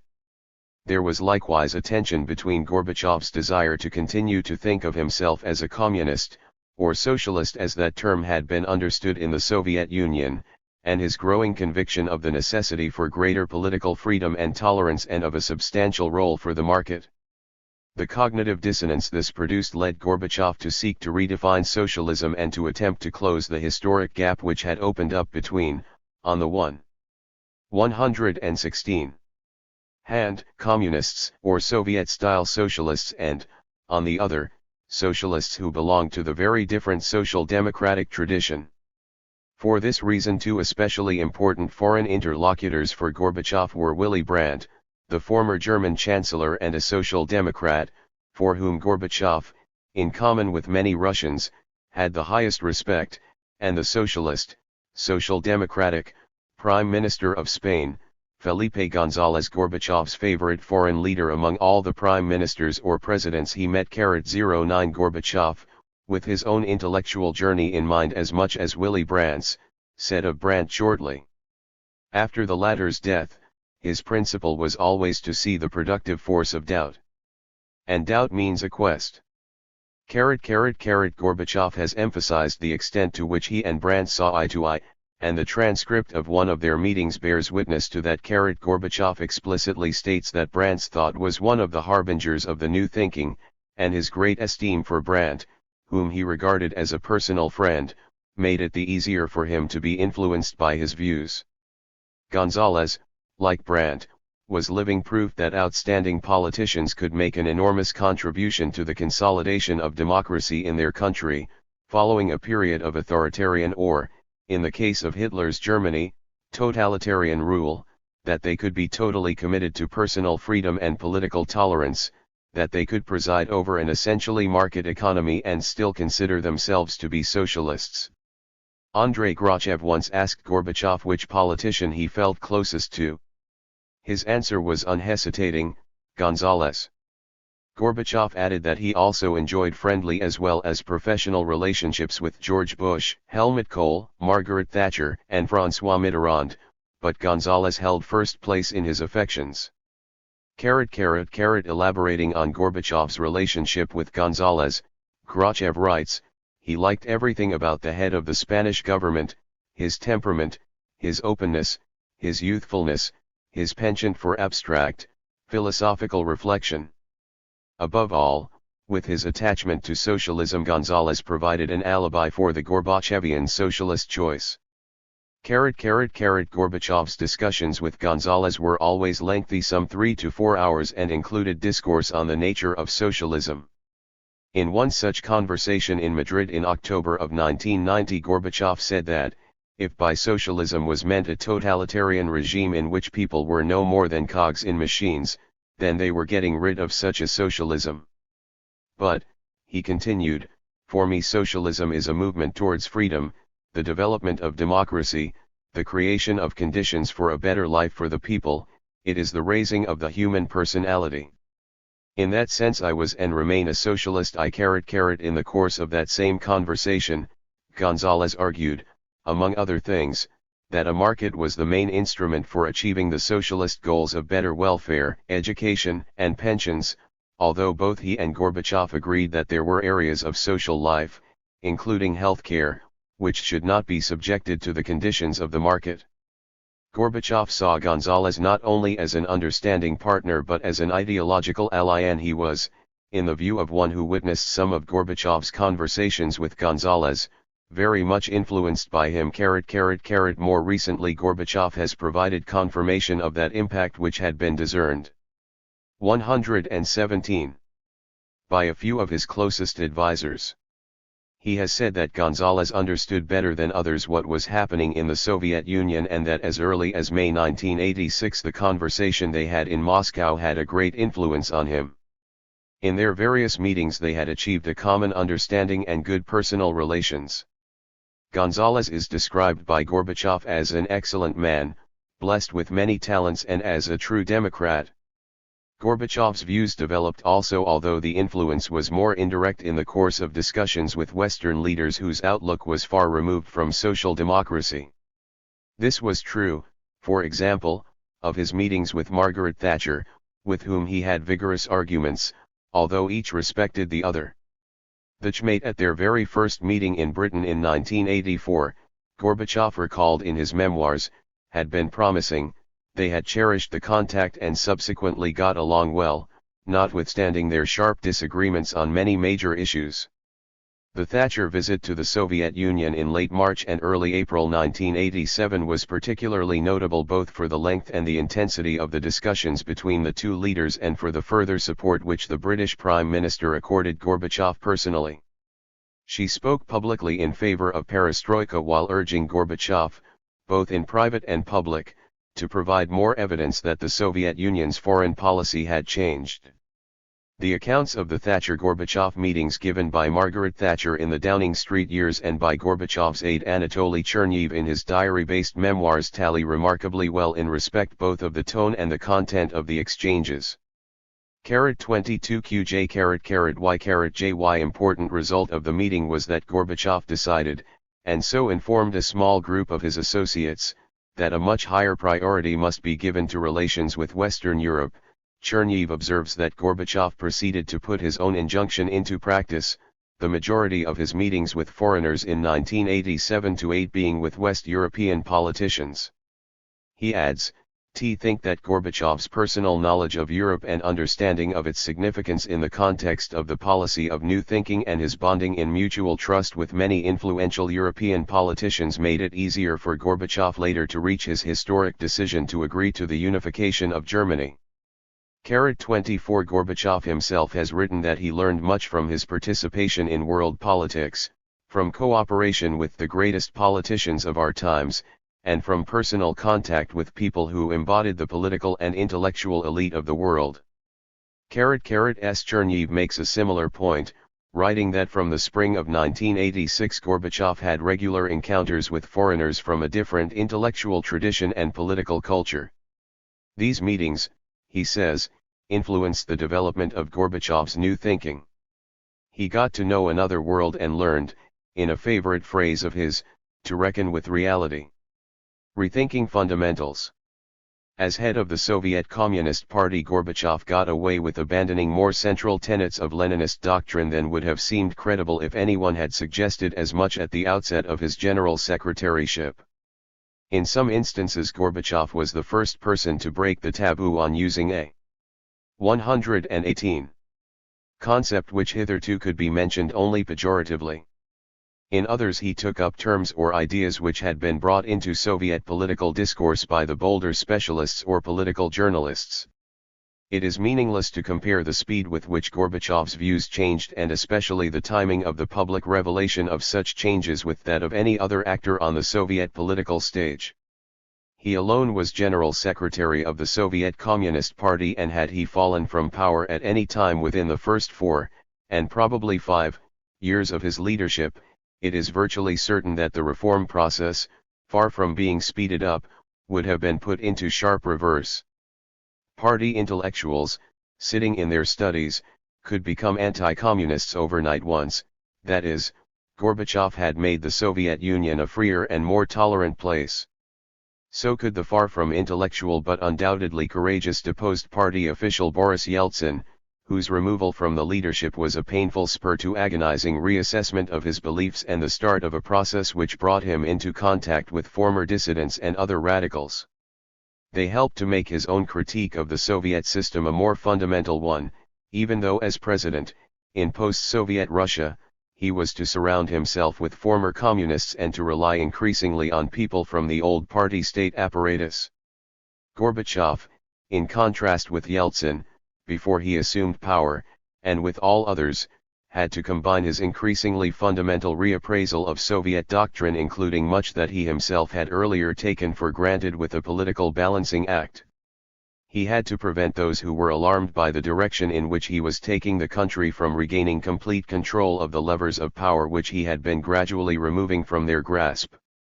There were Soviet intellectuals who would sincerely, and even vehemently, have asserted before 1985 their commitment to the cause of socialism, although some had in mind a better or different socialism from that which the Soviet Union had seen hitherto, who were, nevertheless, dismissive of Gorbachev by 1991 for clinging, as they saw it, to the socialist idea. This was a failure to understand both the form and the substance of the change in Gorbachev's outlook which that term encapsulated. For Ligachev, from his relatively orthodox communist position, it was a far cry from defining the Soviet Union as socialist and defending the socialist system to declaring allegiance to the much vaguer socialist idea. Thus, the change of form was far from inconsequential, and the change of substance was even more significant. A good many American commentators have joined with Gorbachev's Russian critics in happily writing him off as a conscious political transformer, or even as a serious innovator, because he did not renounce socialism but, rather, professed allegiance to the socialist idea. Such a strange misunderstanding of Gorbachev's political and intellectual journey has been much less in evidence in Britain, Germany, and Scandinavia, where social democracy has strong roots.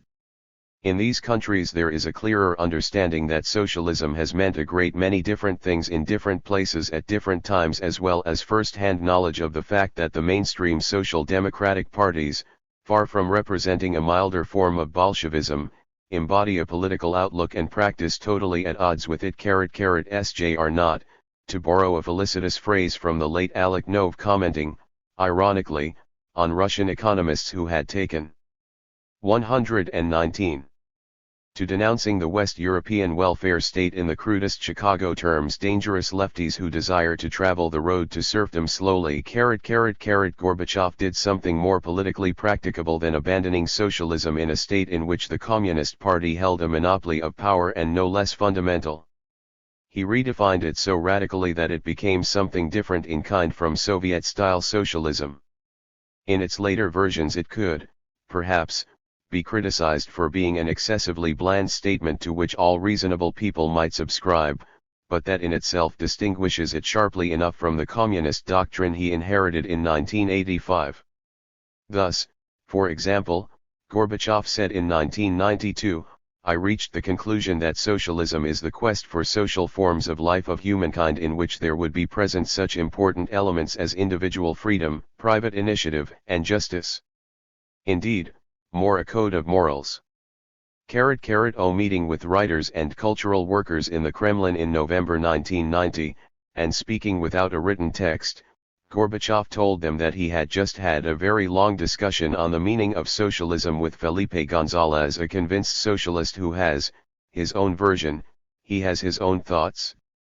Gorbachev, for his part, said he continued to defend the idea of socialism not just because he was general secretary but because it meant democracy and freedom. Writing a year earlier, November 1989, in Pravda, Gorbachev similarly declared, "The idea of socialism, as we understand it today, is above all the idea of freedom."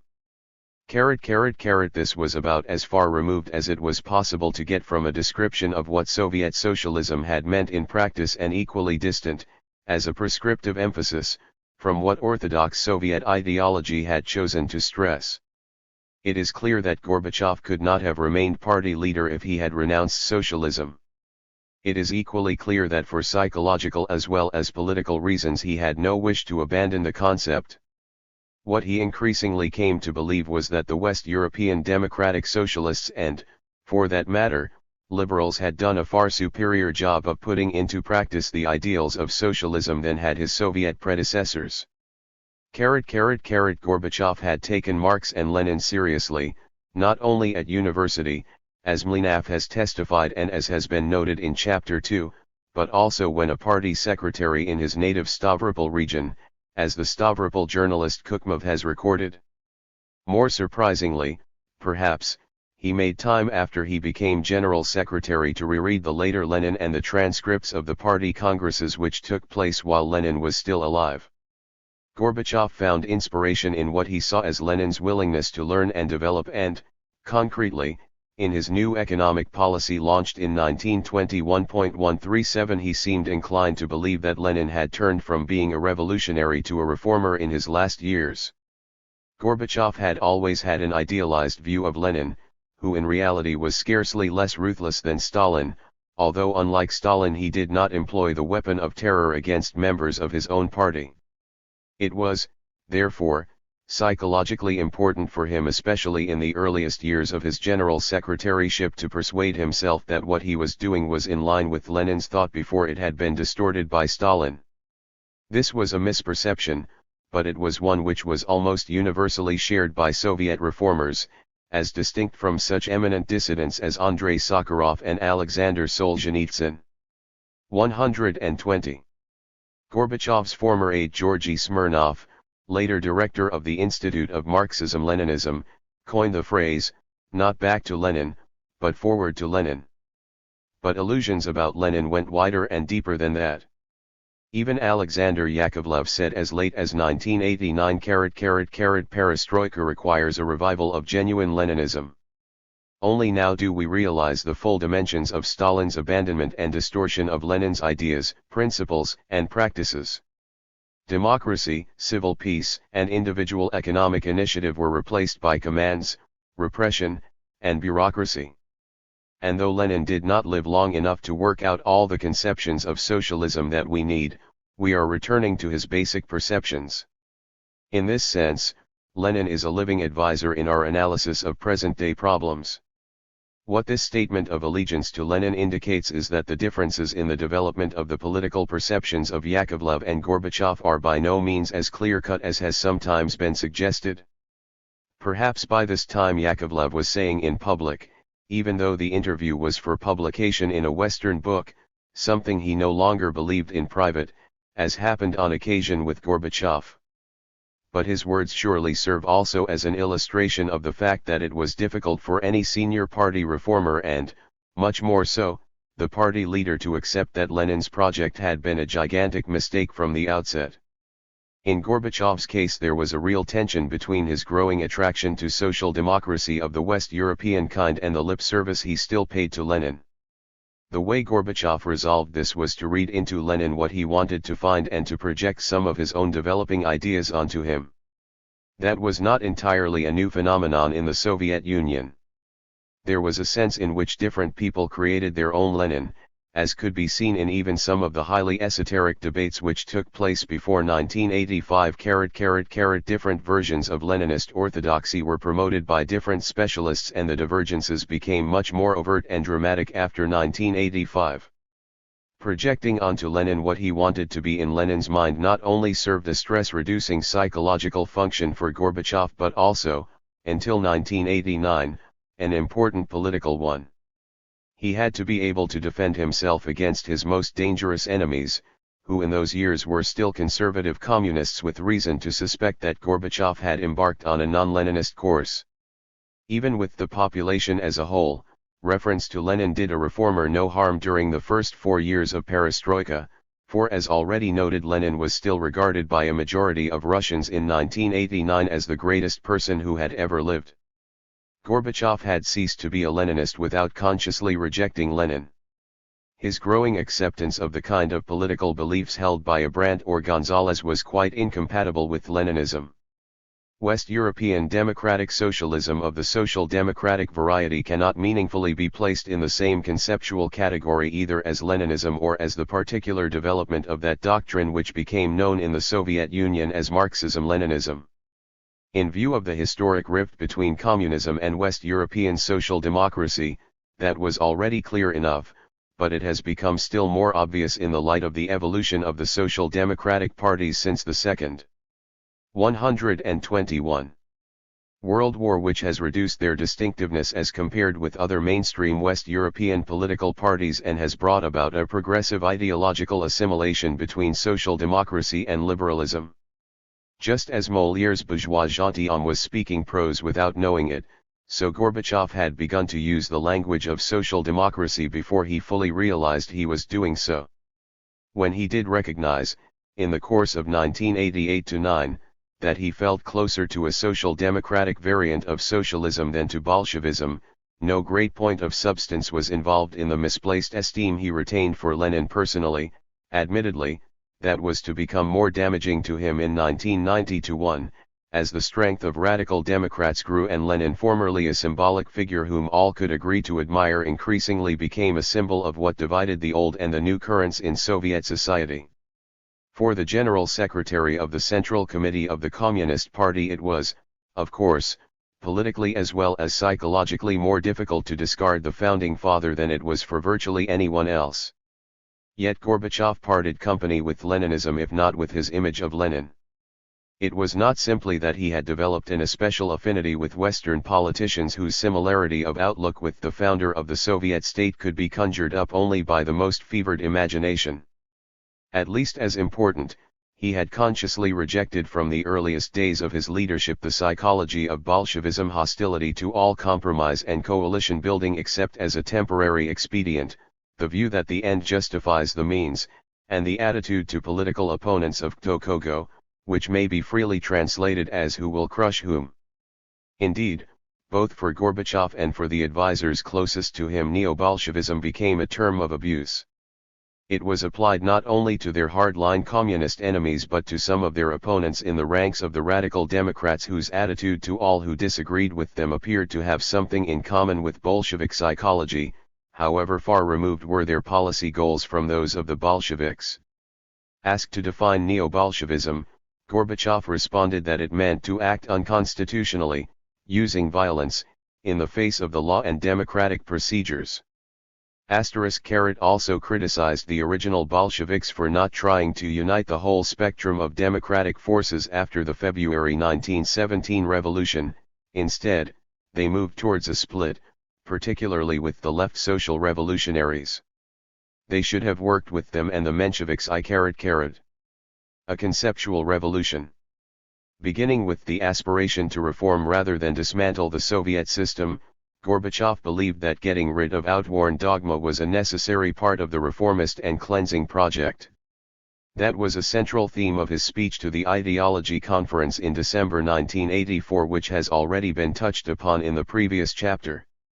Many of the doctrinal changes he was to elaborate in the course of his first 2 years as General Secretary were given their first serious airing on that occasion.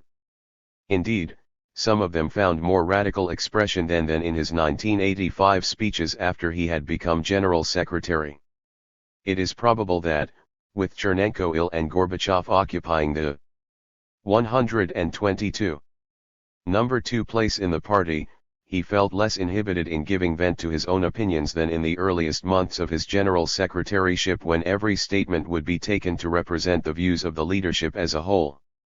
Later, of course, Gorbachev's views were to move beyond the stage in his intellectual journey he had reached on the eve of attaining the top party post, and his removal of the old guard from the Politburo freed him from some of the political constraints upon expressing them. Nevertheless, the extent to which Gorbachev broke new ideological ground in December 1984 demonstrated considerable boldness, given that he was providing ammunition for his more conservative enemies. 3 concepts in particular, which came to have a special place in Soviet political discourse of the Gorbachev era, were emphasized in that speech several months before Gorbachev succeeded Chernenko.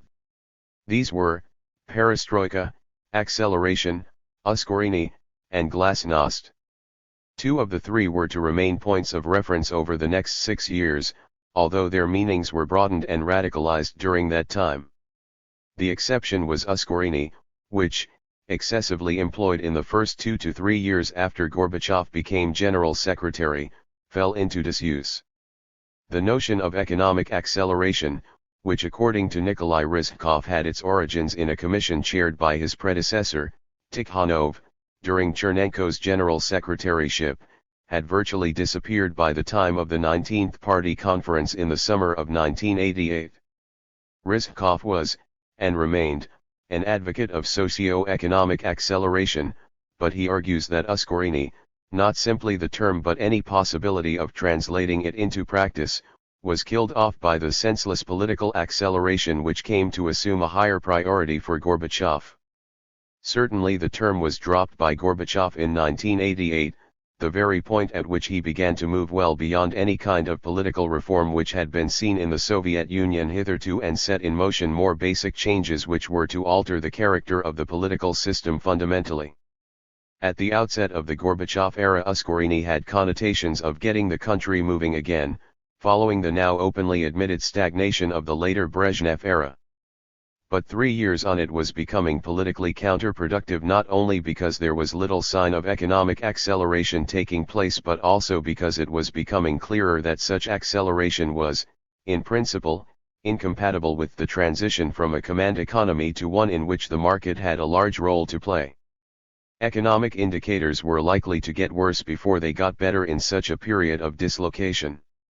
Gorbachev, it should be said, during the years he spoke of acceleration, usually went out of his way to emphasize that this meant qualitative change, for example, increased labor productivity rather than simply raising output by meeting overall quantitative targets in the old Soviet way. Indeed, when a conference was held on June 1, 1985, at which many of the materials prepared for the aborted Central Committee plenum, the politics of which were discussed in Chapter 3, were finally presented, its stated theme was problems of acceleration of scientific technological progress. 2. It would appear that the last time Gorbachev used the word acceleration in one of his speeches was in April 1988. 1. Of the 3 key terms in Gorbachev's speech of December 1984, the 123, which was to serve as an overall conceptual umbrella for the reform process launched the following year, was perestroika, best translated as reconstruction or restructuring, but about to enter many languages other than Russian as an untranslated neologism. This was a word for which Gorbachev had long had a liking and which he made use of well before his collaboration with Alexander Yakovlev began. It had cropped up in his speeches and writings of the 1970s and early 1980s, often in the context of the need for psychological restructuring on the part of those engaged in economic activity at all levels. E time of his December 1984 speech, however, the meaning had shifted. Today, Gorbachev declared then, one of the important issues on the agenda is a perestroika of the forms and methods of running the economy.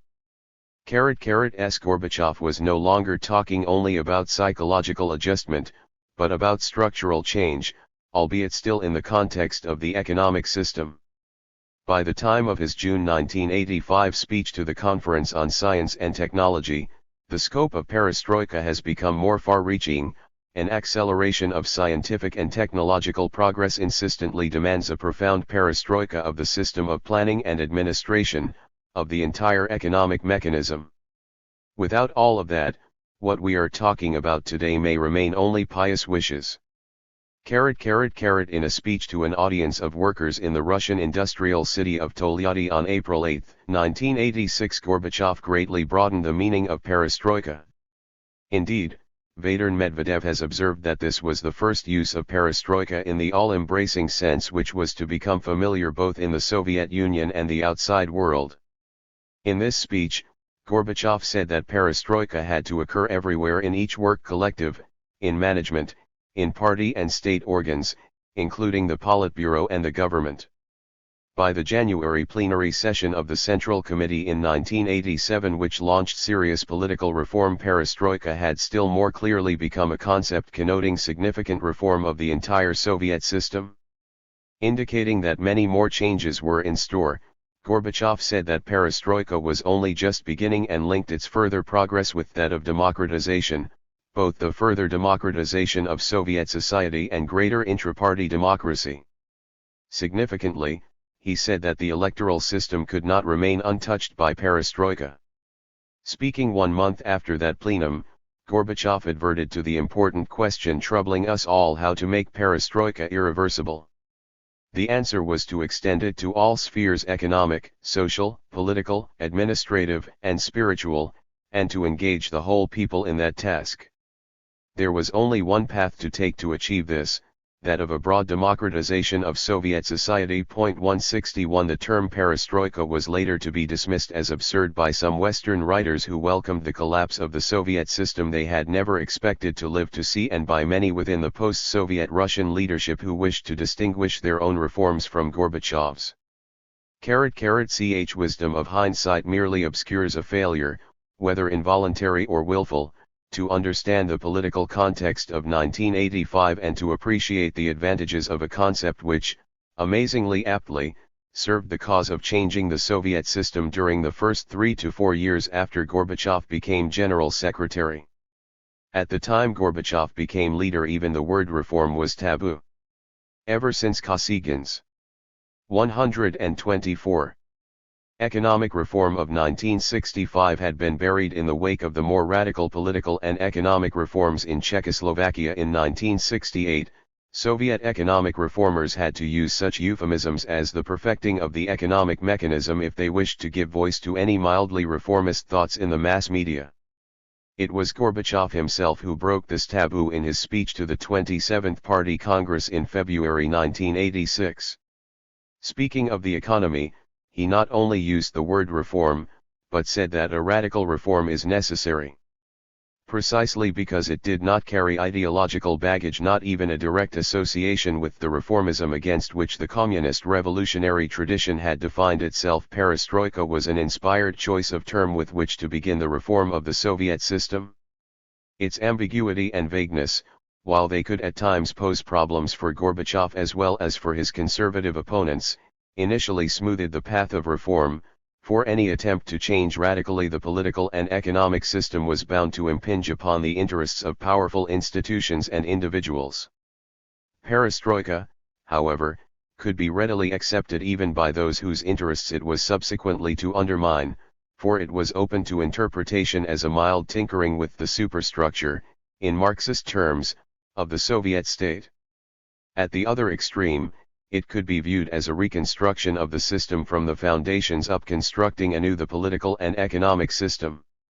For Gorbachev himself, perestroika at the outset meant more than the first of these connotations but much less than the second. By 1987, accepting that perestroika is a word with many meanings, he wrote that the one which expresses its essence most accurately is revolution, since the qualitatively new and radical changes which the Soviet Union required constituted a revolutionary task.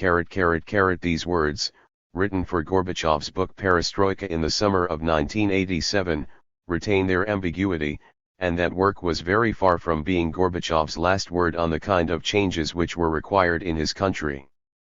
By the following year he was talking with his closest allies about something still closer to a fundamental reconstruction of the system, although sometimes his words in public, especially during his ill-fated tactical retreat in the winter of 1990-1, belied this. Moreover, the change of goals and of meaning was veiled by linguistic continuity. The Soviet Union was still pursuing perestroika. The ambiguity of the term meant that in the earliest years of Gorbachev's leadership everyone could be for perestroika, from the editor of Pravda, Viktor Afanasyev, and the even more conservative editor of Sovetskaya Rossiya, Valentin Chikin, nominated for that post by Alexander Yakovlev, as he later ruefully admitted, to the former dissident and purist of liberals, Andrei Sakharov.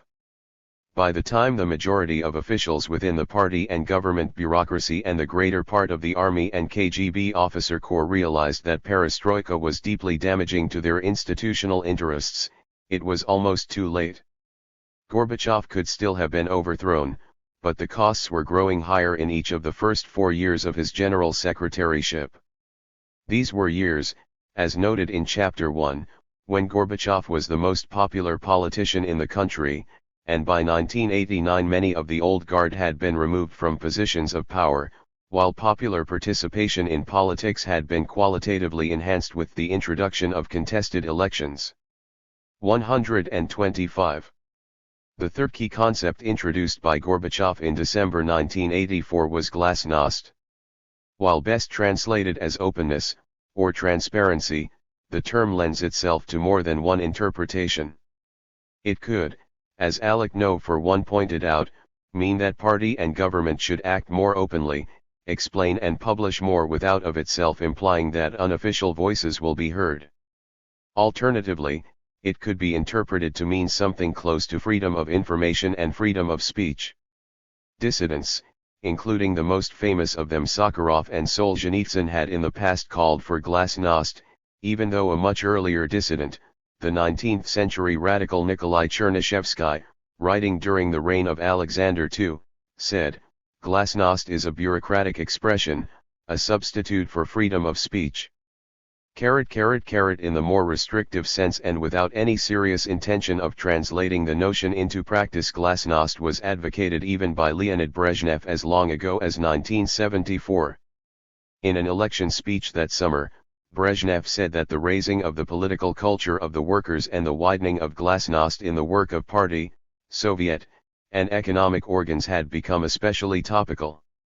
Gorbachev is also on record as having spoken of the need for glasnost as early as 1974-169. At time his formulation was only a small improvement on Brezhnev's. The term even appeared in Article 9 of the 1977 Soviet Constitution, attracting little attention abroad and having no practical effect at home. When in December 1984 Gorbachev took up the notion of glasnost more seriously and turned it into a broader conception, he did so in the context of emphasizing also the need for unity of word and deed. While his 1984 formulation was still some way short of freedom of speech, it was an advance on what had been heard before from Soviet leaders, reflecting the development of Gorbachev's views over the previous decade, which had included his first important visits to the West and also the simple fact that as number 2 to the dying Chernenko he was less constrained than he had been earlier. On December 10 he said, "An inalienable component of socialist democracy is glasnost. Broad, timely, and frank information is testimony of faith in people, of respect for their minds and feelings and for their capacity to work things out themselves in one situation or another." The most important point about according glasnost a central place in the fresh thinking Gorbachev was already beginning to espouse publicly in 1984, and which developed apace from 1986, was that this was a facilitating concept. It was one which, given the necessary level of sincerity of the section of the party leadership advocating it, enabled writers and journalists to push its limits ever wider. At the highest levels, the real supporters were only but crucially Gorbachev, Yakovlev, and Shevardnadze, and even they initially saw glasnost more as a gift from above than as a right which could be asserted from below. What the concept came to connote changed in the course of the Gorbachev era, so that following the first session of the Congress of People's Deputies in the spring of 1989, when all manner of previously forbidden views were aired on live television, glasnost had evolved in meaning to such an extent that it came to be either synonymous with or, better, superseded by freedom of speech and publication. But even from 1987 a glasnost from below had begun to develop in which, increasingly, what was published in the 126 press or monthly journals was not necessarily what the party leadership wanted to hear.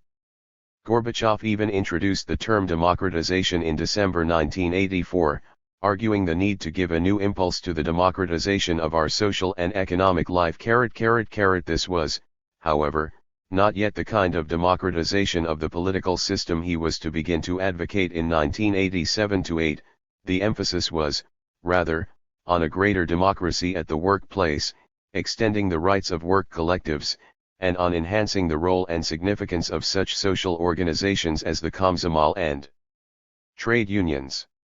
In an earlier section of the same speech, Gorbachev called for a widening and deepening of socialist democracy. But socialist democracy was a traditional Soviet term which distinguished their kind of democracy from bourgeois democracy. Gorbachev's formulation was not, of course, a complacent one.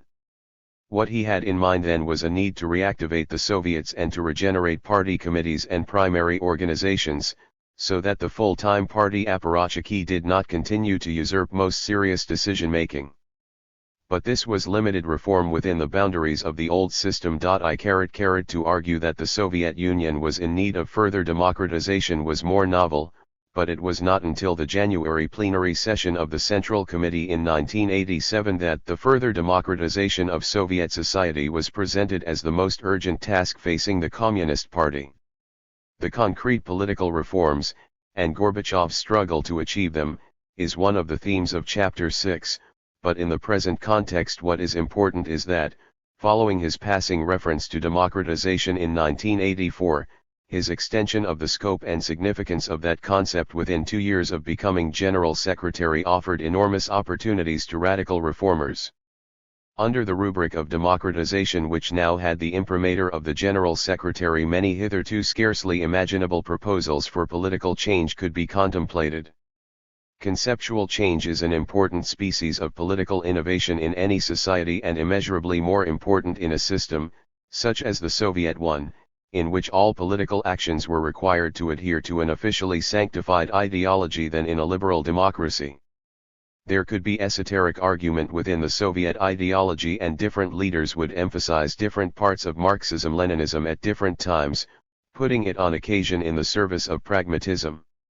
Even if, however, Soviet leaders had traditionally manipulated the ideology while expressing undying fealty to it, Marxism-Leninism also placed limits on their freedom of action and, still more, upon the categories in which they thought.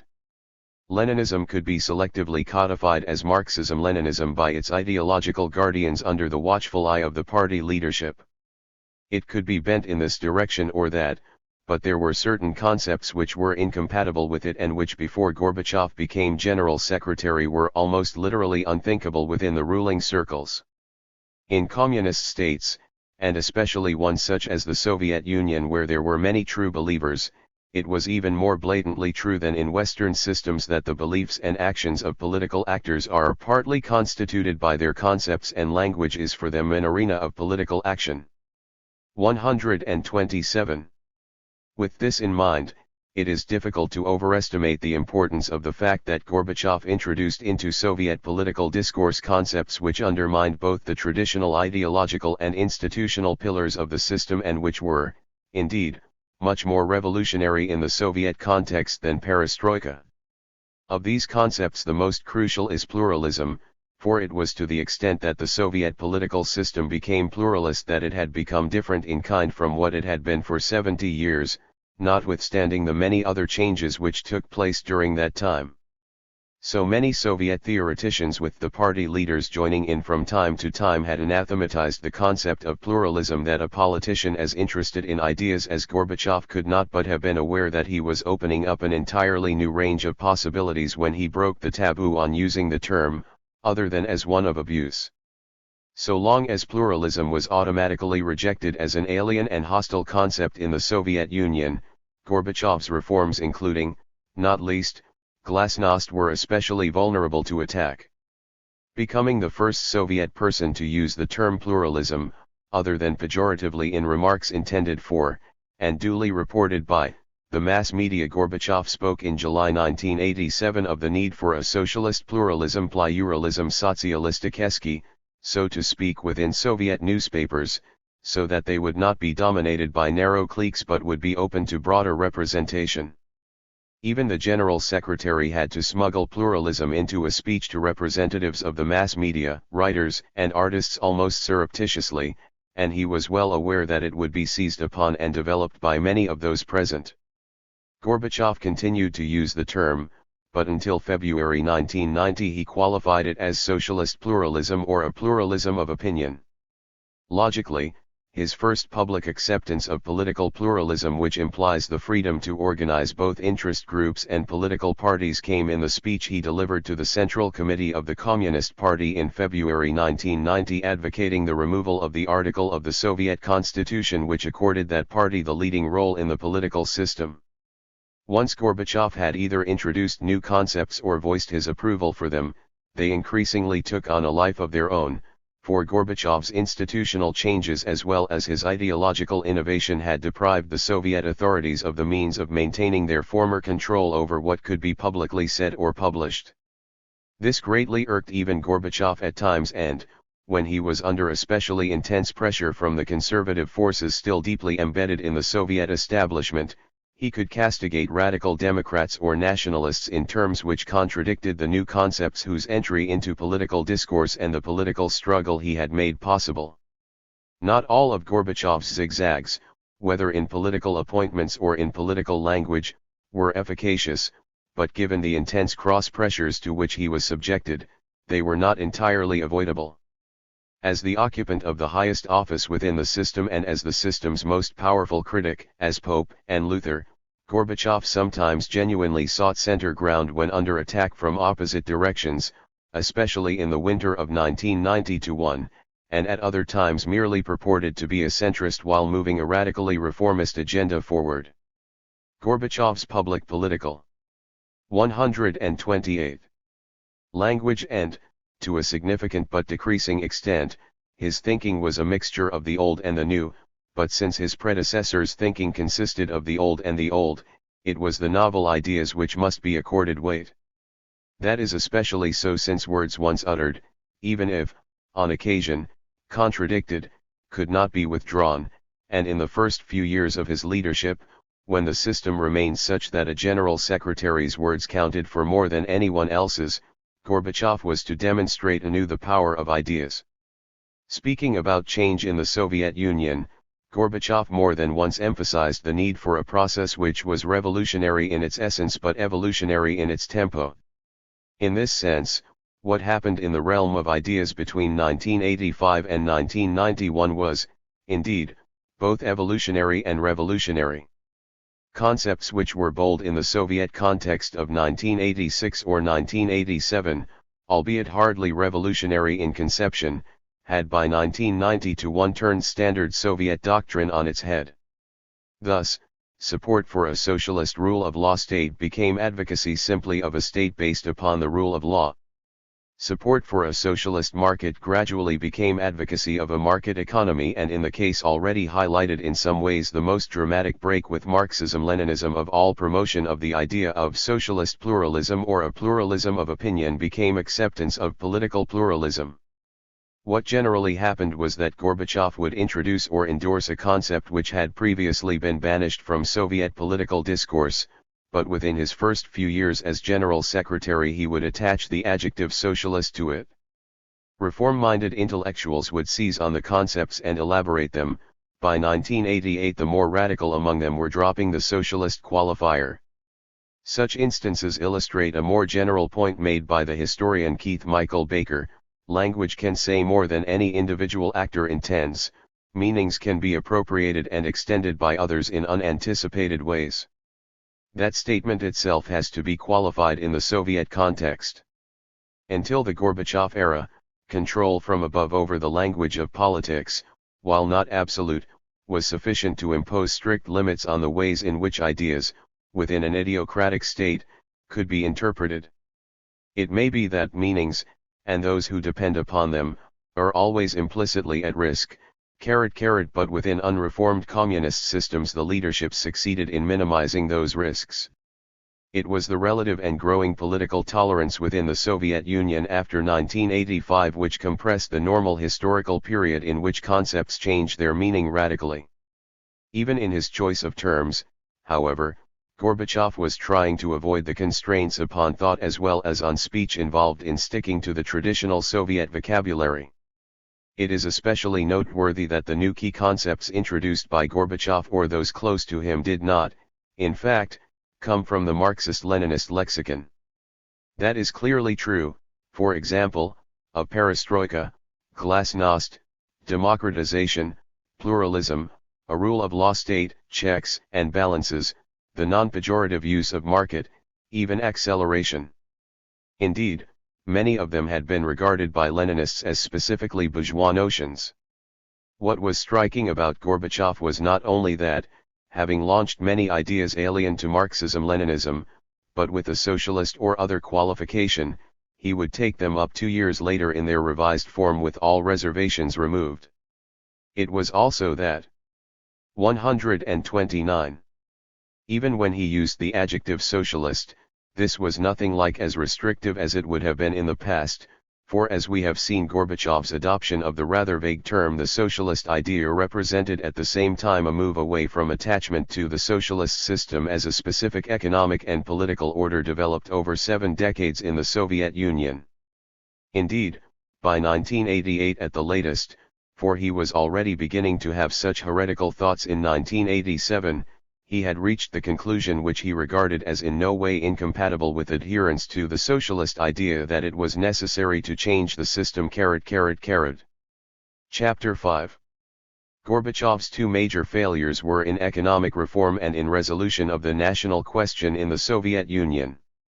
Yet this statement has to be qualified by the observation that the problems involved were so intractable that any idea that a new leader could have come along and solved them would be the height of naivete. Insofar as Gorbachev had choices as well as severe constraints upon his freedom of action in these areas, they were extraordinarily hard choices, however simple they may have appeared to some of his armchair critics.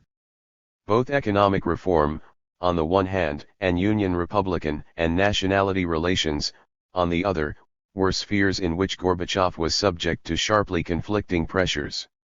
The contradictory demands came from powerful institutional interests and social forces which had the capacity, advertently or inadvertently, to bring the entire process of reform to an end well before the abortive coup of August 1991.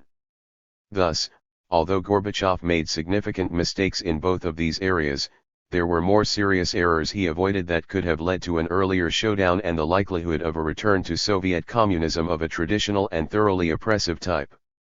Too seldom, Andrei Gorbachev remarks, is the question posed, how many possible coups d'état did Gorbachev manage to avoid in the years before the unsuccessful August 1991 putsch?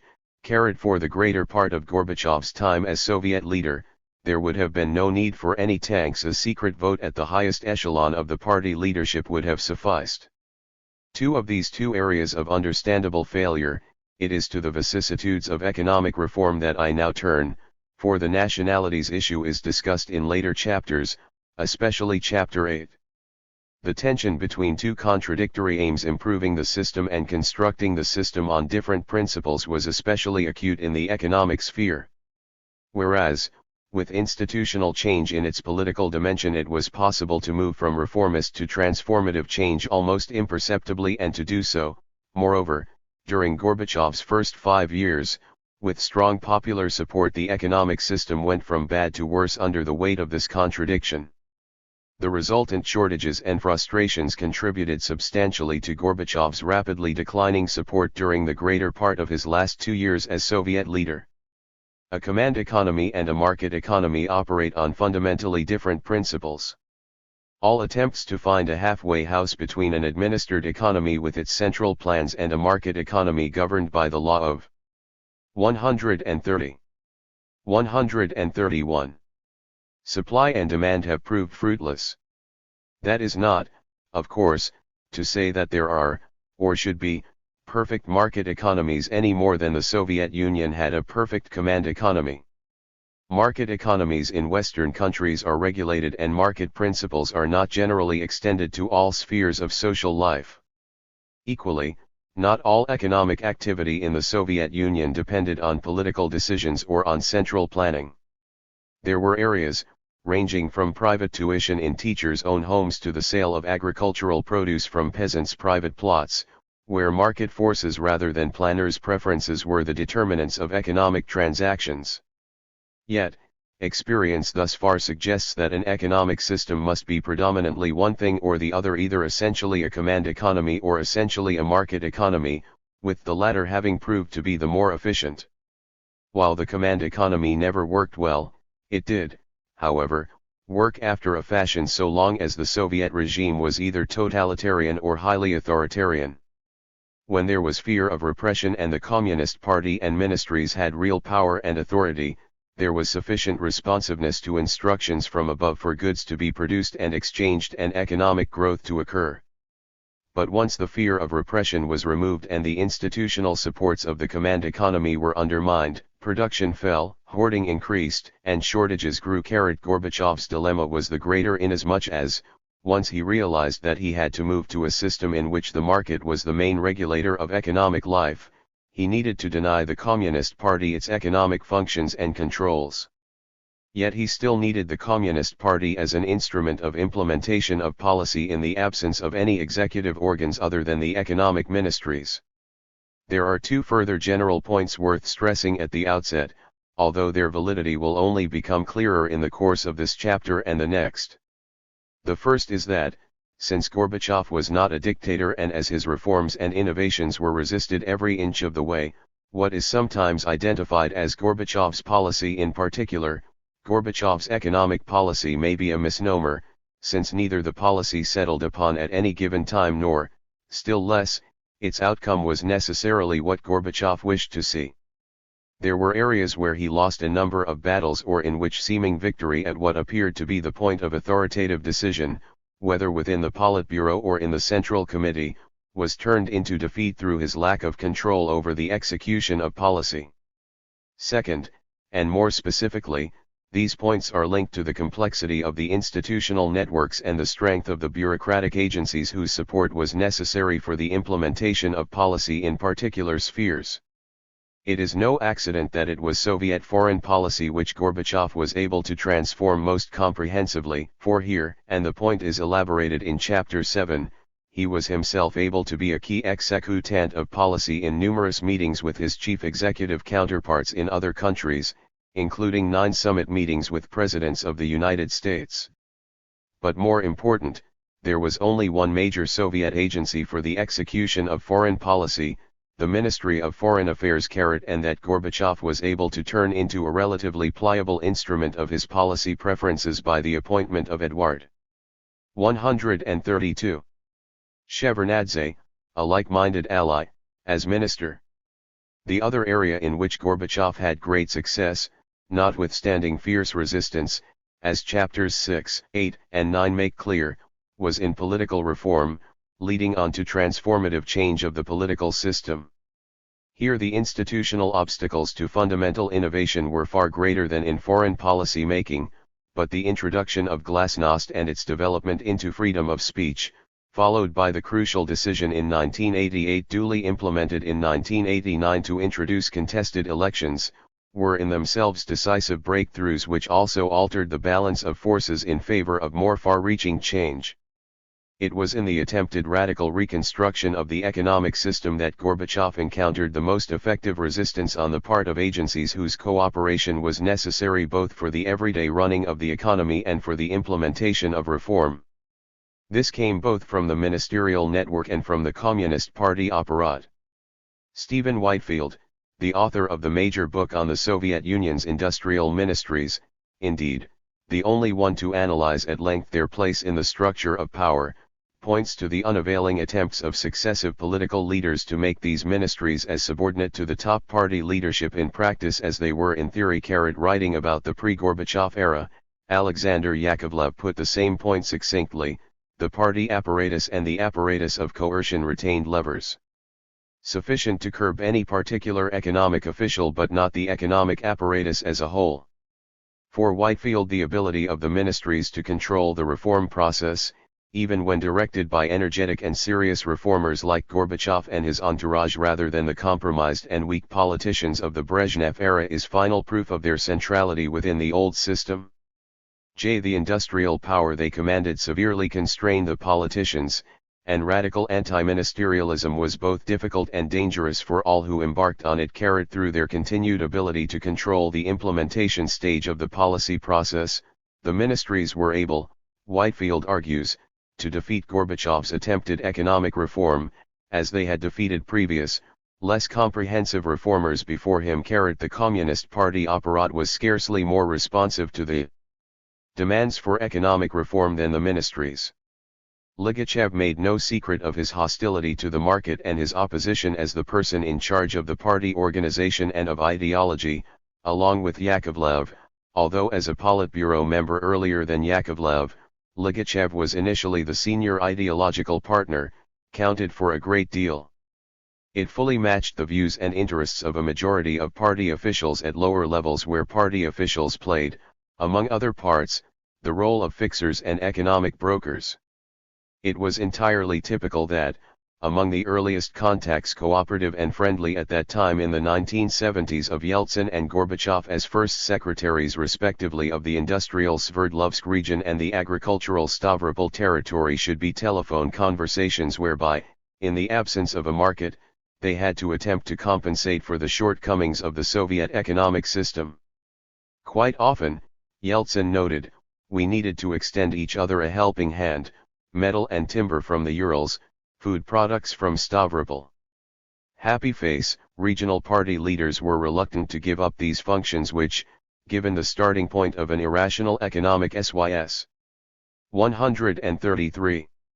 Turn were among the more useful jobs they did and which, if performed successfully, could enhance their local prestige. Moreover, their unwillingness to abandon intervention in economic decision-making was the less surprising, since even in the perestroika era they continued to be held responsible by higher organs for the economic performance of their Region 12 as well as being blamed for shortages by their local populations, who felt increasingly able to voice their grievances. Acceptance of the power of these entrenched interests may raise the objection that in the economic sphere, as in the Soviet system generally, reform was not what was needed, what was required was the replacement of one system by another. Whatever the merits of such a proposition in principle, it was irrelevant to the real world of Soviet politics. In the first place, Gorbachev and, for that matter, even the most enlightened of his advisers initially believed the system was reformable, and one of his first acts as leader was to put economic reform on the political agenda. That is part of the reality that cannot be wished away, even with the benefit of hindsight. Second, there was no other way than through reform of the existing system that its transformation could begin. Not only the industrial ministries but, more immediately threatening for a general secretary, the Communist Party leadership and the party apparatus, the military, and the KGB were committed to the command economy and powerfully opposed to anything smacking of capitalism. No Soviet leader, even if one were to make the highly implausible assumption that his aim from the outset was to build capitalism, could begin other than with a piecemeal attack on the power of existing economic institutions and by attempting to change attitudes to the market.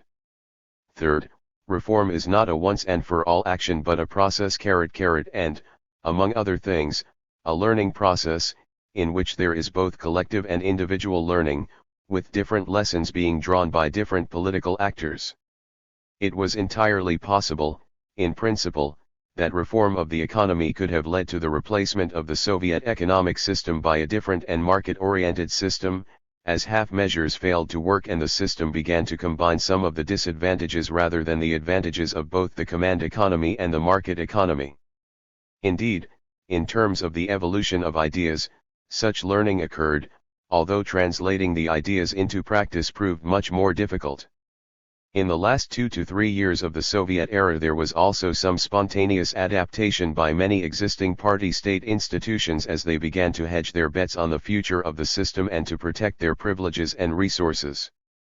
Thus, as controls from above loosened, state bureaucrats began to create new and, with some distortions, market-oriented structures, in particular a multiplicity of banks which became instruments of the defense and, indeed, the enhancement of their economic interests.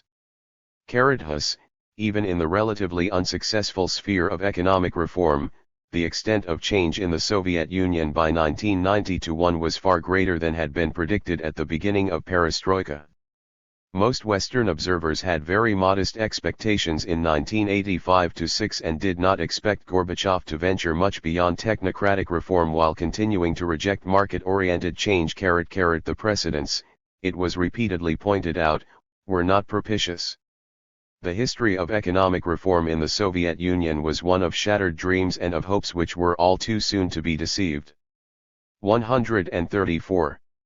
Indeed, some might wish to extend that generalization not just to economic reform but to reform more broadly and to the whole of Russian, not just Soviet history. But the Soviet record in economic reform was plain for all to read. From the new economic policy of the 1905, when Lenin made substantial concessions to the market, to Khrushchev's attempts to remove the bureaucratic deadweight of the ministries from the Soviet economic system once and for all, to the Kosygin reform of 1965, which made modest concessions to market ideas by making respectable, for example, the concept of profit. The result was the same. The policies were abandoned or reversed, and a centralized Soviet economy continued its attempt to defy the law of supply and demand. New stimuli to reform. It was the Kosygin reform and the Soviet experience of the later 1960s which was most frequently invoked as a reason why economic policy under Gorbachev was unlikely to produce anything more than minor change in the economic mechanism. But in many respects the Kosygin-Gorbachev analogy was a flawed one. There were at least four major differences between the second half of the 1960s and the second half of the 1980s which improved the chances of far-reaching economic reform being undertaken in the Gorbachev era. First, the objective economic trends were much worse by the 1980s than they were in 1965. Gorbachev himself indicated quite early on in his general secretaryship the stimulus this had provided to reform. In his book Perestroika, published in 1987, he wrote, "In the last 15 years the national income growth rates had declined by more than a half, and by the beginning of the 80s had fallen to a level close to economic stagnation. Even the official Soviet statistics showed an annual growth rate which was declining significantly from one decade to the next between the 1950s and the first half of the 1980s, with an average rate of growth of net material product of 3.5% between 1981 and 1985 as compared with 6.6% for 1961-5. The CIA estimates suggested a steeper decline from 5.1% average growth of gross national product in 1961-5 to 1.9% in 1981-5. However, the official Soviet, and even CIA, figures disguised the depth of the problem. Abel Aganbajian, Gorbachev's most influential economic advisor in the earliest years of Perestroika, after noting how Soviet statistics took insufficient account of hidden price increases through changes in the range of products, which became dearer but without a corresponding improvement in quality, observed that there was, in effect, a zero growth rate between 1981 and 1985. The impressive work of the Latvian-born economist Gershkinin, whose fundamental challenge to official Soviet statistics had kept him on the fringes of the Soviet economics profession until the Gorbachev era, suggests that there was already negative growth in Brezhnev's last years, 1979-82. This, however, was not the stimulus to Andropov's minor and Gorbachev's major reform efforts, for the leadership themselves were unaware of the depth of the problem and relied on official statistics, which, in any event, showed a sufficiently discouraging trend from their point of view. It was a literary journal, Novi Mir, rather than an economic one, which published the first comprehensive challenge to official 135 Soviet statistics. The joint authors were Kinin and a prominent economic journalist, Vasily Solunin. Their article, entitled Cunning Figures, contended that, whereas the authorized figures showed almost a 90-fold increase in Soviet national income from 1928 to 1986, in reality the increase was between 6 and 7 times. Surely, Aleknov observed, the largest downward amendment in growth rates known to recorded history. While Soviet growth statistics were, and remain, a subject of debate unlikely ever to be completely resolved, partly because of false reporting at different levels of the system and probably to a varying extent over time, increasingly Kinin's figures were accepted as being a far closer reflection of reality than those produced by the State Committee on Statistics. 22 A second difference between the 1960s and the 1980s, which had nothing to do with Gorbachev, like the objective decline in Soviet economic performance, no matter which set of statistics one chose to believe, concerned what had been happening in the meantime in other communist countries. Kosygin had no alternative experience and models to draw upon when he was trying to reform the command economy. By 1965 no significant economic reform had been introduced in any communist country, although serious discussion of reform had already taken place in Poland, Czechoslovakia, and Hungary. Indeed, insofar as any other communist state was making the running between 1965 and 1968, it was Czechoslovakia, and when the Czech plans for economic reform were accompanied by more far-reaching political change than the Soviet Politburo was prepared to tolerate, that turned out to be the final nail in the coffin of Kosygин's reform. The Prague Spring and its crushing by Soviet military intervention in August 1968 strengthened the hand of Soviet domestic opponents of change and put reformers very much on the defensive as conservative communists set about tarring them with the brush of revisionism and opportunism. By 1985 the international communist context was quite different from what it had been in the late 1960s. At that earlier time China was another negative factor from the standpoint of Soviet reformers and, indeed, of the Soviet leadership as a whole. The Chinese were in the throes of their cultural revolution and were condemning even the most half-hearted innovation in the Soviet Union as revisionist. By the mid-1980s, in contrast, China had embarked on an economic reform substantially more radical and consistent than anything seen up to that point in Russia. This, and especially the impressive speed at which China had raised its agricultural production, attracted a lot of interest in Moscow. In addition to China, the Soviet Union by the second half of the 1980s could draw on the diverse experiences of economic reform in Eastern Europe, especially in Hungary, where a reform launched in 1968 had gone through several stages and, for all its serious limitations, had produced striking improvements in agriculture in particular, as a result of a mixture of semi-private and public enterprise and of concessions to the market. Thus, the political context for reform was very different in the mid-1980s from the mid-1960s, and to the objective difference of a more clearly declining Soviet growth rate must be added the subjective difference in perceptions of the Soviet leadership.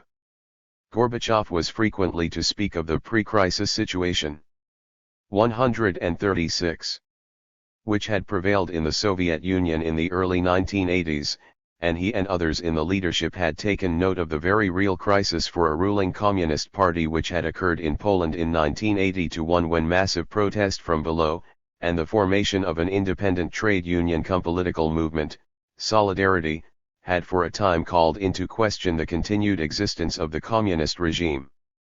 The case of Poland, as a warning example, cropped up quite frequently in the conversations and, to a lesser extent, the writings of Soviet party intellectuals from the early to mid-1980s. This, too, constituted a major perceptual difference between the time when Kosygin was attempting to introduce limited economic reform and the Gorbachev era. The third major difference between the 1960s and the 1980s related directly to the Gorbachev factor and is suggested by the very fact that the economic reform launched in 1965 was known as the Kosygin reform. It was, indeed, the chairman of the Council of Ministers of the USSR, Kosygin, and not the General Secretary of the Central Committee of the Communist Party, Brezhnev, who was pushing for economic reform in the mid-1960s. However powerful the Soviet ministerial network may have been collectively, the chairman of the Council of Ministers was less powerful individually than the party General Secretary. The fact that Brezhnev was responsive to those party and state bureaucrats who were apprehensive about economic reform and that he failed, to put it at its lowest, to give his backing to Kosygin's mildly reformist efforts was enough to ensure that eventually they came to nothing. It was thus important that 20 years later it was the General Secretary, Gorbachev, who was committed to economic reform and the chairman of the Council of Ministers, Tikhanov, who was extremely reluctant to depart from well-worn paths. It was, accordingly, not at all surprising that Gorbachev took the initiative in replacing Tikhanov by Ryzhkov in September 1985. As chairman, Ryzhkov, it is true, was able to exercise great power in the economic field over the next 5, and especially next 4, years. That was partly because he was in day-to-day charge of the vast economic apparatus, but it was also in no small measure because Gorbachev until 1989 had confidence in him. Fourth, Gorbachev's perestroika, even in 1985-6 and, much more obviously, by 1987-8 was a far more comprehensive notion of reform than that envisaged by Kosygin. The obstacles to a serious marketizing economic reform were enormous. The ministries, in their opposition to such reform, could count on the support of a majority of regional party secretaries as well as on the military and the managers of the defense industry, even as late as 1990, by which time the economic reform agenda had been radicalized along with the opinions of a substantial section of the public. Gorbachev was faced by an informal alliance of all the institutional interests which had done relatively well out of the command economy. An awakened public opinion in which people began to assert their rights both as citizens and as consumers was a direct threat to these interests.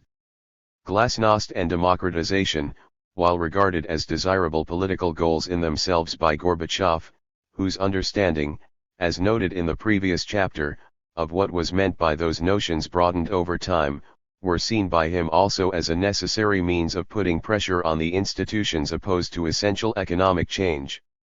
137.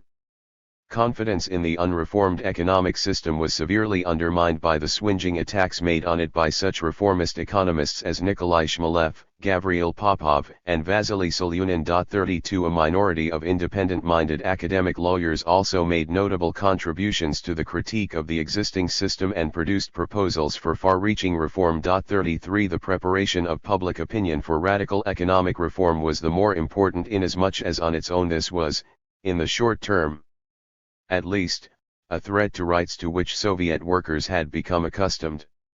These included the expectation of job security, which for some years had meant not only a guarantee of employment in general but, broadly speaking, the possibility of continuing to work where one had always worked, and the practice of charging low and subsidized prices for basic foodstuffs and services, including rents, heating, and lighting. Political reform, in contrast, whether in the realm of glasnost or that of extension of the electoral principle, including the introduction of shop floor elections whereby in many factories workers were given the opportunity to elect their foreman and, in some instances, even the factory managers, offered workers, in common with other citizens, an extension of their rights. One lesson which Gorbachev, as well as his supporters, appeared to have learned from the failure of Kosygин's attempted innovations was that it was no longer enough to attempt to introduce economic reform in isolation from the rest of political and social life if the forces of economic conservatism were to be defeated. The movement from glasnost to freedom of speech and the broadening of the meaning of democratization were also, however, double-edged swords so far as Gorbachev was concerned, for they led to a polarization of Soviet politics which in some ways made economic reform more difficult. The change of political climate provided opportunities not only for those who came to espouse shock therapy transition to a market economy to propose more drastic remedies than Gorbachev could easily accept but also for those who were fundamentally opposed to marketization to campaign for retention of the traditional Soviet economic model. Gorbachev's dilemma was expressed wryly by David Diker in his book on the economic dimension of perestroika when he wrote, "It is hard to dispute Gorbachev's conclusion that economic reform would not be possible without political reform. What is less clear is whether economic reform is possible with political reform."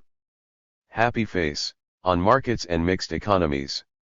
In fact, though the economic performance which resulted was dismally disappointing, and far removed from what Gorbachev had hoped for, the economic reform was radicalized during his years in office in several basic dimensions. These included economic aspects of the conceptual revolution, already discussed, but mainly with reference to political concepts, in the previous chapter, abolition of the institutions of the Communist Party responsible for supervising economic activity, concrete changes in property relations, and concessions to the market. So far as concepts were concerned, Gorbachev himself moved from the euphemism for a market of commodity-money relations to speaking of a socialist market. He then began to talk increasingly about the need for a 138 regulated market economy and, often latterly, simply a market economy. Until at least 1987, however, he was thinking in terms of market elements playing a subordinate role in an essentially planned economy. It was only after the June 1987 plenary session of the Central Committee devoted to economic reform that Gorbachev began openly to advocate a market, at that time still a socialist market. He did, however, insinuate the word market into his major speech to the June plenum in a passage which combined obeisance to strengthening socialism in reality with recommendation of the use of a variety of market instruments. By November 1988, Gorbachev was complaining that /Ilgarized views of the socialist state had led to an undervaluing of the role of the market under socialism. Addressing the First Congress of People's Deputies on May 30, 1989, Gorbachev went further and said that no better or more democratic alternative had been found to the market and that the socialist economy could not manage without it. In his concluding words to the same Congress on June 9, he emphasized that he was a strong supporter of the market, but that he could never agree with those who held that the market could regulate every thing. Not even in capitalist countries did the view prevail that the market could automatically solve all problems. By 1989, and subsequently, Gorbachev accepted a predominantly market economy which would, however, be regulated in the West European manner and would be a mixed economy in terms of ownership. This was in keeping with the development of his views in the direction of social democracy, which has already been noted in the previous chapter. After ceasing to be General Secretary of the Soviet Communist Party, Gorbachev was naturally in a position to be much more open about this. Asked in an interview in early 1993 if he was still a communist, Gorbachev replied, "If you look at my pronouncements, then it will become clear that my political sympathies belong to social democracy and the idea of a welfare state of the kind to be found in the Federal Republic of Germany." Gorbachev's acceptance, as General Secretary, of the notion, as well as the developing reality, of a mixed economy was another highly significant conceptual break with the past, for it meant embracing cooperative and even private, as well as state, ownership, and abandoning insistence that all ownership be socialist. A number of Russian intellectuals, including some who but a few years earlier were still builders of communism, were airily dismissive of Gorbachev's support for a regulated market economy, although a year after Gorbachev's departure from political office, Yegor Gaidar, who, as he remarked, could scarcely be suspected by anyone of conservatism and of disliking the market, was to observe that throughout the world the market is regulated. Gorbachev's acceptance of a mixed economy and of a regulated market economy brought him far closer to an acquiescence with Western practice and with an important strand in Western thinking than his critics acknowledged. Although the term mixed economy more usually refers to a mixed ownership system, that is, both private and public, or state enterprise *, it can also be employed, as it is in an important article by Robert A. Dahl, to denote a significant measure of state intervention in the economy. Dahl argues not only that a socialist command economy is incompatible with democracy, but that a 139 strictly free market is also incompatible with democratic political rule.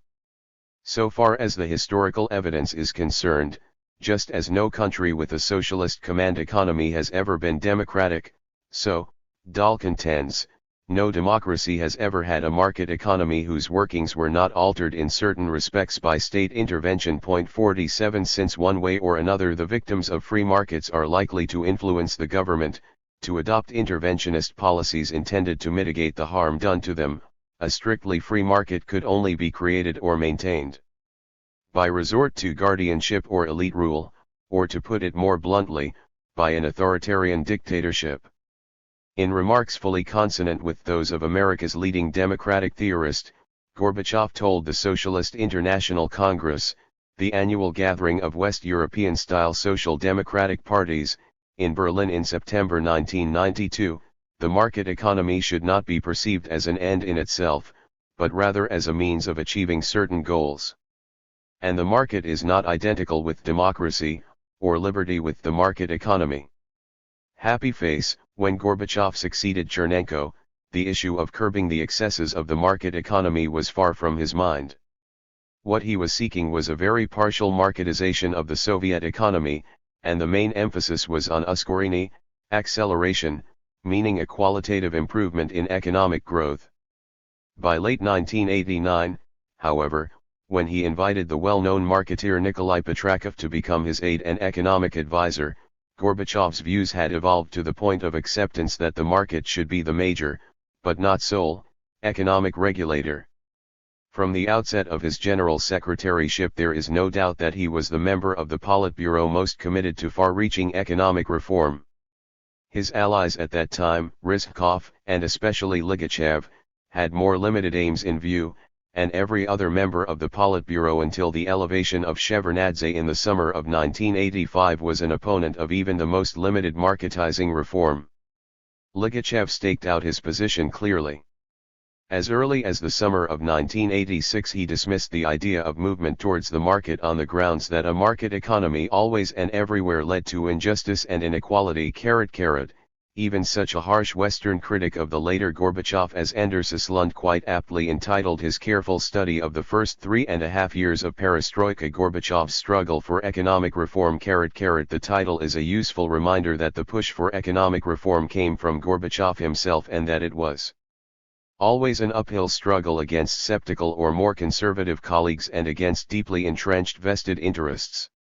As Gorbachev put it in a 1993 interview, the party bureaucracy, the ministries, and all the feudal lords were resisting. Even the industrial bosses and the managers were afraid of losing their power. Happy face, Gorbachev from the earliest days of his general secretaryship was interested in moving in the direction of market socialism. The idea of combining plan and market, dear to the heart of many, subsequently disillusioned, East European reformers, has never worked satisfactorily in practice, and before the end of his time in office Gorbachev, too, had lost faith in the state planning component, although he did not go so far as some of his former Communist Party comrades who exchanged the ideological certitudes of Marx and Lenin for those of Hayek and Friedman. Even in the earlier part of his general secretaryship Gorbachev 140 the Gorbachev factor was, however, acutely conscious that the Soviet economy was over-centralized, that more decision-making must be devolved to the workplace, that the country was technologically backward, except in a few privileged areas such as space and military research, and that an agricultural reform in which the peasant would gain control of the land they farmed and be freed from the pet tutelage of local party secretaries was essential. Economic policy making. The concrete policies which emerged to put those principles into practice were, however, inadequate. It is sometimes argued that this was because there was not an overall strategy for economic reform with a carefully worked out conception of its stages. That is a misleading oversimplification in two respects. On the one hand, the divisions within the leadership were such with Gorbachev even by 1986 still in a minority in the Politburo in favoring a measure of marketization that there was no possibility of genuine agreement on strateg and, accordingly, all talk of sequencing was the stuff of Western academic seminars rather than of Kremlin politics. There was a great deal of trial and error, with error bulking much larger here than in foreign political reform, or cultural policy, as well as inconsistency which reflected fundamental disagreements within the Soviet leadership and the ascendancy of particular viewpoints at different times. On the other hand, notwithstanding those difficulties, a set of guidelines for the future was adopted by the party leadership in June 1987. Called the Basic Positions Osnwanie Poложenia, it was seen as quite radical at that time, even though it was doomed to be overtaken by events. It was welcomed by the late Ed Hewitt, who was to become the chief specialist advisor on Soviet affairs in the Bush administration, for stating its principles with a clarity that can be attained only in the early stages of a reform before, Hewitt added realistically, the actual legislation that makes up the reform is crafted, with all the inevitable compromises, and before the implementation of the reform forces even more, possibly fatal, compromises. The basic positions retained central planning but attempted to remove microeconomic management from the hands of the planners. W. Hewitt was concerned that its radicalism might be compromised in political practice. In fact it as to become clearer to Gorbachev, if not Rizhkov, over the next 2 years that the basic positions were not radical enough. This was particularly true of the price reform, since it was impossible to judge the efficiency of any industrial enterprise so long as highly artificial prices provided no possibility of assessing whether the factor was making a profit or a loss in real terms. The compromise position adopted by the basic positions was that prices would be decided by negotiation and contract between enterprises, and that the State Committee on Prices would henceforth simply determine and enforce the rules governing this process. It was always likely, however, that the State Committee on Prices would not be content with the role of umpire, and that the rules themselves would be bent by large and powerful enterprises, often monopolistic suppliers, to force up prices and stoke inflation. 141. Policy innovation, alcohol and agriculture. A number of policy changes had already been adopted on a piecemeal basis before the promulgation of the basic positions. The first concrete economic measure was introduced as early as May 1985 and, curiously enough, neither Gorbachev nor Rizhkov were the prime movers, although Gorbachev's name was strongly associated with it, and he has continued to defend the principle, as distinct from the implementation, of the policy. This was the launching of the anti-alcohol struggle, which involved not only a campaign and exhortation against alcohol abuse, as had occurred often enough in the Soviet past, but also concrete measures to limit the production, sale, and distribution of alcohol. Thus, many shops were no longer allowed to sell alcohol, numerous vodka distilleries were closed, and even many vineyards were destroyed, in, for example, Georgia, although drunkenness had been less of a problem there than in the spirit-drinking Slavic parts of the Soviet Union.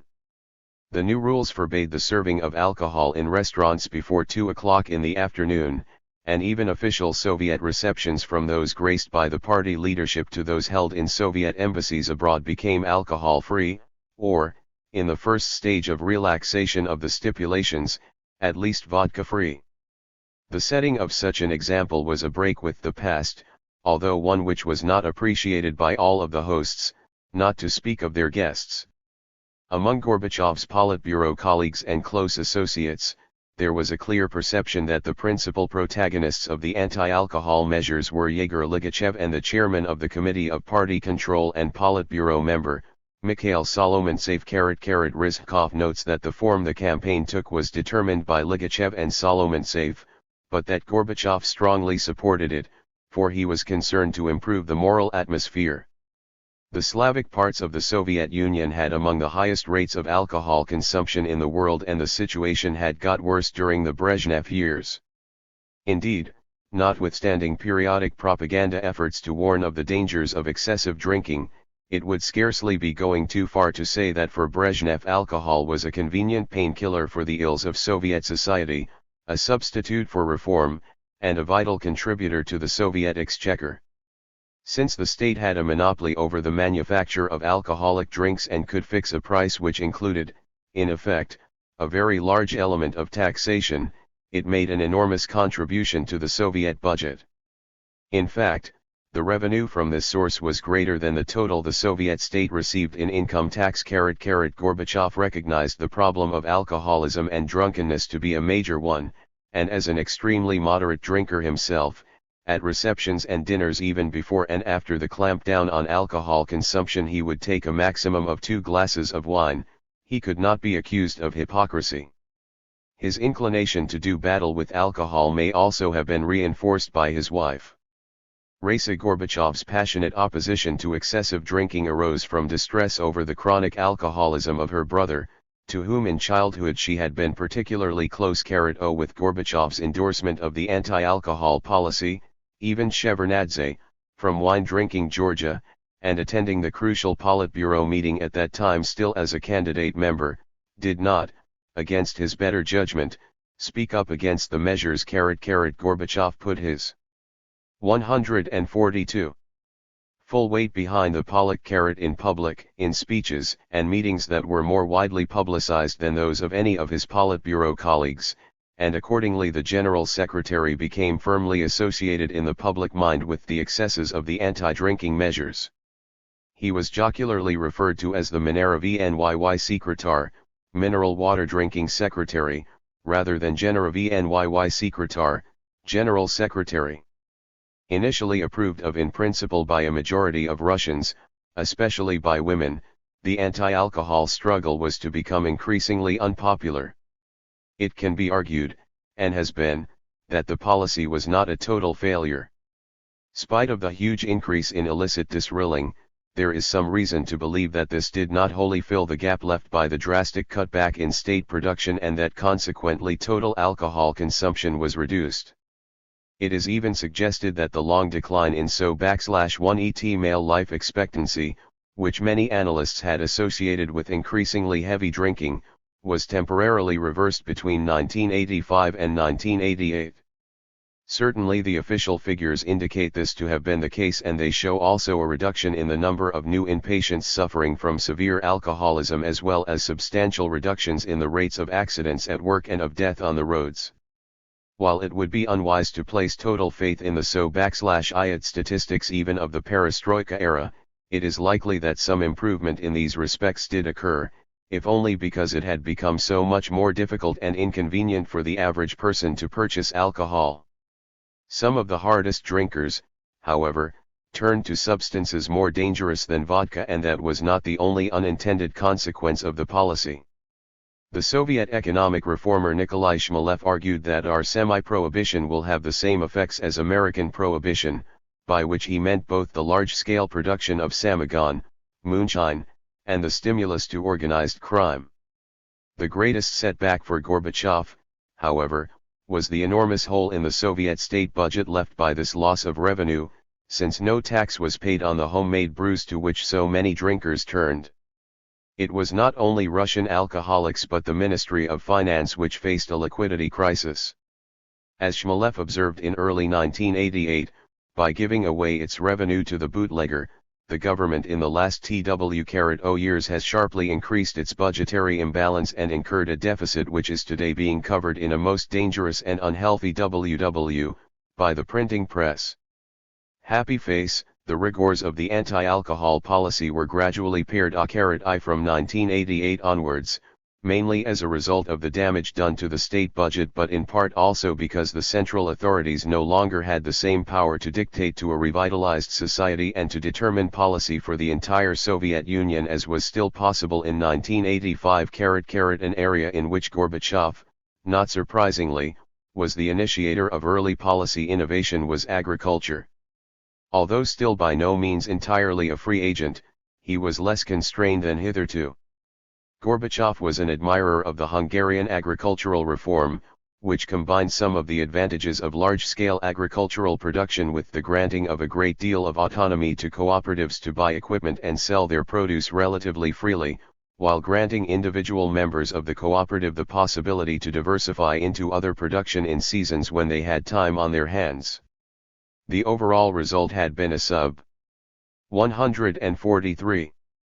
Substantial improvement in living standards in the countryside and a far better supply of foodstuffs to the towns than in the Soviet Union or in pre-reform Hungary.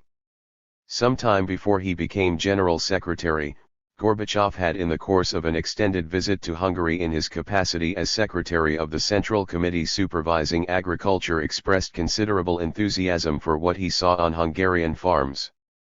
At the end of his visit, his Hungarian counterpart plucked up the courage to ask him why, if he liked the Hungarian reform so much, a similar policy was not being pursued in the Soviet Union. Gorbachev answered, "Unfortunately, in the course of the last 50 years the Russian peasant has had all the independence knocked out of him." What Gorbachev had in mind was that, in the wake of forcible collectivization, a demoralized, and increasingly aging, rural workforce had taken the place of an independent peasantry. This, however, was only one of the problems for Gorbachev when he was still only a Central Committee secretary. As already noted in Chapter 3, he put the other constraint upon him quite graphically when, in response to Tatyana Zaslavskaya's suggestion made in 1982 that the setting up of a state committee for the agro-industrial complex, Gosagroprom, would be worthwhile only if it took the place of, and was not an addition to, the existing ministries with agricultural responsibilities, he asked rhetorically whether, if he wrote that into the draft food program, he would still be sitting in this. Office as General Secretary, Gorbachev did what he had felt unable even to recommend 3 years earlier. In November 1985 he secured the abolition of 5 ministries and 1 state committee and set up in their place a state committee for the agro-industrial complex. Moreover, as its chairman he appointed his former Stavropol colleague Vsevolod Murakhovsky. Unfortunately, in spite of Murakhovsky's best intentions, Gosagroprom both at the center and in the regions did develop into yet another large bureaucracy and achieved virtually none of the results Gorbachev and his advisors had hoped for.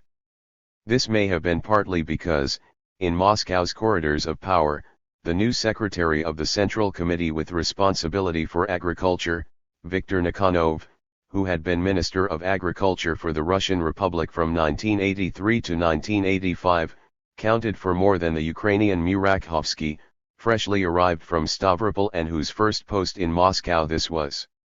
Nikanov, though, was one of Gorbachev's least inspired appointments. His speeches indicated that he was less well disposed to radical agricultural reform than either Gorbachev or Murakhovsky.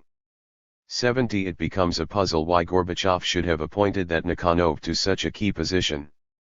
Gorbachev's agricultural mentor, Alexander Nikanov, would have been another matter, but apart from age considerations he was ruled out because, as a minimum, he would have had to be a member of the Central Committee before it would have been possible to contemplate elevating him to a secretaryship of that body. I The rules and conventions of Soviet politics thus still greatly restricted Gorbachev's choice of personnel for senior party posts, the more so since they all required collective Politburo approval and were not in his individual gift. Even so, the appointment of Viktor Nikanov was a mistake and Murakhovsky was also a relative failure. Gosagroprom was abolished in early 1989 and many of its functions were transferred from all Union to Republican jurisdiction. 144 The Gorbachev factor. Gorbachev's other attempt to tackle the problem of underproductive-ITV in so-IAT agriculture was to return to the idea of contract leasing between groups of farmers, including family groups, and their parent state farm sovkhoz, or collective farm kolkhoz.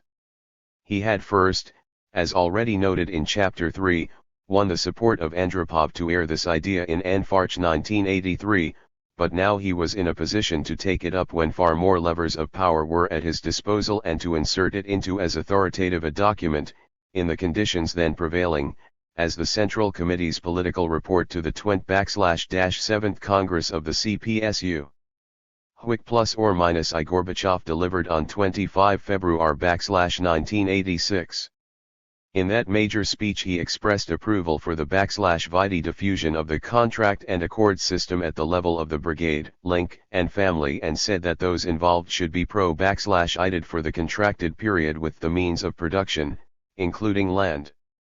In practice, this approach continued to be frustrated by the unwillingness of Distripartv secretaries and collective and state farm chairmen to allow the best land to be farmed free from their interference by independent groups of agricultural workers, by some apathy on the part of the peasantry themselves, and by the reliance of even those workers who did want to take advantage of the new opportunities on the dubious Gujulku of the farm bosses for the supply of equipment. Thus, the Pollock *of * contracting out of the collective and state farm system was subject to severe limitations. It is often argued that Gorbachev should have begun with greater agricultural change as the Chinese and Hungarians did when they started their economic reform. The desirability of a radical reform of so-IAT agriculture was not in doubt, but the comparison with China and Hungary begs many questions. Among the substantial differences between them and the so-IAT Union, the most basic was that the latter had been a communist country for an entire generation longer. In China and Hungary there were people in the country side who still remembered what it was like to farm independently. That was not the case in the so-IAT Union. In addition, in Russia there had been a flight from the land of many of the youngest and ablest potential workers and so-IAT farming was accordingly much more highly dependent on capital equipment than was China, where a labor-intensive agriculture could rapidly produce results once the shackles were removed from the peasantry. As compared with Hungary Russia, not to speak of the Soviet Union as a whole, was a vast country where the transport and marketing of agricultural produce was an altogether more formidable task. In fact, Gorbachev did begin with an administrative reform of agriculture, but nothing as radical as the Hungarian reform, which might usefully have been introduced in some parts of the Soviet Union, such as the Baltic states or Georgia. But neither the organizational change embodied in Agroprom nor the encouragement of contractual leasing came close to fulfilling his expectations. One of those who thought Gorbachev should have devoted more time to agriculture and pushed through a radical reform at an early stage was Alexander Nikonov.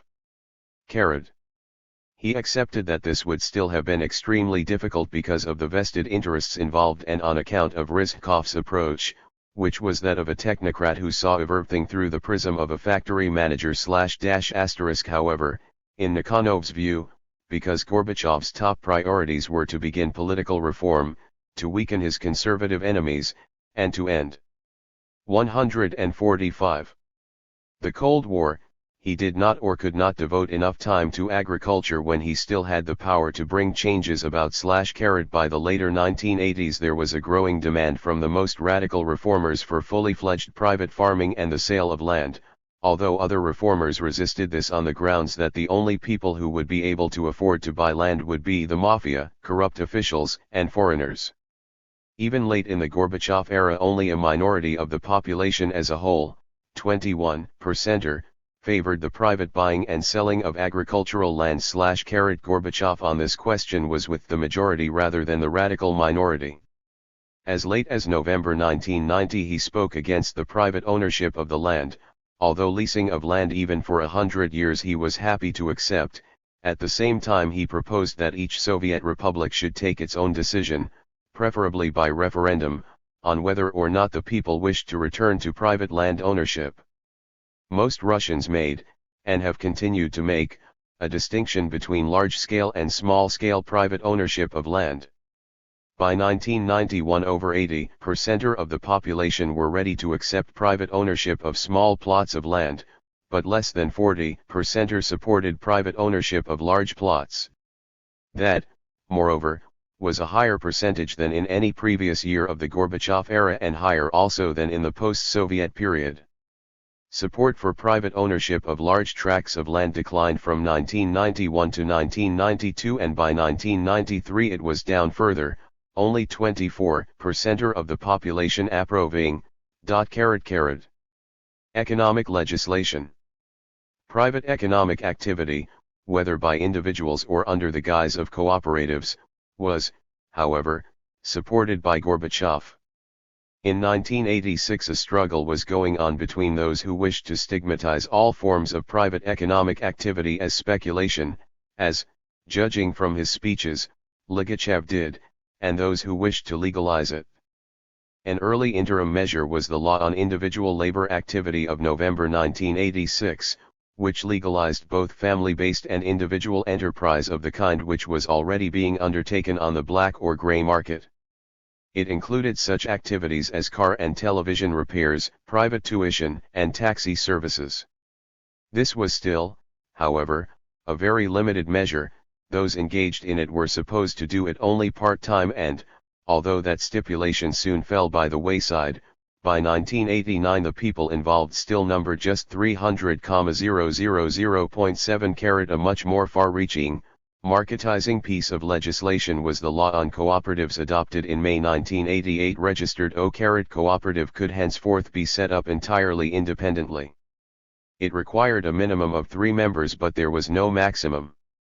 Although hired labor was not allowed, this was merely a formal concession to traditional ideology, for the cooperatives, which were soon to become indistinguishable from private companies, could employ an unlimited number of non-members on a contract basis.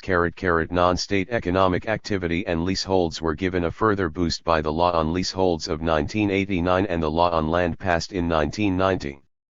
But in some ways the most important new idea in the Soviet context had been expressed by the then director of the Institute of State and Law in Moscow, Vladimir Kudryavtsev, as early as December 1986. After referring to the need for further development of traders and consumers cooperatives and for a general law on the unifying principles 146 The Gorbachev factor of socialist management, he added, of the T%VO possible principles. You may do only what is permitted and you may do E_TR_ thing that is not forbidden. Priority should be given to the latter inasmuch as it unleashes the initiative and acti_ism of people. Kudray_Tsev had frequent contact _Nith Gorbachev, who was entirely at one with him on this issue. Before long Gorbachev was to give public voice to this principle, a sharp break with so_Iyat tradition which also turned out to be in tune _NLTH the developing reality of ever_day life the maxim that everything was permitted that the law did not specifically forbid was explicitly written into three major pieces of economic legislation: the law on Indi_Igual Labor Acti _ITY, 1986. The Law on the State Enterprise, 1987. And the Law on Cooperatives, 1988. Gorbachev consulted widely with economists, as well as with other social scientists and /ith academic law /NURS, in the period between his elevation to the leadership in March 1985 and the June plenum of the Central Committee in 1987, in which he called for a radicalization of economic reform. Talk he did not prior to Petrakov's appointment almost 5 years after he became General Secretary have a full-time aide /Nith specialist knowledge of economics. The economic ad /Isr he consulted most frequently during the period preceding the June 1987 plenum was Agan Begin. Within the administration, he worked particularly closely /Nith Rizhkov, who in the earliest months of the Gorbachev era was the secretary of the Central Committee with special responsibility for the economy and, from September 1985, chairman of the Council of Ministers. Given that Gorbachev had to concern himself with ever /aspect of politics, with foreign bulking increasingly large, it was Rizhkov, rather than Gorbachev, who was in day-to-day charge of the management of the so-Iyat economy, although Gorbachev never stood as aloof from economic decision-making as Yeltsin was to do as president of post-Soviet Russia. One of the first of the problems to be addressed by the new leadership was that of technological lag. Rizhkov has related how, in the run-up to the June 1985 Conference on Science and Technology, he and Gorbachev went back to the proposals from many different quarters they had studied when they were preparing for the abortive Central Committee plenum on Science and Technology in Kamenko's time, the pH-dalytics of which were discussed in Chapter 3. They would, said Rizhkov, argue about which examples and arguments should be used and which should not. They were considering so many different memoranda and papers that they would not fit even on the substantial desk in Gorbachev's office. Therefore, they spread them out on the floor and examined them, jackets off. In what Rizhkov calls a rather creative atmosphere, on their easel in his speech of June 1985, Gorbachev, as noted in Chapter 4, called for a perestroika of the entire economic mechanism *. He also attacked various ministries and state committees, including Gosplan and the Ministry of Finance, for interfering even in the economic experiments whereby certain enterprises had been accorded greater independence. Agan Begin, who had taken part in the preparation of major speeches to be delivered by pre-ES party leaders from Brezhnev to Kamenko, has commented on how differently Gorbachev worked. None of his predecessors put in an appearance with the Acade. 147. Mike specialists who were doing the detailed work, Gorbachev met with them quite frequently and took part in the preparation of these materials. The speech of June 1985 did not, however, raise overtly anything as radical as even a partial marketization of the economy, and later it was to be criticized for its technocratic limitations. 5 years on Bogomolov was to argue that the entire thrust of the June report and meeting, which had almost the status of a Central Committee plenum, was wrong because it was purely technocratic. This was linked by Bogomolov to Gorbachev's excessive reliance on Rizhkov at that time so far as economic issues were concerned. The illusion that decentralization of decision-making to the industrial enterprise could produce better results without being accompanied by a much more substantial marketization, including, In particular, demonopolization and price liberalization was carried forward into one of the legislative centerpieces of early economic reform, the Law on the State Enterprise Association, adopted by the Supreme Soviet less than a week after the June 1987 Central Committee plenum. O in principle, this law gave much more autonomy to the managers of factories and of industrial associations, and to some extent it did so in reality. They were able to have greater control over their own wages bill while continuing to be subject only to the soft budget constraints which the leading Hungarian economist János Kornai was the first to identify as one of the most central problems of socialist economic systems. Moreover, state orders, which kept the factory order books full, took the place of the former ministerial directives. The most important deficiency of all, perhaps, was that, in the absence of a general price liberalization and competition, the enterprises were freer than hitherto to charge higher prices for production of no higher quality than in the past.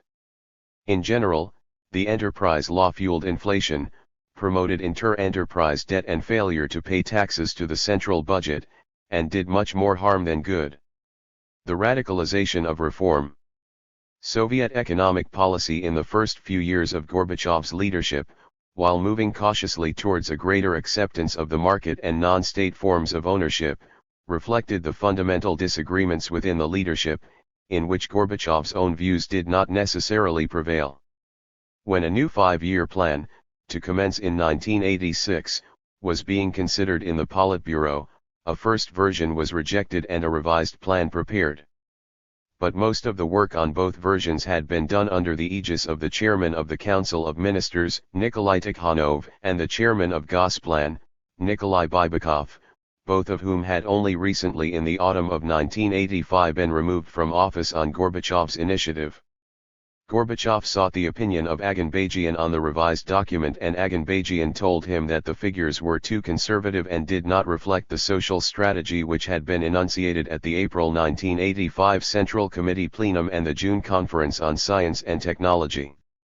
Later Aganbajian was told by some of those who had attended the Politburo meeting in November 1985 which considered the revised plan that Gorbachev had spoken up for the ideas that he and other like-minded people 148 the Gorbach \factor had prepared for Hiri, but the Politburo decided to accept the revised document as the basis of the plan in spite of these objections. Aganbeg \in took the first opportunity that arose to ask Gorbachev why this had happened, to which Gorbachev gave the revealing reply, "What could I do, they had me surrounded." Happy face. Between the June plenum of 1987 and the summer of 1989 Gorbachev was less involved in economic policy making than he had been before and than he was to be again from the middle of 1989 and especially in 1990. Aganbegin saw much less of him during those 2 years and had ceased to be Gorbachev's first-choice economic advisor by the time Gorbachev decided to make more time for economic issues. In the interim foreign policy and the radicalization of political reform had been Gorbachev's major preoccupations. Although his energy and capacity for work were such that he could never leave economic matters entirely to Rizhkov, Gorbachev was restrained not only by the other demands on his time and by his confidence in Rizhkov but also by his growing acceptance of the idea that the Communist Party should cease to interfere in the actual running of the economy. His most striking initiative demonstrating his seriousness about curtailing the party's economic role was the abolition in September 1988, along the lines of a memorandum dated August 24 which Gorbachev sent to the Politburo of the departments of the Central Committee which supervised the economic ministries and the different sectors of the economy. This was in the context of an overall reduction of the number of Central Committee departments from 20 to 9 and a diminution of the powers of the part Secretariat which will be discussed further in the next chapter. The problem with this was that, even if it removed one layer of high-level bureaucracy it left the ministries more unchecked than ever and made Gorbachev more dependent on the reforming zeal, or lack of it, of the chairman of the Council of Ministers. Gorbachev may have been counting on the new legislature, which the 19th Party Conference had recently agreed should be elected the following spring, to act as a fresh and more effective check on ministerial power. It was during 1988 that Leonid Abalkin supplanted Agan Begvan as the most influential economist in the country. Abalkin, though not a radical, had a reputation as a serious reformer. Director of the Institute of Economics of the Academy of Sciences since 1986, he was also president of the Soviet Chess Federation. At the 19th Party Conference he had irritated Gorbachev by claiming in a critical speech that perestroika had not achieved much thus far and that no economic breakthrough had taken place. Rizhkov, in contrast, liked Abalkin's speech and in the inter-al after-vrds at a time when Abalkin was standing alone and feeling cold-shouldered even by people who knew him, greeted him warmly. He subsequently involved him more closely in government discussions, and in July 1989 a state commission on economic reform was set up and Abalkin was invited by Rizhkov to chair it. He met with Rizhkov on successive days, but not with Gorbachev, and agreed to take the job on, provided he could retain, without salary, his directorship of the Institute of Economics. To this Rizhkov readily consented, adding that it would even be useful for his new work.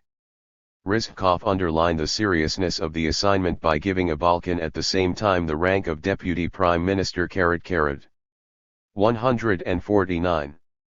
Abalkin and Rizhkov continued to enjoy harmonious relations, but the former's new position in the government distanced him from the radical economic reformers outside, the more so since it appeared to them that Abalkin had been co-opted by the government and was increasingly a spokesman for the cautious policy they associated with Rizhkov. It was in late 1989 that Gorbachev became convinced that more radical measures were required than Rizhkov was ready to countenance, and that his confidence in the chairman of the Council of Ministers began to diminish. December 1989 he spoke with Nikolai Petrakov and, after telling him that he had a great need for someone who was familiar with marketization issues, invited him to become his aide and advisor on these matters. Petrakov asked Gorbachev if he was familiar with his beliefs and got the reply, "Of course." Happy face, Petrakov, who was then in his early 50s, was one of the most senior and respected marketeers among professional Russian economists. Although deputy director of the Central Economic Mathematical Institute, TSEMI, he had had numerous brushes with the authorities in the past. In 1971 he had been accused of standing on bourgeois positions because of his advocacy of marketization and his support for the Czech economic reforms associated with the name of ODA-SIC. In the aftermath of the Prague Spring, Petrakov belonged to a group of scholars who had become deeply suspect in the eyes of the Soviet establishment. For some years his articles were either refused publication, strictly censored, or appeared only because he used Aesopian language. Since Gorbachev had come to power, Petrakov, in common with millions of other Soviet citizens, had been free as never before to express his heterodox views. He had taken part in several discussion meetings with Gorbachev, the first of them in Kamenko's time, and Gorbachev was very well aware of his commitment to the market. Petrakov, in turn, had been greatly impressed by Gorbachev's ability to grasp the issues. There was no doubt in Petrakov's mind that Gorbachev himself was committed to transition to the market, and that his choice of him as his first ever economic aide, as distinct from ad hoc advisor, which had been the position of Aganbajian and others, was ample confirmation of his resolve. "The very fact that he offered me the job," said Petrakov, "demonstrates that Gorbachev had realized the need to go over to the market economy, because everyone knows me as an economist who believes in the market. I never made a secret of it, and of course he was aware of that. He understood that there is no alternative to the market economy. The big question is how to go over to the market." 103 Rizhkov, in spite of a professed commitment to a market economy in the long term, was in everyday practice a more effective opponent of radical economic reform than the more conservative Ligachev because, unlike Ligachev, he headed the apparatus responsible for its implementation. Petrakov recounted a conversation he had with Rizhkov after he became Gorbachev's aide, in which he told him that there was no need for a state committee on prices and that it should be abolished. Rizhkov replied, "You're right, but in a few years' time." Petrakov responded, "Nikolai Ivanovich, you talk about the market as we used to talk about communism, it's always sometime later. Gorbachev, in contrast, in selecting Petrakov as his economic aide, had, in the 150-77, Gorbachev factor. Latter's view, chosen the course of moving towards the market economy in a short period.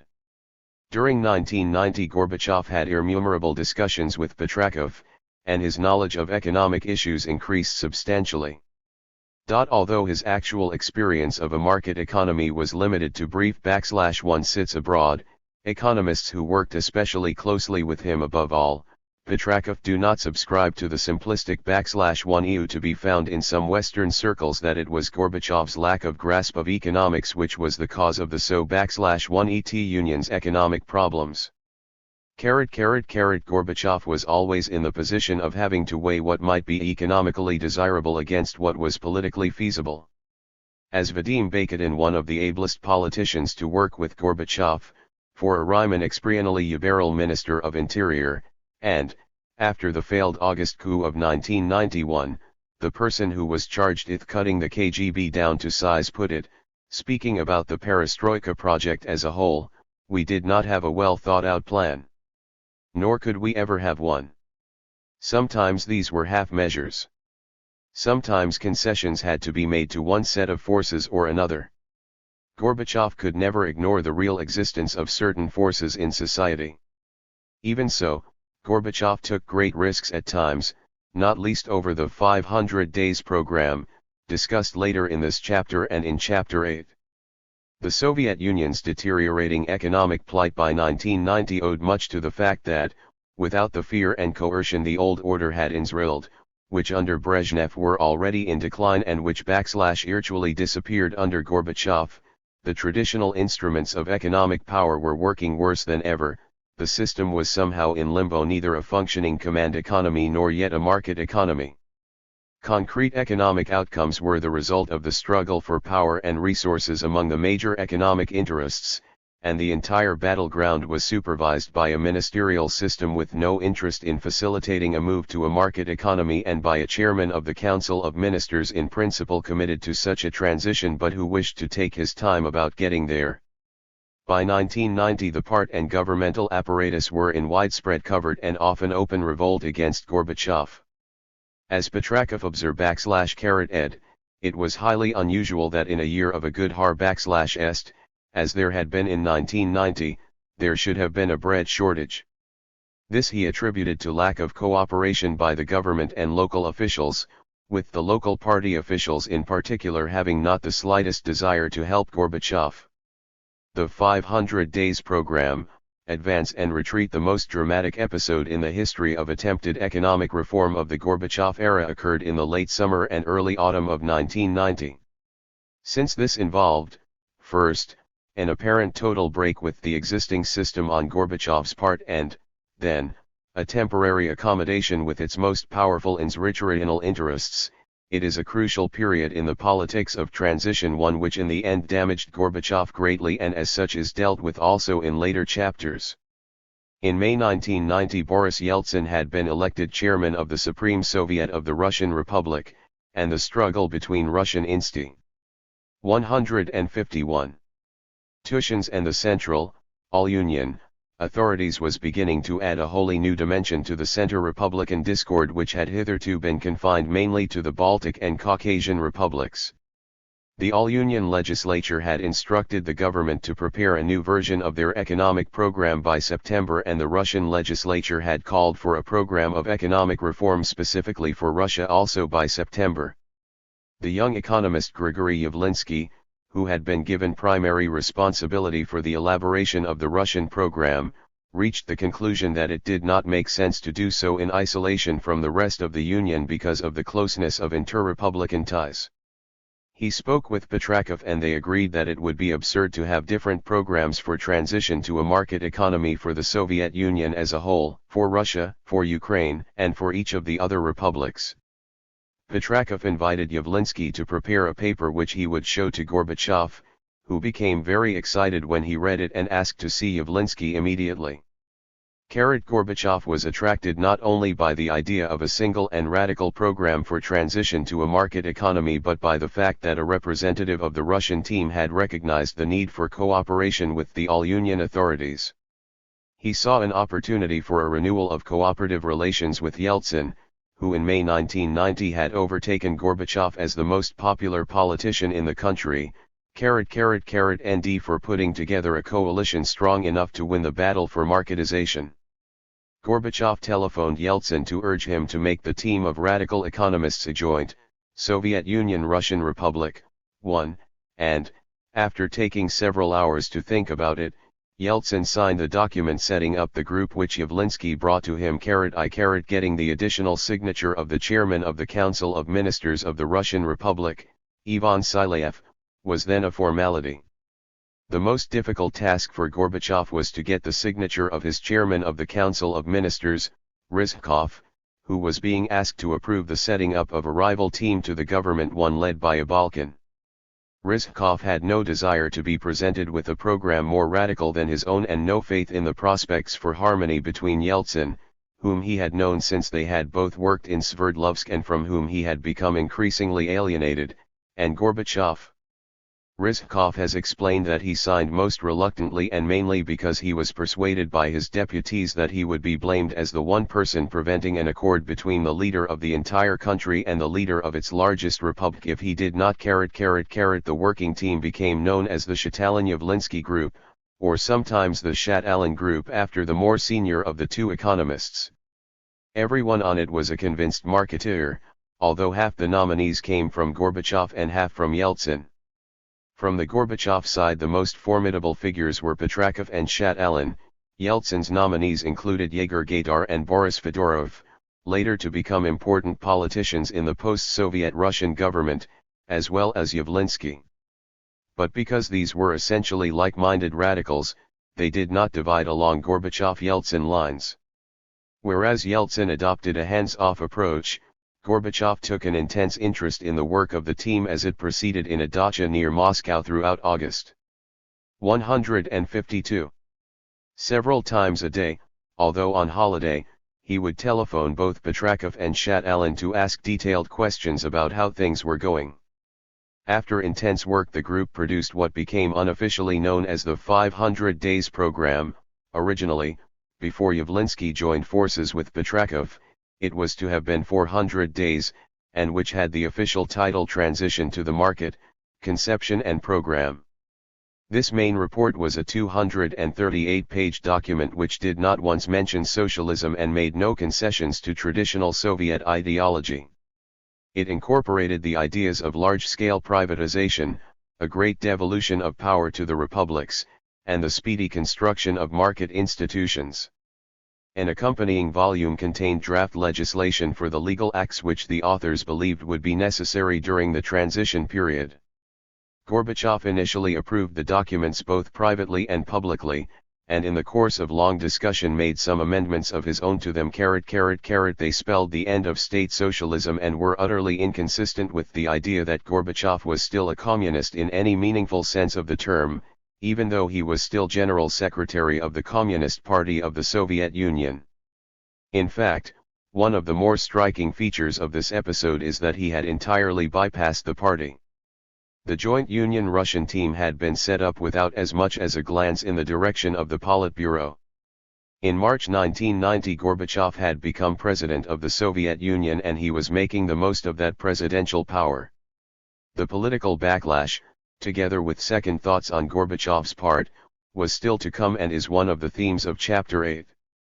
What is important in the present context is that Gorbachev accepted these radical marketizing and privatizing proposals in principle, even thought he later feared that they devolved so much power to the republics that they might hasten the dissolution of the Union. That was an argument which was pressed on him very strongly, by Balkan and Rizhkov, among many others. It is probable, although by no means certain, that the opposite was the case. They represented one of the last chances of holding a union together, whether as a loose federation or as a confederation. The significance of the documents was as much political as economic. While one of the distinguishing marks of the 500 Days program was that it had a precise timetable which other programmatic documents had lacked, the target dates were almost certainly unrealistic. Part of the argument for adhering in the face of immense difficulties and attacks to the Shatalinov-Linsky program was that this might maintain the momentum for political and economic transformation and sustain a coalition of radically reformist forces. Abalkin was among the most scathing of those who pointed to the over-optimism of the transition to the market team, saying that, if they really could bring the country out of deep economic crisis in 500 days, he would raise a monument to them and regularly lay flowers at it under intense political pressure, which at the very least must have been an additional stimulus to the second thoughts which he has said that he began to have independently. Gorbachev looked for a way of retaining the essence of the Shatalinov-Linsky program while making some concessions to his critics. Rizhkov had threatened to resign and to take the whole government with him. The military and the KGB, a cut in whose budgets was explicitly recom. 153. Mended in the 500 Days document were equally adamant that the program was unacceptable, and the party apparatus at both the central and the local level was opposed to it.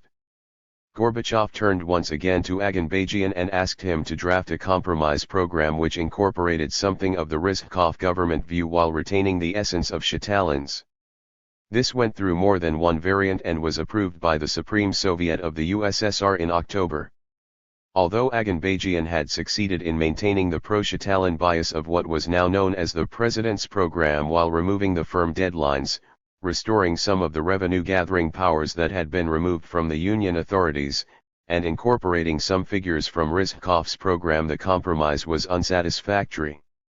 The backtracking offended Yeltsin, some of whose close subordinates were, in any event, unhappy about his renewed alliance with Gorbachev, and Shatalin and the entire team expressed their dissatisfaction.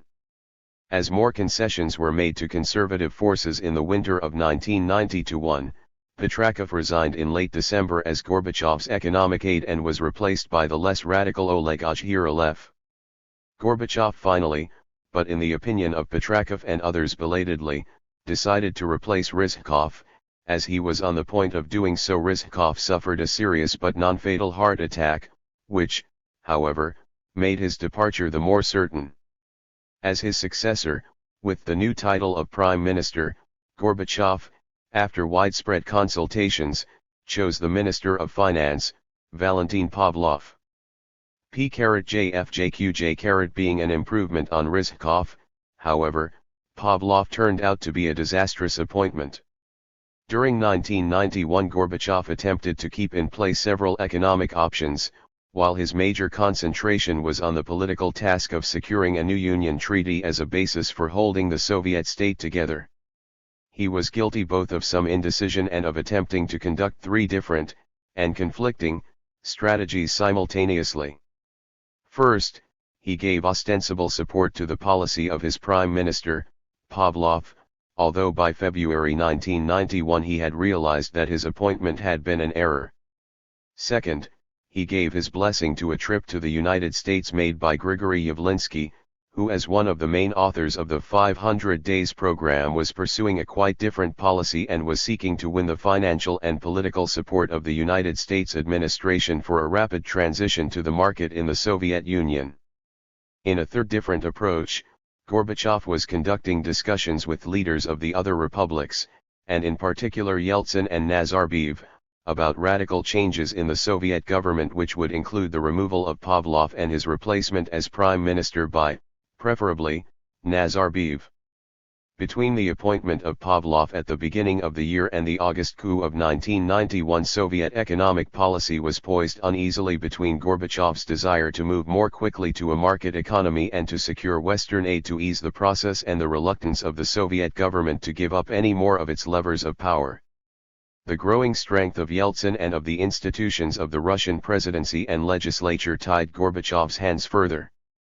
When he came to London for a G7 summit in June 1991, the lack of coherence of the policies he presented seeking non-existent middle ground between Yavlinsky's proposals, which had received an encouraging response in 154. The United States and the policies of Pavlov's government was duly noted by his Western interlocutors, who showered Gorbachev with kind words but did not translate them into concrete economic assistance. Entirely understandable though that was, given that the Pavlov government was still in office, it weakened Gorbachev's authority further and strengthened the resolve of those from both sides of the political divide, but especially the hardliners, who wished to remove him. Chapter 6. Gorbachev and Political Transformation. A central thesis of this book has been that from the outset of his general secretaryship Gorbachev was seriously interested in political change as well as economic reform, but that in the course of the struggle to introduce it, he came to realize that reform was not enough and that the political system had to be comprehensively transformed.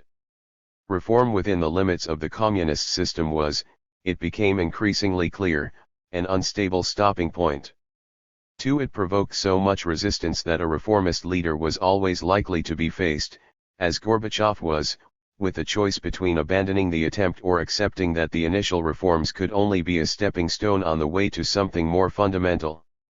The most Gorbachev could envisage even up to 1987 was movement towards a socialist market economy and political reform up to the limits of the Prague Spring, although Czechoslovakia 1968 was not at that time a conscious reference point for Gorbachev. However, the independent adoption of such views by the General Secretary of the Soviet Communist Party was already a large step forward and a highly significant deviation from previous Soviet theory and practice.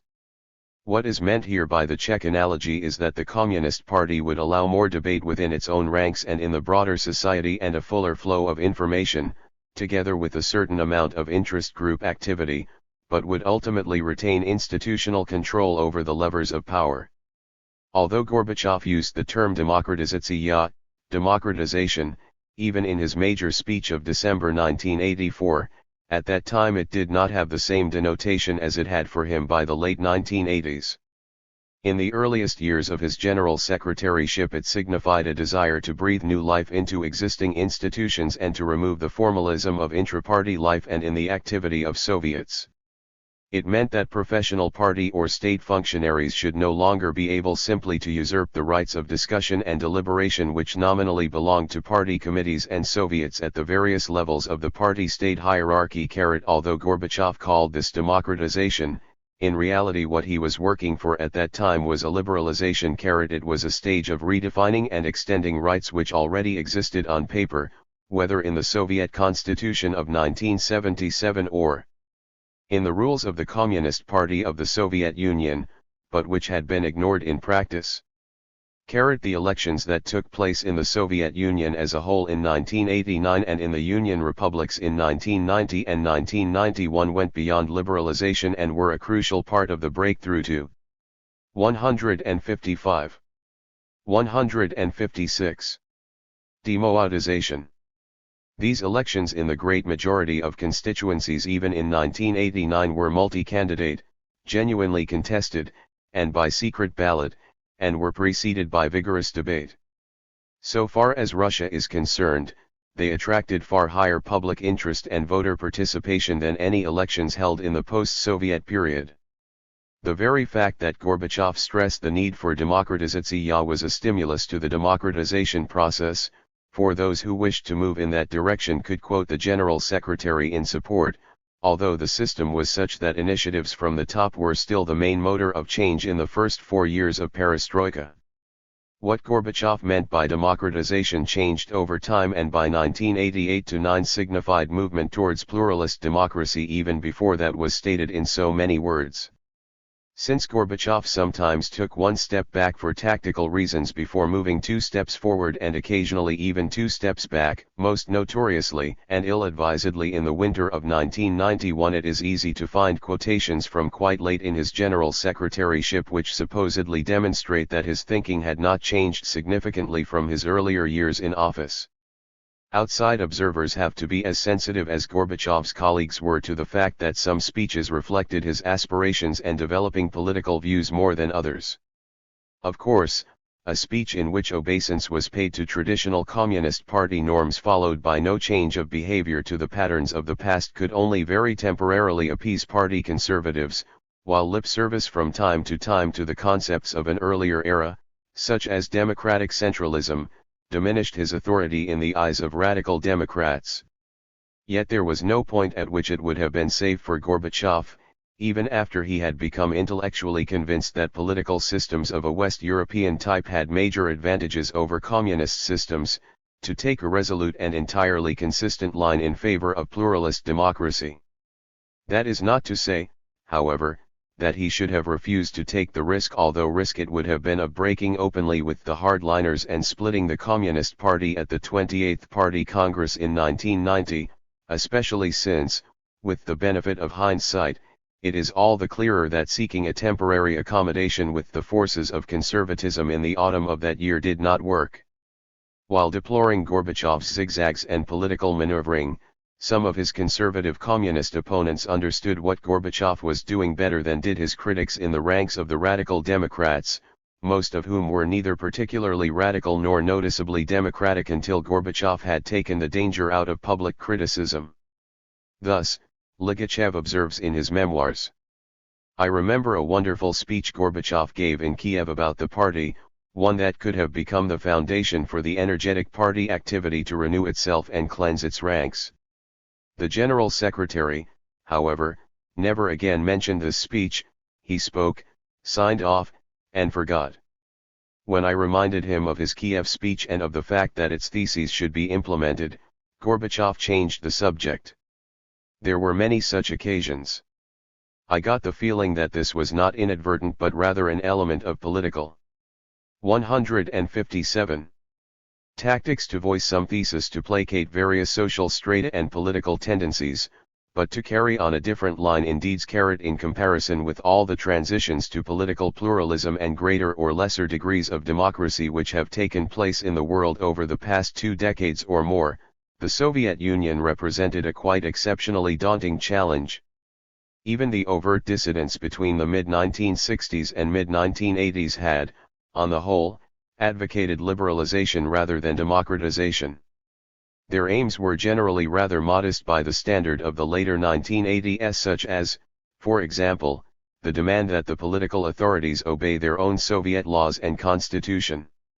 Moreover, as has been noted in an earlier chapter, the dissidents had been all but eliminated as a movement, as distinct from small and isolated groups, by the time Gorbachev came to power, and did not represent a threat to the power of the party state, although they acted as the conscience of the morally reflective part of the population. All those tempted publicly to oppose specific major policies, not to speak of attempting to transform the fundamentals of the system from below, had been left in no doubt that persecution would follow. Even in the post-Stalin period a number of such people, incomparably fewer, of course, than in Stalin's time, died in Soviet labor camps. Only the most famous avoided prison, but even they did not succeed in breaking down the walls of the system. Solzhenitsyn, who came closest with his powerful writings, some of which were officially published from the early to the mid-1960s and thereafter only in Samizdat and Tamizdat, was deported from Russia in February 1974 and did not return until May 1994. Sakharov was exiled from Moscow to the city of Gorky, which was closed to foreigners, thus preventing his direct communication with foreign journalists, from 1980 until 1986. Need for fourfold transformation.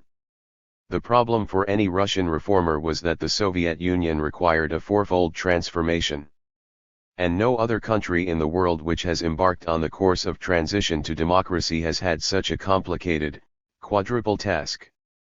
Gorbachev did not initially, it should be emphasized, have such a fundamental transformation in view.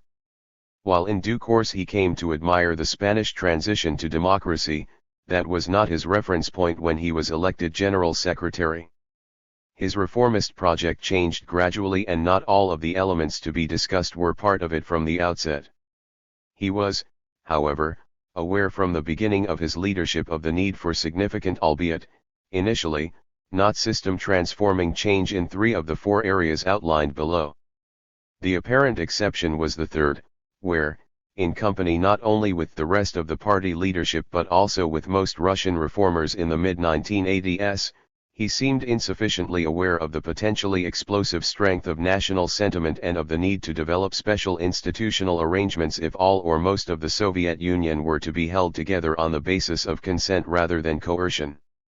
As Gorbachev's project evolved and became qualitatively different from what he had had in mind in March 1985, he was faced by the virtually insuperable task of undertaking four more or less simultaneous 158 transformations.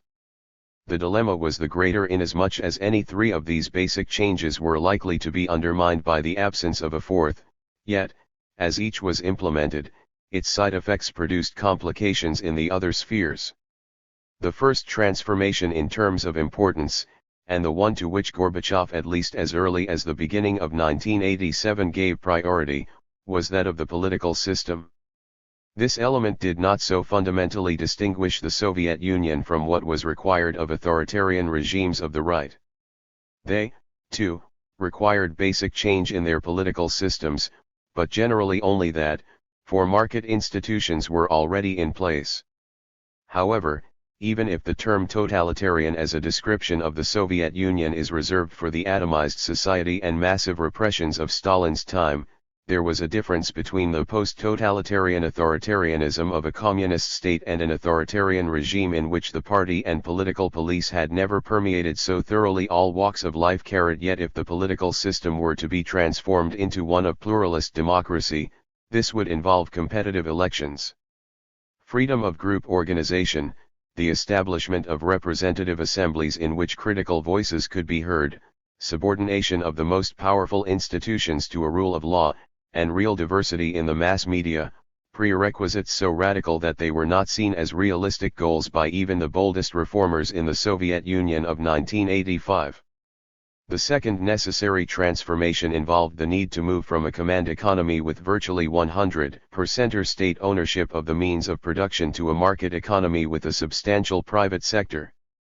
This element alone did not distinguish the Soviet Union fundamentally from other communist systems in process of transition, although some, as noted in the previous chapter, had already gone further in modifying the command economy than had the Soviet state by the time Gorbachev came to power. The need for marketization did, however, distinguish the USSR from all of the states, whether in Southern Europe or Latin America, which had made more or less successful transitions from authoritarianism to democracy by the mid-1980s. It was, though, the combination of the first two requirements with the necessity of a third transformation and its linkage with a fourth which distinguished the Soviet transition from every other. This was the need to transform inter-ethnic and center-periphery relations in a country with well over 100 different ethnic groups, living for the most part in their historic homelands, although some of them had been exiled far from there by Stalin. Specifically, the political system could not be successfully democratized without some resolution of the national question, since throughout the Soviet period, as well as in Imperial Russia, the political aspirations of the more self-conscious nations within Soviet, and earlier imperial, borders had been rigorously suppressed. Alternatives had to be found to a repressive unitary state which purported to be a federation but did not in reality come anywhere near meeting the requirements of federalism. The two main alternatives in principle, no matter how difficult they were to attain in practice, were either a genuinely federal union or a looser confederation.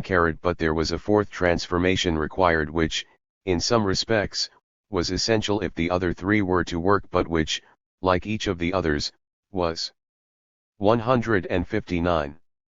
Also capable of complicating the transition. That was the need to transform Soviet foreign policy. It is well known that there were, in effect, two Soviet economies, one privileged and pampered and in a number of areas up to world standards devoted to military production and defense-related industry, and the other starved of capital, new technology, and esteem, constituting the civilian industrial sector and supposedly providing for the needs of the ill-served Soviet consumer. For domestic transformation to be carried through there had to be the kind of change in international relations which would facilitate a reordering of Soviet economic priorities at home. The problem for Soviet leaders was that to tamper with the rationale for their huge military expenditure was to put at risk the only basis they had found thus far for ensuring that the Western world treated them with a grudging respect. It was clear to many foreign and Soviet observers that the USSR's superpower status depended, apart from the size and natural resources of the country, entirely upon its military strength, certainly not on the efficiency of the Soviet economy or the attractiveness to foreigners of the communist political model, apart from some Third World revolutionaries who saw in Leninism a way of seizing and holding on to power. Paul Kennedy put the Soviet quandary well in The Rise and Fall of the Great Powers when he wrote, "Without its massive military power, it counts for little in the world. With its massive military power, it makes others feel insecure and hurts its own economic prospects." It is a grim dilemma. Happy face, writing early in the Gorbachev era, even the perceptive Kennedy did not expect that any Soviet leader would attempt to change the ideological base of the economic system or offer a fundamental challenge to the privileged position of the Soviet military and defense industry. Kennedy held that it is highly unlikely that even an energetic regime in Moscow would either abandon scientific socialism in order to boost the economy or drastically cut the burdens of defense expenditures and thereby affect the military core of the Soviet state. But Gorbachev's innovatory zeal was soon to outpace Western expectations. If the domestic political and economic transition to anything approximating democracy and a market economy were ever to take place, it required an end to the hostility that had characterized East-West relations and a massive reduction in the share of the budget taken by the defense sector. In his determination to tackle the problem of the militarization of the Soviet economy, Gorbachev, Chernev has argued, was moved not only by moral and humanitarian convictions. He had decided that social and economic reform would not be possible unless the role of the military-industrial complex was radically reduced. Shukhnazarov makes the interconnected point the other way round: it was impossible without political reform to get rid of the enormous burden of militarism. This was one major reason why political reform became a priority for Gorbachev. To bring the military budget under control was essential if marketizing reform and democratization were to begin to be bolstered by signs of an improving standard of living for the Soviet citizen.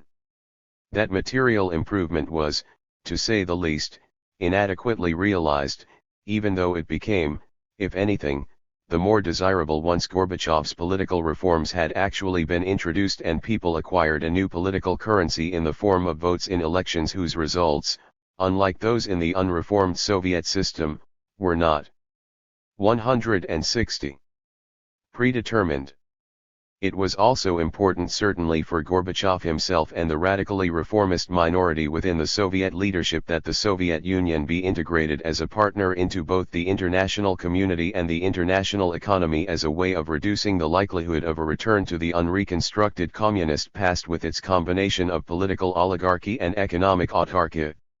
Since the first of these components has been discussed in the previous chapter and foreign policy is the subject of the next, the remainder of this chapter is concerned mainly with the domestic political system and the extent to which the prerequisites for a pluralization and democratization of the polity were met. The closely related nationalities question, while touched upon here, is treated at greater length in Chapter 8.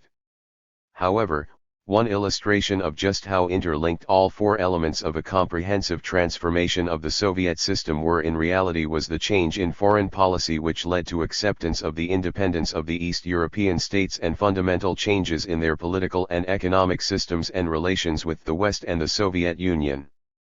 This had an immediate effect in the Soviet Union itself, not only in strengthening the conservative backlash against Gorbachev's policies but in raising further the expectations of those nations most bent on achieving sovereign statehood.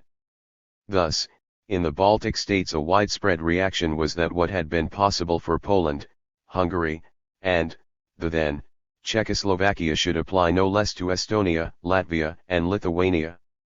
Even if the Soviet Union had been a more nationally homogeneous society, the problems of democratizing it after such a long period of totalitarian and authoritarian rule would have been immense, but they were enormously complicated by the aspirations of a number of the nations within the Soviet multinational state to break away entirely from the USSR. The tensions this provoked both at the center and in particular republics left the reformers within the leadership and Gorbachev, in particular attempting to cope with the most contradictory and intense cross-pressures. The stages of political transformation. Although I am more concerned in this chapter with offering an interpretation of political change, and Gorbachev's specific role in it, than with providing a detailed chronological account of the changes, some key stages in the evolution of reform into transformative change must be highlighted. It is possible to divide the Gorbachev era into 6 different phases. The first 3, which occupied the greater part of Gorbachev's time as Soviet leader, are covered in this chapter. They embrace the period in which the pluralization of the system took place, along with a substantial degree of democratization, so that by the end of the third phase the political order Gorbachev inherited in 1985 had been transformed. Discussion of the remaining 3 phases is to be found in Chapter 8, which, in addition to an analysis of the complex national question, is concerned with the political backlash against the earlier changes, the events leading up to the attempted coup, and the aftermath of that failed putsch. The 6 more or less distinct phases are, first, that of preparing the ground for reform, 1985-6, second, radical political reform, 1987-8, third, transformation at home and abroad 161. From early 1989 to the autumn of 1990, fourth, Gorbachev's turn to the right, in the winter of 1990-1, fifth, the Novoagareva process, the attempt to achieve voluntary agreement on a new Union treaty, April-August 1991, and sixth, from coup to collapse, the disintegration of the Union, August-December 1991. This is, of course, a retrospective view. Initially Gorbachev, while indeed preparing the ground for reform, by dint, for example, of several key appointments, was not seeking the kind of transformation of the system which he was later to embrace, still less the disintegration of the Union which occurred. Gorbachev's own understanding of his project changed over time, as his early liberalization and the first steps of democratization stimulated a radicalization not only of his own ideas but of those around him. At the same time the process brought into being new social forces which were able to influence the country's political agenda, so that if it was still in 1988 largely set on the basis of internal struggle within the Communist Party, this was ceasing to be true by 1989 and was clearly not the case by 1990. While the process called for constant adaptation on Gorbachev's part, it was more than unthinking improvisation. In due course, Gorbachev was to reject the essential features of communism and to embrace social democracy.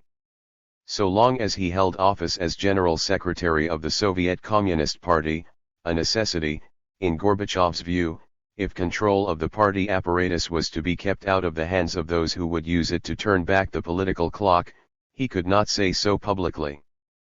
But both intellectually, as he made clear not only in private but also in his public adoption of concepts at odds with Marxism-Leninism 17, and in political practice Gorbachev abandoned communism, as distinct from the Communist Party, which, during the second half of his period in office, he hoped to turn into a democratic socialist party.